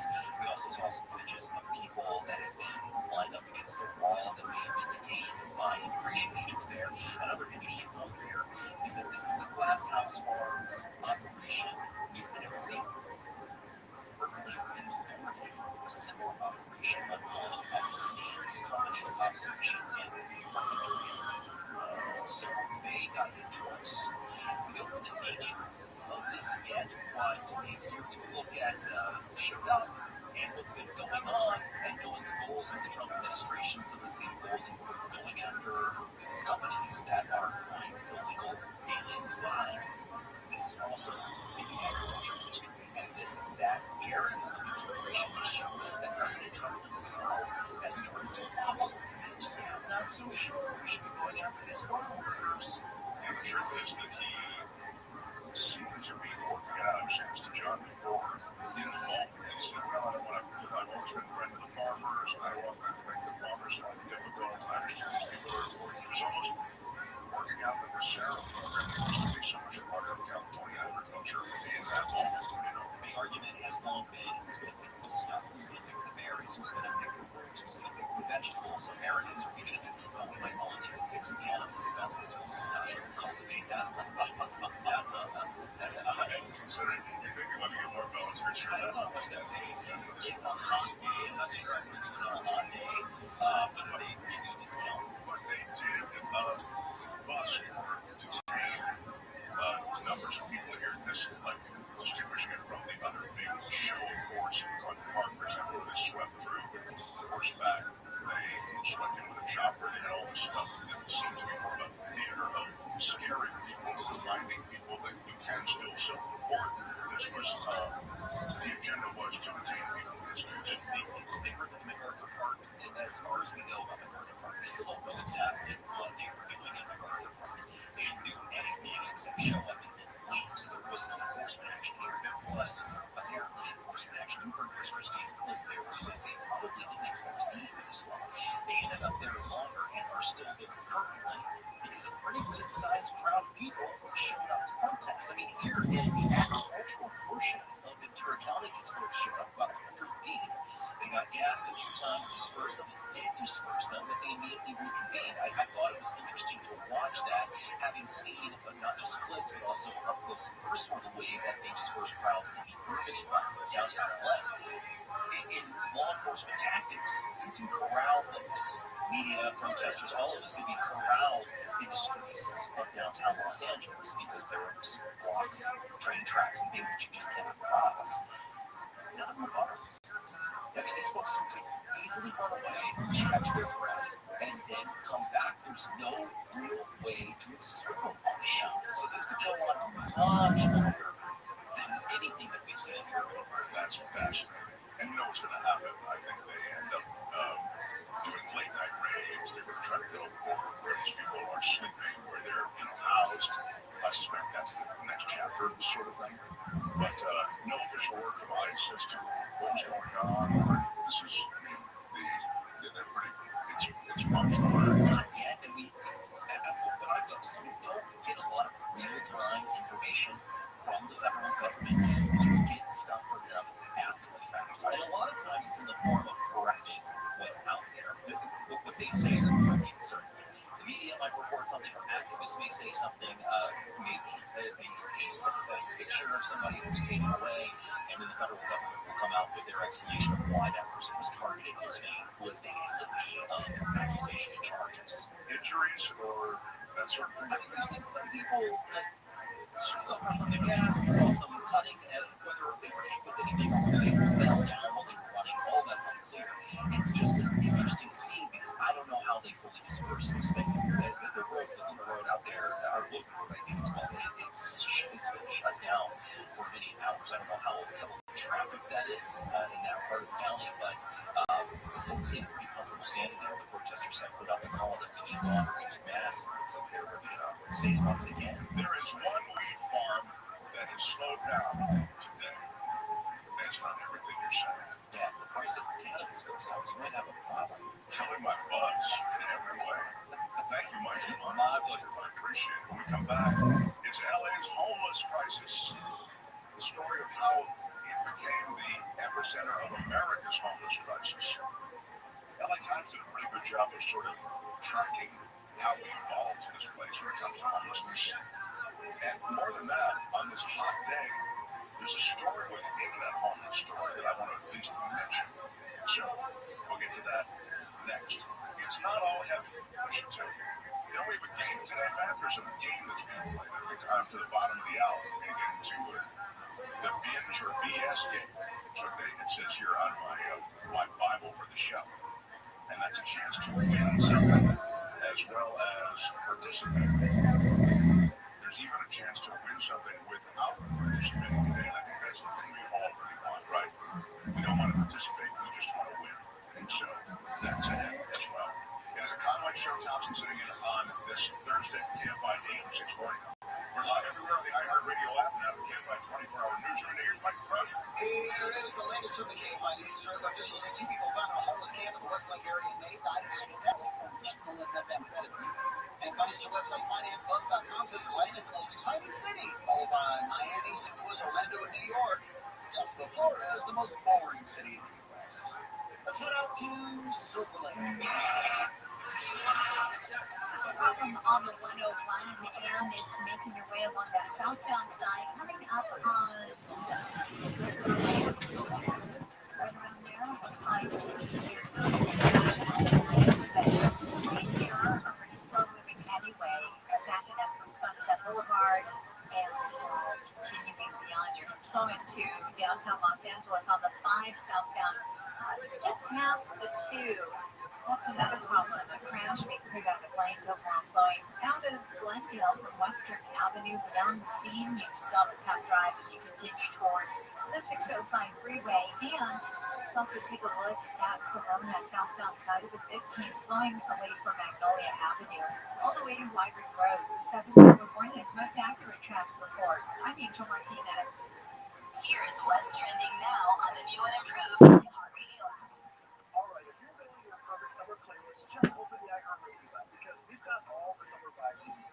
We have every playlist and station you could want for pool days, road trips, beach days, all of it. Plus, Dollywood Radio is now on iHeartRadio. Yes, the park you know and love has its own radio station. So yeah, your summer soundtrack, we got it. Explore the latest. Open the free iHeartRadio app and see what's trending now. Reservations at your favorite restaurant.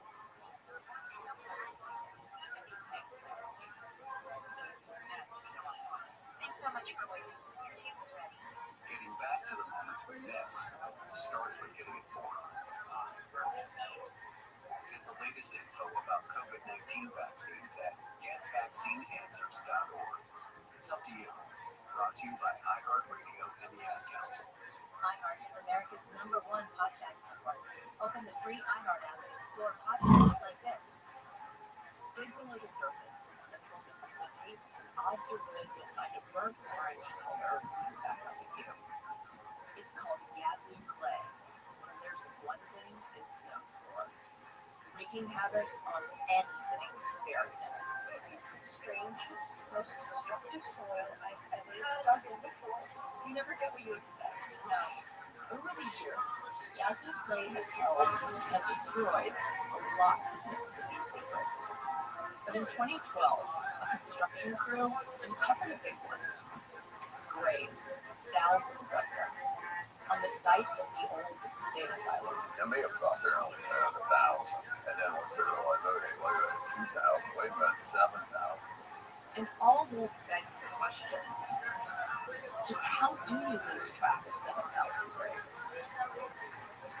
In Mississippi, keeping secrets is as old as the soil itself. So can the truth ever really be uncovered? The story is much more complicated and nuanced than that. I'm Larissa Campbell, and this is Under Yazoo Clay. Listen on America's #1 podcast network, iHeart. Open your free iHeart app and listen now.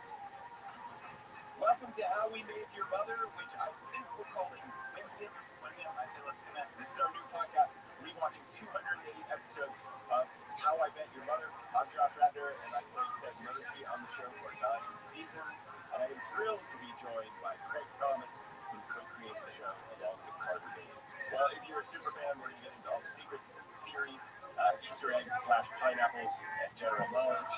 But we'll also use Indian and our relationships with these 20 years later. Let's talk about life and love and art and everything in between.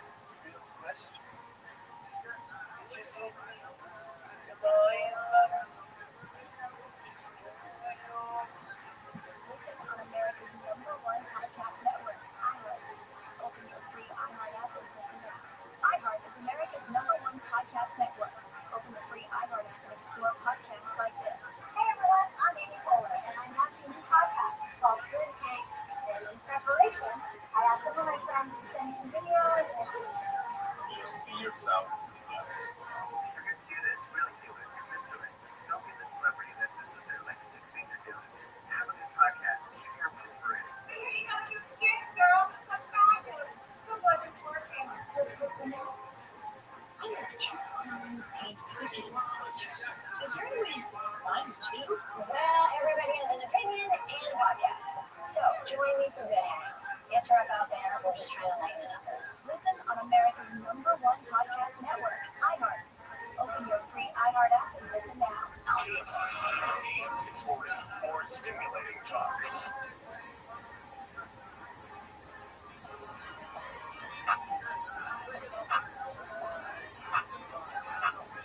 Coming up on the next Gary and Shannon show, ghosting is just a part of dating now, but is it ever okay? We'll have a special guest coming up tomorrow at 12:20 on Gary and Shannon. And Conway show tops of your floor 10 minutes away. KFI AM 640 live everywhere in the iHeartRadio app. How about some money? Now, your chance to win $1,000. Just enter this nationwide keyword on our website, cash. That's cash, CASH. Enter it now at KFIAM640.com/cash. Powered by Sweet James Accident Attorneys. If you're in an accident, winning is everything. Call the winning attorneys at Sweet James. 1-800-9-MILLION. That's 1-800-9-MILLION or sweetjames.com. What was the keyword was what? Yes. You and I was trying to figure out in this moment whether there was time to do this next thing and also tease ahead our game at the bottom of the hour because we have a prize to give away and it's kind of exciting for me not all the time to give away something. And what we have is two Coachella Valley coins to give away today. Each bag has some cool stuff. Some classic Coachella Valley coffee products. It's my favorite coffee on earth. And if you 3 months, 3 subscription, you get 1 Coachella bag and 1 12-ounce bag each month. So the way we're going to do it, you can check them out. Donate this for 2 listeners of this bags of stuff.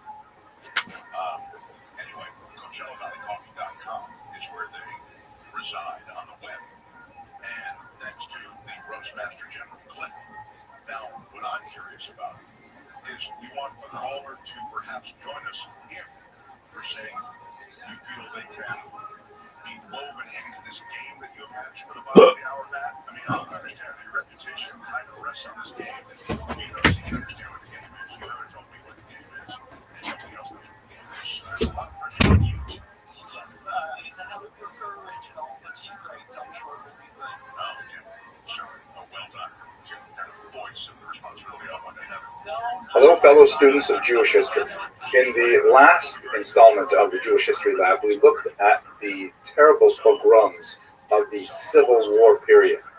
As we discussed there, ultimately the Soviet forces, the Red Army, were able to seize control of those areas where Jews primarily lived in the former Pale of Settlement. And once they were able to establish Soviet rule over the entire region, they began to impose the very different philosophy and political system that was associated with early communism. And that's the period that I'd like to look at today. I'd like to look at the period from the end of the Civil War up until really the last couple of years of the Civil War, right up until World War II, because it was a tremendously, expansive time in some ways and restrictive in other ways. Let us begin with the discussion of the Yevsektia. The Soviets are very, very fond of acronyms. It's an abbreviation of the term Еврейский секция, the Jewish section of the Communist Party.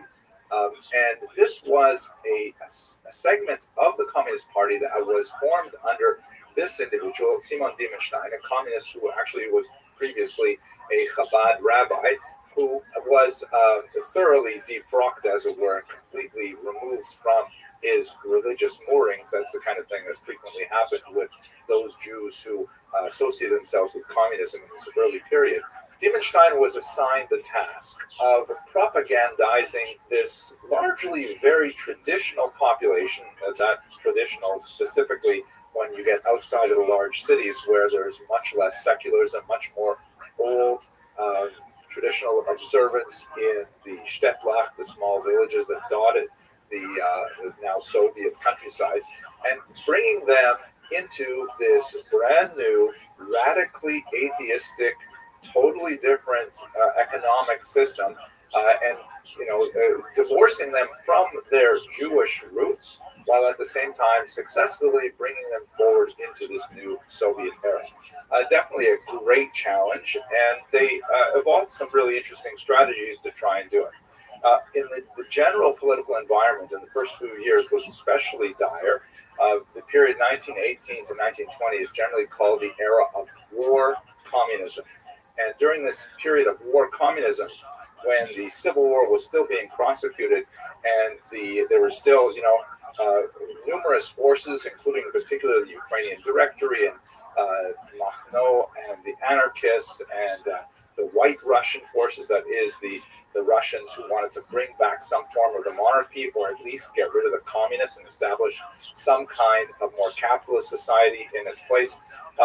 So the communists were still fighting this war in real time, and war communism as a kind of like a temporary period characterized their attempts to rapidly bring the entire population into the very doctrinaire and policies of communism as a whole, including things like, confiscation of land and collectivization of farming, bringing individual farmers together into a larger collective.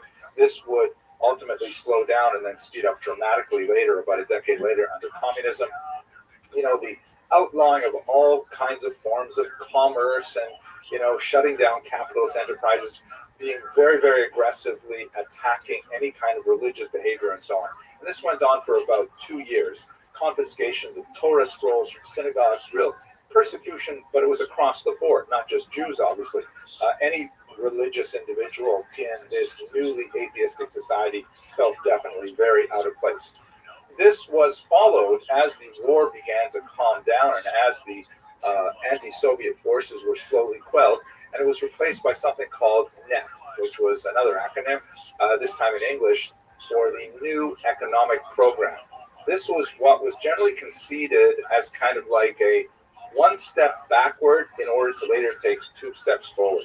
And the new regime could not maintain this phenomenal energy of demanding, confiscating, ordering people around for such a long period of time, especially exhausted after these years of war, which you'll recall immediately followed after World War I, right? World War I just ended in November 1918.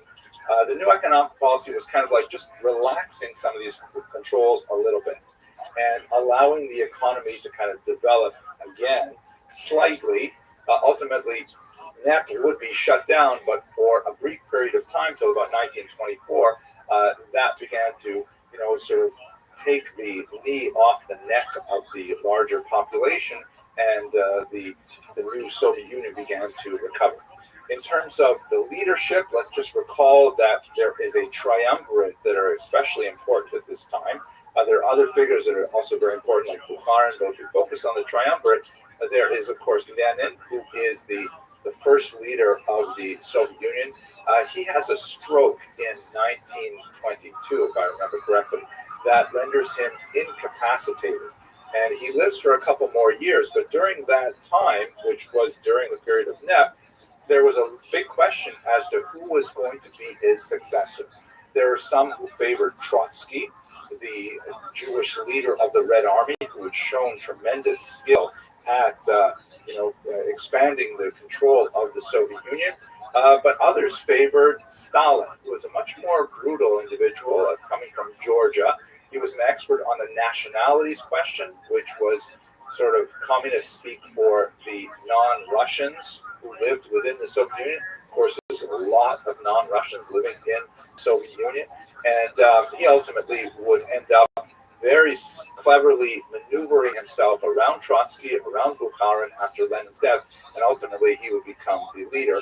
And the 30s were dominated by Stalin right up until his death in the early 1950s.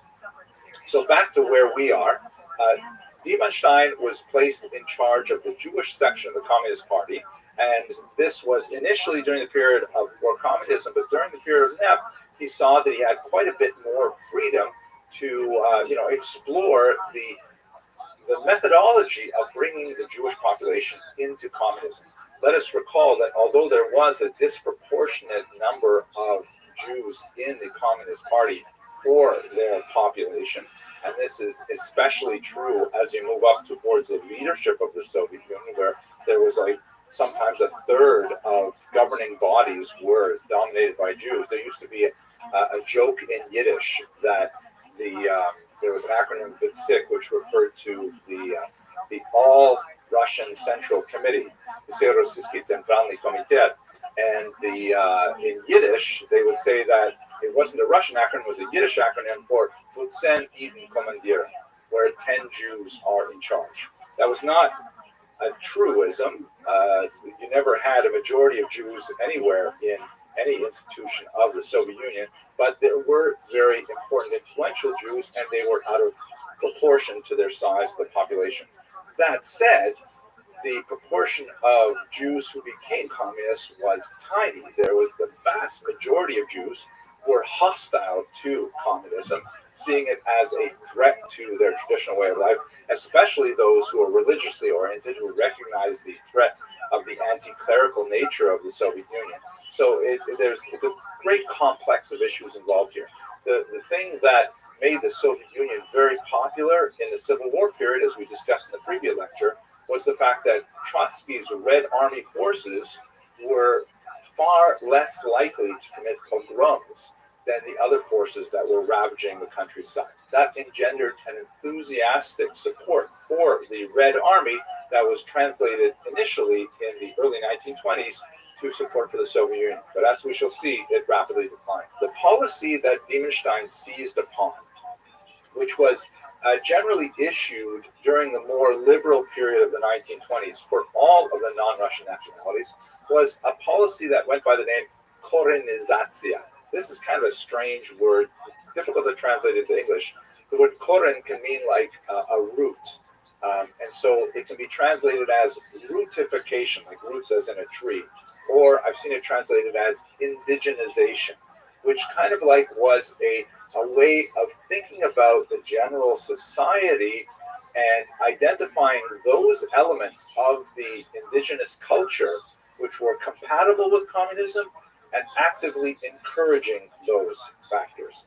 The slogan of the era was nationalist in form, but socialist in content, meaning they could wear their national costumes, they could eat their national foods, they could speak their national language, as long as none of the things that they did or said challenged the economic and political ideology of communism, right? Nationalist in form, okay, but socialist in content. As soon as they got into things like, a level of ethnocentrism, that would be definitely not socialist in content. If they wanted to defend their national religion, definitely not socialist in content. So this idea of korenizacja was kind of reaching into the roots with this kind of like, theory operating that communism was the true form of human organization. And if you dug below the accreted layers of corruption that came in from bourgeois democracy, you would find that people are naturally communist and they just spoke different language, kind of like, happily wearing embroidered dresses or dancing the hora, whether they eat kreplach or whether they ate, I don't know, perohe, and whatever it would be, they would still be naturally communist if only you get past all those other things. So that's the policy of korenizacja. And what Diemenstein did was he took that material and he said, let us go to the Jewish people with the authentic element of their cultures and talk to them about communism.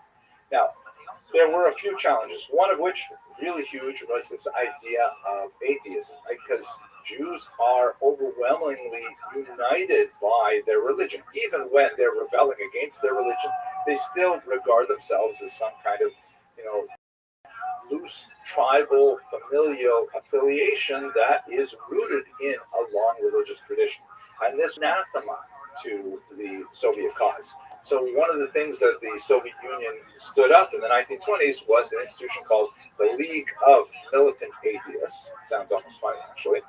And this was targeting all religions, of course, not just Judaism. They published this magazine here. This is called Bezbožnik, which means literally godless. And in this particular anti-Christian image, they're showing obviously Jesus, who is getting all of the various followers drunk to the point of vomiting, and really trying to illustrate Marx's idea of religion being an opiate of the masses, that religion keeps you drunk, religion keeps you high and unable to appreciate your true class enemies and things like that. So there was a Yiddish version of Bezbožnik, and there were tremendous amounts of effort placed in trying to do things, crazy things, like rewrite the Haggadah, rewrite the Passover liturgy. They wrote a red Haggadah that celebrated, Stalin and Marx instead of Moses, that, Pharaoh was portrayed as the Tsar and all kinds of things like this. And they used the Yiddish language in particular to try and get this material across. Yiddish was considered the true folk language of the Soviet Jewish people, even though it's essentially medieval German written in Hebrew characters. But that was the native tongue of 97, 98% of the Jewish people at the end of the 19th century living in the region of the Russian Empire. And so they said, we'll speak to them and we'll write to them in their Yiddish language. And so there was just a flourishing of attention lavished on anything in Yiddish which would be considered compatible with Soviet culture. A lot of money was spent on Yiddish writers. There was a renaissance of Yiddish poetry. You actually have Yiddish writers leaving America to go back to Russia because they saw this as a tremendous, culture effervescence. And in fact, in the 1920s, it looked very encouraging that Yiddish would have a tremendous heyday. Now, it was not a normal Yiddish, I have to say, because, the more they poked around with it, the more they messed it up. Yiddish is, as I mentioned, written in Hebrew characters, and it is heavily populated by Hebraic terms, Aramaic terms as well. And Hebrew was considered outside of the Pale because that was too closely associated with religion. And also in modern Hebrew, it was too closely associated with Zionism, also not compatible with Soviet thought. So, what do you do when you have common Hebrew words in the Yiddish language, like, for example, chaver, which is translated into Russian as tovarich, as in English, comrade? How do you, speak Yiddish without the word comrade in the Soviet Union? So what they would do is say, okay, you can keep the word chaver, but you have to write it out phonetically, spell it phonetically, rather than spelling it with the traditional Hebrew spelling. So for those of you who are familiar with the letters, the word for chaver in Hebrew and in Yiddish is chet vet resh, 3 letters. But in Yiddish, in the Soviet period, it would be written chaf aleph vav vav ayin resh, which is 6 letters. And if you didn't know what you're looking at, you'd be totally confused when you saw it. So many words were written like this. And by the way, once again, the Soviets attacked all of the nationalities in this form. The Ukrainians, for example, had a letter G, G, which is distinct from the Russian letter G.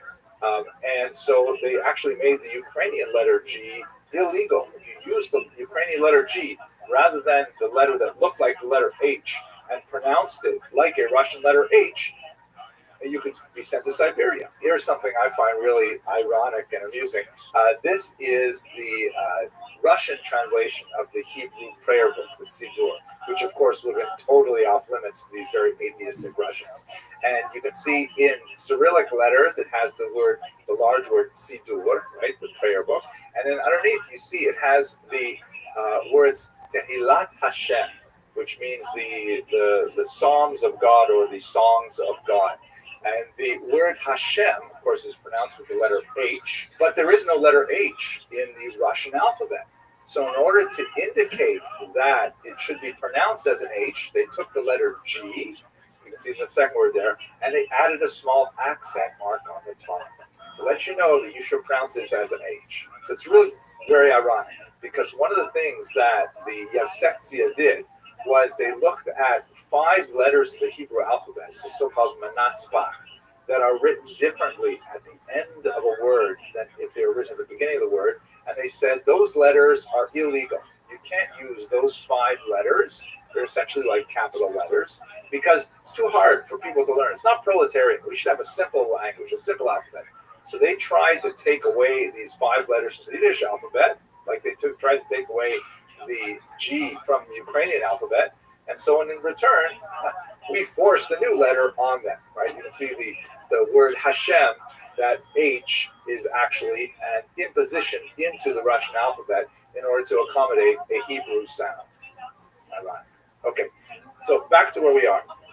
So during the 1920s explosion of Yiddish activity under the Yevsektia, and one last detail, this actually occurred a little bit afterwards, but it's still quite fascinating. At one point, the Soviet Union even experimented with creating a kind of alternative Israel. They created a homeland, a Jewish autonomous oblast called Birobidzhan, which was way out in the border with China. It was 4,000 miles away from where Jews were actually living. And the idea was, we're going to make a homeland for Jews. You don't have to think about Israel. You don't have to be constantly pressuring us to go to Israel. You have your own homeland in Birobidzhan. Now, it's kind of an interesting thing. Yiddish was made an official language of Birobidzhan and stuff like that, but they had very few Jews actually live there, primarily because Stalin blocked a lot of the migration there exactly when the Jews could have used it during World War II. At any rate, to sum up, the 1920s, period of incredible creativity, although very atheistic, but a huge surge of popularity of Yiddish language and culture in particular. This came crashing to a halt in the 1930s under this man, Joseph Stalin. Stalin was able, by the end of the 1920s, to firmly consolidate his control over the entire region, and he had very little patience for all of these kind of national inform and socialist and content experiments. He shut down the Yevsektia. Incidentally, another organization that he also shut down was the women's section. of the Communist Party that had exactly the same lifespan as the Jewish section. And Stalin said, we have to focus ourselves on industrialization. He instituted a number of 5-year plans which were designed to rapidly propel the Soviet Union into modernity by building massive things like huge hydroelectric dams at Dnipropetrovsk and other places like that. But he created this kind of environment in which people were desperately pressured to report results, and what ended up happening was that people were faking the results rather than, tell the truth to power and say, hey, we can't possibly produce this much pig iron over this amount of time, or we can't possibly harvest that much grain in this much time. One of the most terrifying and awful results of the 5-year plans was the Holodomor, this massive terror famine that in particular affected Ukrainian regions. In 1932-33, a huge number of people, it's very difficult to get a good sense of exactly how many. Reasonable estimates are around 5 or 6 million, a huge number of people, and there are larger estimates as well. This colossally awful artificial famine, which killed millions of people, was largely a result of the disastrous economic planning of Stalin and his henchmen. It was actually a terrifically horrible event. And in context with the Holodomor and several other related factors, the purges began in the Soviet Union, especially towards the end of the 1930s. As people began to see that the glorious reports of Soviet productivity were not evident in reality, rather than say, wait a second, maybe people are exaggerating their findings about how much they're able to produce. Instead, they blamed non-existent saboteurs, that they were wreckers, they were people who were somehow, deciding to stand in the way of progress for the Soviet Union. And these people were identified, tortured, and forced to divulge the names of other saboteurs. This created this ecosystem of purges that was not at all unlike the Spanish Inquisition, in which heresy was hunted out everywhere. People were taken and tortured and asked to betray the names of other heretics and so on. And even if a person wasn't a heretic or didn't even know any heretics, they were nevertheless under the pain of torture, give up all kinds of names. This initiated a horrific cycle of arrest, torture, confession, arrest, torture, confession, that resulted in millions of people, again, the scale is phenomenal, being exiled to the Gulag out in Siberia or even executed. And this really consumed the Soviet Union in the later 1930s. And at this point, the Jewish enthusiasm for the Soviet Union collapsed dramatically. Prominent Jews were purged early on in this period of Stalinist cleansing of the party and then later of society. And Jews, with a few significant exceptions, like Kaganovich, who was involved in Ukraine during the years of the Holodomor, with the exception of a few characters, much of the Soviet leadership was purged of its Jewish membership, and the kind of popularity that the Red Army enjoyed in 1919 was nowhere to be seen, as people around the world began to realize what Stalin really stood for. So by the time you get to the late 1930s, what was once a more significant participation of some Jews in the Communist Party was reduced to a tiny, tiny remnant. And this is where we're going to have to pick up the story next when we look at the Holocaust, because the memory of Jewish participation in the communist movement had tremendously disastrous results when World War II broke out. Thank you very much for watching.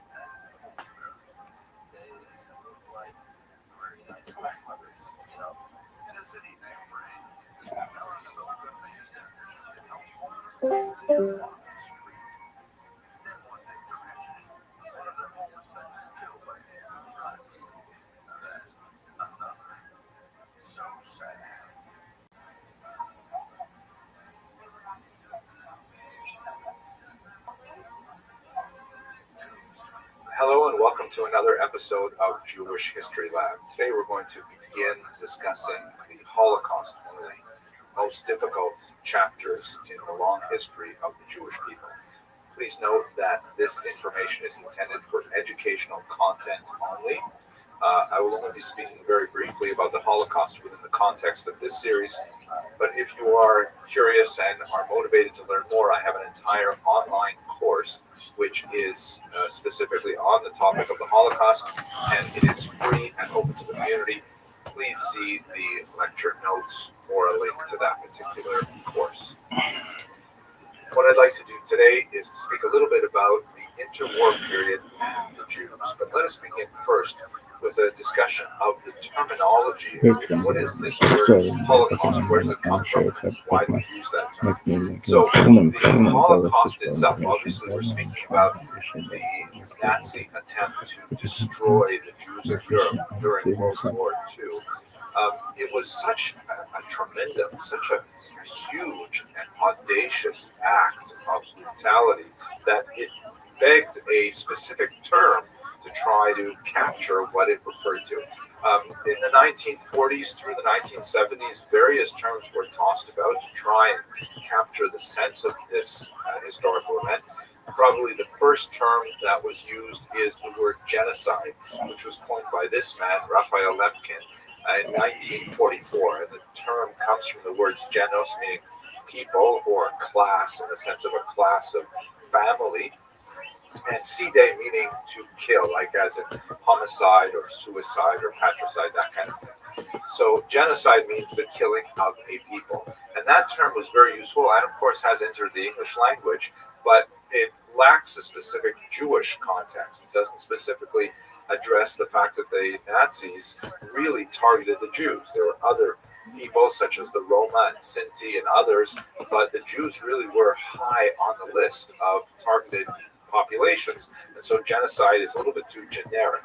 A term that began to be used in the 1960s is Holocaust. Here's a poster from a film that popularized the Holocaust, starring Meryl Streep and others.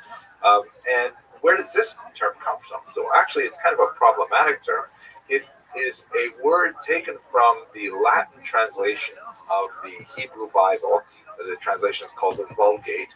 And in Leviticus chapter 29, by the way, it's a different numbering system as well than the Hebrew Bible, the verse in Leviticus uses the term Holocaust as a translation for the Hebrew term Olah, which means a sacrifice that is completely burned up. And in the verse in Leviticus, it talks about offering a Holocaust with a pleasing order to God. Now, the term definitely has some value to it. It definitely has a sense of everything being burned up, even though, you know, the majority of the victims in the Holocaust were not actually burned to death. They were gassed to death or shot, and others, but still, it does have some kind of totality to it. But at the same time, it has theological problems. Like, are we actually going to say that if the Jews are serving as the sacrificial lamb, so to speak, what does that make the Nazis? And how do we say that connects to God perceiving a pleasing odor? I mean, this is a very problematic term. So for that reason, many religious thinkers prefer not to use the term Holocaust, and they rely on the Hebrew term korban, which means destruction. And that term korban is specifically connected to the destruction of the temples in Jerusalem in 586 before the Common Era and in the year 70 of the Common Era. So for religious thinkers, the term korban is definitely popular, but it also adds a kind of religious coloration that is problematic for more secular users. In Israel, the most popular term is undoubtedly Shoah, also a Hebrew term that occurs in the Bible, but it does not have that same connotation of connecting it to the destruction of the temples and the, theological baggage that goes along with it. One last term. We should be careful because some of the terms that are used, I personally think, are rather offensive. For example, to use the term extermination, the extermination of the Jews of Europe. You know, extermination is a term we use for vermin, which plays right into the Nazi ethic with regards to their destruction of this population of people. And there are certain terms like final solution and Lösung, which were actually coined by Nazis themselves. Here you see a mugshot of Hermann Goering from the Nuremberg trials, and he used terms like this, an end seal, the end goal, things like that. So Holocaust is a difficult term to use. It has some problems with it, but nevertheless it is the term that has become most popular in the English language, and so therefore we will use it for expediency. So when we go to the historical data here, the Jews in Europe at this time, you can see this map, which comes from the United States Holocaust Memorial Museum. They're spread out across Europe. The great mass of them are in Eastern Europe, in the Soviet Union and in Poland in particular. Germany has only about 500,000 Jews. They tend to be highly assimilated. They tend to speak German very well, dress like Germans, tend to have less, outward adherence to traditional Jewish observance, whereas when you move to the east, you have a lot more of the masses of traditional Hasidic and Lithuanian Jews who are much more obviously Jewish from without.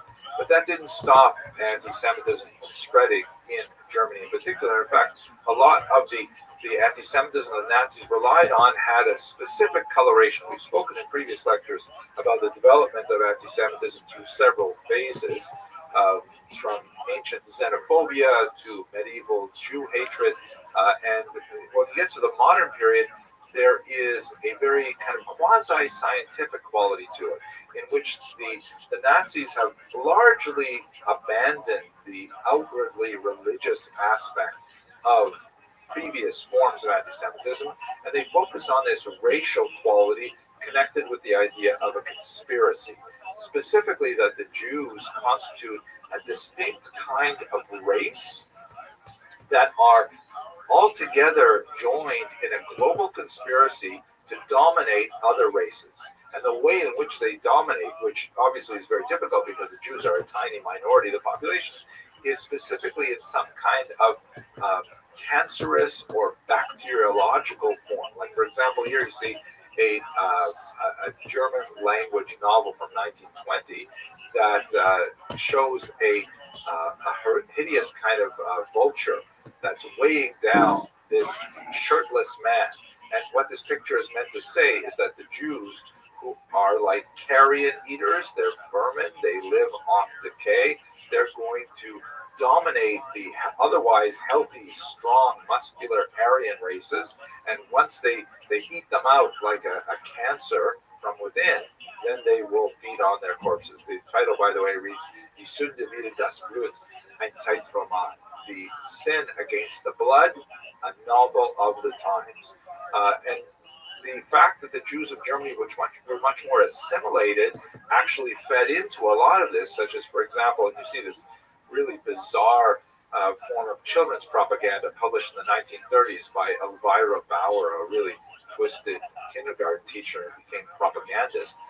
This is a book for children called Der Giftpilz, the poison toadstool, right? And the thing about toadstools is that they look like mushrooms, but unless you are very careful and you know the signs, you will always mistake them for healthy mushrooms. And you might eat one of these, but it's actually poison. So too, the metaphor goes that the Jews look like regular Germans, but in reality, they are quite distinct, racially different, and they represent a threat. And that's the kind of theme that goes on in that particular piece of propaganda. The Nazis frequently referred to Jews as various kinds of vermin who are bent on destroying the entire world through a global conspiracy, like this French language piece of Nazi propaganda that shows the Jew as some kind of like vicious tarantula straddling the globe, or here's something from the Warsaw Ghetto that shows that the Jews carry typhus, they're associated with this deadly lice-borne disease, and so on.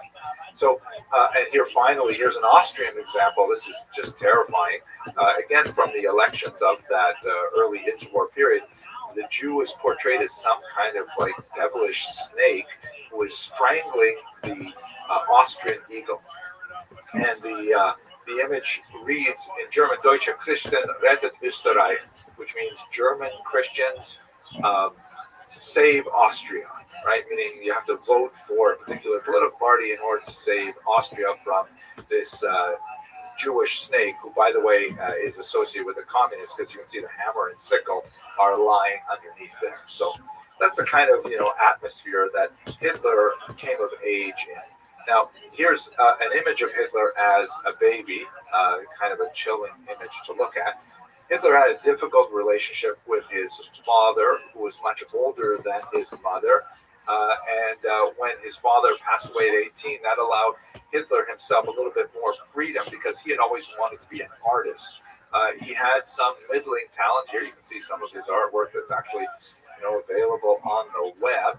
Unfortunately for the young Adolf, he was not especially talented, and he was rejected from the Vienna School of Art, a rejection that stung him bitterly, and in fact he complained about it in his memoirs later, and he always felt that somehow his rightful place in the Vienna School of Art was taken by a Jewish applicant, and this idea of the replacement theory, meaning that Hitler felt he should have been in a school of art, but a Jew had replaced him. A Jew had, supplanted his rightful place in the incoming student body.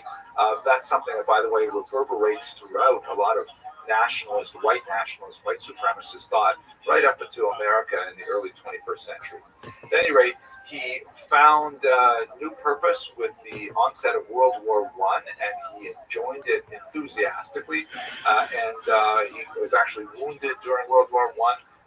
He was the victim of a gas attack, which gas was used at that time, as we discussed in the previous lecture.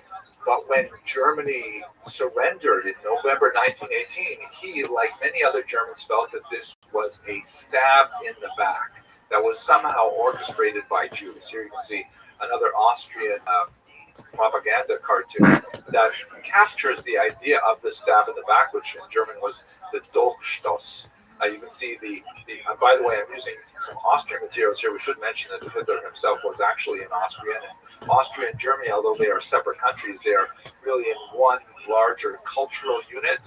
Austria would join with Germany in the Anschluss, and they would prosecute the war together, but that's for later on. Anyway, here is an Austrian depiction of the anger that many Austrians felt over the surrender in World War I.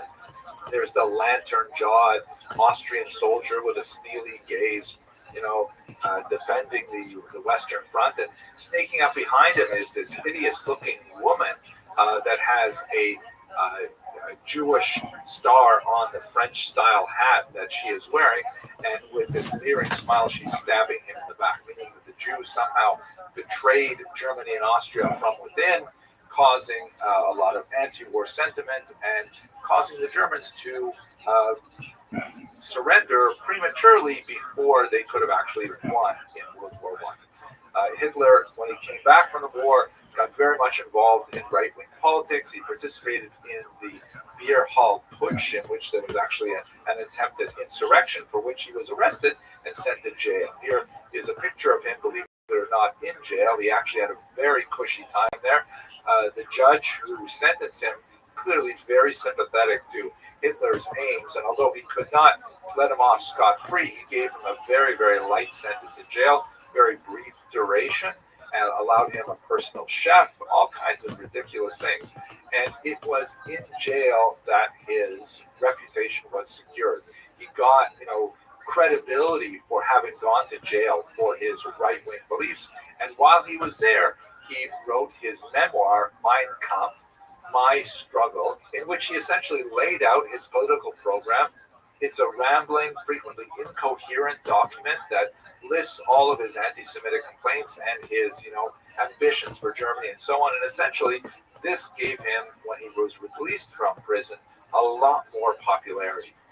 He used these thugs that were organized in the so-called brown shirts, the Sturmabteilung, to intimidate much of the population in the various elections that were held in the 1920s and 1930s.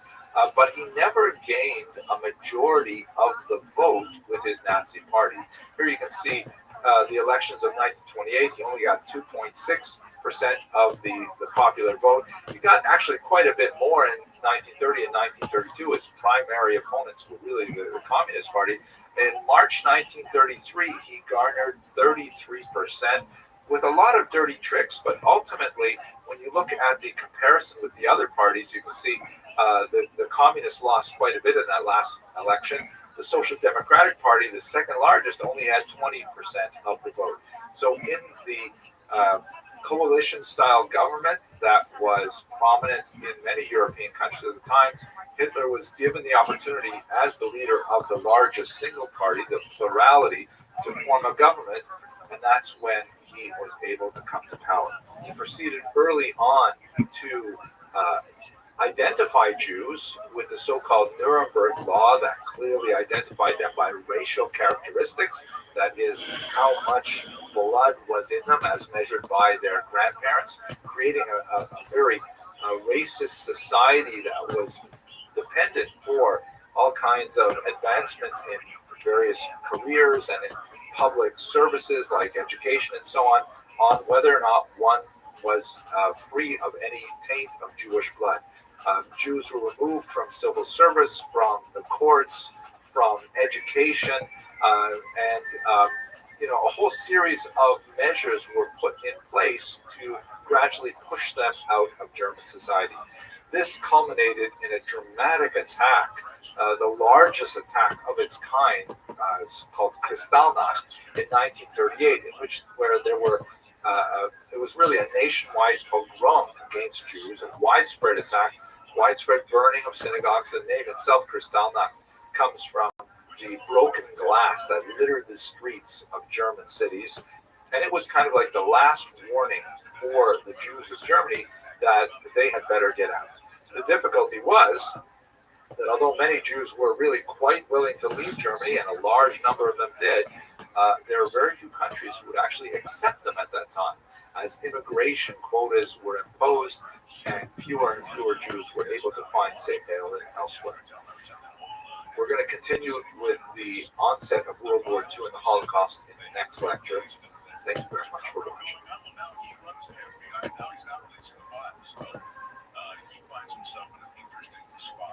Here in LA, it's Karen Bass. She finds herself in an embattled position.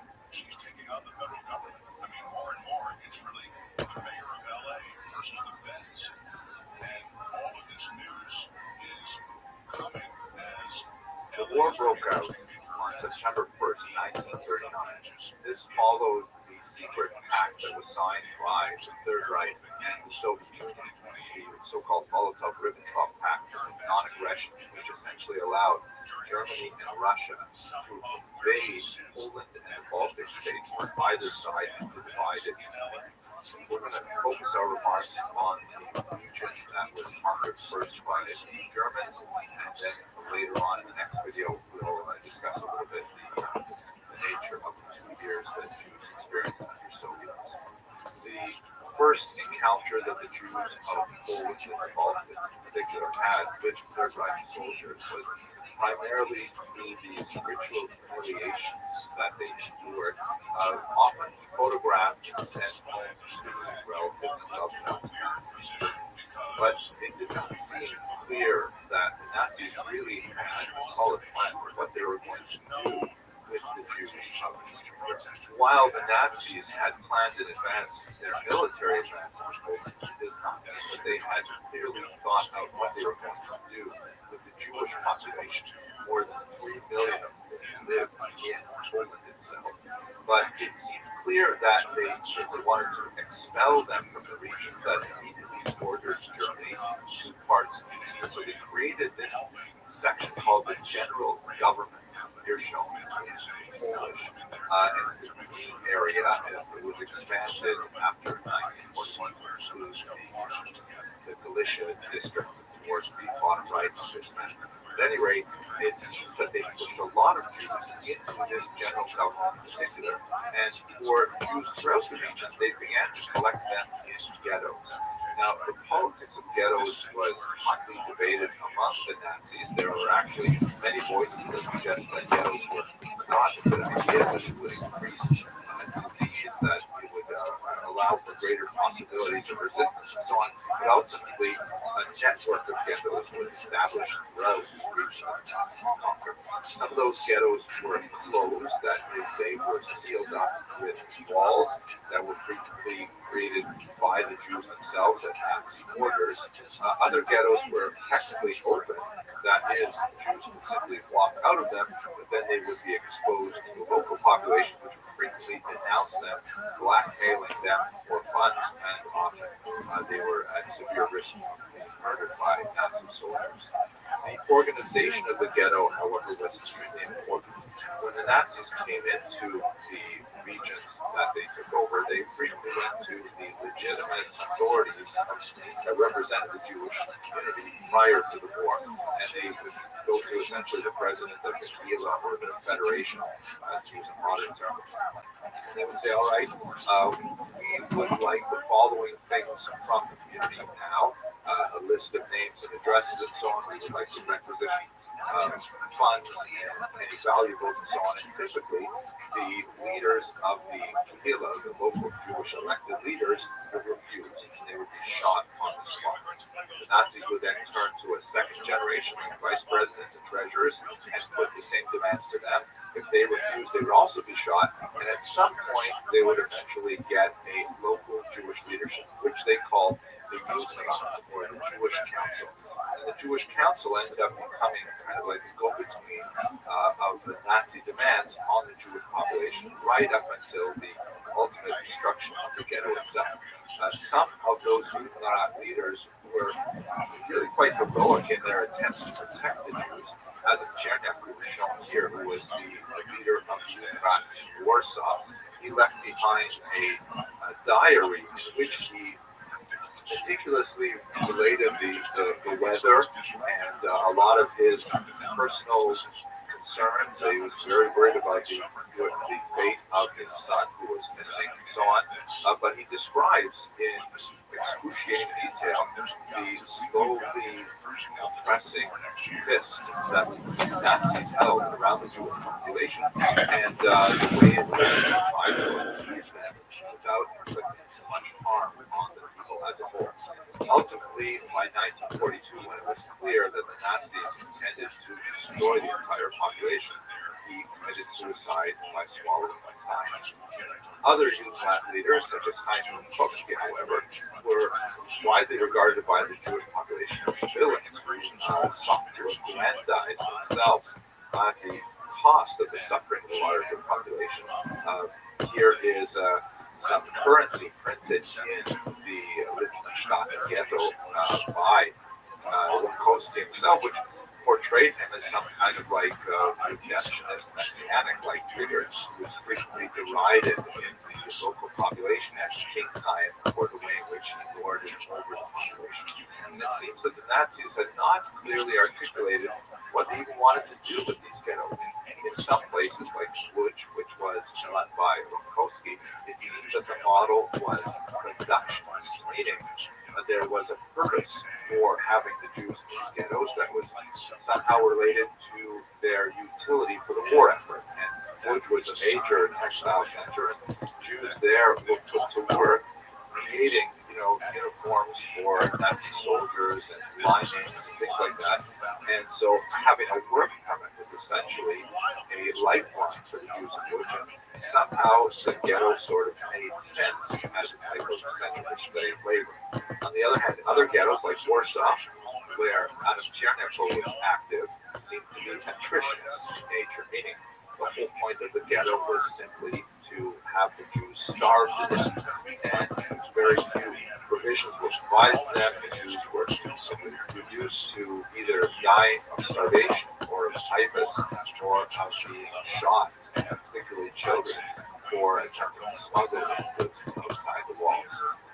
Order was maintained, or a semblance of order was maintained in the ghetto by the so-called Jewish police, who were set up by the Judenrat and were hated by the local population for their enforcement of Nazi objectives. There's a tremendous amount to say about the nature of life in the ghettos, which extended from the beginning of the war in 1939 through the dissolution of the ghettos in 1942. The primary characteristic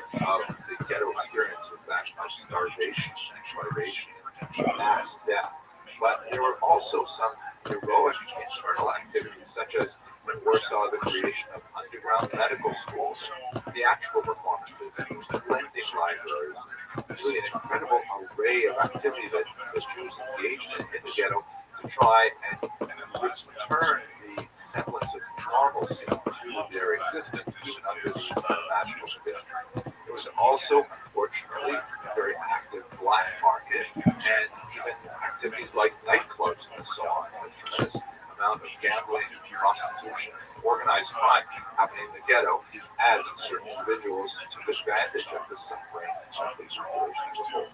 Ultimately, nothing would matter because all of these ghettos, whether they were productionists, whether they were attritionists, whether they strove to, meet the needs of the Nazis or the demands of the Nazis, I should say, or whether they tried to resist, they were all destined for destruction.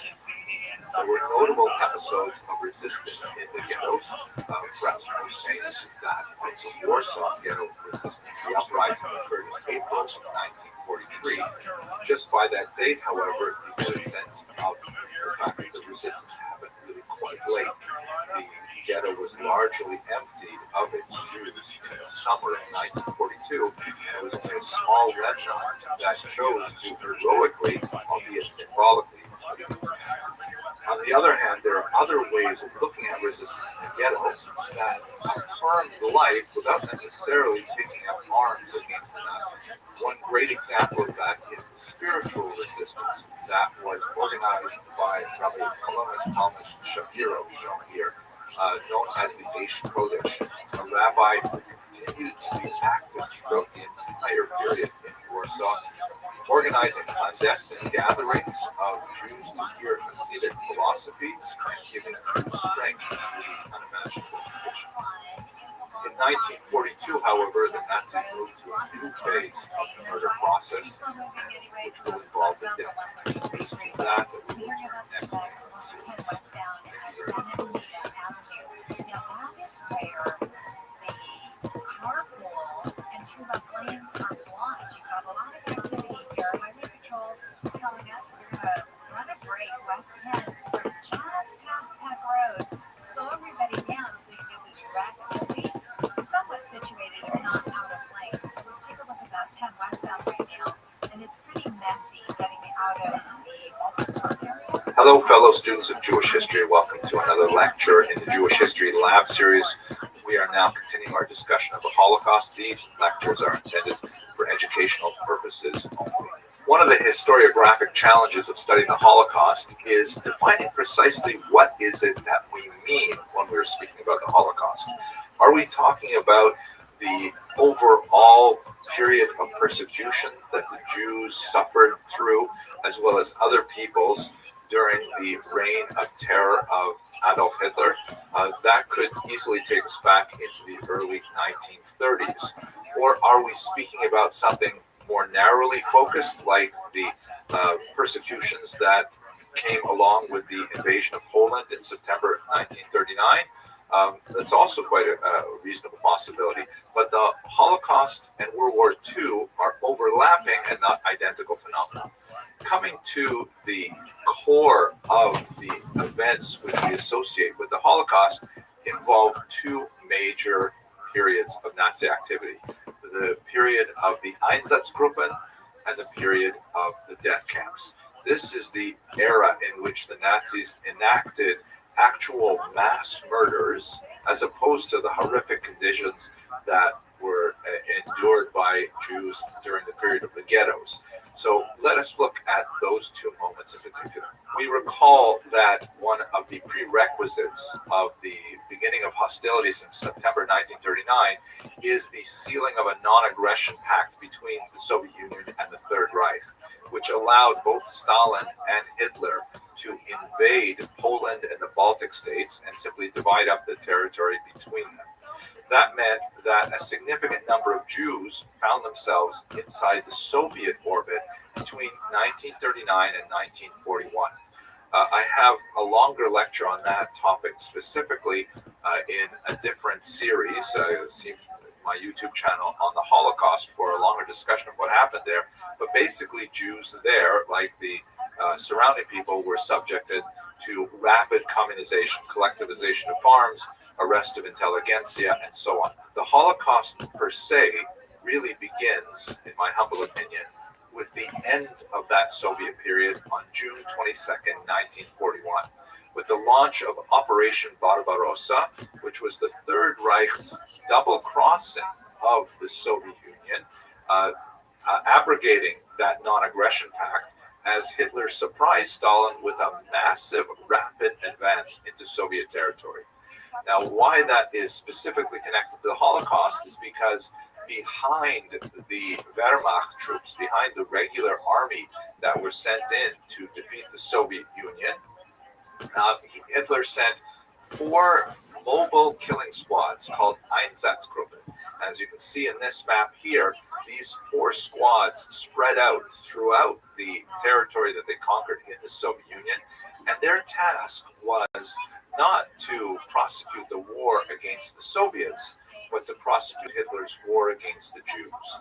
They would go into the local villages known as Städtlach, little Jewish townlets that dotted the countryside, round up the local Jewish population along with other enemies of Hitler, such as communist leaders. The Einsatzgruppen would march these Jews and others out to local ravines. If there were no dry riverbeds in the vicinity, they would have the Jews dig their own graves, and then they would simply shoot them by firing squad. This is sometimes called the Holocaust by bullets because it represented a remarkably large number of casualties, civilian casualties of the war. Estimates range from 1.5 to 2.5 million Jews were killed during this process. And here you can see a map from the United States Holocaust Memorial Museum that gives you a sense of the scope of the townlets that were attacked in this nature. Kiev, which was not a town but rather a large city, had one of the largest of these mass killings. 33,000 Jews killed in the space of 2 days.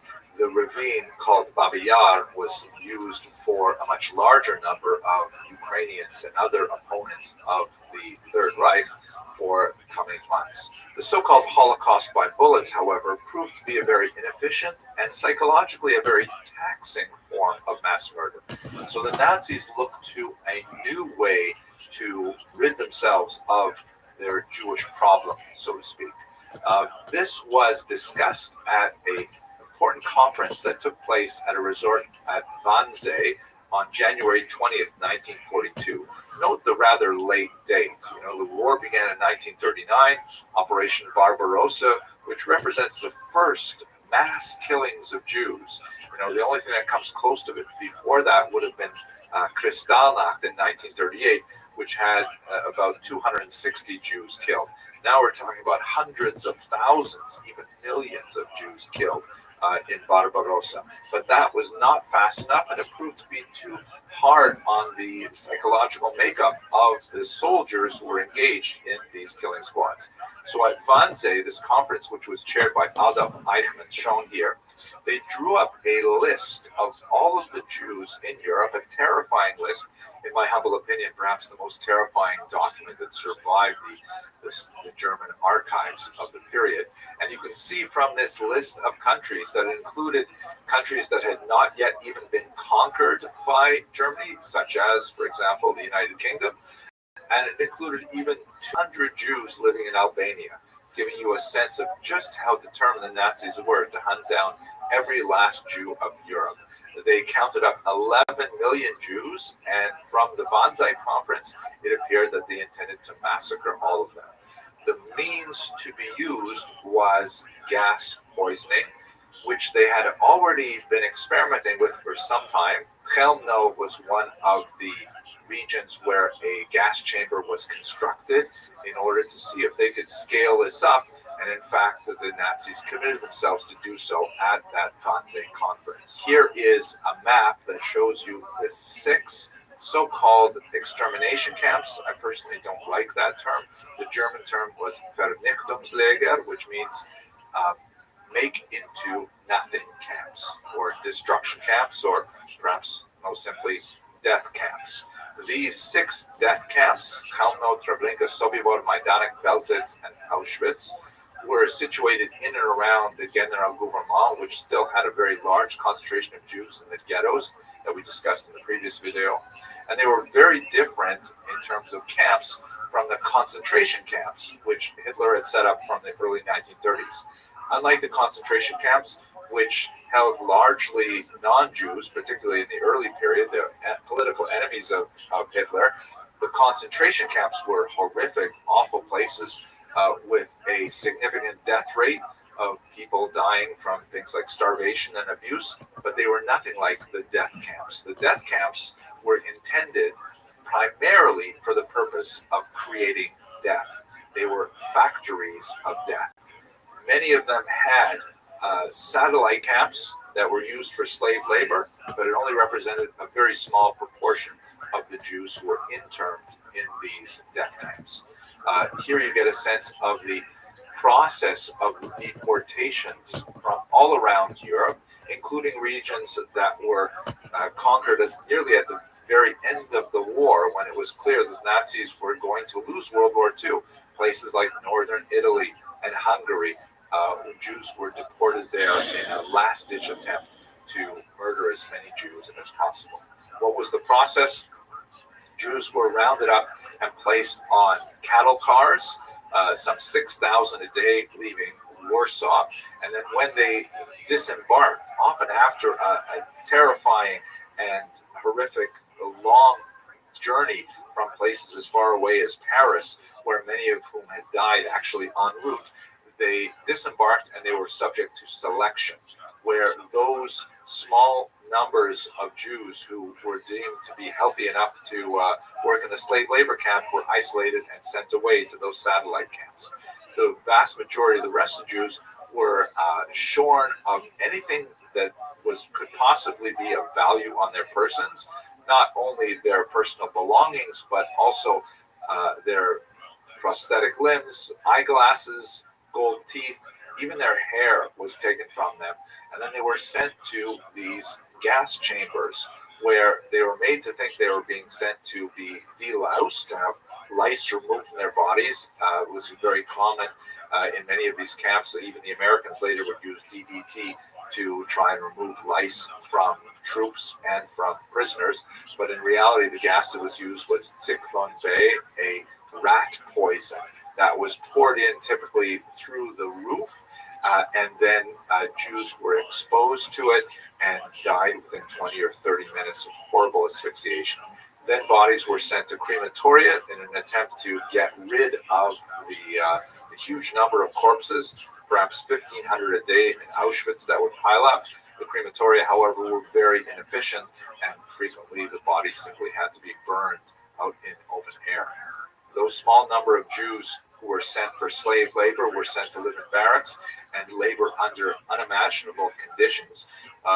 Vast majority of them died within a very short period of time because they were considered disposable. But those Jews who survived the Holocaust in these camps were typically the Jews who were not immediately processed for gassing, but rather managed to live because they were sent for slave labor. Other Jews were selected for medical experimentation, horribly cruel, genetic experiments were conducted on children in particular if they were identical twins. In the end, when these liberated the camps, they found a small number of emaciated Jews who had just barely survived the war. This is one of the most horrific chapters in Jewish history, perhaps in world history. Thank you very much for watching.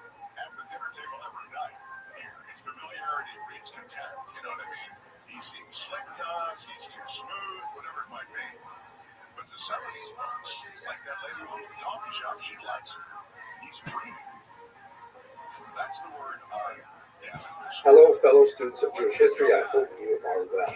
I am really excited today. I have a piece of important news that is a significant milestone in my life, and I'm hoping it will also have a positive impact on yours as well. Those of you who have been with the channel for a while know that just before the pandemic, I signed a contract with a fantastic publisher, Corin Publishers in Jerusalem, to produce a 3-volume history of the Jewish people from earliest times to the present day. My goal find it affordable, it will be the perfect bar mitzvah gift for the next century. That's my goal. I think it's going to be a really useful project. And the news for all of us today is that this very day, I'm sending the manuscript to the publisher for the first volume. It looks like I've been working on it since the beginning of the pandemic. A few months before is when I really got started. And I'm just really pleased to reach this particular milestone. I want to take a minute in this video to tell you a little bit about how you can be involved if you haven't been already. First of all, the really different thing that I think I tried with this particular volume, and I think it's been successful, is I crowdsourced a certain amount of the research by sketching out the chapters in a series of about 100-odd videos, which I call Jewish History Lab. I've added a few other series as well since then. And I'm really pleased to say that it's got a big response. There have been 9.2 million views on the channel, a mind-boggling number, about 75,000 subscribers, and 300 channel members who like get involved at a much deeper level. But here's the part that's specifically connected to the book. I created a biblical Jewish history course where I could put all of the videos and organize them so that, because my channel does tend to get a little bit confusing when I work on different projects, I put the videos in sequence and by relevancy, and then I added the draft chapters as we went along. So far, 120 students have gone through the Biblical Jewish History course, and in this particular course, I've gotten the best feedback ever. Really, really useful stuff. I'm so grateful to you for telling me a little bit about how I might shape this particular book. It's been fantastic. If you are interested in participating in the Biblical Jewish History course yourself, welcome. It would be great to have you there. I'll put the links in the information section. So if you are interested in reading this draft text and giving me some suggestions as to how I might shape it one way or another, or you'd like to read what other people think and maybe engage in a little bit of community interaction, if you like, it's entirely open to you. We would love to have you. Okay, I have to get started on volume 2 right now, and thank you so much for helping me out as I put together volume 1. Enjoy the videos, and hope you have a real good day.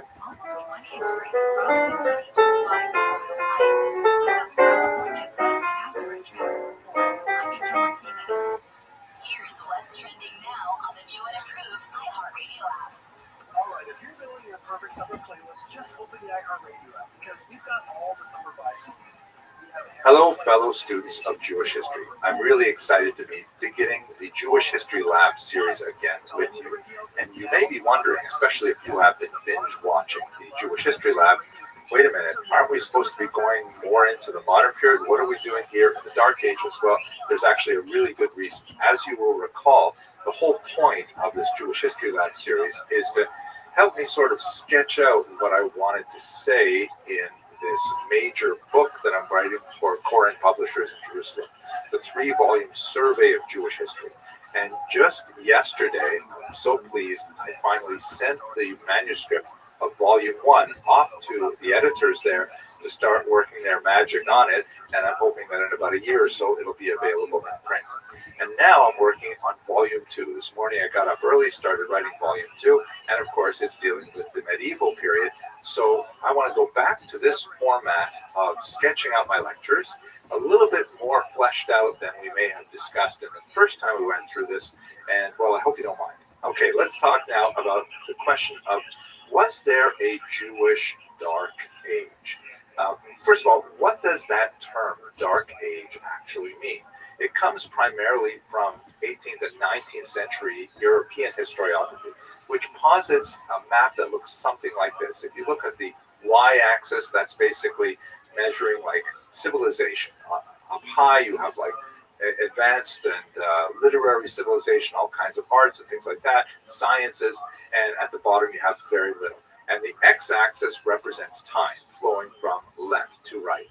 This philosophical model of history basically posits that you have in the Greco-Roman period this huge flourishing of civilization that's represented here in the work of Raphael, the School of Athens, the School of Athens, that shows all of these philosophers standing around in this gorgeous facility with domes and with all kinds of anachronistic devices, but nevertheless less, it's like a big intellectual party where everyone's having this symposium-like atmosphere of discussing high ideas. Right in the center, of course, is Aristotle and Plato. Plato on the left and Aristotle on the right, and below them on the steps is Socrates. There's a whole story to that, but not for now. And this civilization represents like a peak in human attainments and achievements, let's say in the 5th and 4th century before the Common Era. Then you begin to go into a period of decline that is especially marked by the fall of Rome. Here's a 19th century Russian rendition of what that must have looked like. Rome was sacked several times in the 400s. This one is kind of interesting because you see on the center right, there's the menorah represented here being taken away from the Temple of Jupiter, where it had laid since the conquest of the province of Judea in the year 70. And so the fall of Rome represents the end of that glorious civilization, the Greco-Roman civilization. And then you go into this period called the Dark Ages, which is characterized by, according to this model, lack of literacy and culture and arts and things like that. There's still some pretty fascinating things going on, but generally it's not nearly the level of attainments that you have in the Greco-Roman period. Then there's this amazing rebirth, which is called, of course, the Renaissance. That's what the term rebirth means, which occurs in the mid-1300s and onward. The classic architectural demonstration of that is this building, the Duomo in Florence, which is such a remarkable representation of the Renaissance, because when they first built this facility, they wanted to build a dome on the top, which kind of, echoed their imagination of what it must have been like in Greece and Rome, but nobody knew how to build it on an engineering level. How do you create a dome across a gap of 140 feet? So they left the building blank as they were constructing it, saying, figuring one day someone will figure this out. This is like a tremendous chutzpah, architectural chutzpah, and of course someone came along, figured out the technology, and then it was hugely influential. You see this kind of dome echoed in Rome and even in Washington and all kinds of places where you have it. So that's the Renaissance. If we look at this graphically, you put these together and you see that the model of Dark Ages is that it goes from a height in the Greco-Roman period down into the depths of culture in the so-called Dark Ages, and then rises up again in the Renaissance and just theoretically keeps going up and up and up. So that's basically this term Dark Ages, the period where Europe went dark, that we didn't have nearly as much culture and literacy and things like that. And it's also called the Middle Ages because it's in the middle of these two peaks, right? It's a valley in the middle of these two peaks. So that's basically the model. It is very Christian and Eurocentric, and it basically denies the kind of cultural activities that are happening elsewhere in the world, in particular places like the Middle East and East Asia and so on. So here's our question for today. Was there a Jewish Dark Age? I mean, after all, the Jews are heavily involved in all of these cultures. Did they experience this same drop-off? So first of all, let's just think for a second about the theological approach to time. And there's so much to say about this, but just very briefly, if we put on the same scale, the y-axis being culture, civilization, and so on the x-axis, you put time. So you begin with Moses right up here. I always love this kind of picture. I saw the 10 Commandments when I was about, 8 years old, and it has a huge impact on me. I always it's too bad it poisoned my mind. I can never think of Moses as anyone other than Charlton Heston, but anyways, there you go. And then what happens after this supreme moment of closeness to God, of the revelation at Sinai, when every Jew actually heard the first 2 commandments uttered by the voice of God, wow, overwhelming. How can you get any closer to development than that? And from that point on is just a steady downhill. There's nowhere to go from that peak. And so this is called Yeridat Hadorot, the decline of the generations. That at least on the level of spirituality, the world must go into a period of decay, because how can you get any closer to God than that particular moment? But this is not a historical model. This is like a spiritual kind of mental model of theological structure of the universe. How does it work in terms of history? So it depends a lot, obviously, on what you measure. If we go back to our chart again and we say at the very bottom, politically, you have the fall of the Judean political entity at the hands of the Romans, the destruction of the temple, the fall of Masada, shown here in 74, and Jews go into a period of political wandering where, if everything worked by natural law, you would think that these people would simply disappear. But nevertheless, what they end up doing is they focus deeply on cultural literacy. The Mishnah travels with the Jews outside of the land of Israel in their 2,000-year exile, and that turns out to be a phenomenal catalyst for spiritual, cultural civilization development. You have tremendous figures. I'm just going to pick a few, like Casta ibn Shaprut. Here's a Spanish language novel about this tremendous Spanish courtier. You have the great Maimonides. I mean, we're talking about tremendous achievements in culture when most of Europe was still living at a very low cultural level. The Jews were actually increasing the level of culture. So it's hard to say that they had anything like a dark age, that in reality, the trajectory was definitely upward. So can we use that same model? So that's really what we're going to study for the next several weeks as we look at this Middle Ages, trying to understand when the trajectory of Jewish culture and civilization mirrored that of the decline after Rome, and where, as in many places, we see that culture actually expanding and developing. So to answer the question we began with, I think it's really hard to speak of a Jewish dark age in the sense of a huge lull in Jewish creative cultural activity. It really goes pretty much constantly through many of these periods. There may be a few centuries where Jewish history goes dark in the sense that we simply don't have any data on what was happening with Jews living in this place or in that sphere. I think Visigothic scheme comes to mind, for example, that we don't know what was going on in the Jewish community, but the overall trajectory is definitely positive in nature, and that speaks to the stubborn resistance of the Jewish people to simply disappear from the world stage. They continue to develop their culture, their civilization, their literary works, and really, it's a fascinating story. I'm looking forward to sharing with you. Thank you very much for watching. Somebody with a fifth wheel hitch that signs up, they can tow small distances. I want to do this local, not far distances, but if you want to do far, if you want, you can do this. You can do it far as well. Now, how does that pricing work? If you're going from here to there, and there is a long way. Or is there?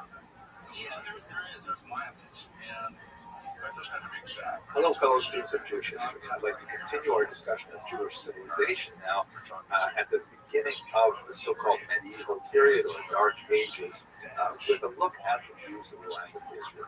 Now, let's understand the role of geography in the development of the Jewish people. Have a look at this amazing map by Heinrich.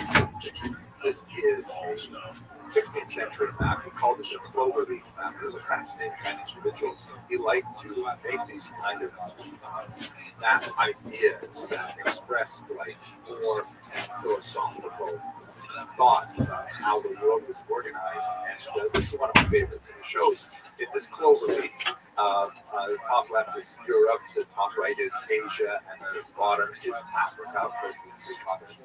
And they all join in the land of Israel, which is featured in the center of Jerusalem. Now, this is not a Jewish map, obviously. The cross is there.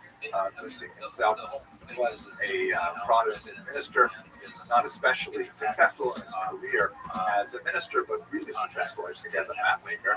You can see America, the New World is off to the left there, and there's a whole bunch of mermaids.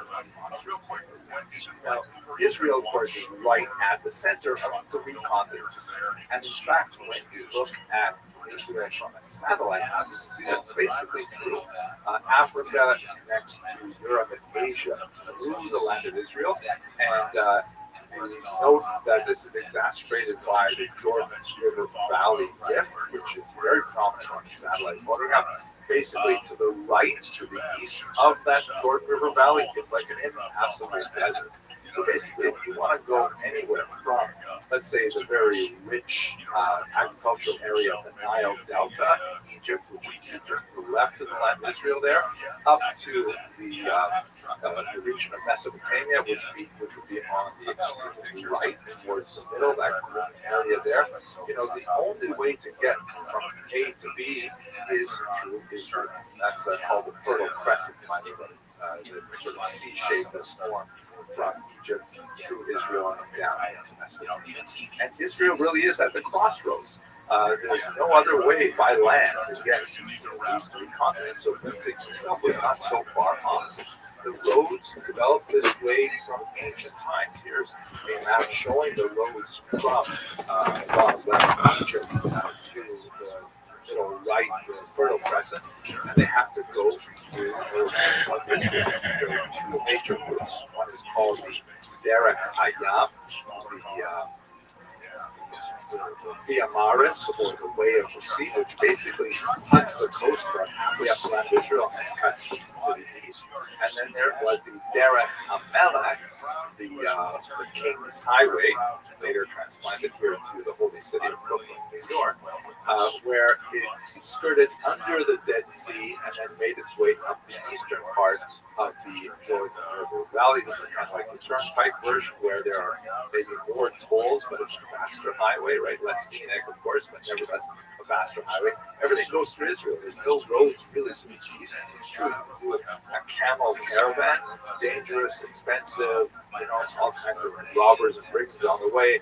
Much easier ways to travel through Israel. So Israel really was at a crossroads, geographically, economically, and that was the case for thousands of years. It's important to notice, of course, that not only goods travel up and down this tiny strip of land, but also ideas. Right? It's thoughts traveling, notions from Mesopotamia, notions from Egypt, those notions from further afield as they make their way to this region. So, more to say about that later. Now, how would that have seen it in the later Dark Ages? Let's have a look at this fascinating map called the Adaba map, which is located in Adaba, Jordan. It's also pronounced Adaba in Hebrew, but in Arabic it is Adaba.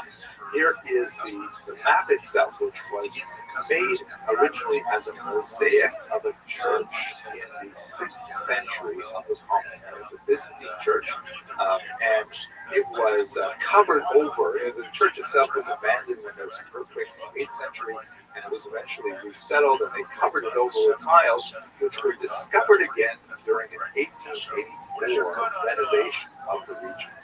It was partially damaged and obscured by the pillars and things like that, but we get a much better look at this fragmentary map in this reconstruction here. It's absolutely gorgeous and amazing. It's obviously designed for Christian pilgrims coming to the Holy Land. They're coming from points east, and they stop in this church and they get oriented as to what's going on in Israel, what should they look for. Now, like many ancient maps, it is oriented with east to the north, right? So you have to imagine, as you're looking at this map, the south of the map, or let's say the bottom of the map, is like standing with your feet in the Mediterranean Ocean, and you're looking towards the east. And that big sort of blob in the middle is the Dead Sea. To the left of it, the Jordan River flows into it, and all through the map there are various sites of Christian significance that are mentioned in Christian scriptures and things like that. So visitors will be able to, tour these sites and understand something about where they're located from this map. Here's a beautiful depiction of the holy city of Jerusalem. You can see that this mosaic, which by the way has literally millions of tiles, over 140 square feet. And it says at the top there in Greek, Hagia Polis Jerusa. The last part is cut off, but the holy city of Jerusalem. It is, you clearly see the original design of Jerusalem. Running through the center is the Roman road known as the Cardo. I actually have personal experience with the Cardo because when I was a young undergraduate at the university, I worked at Richie's Cardo Cafe, which is actually a pizza joint right on the Cardo there. To the left would be the Damascus Gate, and it's actually laid out with pretty specific proportions and very accurate to what archaeologists are being able to reconstruct about it. So here you get the idea of Israel still as a great center and focus of pilgrimage for Christians, of course, holy to Jews who are still living in the land of Israel. Of course, we're going to continue with that in another lecture. But this region eventually is conquered by the Muslims in the 7th century as Islam sweeps through the region. And of course, that will be the subject of much more discussion as well. Just one last detail, though, before we leave this map and the Muslims. This is a fascinating picture. This is a close-up of the two fishermen on the Dead Sea. And as you can see, the boat is very clearly delineated. You can see the mast, and there's like a furled up sail there, but what's going on with the fishermen themselves? So it appears that the Muslims, when they encountered this on a map, they were like hesitant to destroy it. Obviously, it's a tremendous work of art, extremely useful, but at the same time, it depicts the human form, which was considered anathema to the Muslims in the 7th century in particular. And so what they did was they as it were, vandalized the map. They removed the bodies and the faces of the fishermen, and they painstakingly recreated the mosaic with other tiles to disguise their original form. You can just see their hands and feet sticking out of those sort of potato-like shapes. So you see how the Muslims also left a huge impact. Today, and all you see is violence and movies and sex on TV. Weirdos, good old-fashioned values, how much we used to rely.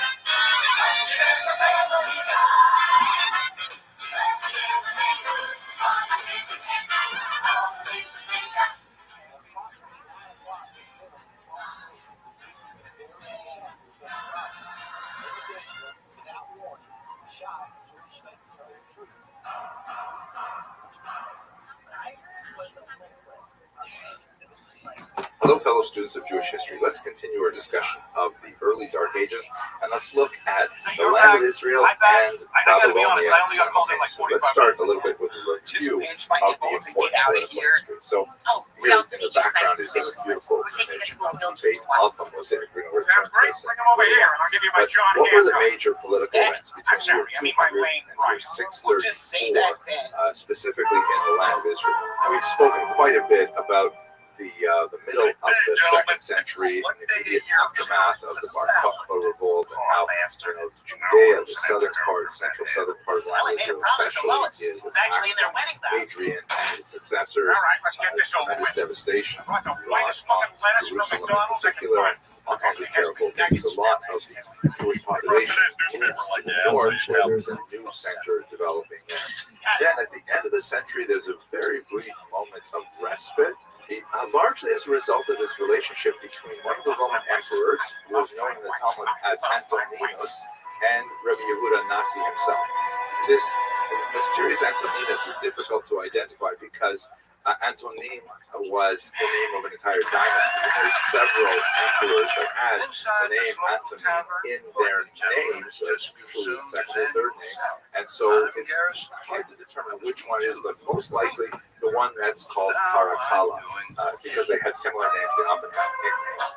So during this period, when according to the Talmud, actually, the reason for their very close relationship was because at one point their mothers actually switched, and Antoninus was actually nursed by Rabbi Yehuda Nasi's mother, and that experience changed him dramatically. Although it is important to note that his father was also positively disposed towards Jews. At any rate, what this means for us is there's that moment in time when Rabbi Yehuda Nasi decides that he's going to take advantage of it, and he specifically organized the codification of the Mishnah. The Roman Empire, of course, is going to be divided. You're going to have the western part ruled by Rome, the eastern part ruled by a place called Byzantium that would later be renamed after Emperor Constantine as Constantinople. Eventually, when the Muslims would conquer it, they would be with Istanbul.